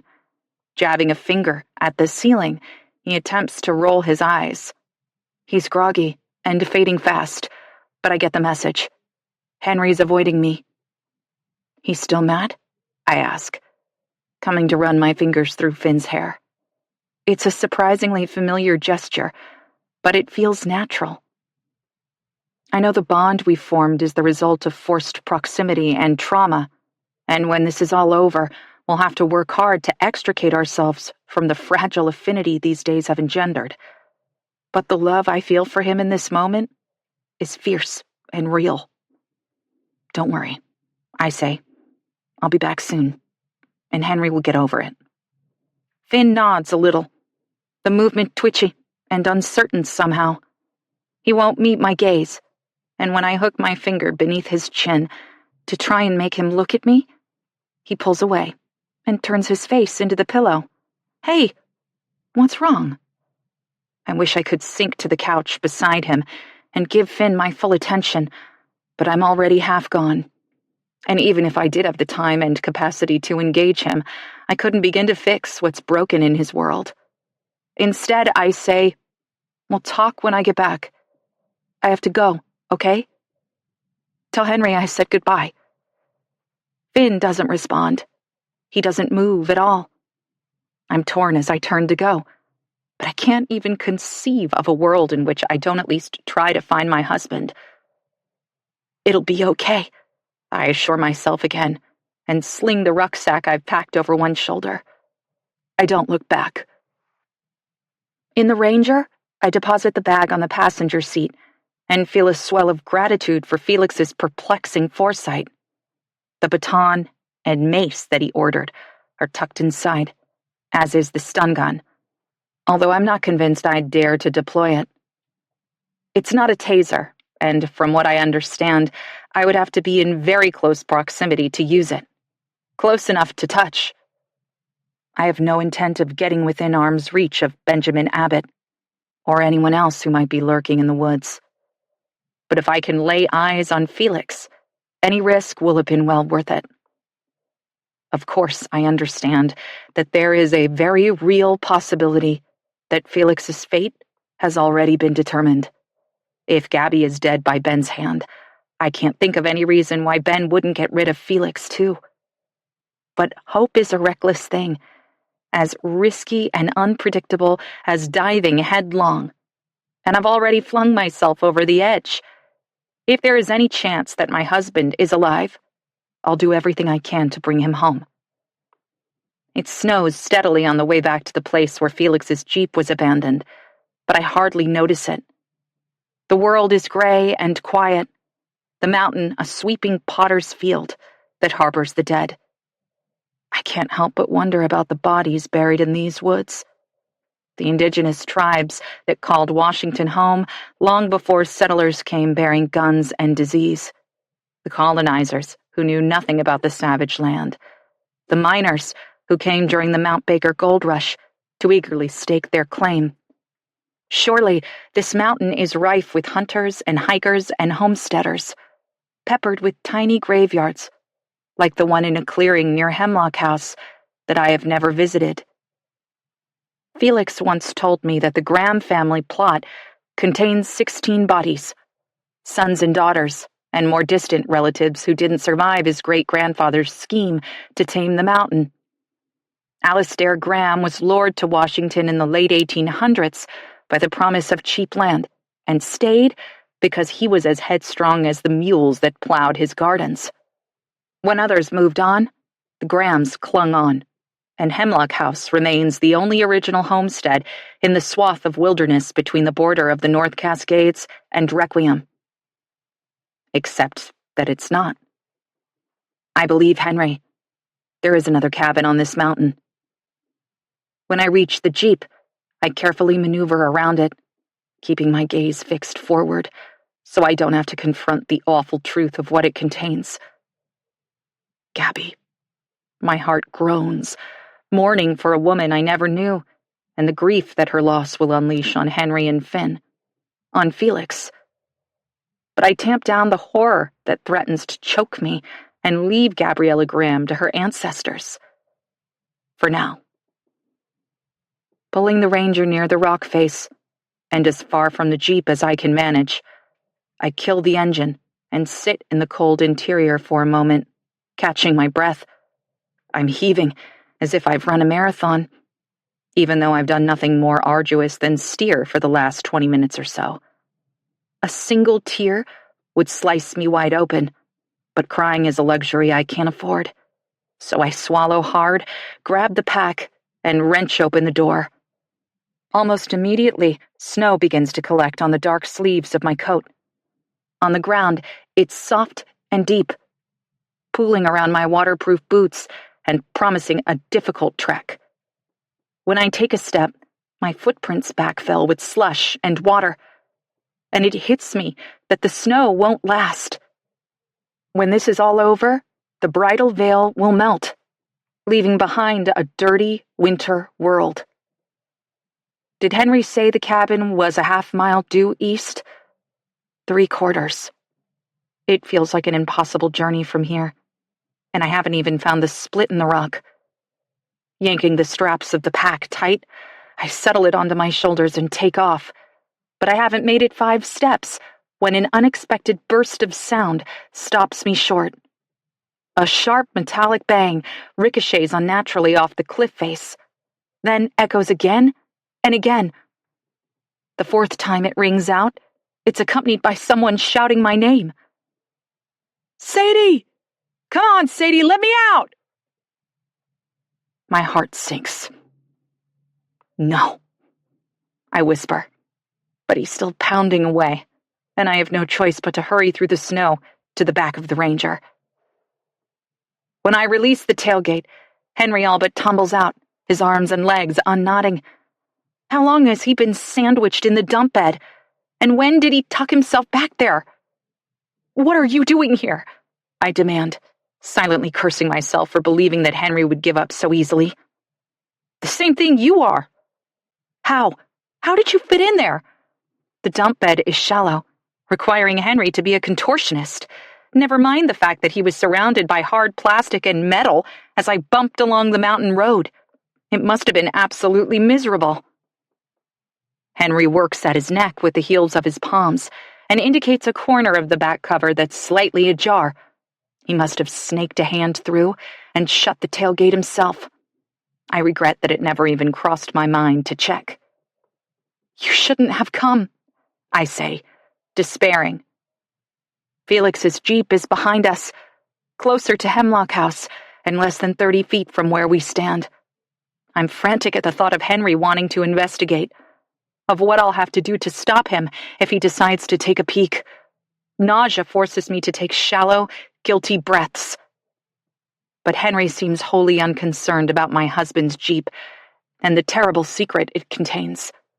He just leans against the tailgate to shake out what I assume is a sleeping leg. "You'll never find it without me. You said due east. I'm not completely helpless. I can handle a little hike." "It's harder than you think." Rising to his full height so that he's looking down at me, he adds, "And if you haven't noticed, we're in the middle of a storm. Just because you're too stubborn to admit it doesn't mean you don't need help." "What about Finn?" Henry's eyes harden, and I realize that I'm shouting. A cocktail of fear and fury is bubbling in my veins. But for once he doesn't engage. Instead, he turns away and sets off in the direction of the rock face, away from the Jeep. "He'll be fine," Henry calls over his shoulder. "I talked to him while you were upstairs. I promised we'd be back in no time." I jog after him, weak with relief and hating myself, but the slushy snow drags at my feet and slows me down. I'm still several paces behind when I call. "And what if we're not?" Henry pauses, and I can't tell if he's waiting for me or considering the question. Maybe both, but it's foolish to pretend that this ill-advised reconnaissance mission is safe or smart. And finally, Henry relents. He turns to face me. "Look, we're doing this my way. I know Benjamin. I know the area. If you won't agree to my terms, I won't take you to the cabin." I bite the inside of my lip, considering. I'm the grown-up here, and I want to be the one to call the shots, but Henry has a point. "Fine," I say crisply. "Fine," he parrots, and takes off again. I scramble to keep up. "There's an outbuilding maybe 50 yards from the cabin. You're going to stay there, and stay hidden." Henry shoots me a glare over his shoulder to make sure I've gotten the point. "Stay there, stay hidden," I repeat. But there's heat behind my words. Unfortunately, he doesn't seem to notice. Pushing a frustrated exhale between my lips, I say, "And if anything happens, you go straight back to Finn." Henry interrupts. Don't worry about me. I can take care of myself. I do worry about him, more than he could ever guess. But this sullen teenager has tied my hands. Maybe my sense of control was an illusion all along. And Henry has a point. We can't just abandon Finn to his own devices. Fine. I agree reluctantly. But you have to promise you won't do anything. Take a look around and get out. Henry doesn't respond. My hand shoots out and snags his sleeve, dragging him to a stop. Promise me, I demand, twisting him around to face me. I search his eyes, looking for any indication that he can't handle this, that he's lying to me and has a plan beyond what we've agreed to. I can't read his expression. Yeah, Henry says after a moment. Sure, okay.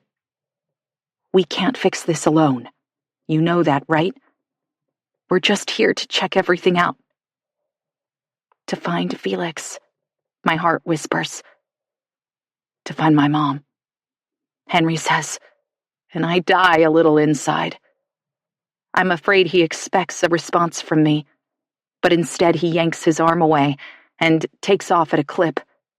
He's not jogging, not exactly, but before I can take a single step after him, he tucks between a split in the smooth expanse of stone and disappears. I hurry to follow him into the shadowed cleft in the mountainside. All at once, the world falls away. The crevasse is a natural wonder, a small slot canyon that looks as if two pieces of a perfectly matched puzzle have been drawn slightly apart.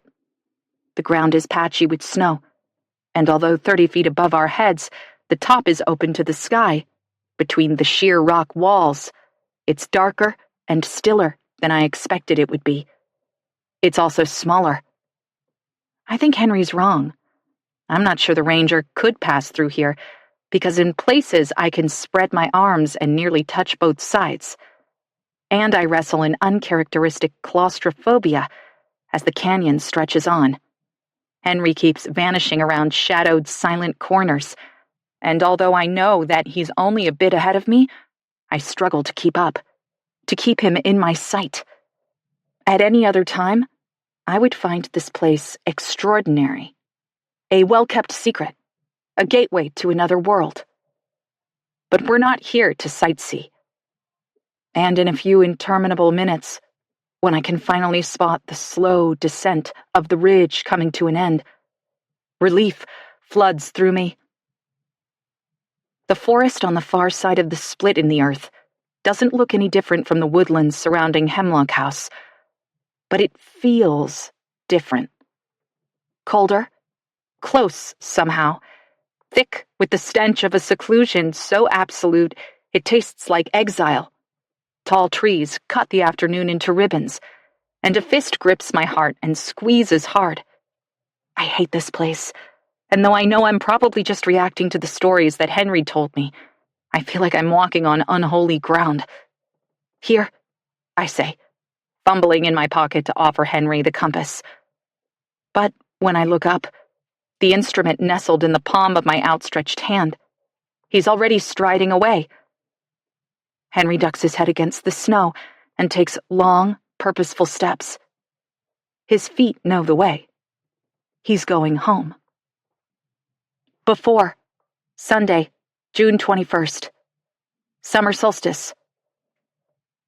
To Sadie, born and raised in the Midwest, June had always been synonymous with summer, with rising temps and sunny days, with her favorite strawberry ice cream and trips to Lake Michigan, where in the afternoon the sand was hot on the surface and cool underneath, damp and heavy when she dug in her toes. She had tan lines already, and a sprinkling of freckles across her sun-kissed cheeks. By mid-month, her hair was brightening to white gold. But June in the Cascades wasn't summer at all. It was cool and wet, wreathed with fog in the morning that sometimes never evaporated, but settled in low places, like steam skimmed from a pot of boiling witch's brew. Sadie was perpetually cold, unused to the way the damp air crept in between every seam and chilled her to the bone. Those first few bewildering weeks, her heart curled, still and numb in her chest, hibernating out of season. Felix, on the other hand, was home. He rose early and hiked into the forest with nothing but a canteen and a sickle. Sometimes, Sadie woke just in time to peer out their bedroom window and watch him disappear into the trees, the wooden handle of the hooked weapon grasped loosely in his fist. She hated the oversized knife and its razor-sharp edge, even though she knew it was just a tool. Decades ago, David Graham had cut trails all over the mountain, and when Felix and Sadie reclaimed Hemlock House, Felix had set his mind to clearing them. Why, Sadie wasn't entirely sure. Their stay on the mountain was supposed to be temporary, and Felix openly admitted that his father's paths through the trees serviced nothing but David Graham's own dark fantasies. He was hunting Sasquatch and mapping thin places, creating tabernacles out of nothing but towering firs and his own overactive imagination. Still, Felix spread his father's homemade maps across the table in the kitchen nook and pored over them as if they charted the way to buried treasure. "Why?" Sadie asked when Felix came home around noon, after several consecutive days spent clearing the trails. He was carefully wiping the sickle on a length of stained cloth that he had found hanging on a nail in the shed. His boots were caked in mud, his jeans soaked through from the knees down. But he'd rolled the sleeves on his flannel and pushed them past his elbows, and his ropey forearms were beaded with sweat, even though it was barely 50 degrees. "Excuse me?" Felix turned, his face half lit from the milky sun that poured in through the open shed door. But he kept his focus on the blade. "Why are you doing this?" Felix's brow furrowed. "Wiping the blade? It'll rust if I don't." "No. Why are you clearing your dad's trails? What's the point?" Sadie propped one hip on the doorframe of the shed and crossed her arms over her chest, her nose crinkled at the scent of woods that clung to her husband from his morning expedition, moss and the sharp green zest of crushed ferns. She had to admit, it was kind of sexy, this alter ego. Her nerdy scientist husband, stalking into the forest every day like some lumberjack. But it was also hard to square the man she knew with this stranger, and misgiving thrummed just beneath her skin. Felix hadn't even unpacked his telescopes yet, and when he carefully hung the sickle on a hook and wiped his hands on the dirty checkered cloth, Sadie caught a whiff of decay. From the forest, of course. Rotting logs and decomposing leaves, and the musty, rich aroma of dead and dying things. "I don't know," Felix said, taking a step toward her. "I guess because in some ways I've really missed this place. Hemlock House?" He winced, gave his head a single shake. "The mountain. I grew up here. I became interested in astronomy here." Sadie remembered their first night at Hemlock House. The whelping foxes and the spill of stars in the midnight sky. Felix had been more himself then, more the man she married. She wanted to remind him that he had barely glanced at his research project since they arrived. Instead, he'd spent most days disappearing into the forest for hours on end. But there was something vulnerable in the way the fingers of his right hand pedaled at his side, as if he wanted to reach for her, but didn't dare. "I just miss you, I guess," Sadie said, stepping close so she could still his hand with her own. She laced her fingers through his and turned her face up to wait for the kiss that he dutifully pressed to her lips. A chaste peck, but Sadie pushed to her tiptoes and found his mouth again, insistent, hungry for the man who had not so long ago given her the full weight of his staggering attention. At first, Felix stiffened in surprise. Then he softened and kissed her back, untangling his hands from hers so that he could wrap his arms around her and pull her close. In a moment, they were breathless, and Sadie felt relief warm her from the inside out. She laughed against her husband's mouth and said, "Come upstairs with me." Felix pulled away. The space where he'd been was instantly cool, a sudden breeze making Sadie shiver. "I can't right now," Felix said, and though there was genuine regret in his voice, he was already ducking past her out of the shed. "I've made it to a junction, and I want to get as far as I can before it rains tomorrow." On any other day, knowing that there was more rain in the forecast would have depressed Sadie to no end. But she didn't need any help in that department, with her lips still flushed and her skin tingling from their all-too-short kiss. Felix had never dismissed her like that before. "Okay," she managed a little thickly. "Hey," Felix turned back, cupped her cheek in his hand. "Let's do something special tonight. Maybe drive into town, go to that ride place. I hear they have food trucks there on the weekends." Sadie managed a smile, a lopsided, wistful thing, and then Felix gave her chin a squeeze and left. He jumped into the Ranger and took off into the trees. He didn't look back. Nobody got dressed up in Requiem, but Felix did shower and change into clean clothes before meeting Sadie on the porch that night. The wilderness had been washed away, and in its place, Sadie could smell the essence of her husband again. She tipped the amber bottle of her half-gone beer in salute when he leaned against the porch rail across from her. Even wrapped in a blanket, Sadie was cold. But Felix was wearing a t-shirt, a jacket for later, bunched in his fist. "I'm sorry about earlier," he said, unprompted. Maybe he was responding to the look on her face, the set of her jaw, as she threw back another swallow. "It's okay." "It's not." Felix seemed to wrestle with himself for a beat, gazing off into the trees before centering his attention on Sadie. Then he crouched down before her, resting both hands on the arms of the Adirondack chair so that she was trapped. "I know I've been busy and distracted. It hasn't been fair to you. I dragged you across the county, took you away from a community that you loved, and more or less left you alone in the middle of nowhere." Tears pricked the back of Sadie's eyelids because everything he said was true. She took another swig of her beer to cover up the fact that she was one kind word away from crying for real. Moving to Hemlock House had been unimaginably hard, worse than she had expected.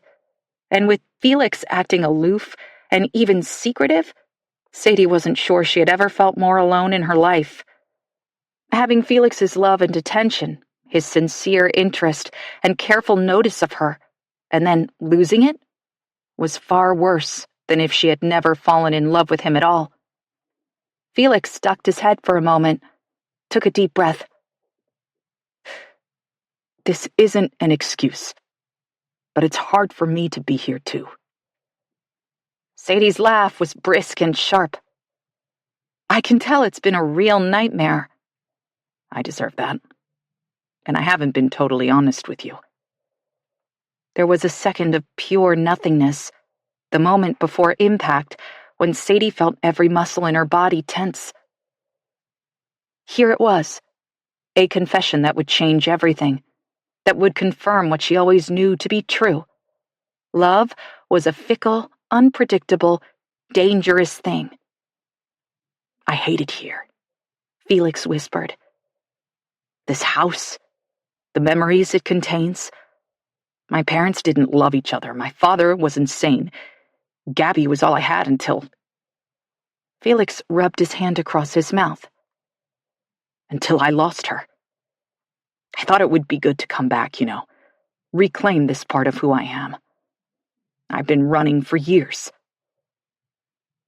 Sadie put down her beer and covered Felix's warm hands with her cold ones. Running was something she understood well. Then let's go. We don't have to stay here. We can go back to Newcastle or find somewhere else to enjoy our sabbatical. Maybe somewhere warm? Her half-hearted attempt at a joke didn't land, and Felix went to his knees on the porch and draped himself across her lap.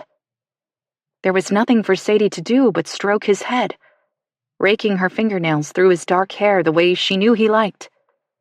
She'd been angry only seconds before, but this was a side of Felix she had never seen. It undid her. "I think I'm supposed to be here," Felix said, and Sadie could feel the burden of his exhale.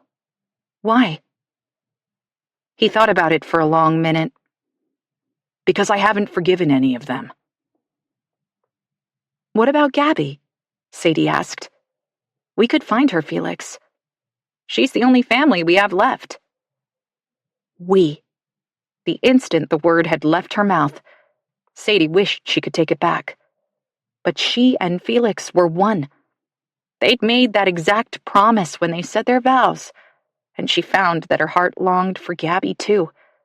It was illogical, maybe, but born from her own ache for family.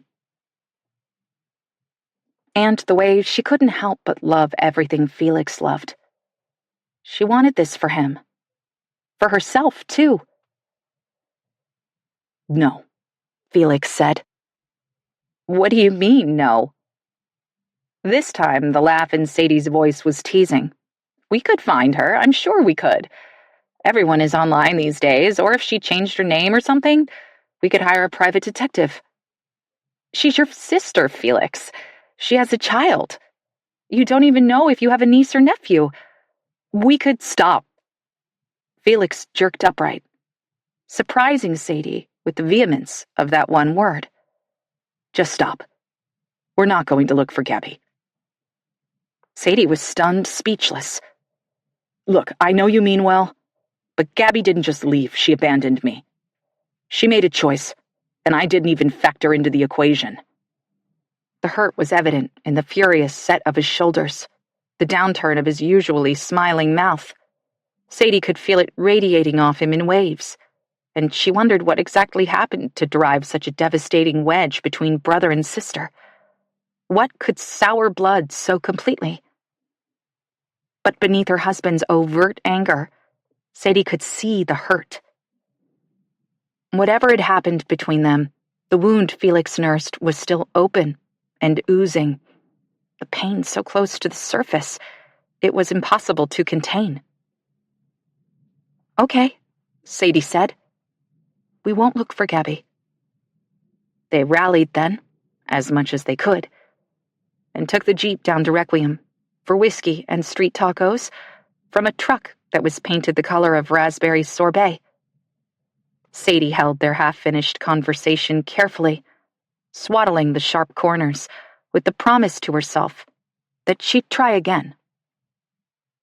They would work through it together, slowly if necessary. But somehow, someway, Hemlock House would lose its power over Felix, and maybe she could convince him that they shouldn't close the door on the possibility of Gabby. Sometimes the thing you want most of all is the thing you don't dare to hope for. Before they lost cell coverage on the way home, Sadie glanced at her phone and realized the date. "It's Midsummer Night," she exclaimed, shocked that Felix had let the occasion pass without mention. He was forever alerting her to the most inconsequential celestial events, supermoons and meteor showers, and eclipses that went largely unnoticed by the general population, but became holidays in their tiny family of two. Sadie had grown accustomed to midnight stargazing and rising well before dawn, marking each astronomical phenomenon with gravity and celebration. How on earth could Felix have overlooked summer solstice? "It is?" he said, turning onto the logging road. His voice was flat, expressionless. Sadie's mouth went dry. "Come on," she coaxed. "Tell me all about it." Tell me about how the Earth is at maximum tilt toward the sun, and how there's continuous daylight at the North Pole." Felix glanced at her out of the corner of his eye. "Sounds like you already know all about it." "But—" Sadie trailed off. There was nothing left for her to say. Felix didn't apologize, but he did reach for her. And when they pulled into the yard at Hemlock House, he stood with her in the twilight and pointed out some of the stars that she had come to know by heart. He tucked Sadie under his arm so that she could follow the line of his finger. But when she stepped away, she found that he wasn't watching the sky at all. Felix's gaze was trained on the edge of the forest. The trees, shoulder to shoulder like good soldiers, keeping safe the wild. Felix stared north, as if he knew there was something hiding just out of sight, as if he was looking for something or someone. Chapter 16. Thursday. The path between the split in the rock and the place that Henry calls home is marked with deer antlers that have been nailed to the trees. After I first spot a fresh, bloodied skull topped with arching, jagged bone, my stomach twists so hard I stagger to a stop. Henry sees it. I know he does. But his pace never wavers, and I realize that these ghastly talismans are not a surprise to him. When we stumbled upon that deranged clearing on our doomed trip to Requiem, Henry knew exactly what he was looking at. Ben did this, I realize. He did it here, on this shadowed north side of the mountain, and he did it near Hemlock House. His profanity spans decades. It's sick and twisted. But I don't have time to consider it. The hike is cold and exhausting, the snow pummeling us in relentless waves, and when we finally crest a small rise and the cabin comes into view, it's nothing like I expected it to be. The picture in my head was of a rustic alpine chalet, maybe rough-hewn logs and a stone chimney set against the backdrop of the rugged north side of the mountain. But Henry and Finn's so-called home is a shack. Between swirling gusts of snow, I can see that it's small and unwelcoming. Held upright by mismatched lengths of untreated wood and plywood sheets that have been unceremoniously nailed over what I can only assume are holes in the original siding. The shingles are an odd assortment of shake, asphalt, and moldering 2x4s, and an electric blue tarp has been stretched across one corner of the roof. It's held in place by a few crumbling bricks that look as if they'd disintegrate if a bird ever deigned to land on them.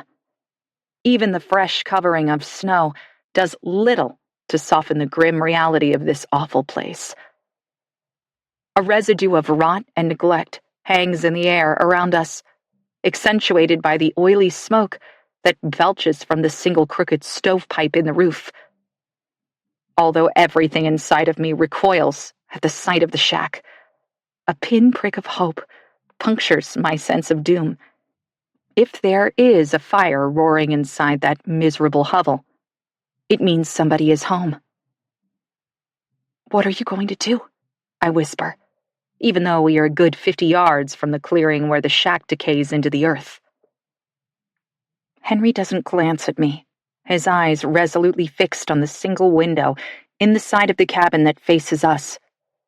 There's a plaid blanket hung over it, a makeshift curtain that has not budged an inch since we've taken up residence beside a small outbuilding on the property.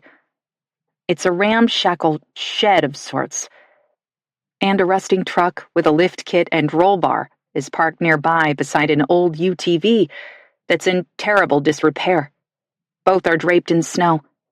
It appears no one has been in or out for quite some time. "I'm going to see who's inside," Henry eventually says, and there's an air of hysteria in his tone. I can't shake the feeling that this is a very bad idea. "How?" I ask. "There's a window over the kitchen sink that we leave uncovered. I can see into most of the house from there. It's generous to call the building before us a house. My guess is that it was once a single-room shanty that was added onto over the years. There's an annex off to one side that's leaning precariously. A bedroom? Maybe two, if they're small. But I'm guessing the only warm room is the one with the stove, and I assume that's the main living space. The kitchen window must be on the back side. I won't be able to see Henry when he goes to investigate. A ripple of misgiving crawls over my already clammy skin. And then what? I ask Henry, fishing. What I want him to say is, I'll come straight back, report what I've seen, and we'll escape to Hemlock House. But I already know who he won't see inside, and I'm worried about how he'll react. I'll come right back, Henry says dutifully, but I'm not sure that I believe him. You have to, I press. Finn is counting on us. Maybe it's manipulative to bring up his brother, but I feel like I have no choice. This seems to get through to Henry, even if only for a second. His face softens in the wintry half-light, and for just a moment I wonder if I can push him to come back with me right now. This excursion feels like a terrible mistake, and my hand twitches, desperate to grab Henry by the sleeve and drag him back the way we came. But then he gives his head a little shake, and he takes one step away from the side of the shed. He's in the open, half of his body silhouetted against the pale snowscape of the forest. But there's no one around to bear witness but me. That first step is a big one, and once he's taken it and nothing immediately terrible happens, Henry is off. Be careful, I call after him, maybe louder than I should. But my heart has begun to pound a drumbeat that can surely be heard for miles. Henry is already gone.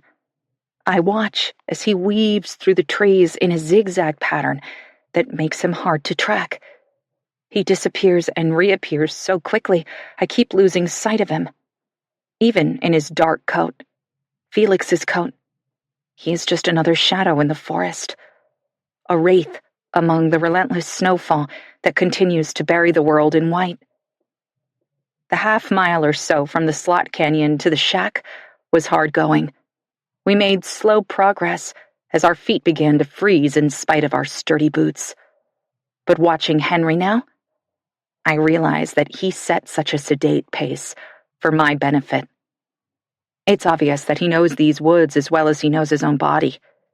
Every tree, every tract of stinging nettle, every boulder and waterway and blackberry patch are accounted for. And in no time, he has vanished from my sight altogether. I send up a wordless prayer for Henry's safety, a groan that feels wrenched from the deepest part of my soul. I'd give anything to have a do-over, for the chance to wind back the clock and start this week from scratch. A week ago today, Felix left for his non-existent conference, and if I could have that morning back, I would wrap my arms around his neck and pull him into bed.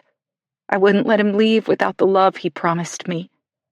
And maybe, if I would have pressed him, kissed the spot in the hollow of his neck that always makes him melt, or questioned why his eyes were so sad, he would have given in. Where would we be now if he had told me the truth? Would Gabby still be alive? Would Henry and Finn be safe? Perhaps in one of Felix's infinite universes, we are all together at this very moment, warm and out of harm's way at Hemlock House, while Gabby proudly introduces me to her boys, and Finn gives me a shy wave from behind the sanctuary of his watchful big brother. I want to be in that world so badly it aches. This moment in time is a shattered glass, bloodied mouth record scratch of a nightmare, and I would give anything for it all to be over, and for the boys that I love, all three of them, to be safe. Suddenly, the sound of a slamming door pierces the stillness, followed by, "Who's out there?" The man's voice is loud and distinct, commanding, the tone and tenor of someone who is well accustomed to being immediately obeyed. Even though I'm tucked against the far side of the shed, I freeze. It's Benjamin Abbott, it has to be. What did he hear? What happened to draw him out of the cabin? My heart flaps weakly in my chest, and my knees buckle beneath me. Where's Henry? I don't recognize the sound of a shotgun loading until a blast splits the air. It shudders between the flakes of falling snow, a detonation that sends a strong, clear message. Run. I could slip back the way that I came, using the trees for cover the same way I saw Henry do just minutes ago. How long has he been gone? Time has lost all relevance out here, the interminable storm rendering minutes and hours meaningless. It's all the same gray nothingness, and I bite the damp fabric of my gloved hand to stop myself from screaming. Of course, I'm not going anywhere. Not with Henry out there. There's simply no way I'm abandoning him, or Felix, if he is indeed in the shack, injured or imprisoned or otherwise incapable of coming home to me. Silence stretches for a second or two, and I force myself to exhale slowly, then inch forward just enough to peer around the corner of the shed. My blood is thumping so hard it momentarily blinds me, but then my vision clears, and I can see Benjamin Abbott standing in the snow several feet in front of the cabin. His eyes are trained on the opposite side of the shed, to the corner where Henry disappeared into the forest. Ben is so focused that he doesn't see the paper-thin sliver of my face in his peripheral vision, and I don't dare to so much as blink in case the movement draws his gaze. He's leaner than I expected, and he looks so much older than he is. Wrinkled, sagging skin, wispy hair, black pools for eyes. His jeans are threadbare, and his Carhartt jacket has seen better days. I would pity him if I didn't know who he is, what he's done. I could almost feel sorry for the shriveled hull of a man before me if it wasn't for the shotgun held taut across his body, trained at the place where Henry and I stepped out of the trees. I don't know what to do. "If I find you, I'll kill you," Ben calls, mean and mocking. "You're trespassing on my property." I hear the distinctive, metallic snitch of the shotgun loading, and then the resounding boom of another blast. A nanosecond later, there's a crack as a slug hits the far corner of the shed. An explosion of debris, dust and splinters and chunks of moldy wood, erupts 20 feet from where I'm hiding and rains down on my head and shoulders. My cheek stings, and when I raise my hand to it, my glove comes away red. A scratch, nothing but a scratch. But all at once I know that Ben means it. He will kill me. For a few panicked seconds, I consider my options. I can wait where I am, but barely concealed behind the shed. I'm a sitting duck. I could step out with my hands up, but I don't know if Ben will instantly make good on his promise and shoot. I consider and discard trying to go after Henry or calling out his name, but every scenario seems utterly hopeless, and I find myself pressed tight to the shed, with hot tears dripping from my chin. What have we done? Why did we come here? Turning my face to the sky, I realize that the snow is letting up. The wind has died down, and the snowflakes that still drift around me are brittle shards that seem to fall out of spite and nothing more. For the first time in days, it's almost quiet. I shift my weight, and the packed snow beneath my boots groans. There will be no hiding now. "Show yourself!" Ben screams. My choices are gone. I take a shuddering breath and prepare myself to move out into the open. I manage a half step, just enough to peer around the corner and take terrified stock of the man with a gun trained on the place where he thinks I'll appear. Ben is still shifted slightly away from me, and I'm grateful for that one small mercy. But as I watch, my whole body tensed and waiting, there's sound and movement from the backside of the makeshift cabin. The forest goes still and silent as a crypt, as if somehow every particle, every atom of everything knows that this moment is singular. "Benjamin, don't!" Henry's voice is clear and powerful, ringing like a bell among the sanctuary of the trees. He steps into the clearing behind Ben, coming from the far side of the shack. Lifting his hands, he shows his father his open palms, proving that he's unarmed. I watch, paralyzed, as Ben glances over his shoulder, taking stock of his eldest son, and then just as quickly turns back to the shed. He knows that I'm here, but he doesn't know who I am or what kind of threat I pose. "Where's Mom?" Henry barks, fighting for Ben's attention. I don't know if he can see me, half hidden behind the rotting building and the vengeful slivers of snow. But I know he's trying to distract his father, to draw his attention away from me. A cruel smile cracks Ben's face, and he turns back to Henry, grinning. Suddenly, I'm moving. My mind barely has time to register what pure instinct has made me do before I find myself sprinting across the clearing. 8 long strides, 9, 10. I duck behind the tree nearest to the dilapidated shed, pinning my back against the rough bark. I'm breathless, my head spinning, but a quick glance around the wide trunk assures me that neither Ben nor Henry saw me move. The shotgun in Benjamin Abbott's hands commands the singular attention of his son, and Ben seems distracted by hate. My whole life feels condensed into these fleeting, horrific minutes, and the clock that has ticked beneath my skin ever since I realized Felix wasn't coming home picks up its relentless beat. Nothing else in all the world matters right now but the double-edged sword of this terrible truth. I believe my husband is in that wretched excuse for a home, and his nephew is in grave danger. I can't let anything happen to either of them. I carefully slide the rucksack from my shoulders, making sure to keep my silhouette well behind the refuge of the tree, and drop to my knees so I can dig through the contents. The stun gun and baton are both for close range, but the mace might be enough to disable Ben so that I can make use of them. For the first time in my life, I wish I could lay hands on something truly powerful. Fear and rage are a lethal combo, and I can feel them both frothing in my veins. I will tear into Ben with my bare hands if I must. An understanding that both startles and galvanizes me.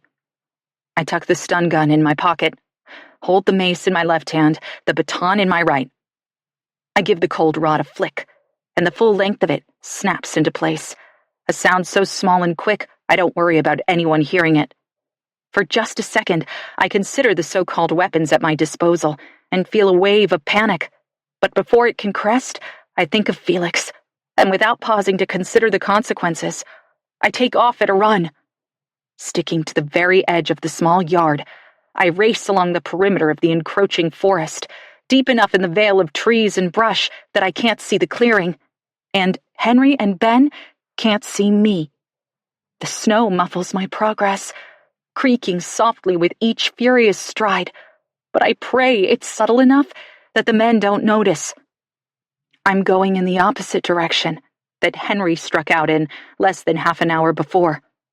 Vaguely, I realize that his footprints and mine likely loop around the shack, circling the hovel, as if we have drawn a bullseye around the target of our search. Here, I think, and my heart echoes the cry, right here. I'm nearly even with Henry and Ben when I realize I don't really know what to do. I can't rush the house without alerting Ben to my presence. I can't sneak up behind them without putting Henry in the crosshairs. I'm alight with a jealous sort of reckless love and longing, but I'm not a fool. Crouching behind the cover of thick underbrush, almost directly behind Henry, I swallow a few ragged breaths and assess the situation. Ben's gun is trained on his son, and neither he nor Henry has moved. We are a jagged line of potential disaster. As my pounding heart slows, I realize that Ben is talking to Henry. His voice is too low for me to make out what he's saying, but he spills a steady stream of words that have a visible effect on Henry. First, the teenager's shoulders slump. Then, his head hangs low. His hands go limp and drop to his sides, and I half expect him to go to his knees in the snow. I can't stop myself. I rise and take a single step toward him, and then a raw, angular wail is ripped from his throat. It's rough and excruciating, and Henry throws back his head and cries, the sound of an animal in pain, dying. Everything happens all at once. Henry's keening turns into a howl, a wicked, predatory sound that fills me with an ice-cold dread. He launches himself at his father, and Ben barely has time to load the shotgun before Henry is within arm's reach. My fingers go limp, dropping the pathetic, ineffectual weapons I planned to use just moments ago. Charging out into the clearing, I scream, "Henry!" He whips his head around, his eyes finding mine at the exact moment a third and final gunshot tears the day in half. The earth stutters and pauses in its rotation. I go rigid, my whole being focused on Henry as I wait, breathless, for the moment that he crumples to the ground. The last few days flash through my mind. My first glimpse of Henry on David Graham's Sasquatch cam. A lanky boy with a swollen black eye glaring at me in the greenhouse, his unexpected tender care for his sick little brother. We've somehow lived a lifetime together in the span of these impossible, stolen hours, and my heart is a ghost town when I imagine this mountain without Henry on it. But he doesn't fall. I blink, and fresh tears race down my icy cheeks as the freeze frame judders to life before me. Henry takes a step back. The shotgun in Benjamin Abbott's hands slips from his fingers and disappears in a poof of snow at his feet. A second later, his body follows. Before Ben has fully settled, I'm moving again, sprinting to the place where Henry stands, shaking, staring at his father, prone on the ground. Dragging off my hat and my gloves, I drop them as I go. And when I can finally put my hands on Henry, I press my bare, cold fingers against every inch of him, his chest and stomach, his shoulders and neck, his arms, pale hands, blonde head. I steel myself, ready for the ooze of warm blood that's pumping from some unseen wound. There's nothing. "This is Chief Colin Brand with the Whatcom Sheriff's Department," someone shouts from the direction of the shed. "Put your hands where we can see them." I can hear the thump of the stranger's words, but it's as if my ears are stuffed with cotton. My fingers are twisted up in Henry's coat, and I'm vaguely aware that we're holding each other up. "Sadie," he hisses, trying to pry me loose. "Put up your hands." But I can't comply until he grasps one of my wrists and raises it high overhead, spinning us both to face the forest. We're side by side, hands knotted together, as we stand over Benjamin Abbott's body. In a moment, two men emerge from the dark cover of the trees, running low to the ground with guns held out before them. They are both wearing green, fleece-lined uniforms with tall collars and thick, waterproof pants. On their chests, I can see the gold 6-point star of the Whatcom County Sheriff's Department. When they reach us, one drops to his knees, pressing a gloved hand to the place where blood gurgles out of Ben's back. His khaki coat is crimson with it, a stunning winter bloom that my eyes simply refuse to focus on. "Sadie Sheridan?" the other man asks, his tone commanding. "Yes," I manage, too shocked by this sudden turn of events to say anything else. He roughly pulls me away from Henry and pats me down, making sure I don't have a weapon. Yanking the stun gun from my pocket, he merely glances at it and then tucks it in one of the pockets of his jacket. When he's finished, he repeats the process with Henry. The officer steps back when he's satisfied that we're not armed, but his gun remains in hand. "Chief Colin Brandt, we spoke on the phone a few days ago.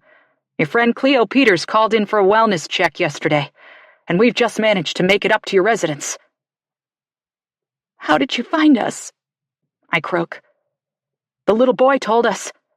Your tracks were a dead giveaway, but he pointed us in the right direction." "Finn talked?" I gape. "He talked to you?" Chief Brandt ignores me, his eyes flicking to Henry. It's obvious that he's trying to make sense of the situation, but the man on his knees suddenly shouts, "We're losing him!" And then they are both on the ground beside Ben, packing his wound with snow. I should help. I should get a blanket or assist them as they attempt to roll Ben over.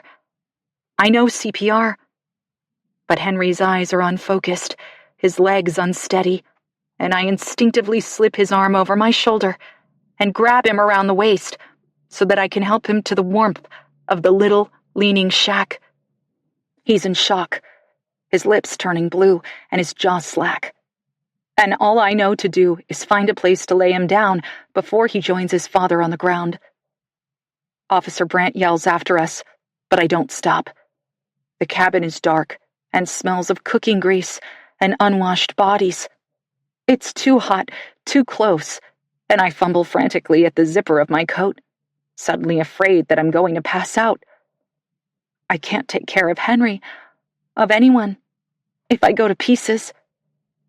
Sucking in the fetid air, I try to ground myself in the single room. Along the back wall, a propane stove, a few crooked door cabinets, a sink piled high with dirty dishes. Beside me, an old couch, a wooden rocking chair, a round table. It's dark and depressing, but there are bits of beauty amid the squalor. A knit blanket in the colors of a sun-kissed sea. A mason jar with a handful of drooping wild sunflowers on the table, gathered before the storm. In the windowsill, a pretty cairn of smooth blue stones. I can breathe again, shallowly, and I lower Henry to the ratty couch, sloughing off my coat and tucking it around him as he starts to shiver. I can't bring myself to touch the lovely blanket, made by Gabby, with my filthy hands. "You're safe," I tell Henry, smoothing his hair from his damp forehead, but I'm not sure that he understands. Henry is mumbling, his eyes blank and fixed in the middle distance, and from the open cabin door, I can still hear Chief Brandt shouting outside, but only one sound pierces through my daze. A single word. My name on his lips. "Sadie." My hand is still on Henry's head when I finally spot him. Tucked deep in the shadows, where a black hallway leads to the little annex. One arm is chained to a copper pipe, and he's wearing the red sweater he left Hemlock House in, the same jeans.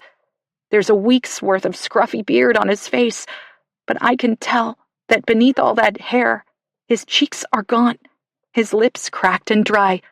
Still, they pull into a faint smile for me. "Felix." His name is a whisper, an invocation. Then I'm across the small room in a few wobbling strides and sinking to my knees before my husband. He's an apparition, a wish granted, and I'm not even sure that I dare to touch him for fear that he'll evaporate before I can prove to myself that he's real. But his eyes crease in that way that I love, just a hint of the sparkle that charmed me on a football field in Iowa, glinting in his watery gaze. And I know my husband is not lost to me forever. I reach out to gently cup his face in both of my hands, and his unchained arm lifts to tangle grubby fingers into my hair. Snowflakes tumble free, cold droplets that bead on his hot skin and melt away. And then I'm kissing his face, his warm temple, his forehead, his closed eyes, the bridge of his nose. I taste salt and smoke and longing. When I pull his head into the crook of my neck, I don't know if the tears are mine or Felix's or Gabby's or Henry's or Finn's. Maybe the earth is crying with us, each snowflake a teardrop for every hidden hurt, bearing witness to all the pain we cannot see. There are 100 things I want to say to Felix, 1,000, but the words won't come, and maybe it's for the best, because in the silence of everything unsaid, in the dank and dingy cabin where nightmares once lived, a different sound fills the hollow space. A baby begins to cry. Chapter 17. Friday. Felix holds a paper cup of peppermint tea in both hands and inhales the steam. His dark head bent over the rim, hair still damp from a long, hot shower. Might just be the most beautiful thing I've ever seen. I can't stop myself. I reach one finger and trail it across his skin, tracing the ridges of his knuckles. He looks up. Hey, you. Hey, yourself. I sink to the hospital bed beside him and kiss his shoulder through the clean sweatshirt I grabbed from Hemlock House. It was a quick stop, a frantic grab and go that resulted in a hodgepodge of mismatched items with varying degrees of practicality. There are fresh clothes and a toothbrush, but for some reason I also snagged a book from his nightstand, a pair of plaid pajamas he's never once worn, and his favorite bottle of cologne. My mind lurched as I blindly threw stuff in an overnight bag, and then I went back for more, because Henry and Finn would need things too. Now, the overflowing duffel sits on a visitor's chair in Felix's hospital room, spilling all the trimmings of a second chance. It's an extravagance of riches. It took hours for help to arrive at the cabin in the woods, but it felt like mere minutes. When Chief Brant realized there was nothing more that could be done for Benjamin Abbott, he came inside the cabin to find Henry shaking on the couch and Felix still chained to the pipe. I had my hands full, literally, with a newborn baby girl who was single-handedly taking care of all the screaming the situation required. There was nothing for me to do but hold her and shush her, one hand methodically patting her back as I assured her over and over and over that everything was going to be okay. I couldn't decide if she was crying because she didn't believe me or because she did. The snow stopped completely around the same time the stars came out, and I stepped into a velvet night beneath a sweep of infinity so clear and bright it was dazzling. Felix had one arm draped around my shoulders, and it took all my strength to hold him up. He was dehydrated and shivering and weak, but he tipped his head up anyway and traced the great square of Pegasus because he could. It's upside down, you know, he told me, not for the first time. But I didn't stop him. I would listen to his explanation again and again, 1,000 times over, if only he'd keep talking to me. The constellation, I mean. A white-winged horse galloping to another galaxy. I thought there was no upside down or right side up in space. That's my girl, Felix murmured, and he kissed my crown with his chapped lips. In every world, I whispered. And without missing a beat, he whispered back, You found me. The clear night made it possible for the helicopters to fly. There were 2 emergency chopper flights from the St. Joseph Medical Center that lifted first Felix, Henry, and the baby, and then came back for Finn. My journey to Bellingham was a bit more complicated and included a couple of snowmobile rides and then an escort in one of the Sheriff's Department Ford F-150s. Sirens blaring whenever we reached an intersection that the officer who was driving didn't care to slow down for. On the way, Chief Brandt explained that Cleo had assured them the situation at Hemlock House was life or death. Of course, there's no way that she could have known what we were going through on the homestead, but when she wasn't able to get through, she panicked and called in the cavalry. The officers knew something was very wrong when they found Finn alone, and then Gabby's body in the jeep near the pass. They abandoned their snowmobiles long before they reached the cabin, where Ben held his family hostage for nearly 2 decades, and arrived just in time to watch him fire his second shot into the side of the shed. I imagine it was a lot of excitement for the entire department. 2 bodies, a rundown shack in the woods, a handful of malnourished and clearly neglected kids, 2 of whom didn't even exist in the eyes of the state because they had been born on the mountain. It was a smorgasbord of transgressions, a sordid tale that would no doubt keep a team of investigators busy for weeks, if not months, to come. It was also our story, our lives snarled up in the sort of chaos I couldn't even have begun to imagine only a week ago. I don't know what to say. Felix whispers against my neck, his warm breath coaxing goosebumps along my arm. Say everything, I tell him. Out of order, in a hot jumbled mess, I don't care. Just start somewhere. Get it out. He sighs and leans over to put his still full cup on the rolling tray beside the bed. It's well after midnight, his hospital room finally dim and quiet. The ER doctor insisted on keeping him overnight for observation, and an IV drips fluid into his left wrist. I'm grateful for it, even though I know in my bones that Felix's body is fine. It's his heart I'm worried about.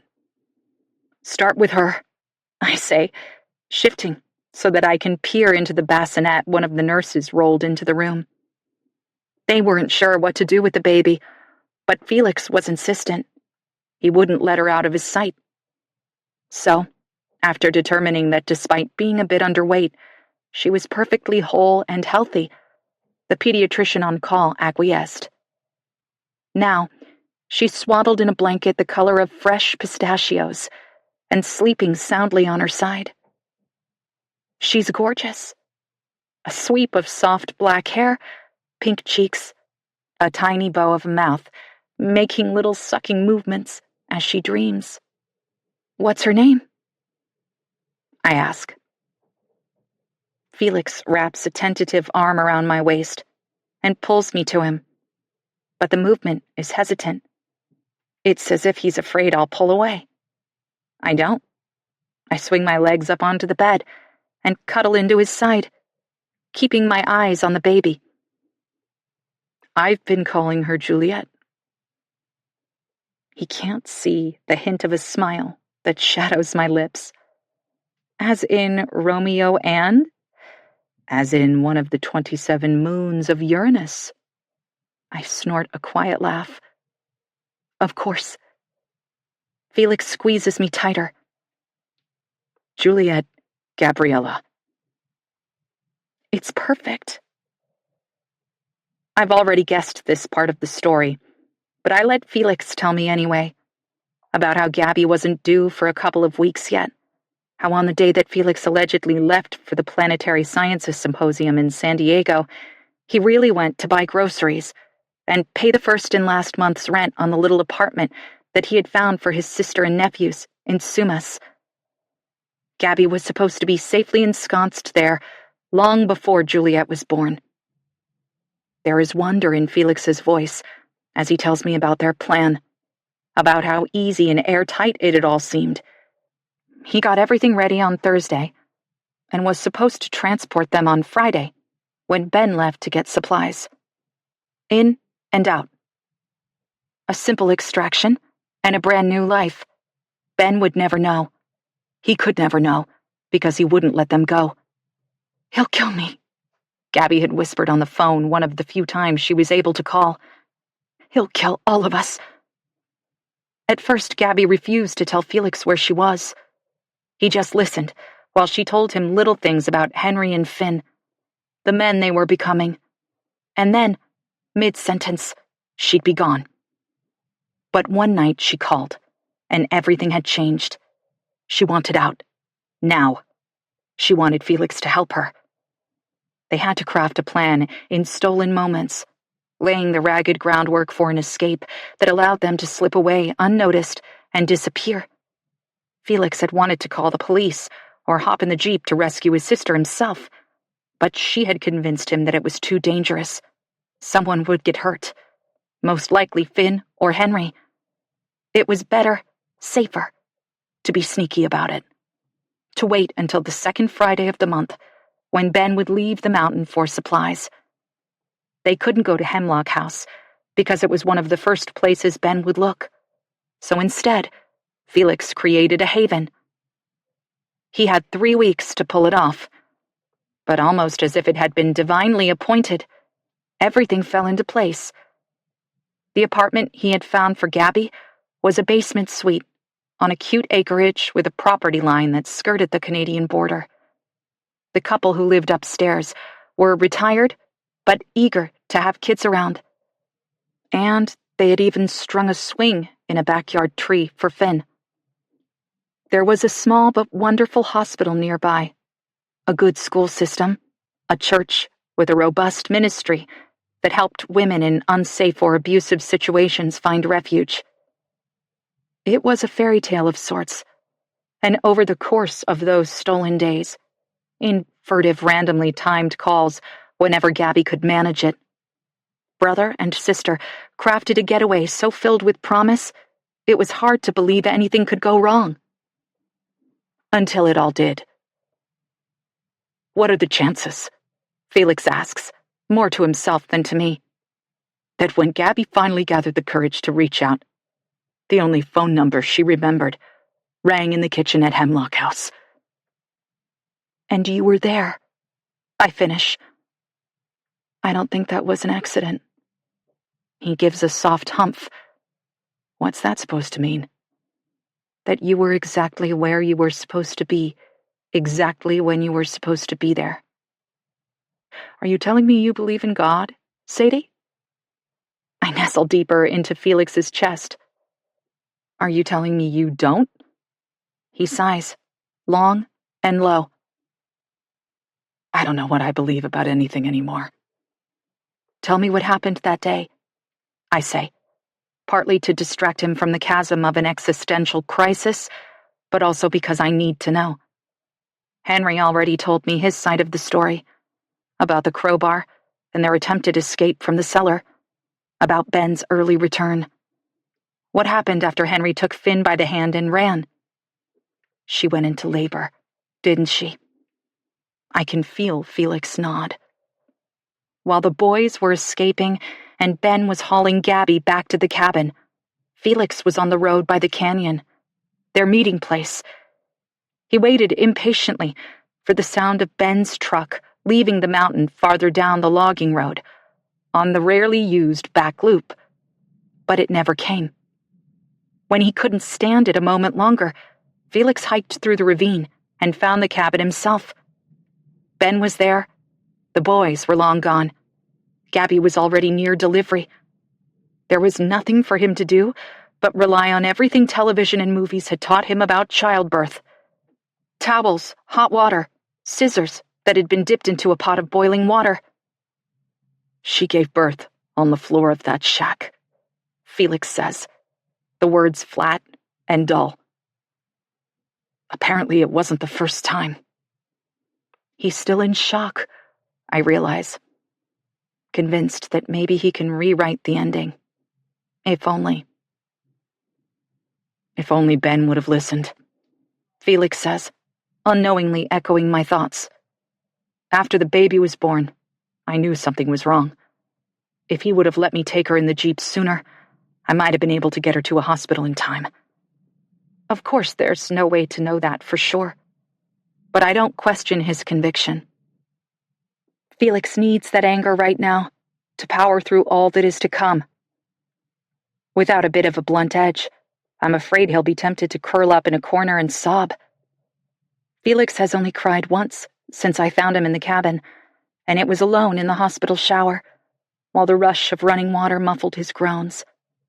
I leaned against the bathroom door and listened to him weep, the grief surging out of him like a flood. It's the saddest thing I've ever heard, and I pressed my forehead to the metal door and cried right along with him. But when he came out, his eyes were dry.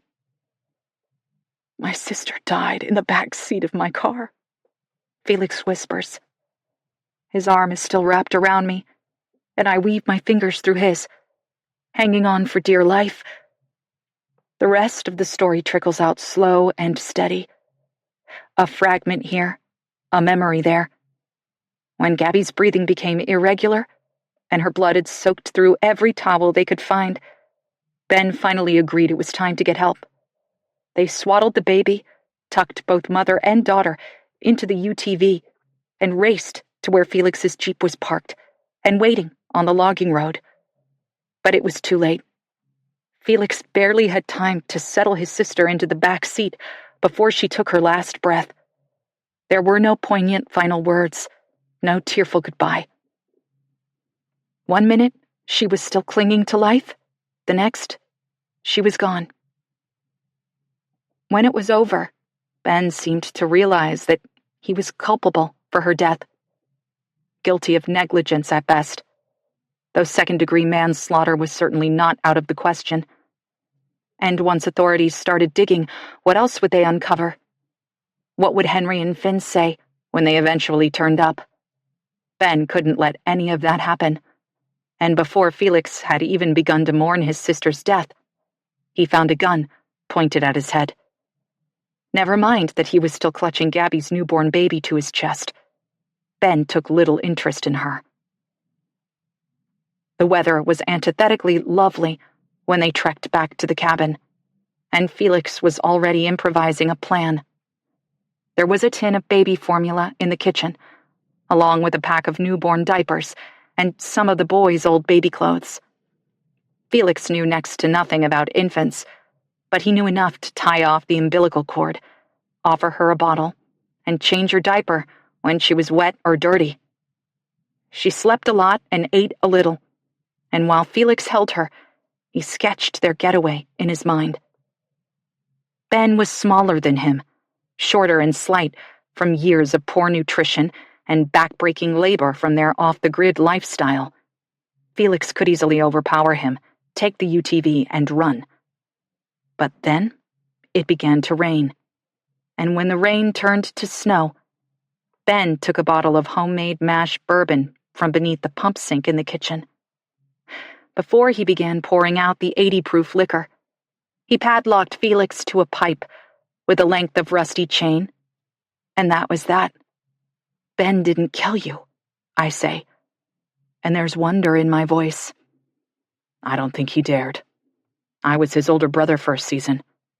Besides, he needed me for Juliet. I run my fingertips gently over the white bandages around Felix's wrist, my touch a benediction for healing and wholeness.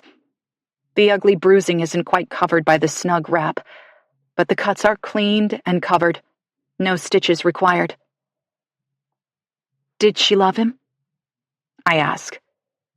Felix thinks about it. In the beginning, I suppose.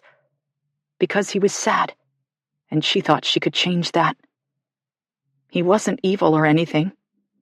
Not when we were kids, anyway. He was just really messed up. I know more of Ben's story now, of the abuse and addiction, the fractures in his psyche that were invisible, but that permeated every part of his being. I can't help but think about how some people grow strong in all their broken places, and others never mend. Their wounds seem to fester and rot, poisoning their blood, and everyone who gets close enough to touch. I can't decide if it's grace or dumb luck that our hurts have healed over. We're scarred, but somehow still whole. I just hope that this doesn't break us.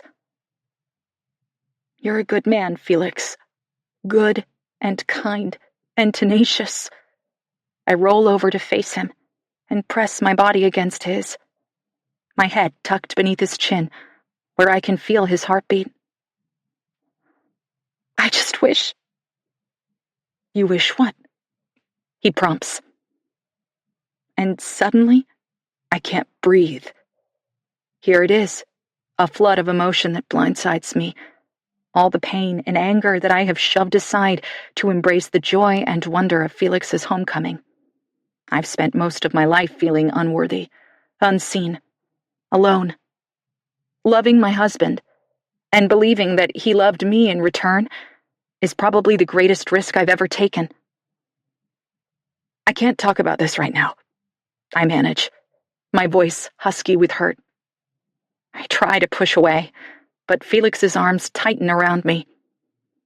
I hid this all from you, he whispers against my hair, automatically recognizing the reason for my sudden distress. Sadie, I'm so sorry. They're just words, but Felix's sincerity is gutting, especially in the face of what he did to me. To us. Why? I demand, forcefully tugging out of his embrace and sitting on the very edge of the bed. I'm over him, my body angled away, arms crossed tight against my chest in a defensive posture that makes me feel like a kid again, as if my arms can somehow protect my splintered heart. I wish that I could bury my questions and ignore my doubt, but Felix betrayed me in a way that just a week ago I would have bet my life he'd never even consider. Why? I demand again. I never told you about Ben because I was ashamed. Felix's head dips, and then he looks up, forces himself to hold my gaze. He moved in my junior year of high school and ruined our family. He ruined my life. There's heat in his words, and I listen as he tries to explain the upheaval that Ben brought into the Graham home. They were hanging on by a tendril before he arrived, but the traumatized boy inflicted his own brand of trouble that turned Hemlock House into a tinderbox. It split us apart. He was messed up, dangerous.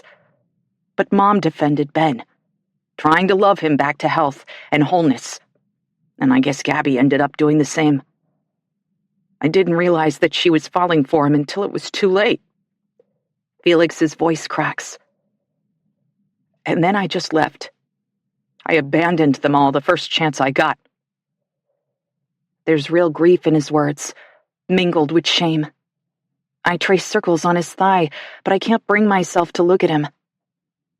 I lost my family because of Benjamin Abbott, Felix says. 20 years ago, and then all over again.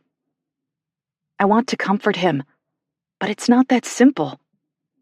That doesn't explain why you kept it from me when we moved to Hemlock House. I wanted to keep you safe. Felix grabs my hand, stilling the feather-like movement of my finger. To keep you far away from all of this.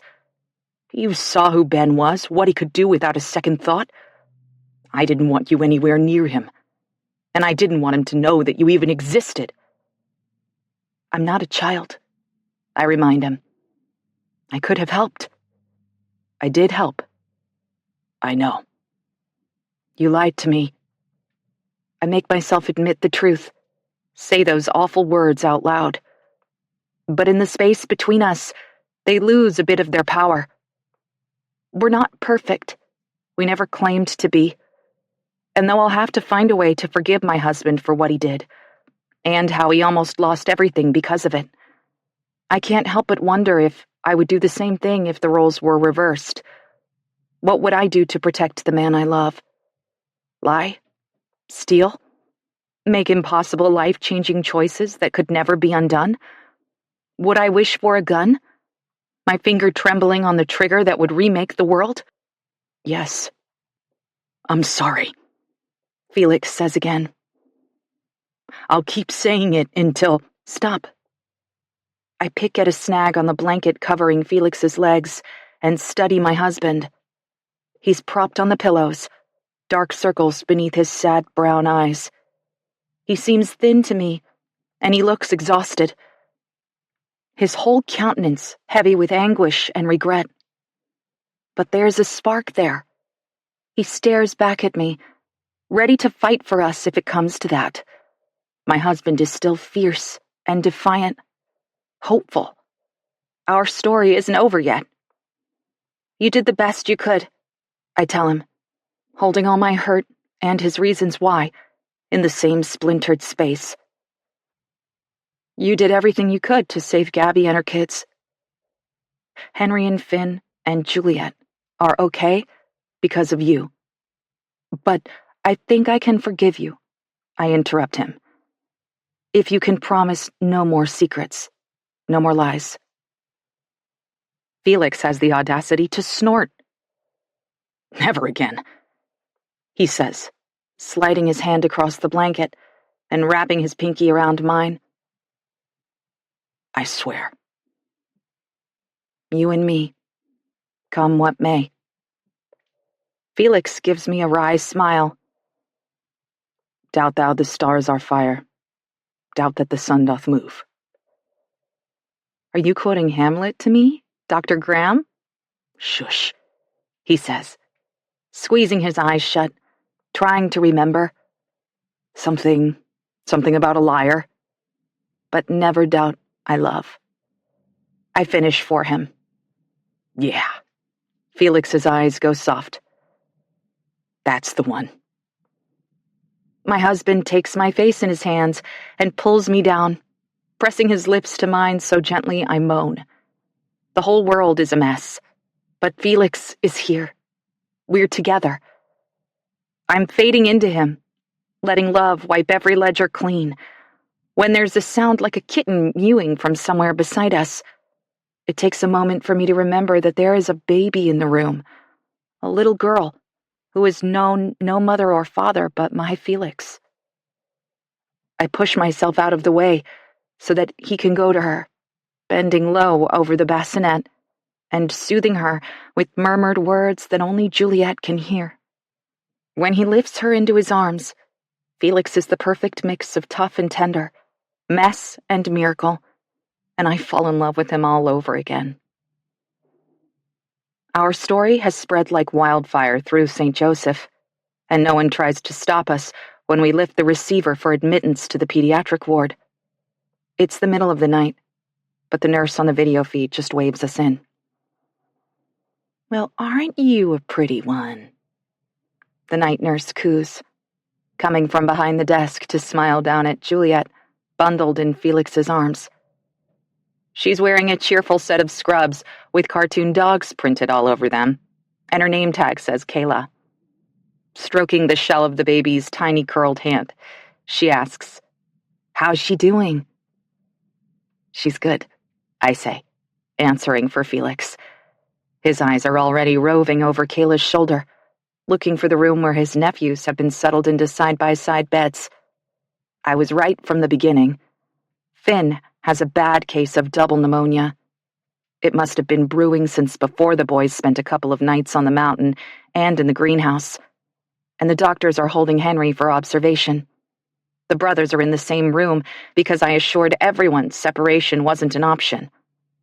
Now I tell Kayla, "She's just had a bottle, and we wanted to see how the boys are doing. Any chance we could peek in on them?" Kayla stares at the baby for a moment, her bottom lip between her teeth, considering. Juliet's eyes are wide and shining in the glow of the fluorescent lights.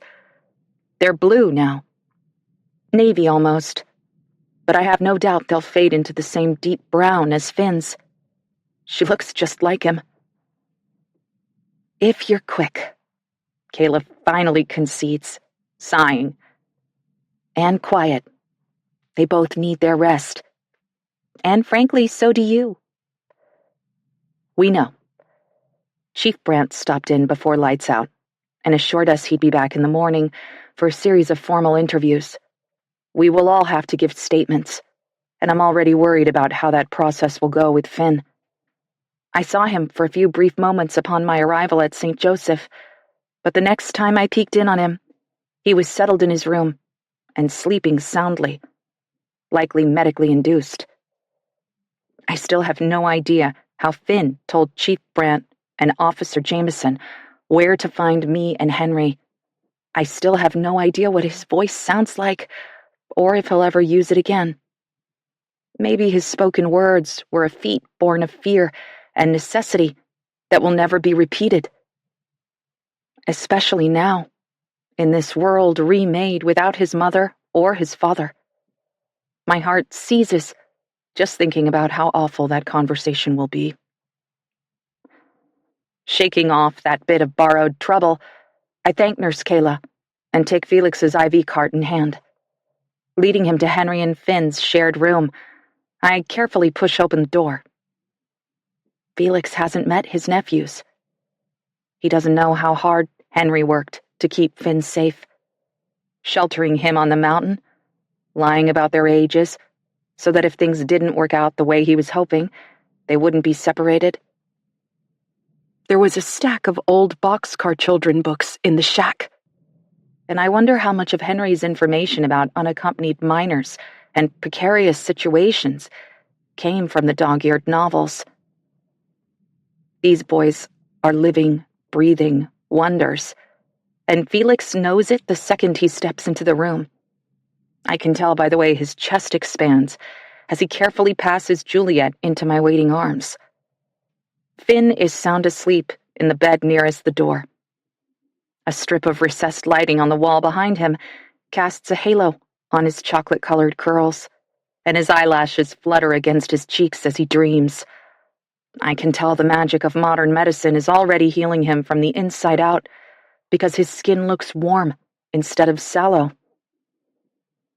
I'm not sure if I should quietly introduce Felix to Finn, but I don't have to wonder long, because Felix pads silently to stand vigil beside Finn's bed. He stares at his nephew for several long moments, and then he lowers his head and covers his eyes with his good hand. His shoulders heave, and I can't tell if he's crying or taking deep, steadying breaths. Drawing Juliet tighter to my chest, I force myself to stay put and let Felix have this moment. It's Henry who breaks the spell. "You look just like her," he says. Startled, Felix's head snaps up. Henry's bed is next to the window, and it appears neither of us realized that he was awake all along. His brow is a defiant, harsh line in the muted glow of the track lights, and he studies Felix with open suspicion. There's no question who he's talking about. Henry has never met Juliet. He thinks that Felix looks just like his mother. "People used to mistake us for twins," Felix says, not missing a beat. He steps out from behind Finn's bed and slowly crosses the room, pulling his IV stand beside him. It's a visual reminder that they're in the same boat, and I'm suddenly grateful that, for his first meeting with Henry, Felix is pale and wearing pajama pants. It levels the playing field somehow. "When we were kids," Felix continues, "did you know that there's only 11 months between us?" Henry gives a barely perceptible shake of his head. "We were about the same size for a couple years in elementary school. You know, before I hit my growth spurt."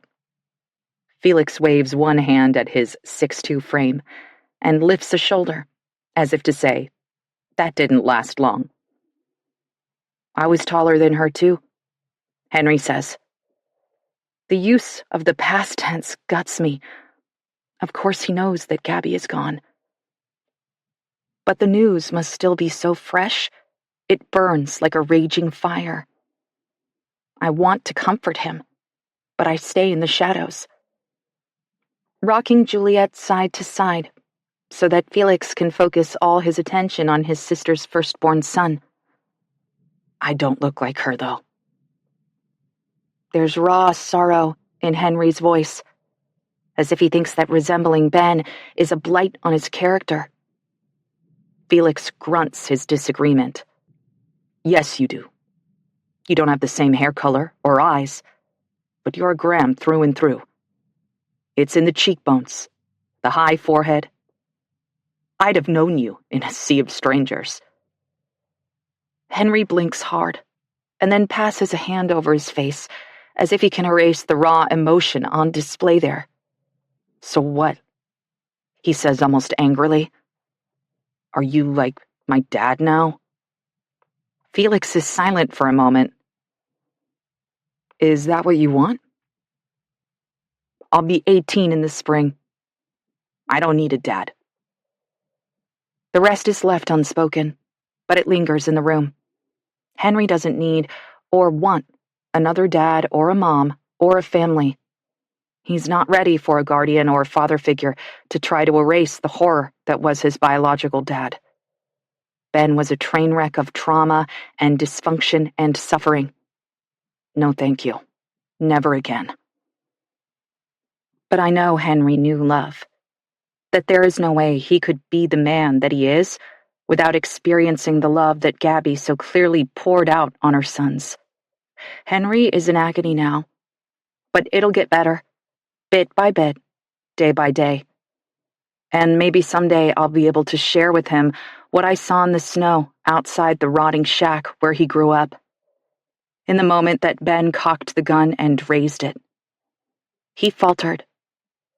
He saw Henry's face, and the barrel of the shotgun dipped toward the ground. I know that Benjamin Abbott had a chance to kill his son, and he couldn't do it.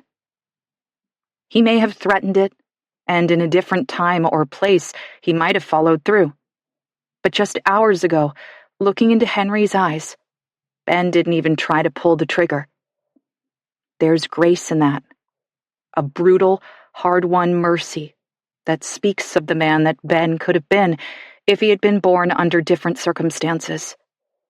To a mother who didn't send him to the NICU with meth in his veins, who didn't routinely leave him in the insufficient care of a rotating collection of chemically dependent and perpetually indifferent family members. Whether it was addiction or mental illness or something more sinister and spiritual, doesn't matter. Ben was a monster. But he was also the broken boy who Gabby had once loved when no one else would.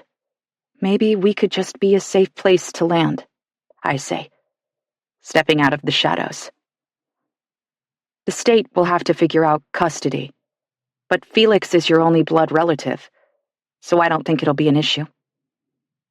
You are welcome at Hemlock House in whatever capacity you choose, for as long or as short as you'd like. Felix's eyes flash to mine. We haven't talked about this, not yet, but his expression is pure gratitude and disbelief. I almost roll my eyes at him. Of course we'll stay. Of course we'll fill in whatever gaps we can and provide the stable home that Finn and Juliet, and hopefully Henry, need. There was never any doubt. I expect Henry to push back, to be disagreeable and angry and rude. But his gaze is fixed on the bundle in my arms. I smile a little. You didn't tell me your mother was pregnant. He shakes his head as if to clear it. She wasn't due until November. It didn't seem important. Would you like to meet your baby sister? Henry only pretends to wrestle with himself for a moment. Then he puts out his hands for her, and I close the space between us. Juliet has worked both arms free from the blanket, and her little fists are opening and closing, reaching for something that's not there. When she's settled into the crook of Henry's arm, he holds one finger in front of her. And Juliet grasps it, as if she was waiting for her brother all along. What's her name? Henry asks. I've been calling her Juliet. Felix says. Juliet Gabriella. But if there's something else? No. Henry interrupts. I like it. Later, there will be time to tell him what it means. how his sister is named after a different tragic love story, and the winter-white moon of a far-flung planet. There will be talk of classic literature and astrophysics, stargazing and Bard on the beach, strawberry ice cream, and his first trip to the ocean. There will be time for everything we want to say, and for dreams that Henry doesn't even know how to hope for, to grow in the fertile soil of his imagination. But for now, Felix just lays a careful hand on Henry's shoulder, and the young man doesn't shrug it off. It's a beginning. Epilogue. 6 months later. The chime above the door jangles when Finn bursts into trilogy, and Cleo automatically looks up from the till. "Finny, my boy," she calls, a smile crinkling her eyes at the corners. Passing change to an elderly woman in a duckling yellow raincoat, Cleo comes out from behind the counter and puts out her right hand. Finn shakes it, slaps it, pounds it, and then ends their special handshake with a forearm bump and a too-cool-for-school sidestep around Cleo to study the display case of freshly baked goods. She laughs and lets him go, then envelops me in a hug. "Good to see you," I tell her. "You too. Welcome back. How was Guaymas?" The little island across the channel from Anacortes was the perfect week-long getaway, and I tell her so. We rented a house overlooking Padilla Bay and spent hours combing the windswept beaches, hunting for agates.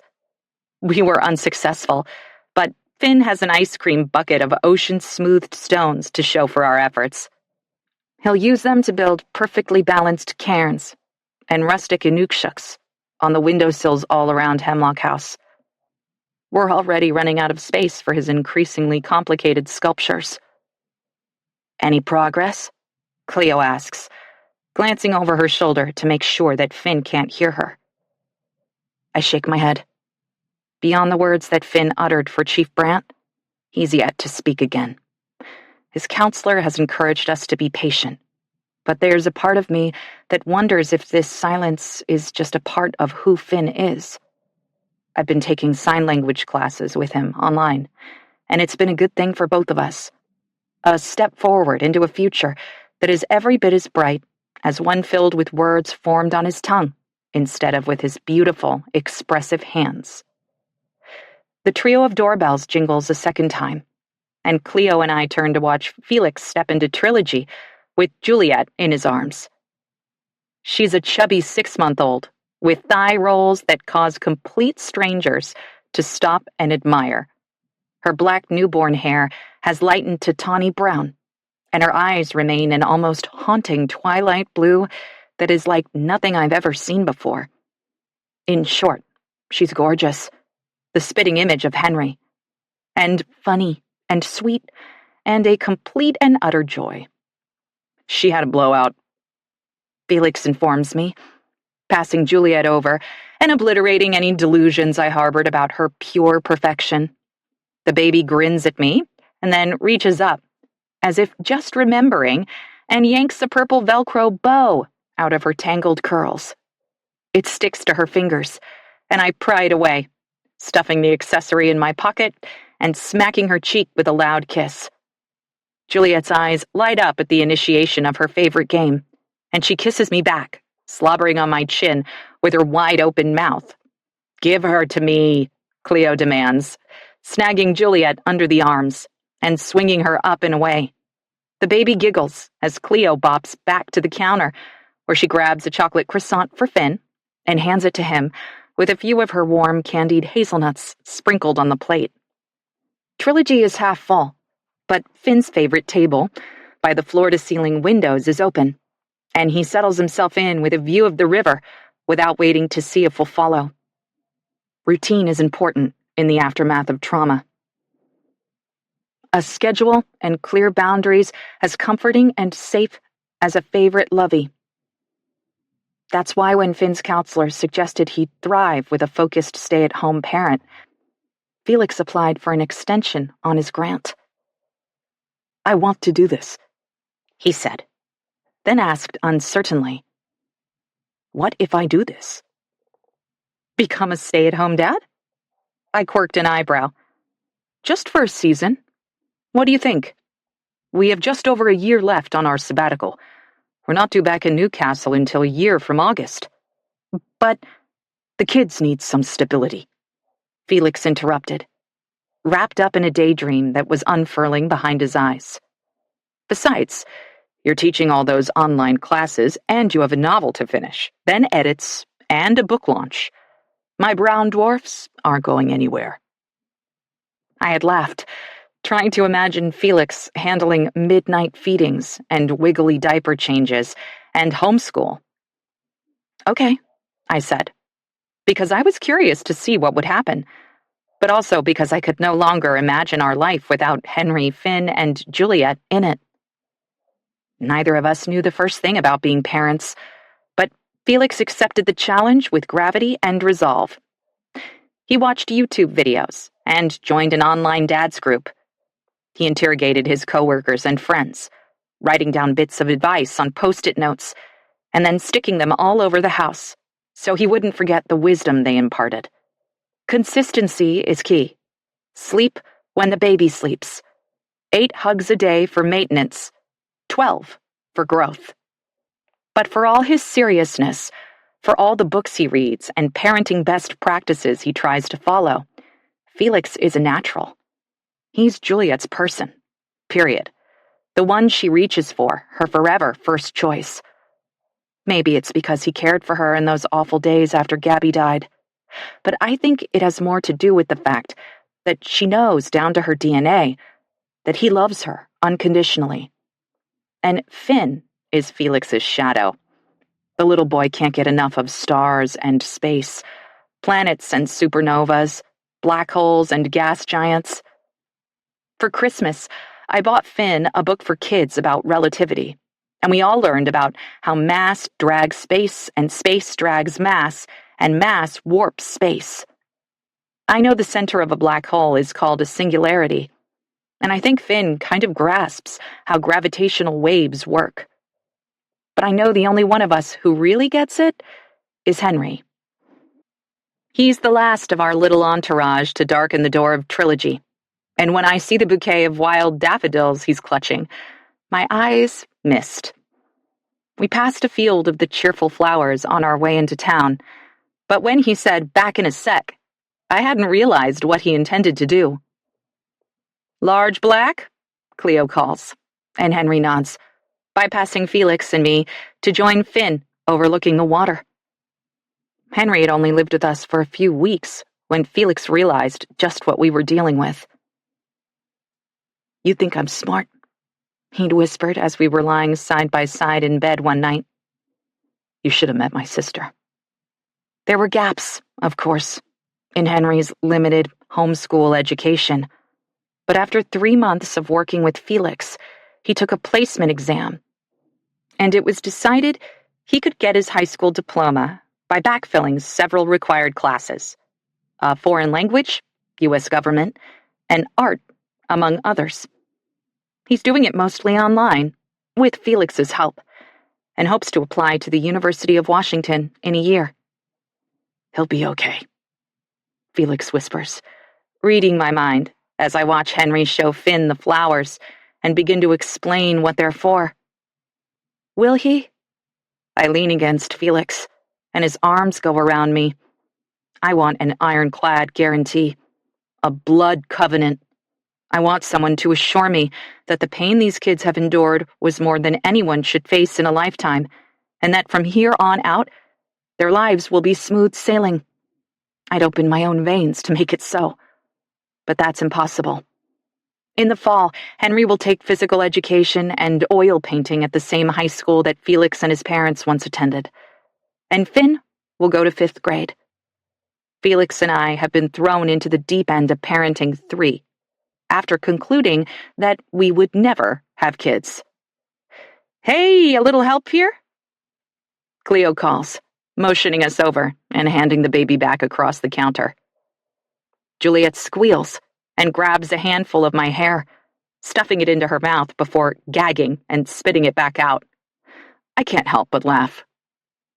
Henry and Finn slip out of Trilogy before Felix and I have our coffees, but we don't mind. Through the wide front window, we can see them cross the street and slip beneath the wrought iron arch of the Lutheran church. The little graveyard is a slightly unkempt garden beside the whitewashed building, and near the back is a new gray stone.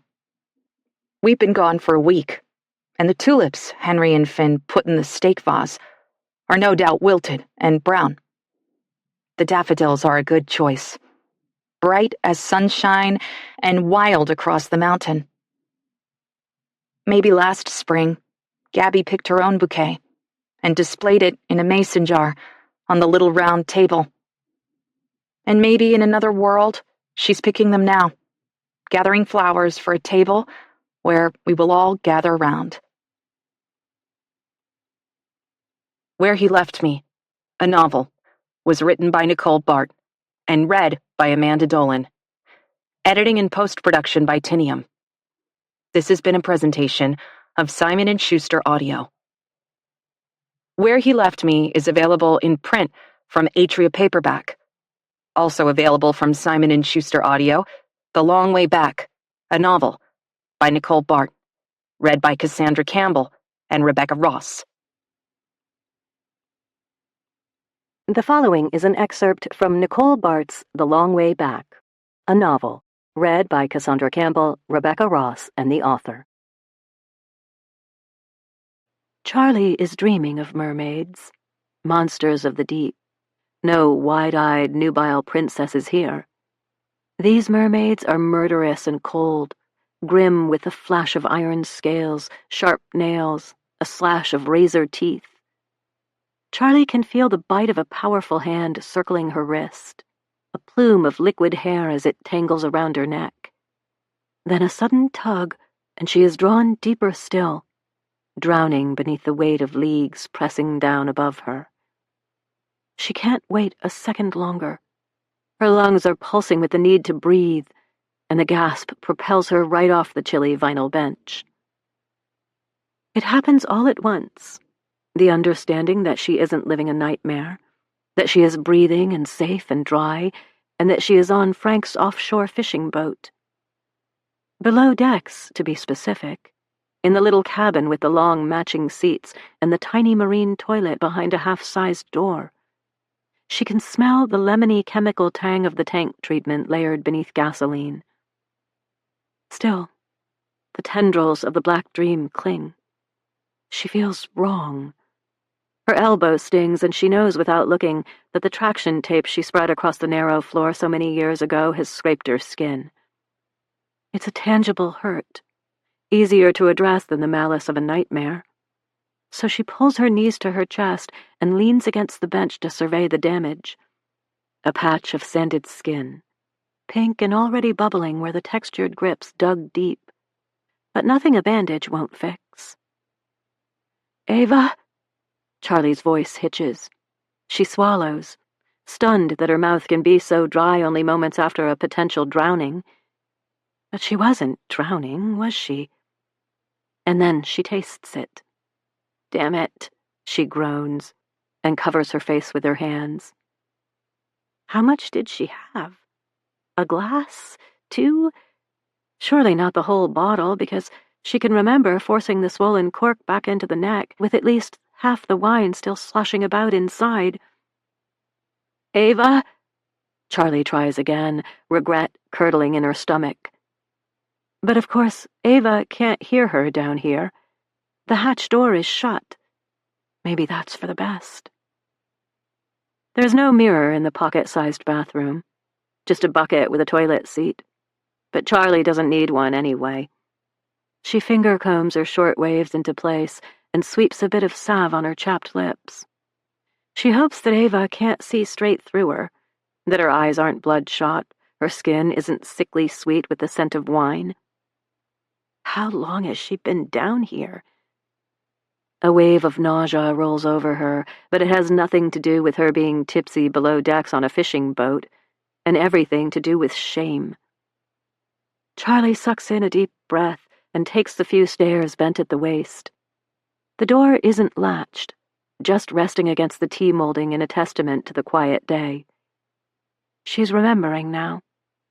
The uncharacteristic sunshine as the temperatures in Landing soar to 80 in May. The siren call of still water in the man-made bay, pooling out into Lake Superior like spilled honey. "Let's go," Ava had said, a spark in her eyes that Charlie hadn't seen in forever. "Come on, take the boat out with me. Just the two of us." She hadn't even paused to think. It was Ava's idea. How could Charlie say no? The last few weeks had been exhausting, filled with drama and disagreements, and Charlie leapt at the opportunity for some, hopefully, fight-free time with her daughter. They slapped together ham sandwiches and snagged a half-eaten bag of baby carrots from the fridge. A couple of Frank's famous peanut butter cookies rounded out their impromptu picnic. They forgot sunscreen, towels, and live bait. But Ava had remembered the old bottle of yellowing Chardonnay that had been collecting dust on top of the refrigerator. They were supposed to be celebrating. "Hey," Charlie says now, pushing out into an unexpected dusk. A mere slice of sun is balanced at the edge of the horizon, and a bank of purple clouds unfurl like a cape to the southwest. Storms rise from that corner of Minnesota, often fast and unpredictable, and Charlie makes some quick calculations to figure out how long it will take to get back to the harbor. A cold wind raises the hairs on her arms, and she opens her mouth to ask Ava to toss her a coat. But the boat is empty. Frank's offshore fishing boat, the reliable if run-down summer moon, is as bare and vacant as the miles and miles of lake surrounding her. Charlie whips around to search the small crow's nest above the cabin, but she already knows that Ava isn't there. Her daughter hates the height, the tremulous climb up a flimsy ladder.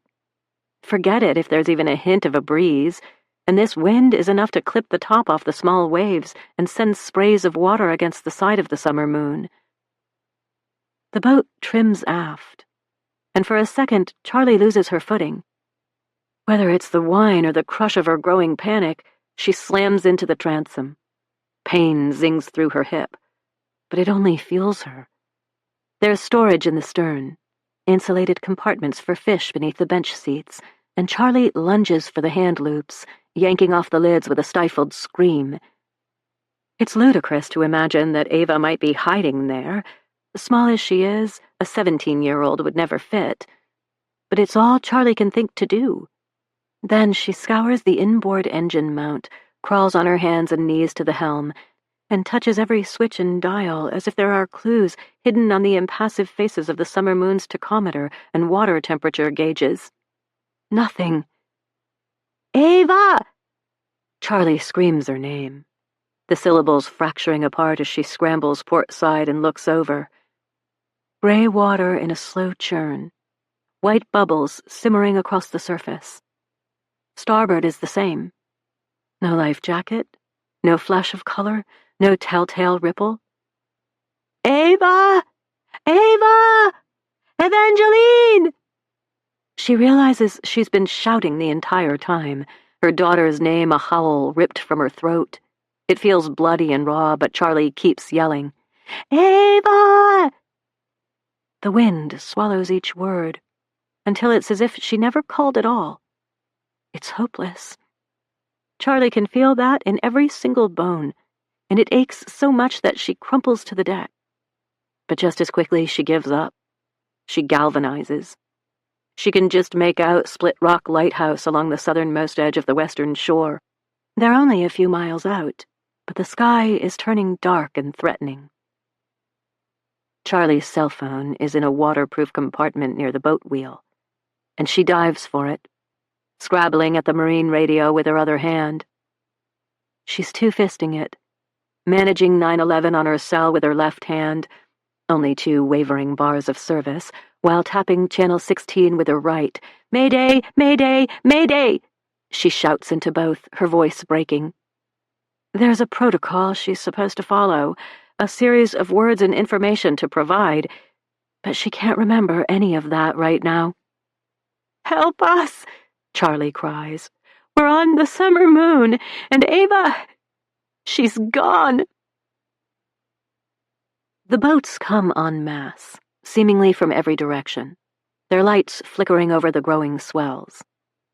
But by the time the first response boat is close enough to hail the summer moon over the intercom, Charlie is past the point of answering.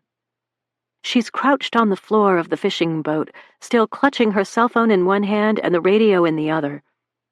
The dispatcher is shouting that help has arrived, but Charlie can't acknowledge her or move. Later, she won't remember the firefighter Carrie or the treacherous few steps from the summer moon to the recovery platform of the Coast Guard responder. She won't recall the cramped survivor's compartment where she was wrapped in a mylar blanket and handed a cup of coffee sweetened with 3 sugar packets. "It'll help," an EMT told her. But she choked on her first sip and couldn't face another.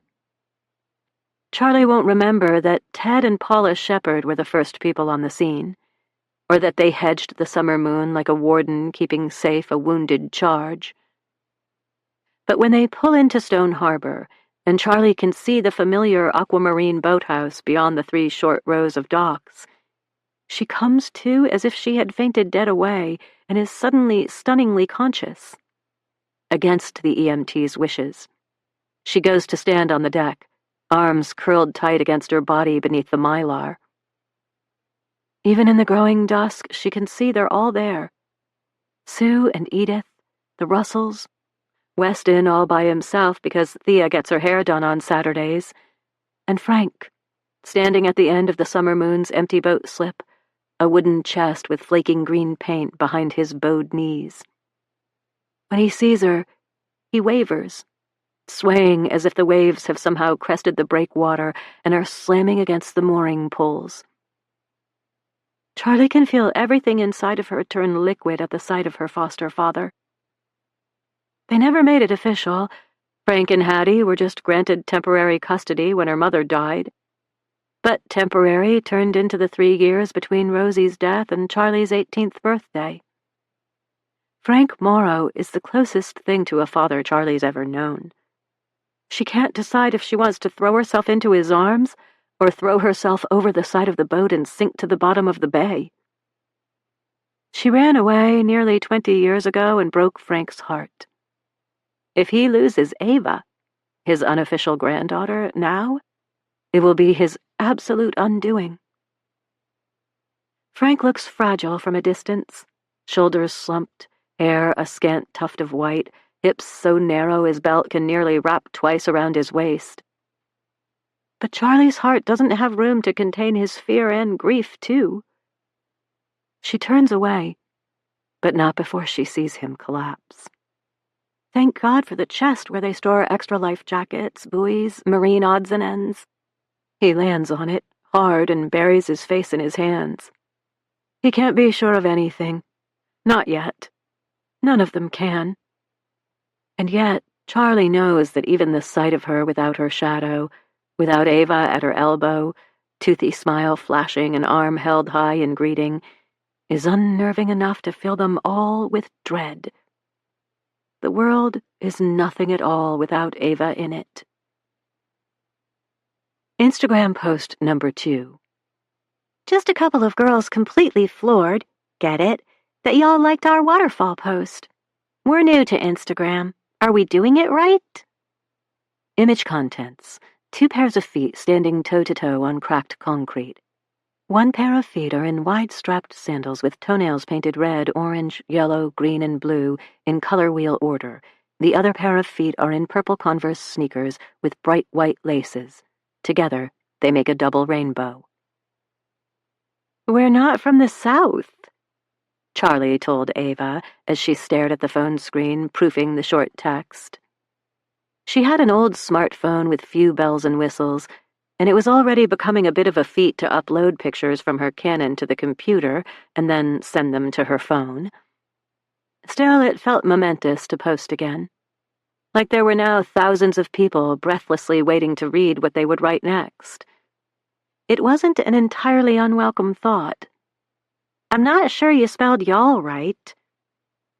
She gently lifted the phone from Ava's hand, and thumbed open the internet search engine. As she typed, she said, "You know it was a fluke, right? What happened with the waterfall post, I mean? There was something about Gooseberry Falls that day, the way the light was filtering through the trees, and yeah, Mom, I know. I just don't want you to think we're going to be famous or something. Hollywood's not going to call because of a cool picture." Ava bumped Charlie's elbow with her own. "An awesome picture," she countered, grinning. Charlie couldn't help but smile back. "Well, yes, but it was a one-time thing." "I know." Ava said it quickly, lightly, and that was how Charlie knew her daughter was far more invested than she let on. Something inside of Charlie squeezed tight. It had been a hard year, the worst, with letters home from the guidance counselor and emails to fellow parents that she typed in a blind rage and then viciously edited before sending. Their replies were terse, formal, defensive, and nothing changed. The kids were subtle in their cruelty, but certainly not original. A handful of mini candy bars left on Ava's desk when she got up to sharpen her pencil. A stifled cough that sounded a lot like Tubby. In the lunchroom, girls shuffled and slid, making sure that there was never room at their table for Ava. As if the invisible disease that made Evangeline Sutton untouchable at Lincoln Park Middle School was somehow catching. To Charlie, Ava was ample in the most perfect way, soft-cheeked and rounded in the belly like a well-fed kitten. It reminded Charlie of when Ava was a toddler, of how she used to cup her little girl's sweet tummy in the palm of her hand, to feel it rise and fall as she fell asleep. It would all disappear, Charlie knew, melt off when Ava hit a growth spurt, just like Charlie's own baby fat had done 20-some years ago. They were late bloomers, that's all. But that was cold comfort now, especially when boys started to call her Evangeline the Blubber Queen when no teachers were near enough to hear. Ava heard. Every time. Charlie put the phone back in Ava's hand and kissed her temple. "You're perfect, and you spelled y'all exactly right." Ava grunted in response and let her finger hover over the share button. "Ready?" she asked. "As I'll ever be." And then it was live. Their feet, matching size 9s, for all the world to see. It felt a bit like the first drop of a roller coaster to Charlie, a mix of adrenaline, delight, and fear. Almost immediately, notifications began to ping. "Here we go," Ava said, and the hope in her tone tipped Charlie off another ledge. "Let's go." Charlie reached for the phone, suddenly desperate to turn it off. "I want to walk the aerial bridge. When's the last time we had ice cream from the boxcar? I'm craving a strawberry shake." But Ava wasn't listening. Angling away from Charlie, she pulled the phone just out of reach. "What's this?" she asked, pointing to the upper right-hand corner of their social media mailbox. "It says we have 27 requests." Before Charlie could utter a single word, Ava had clicked it and opened the first message. Tilting their heads together, they read, "Hi, we love your look and are seeking new influencers to help us reach our 450K followers. We'd love to have you on board." Charlie took the phone from Ava and scrolled. They were all the same. Wear our swimming suit, sandals, scarf, try our shampoo, body lotion, eco-friendly soap. And they all echoed the very words that Charlie had said only mere minutes before. The perfect look, the perfect fit, you're perfect. Perfect. "Mom?" Ava asked, looking over Charlie's shoulder. "What does it mean?" But Charlie didn't know how to answer.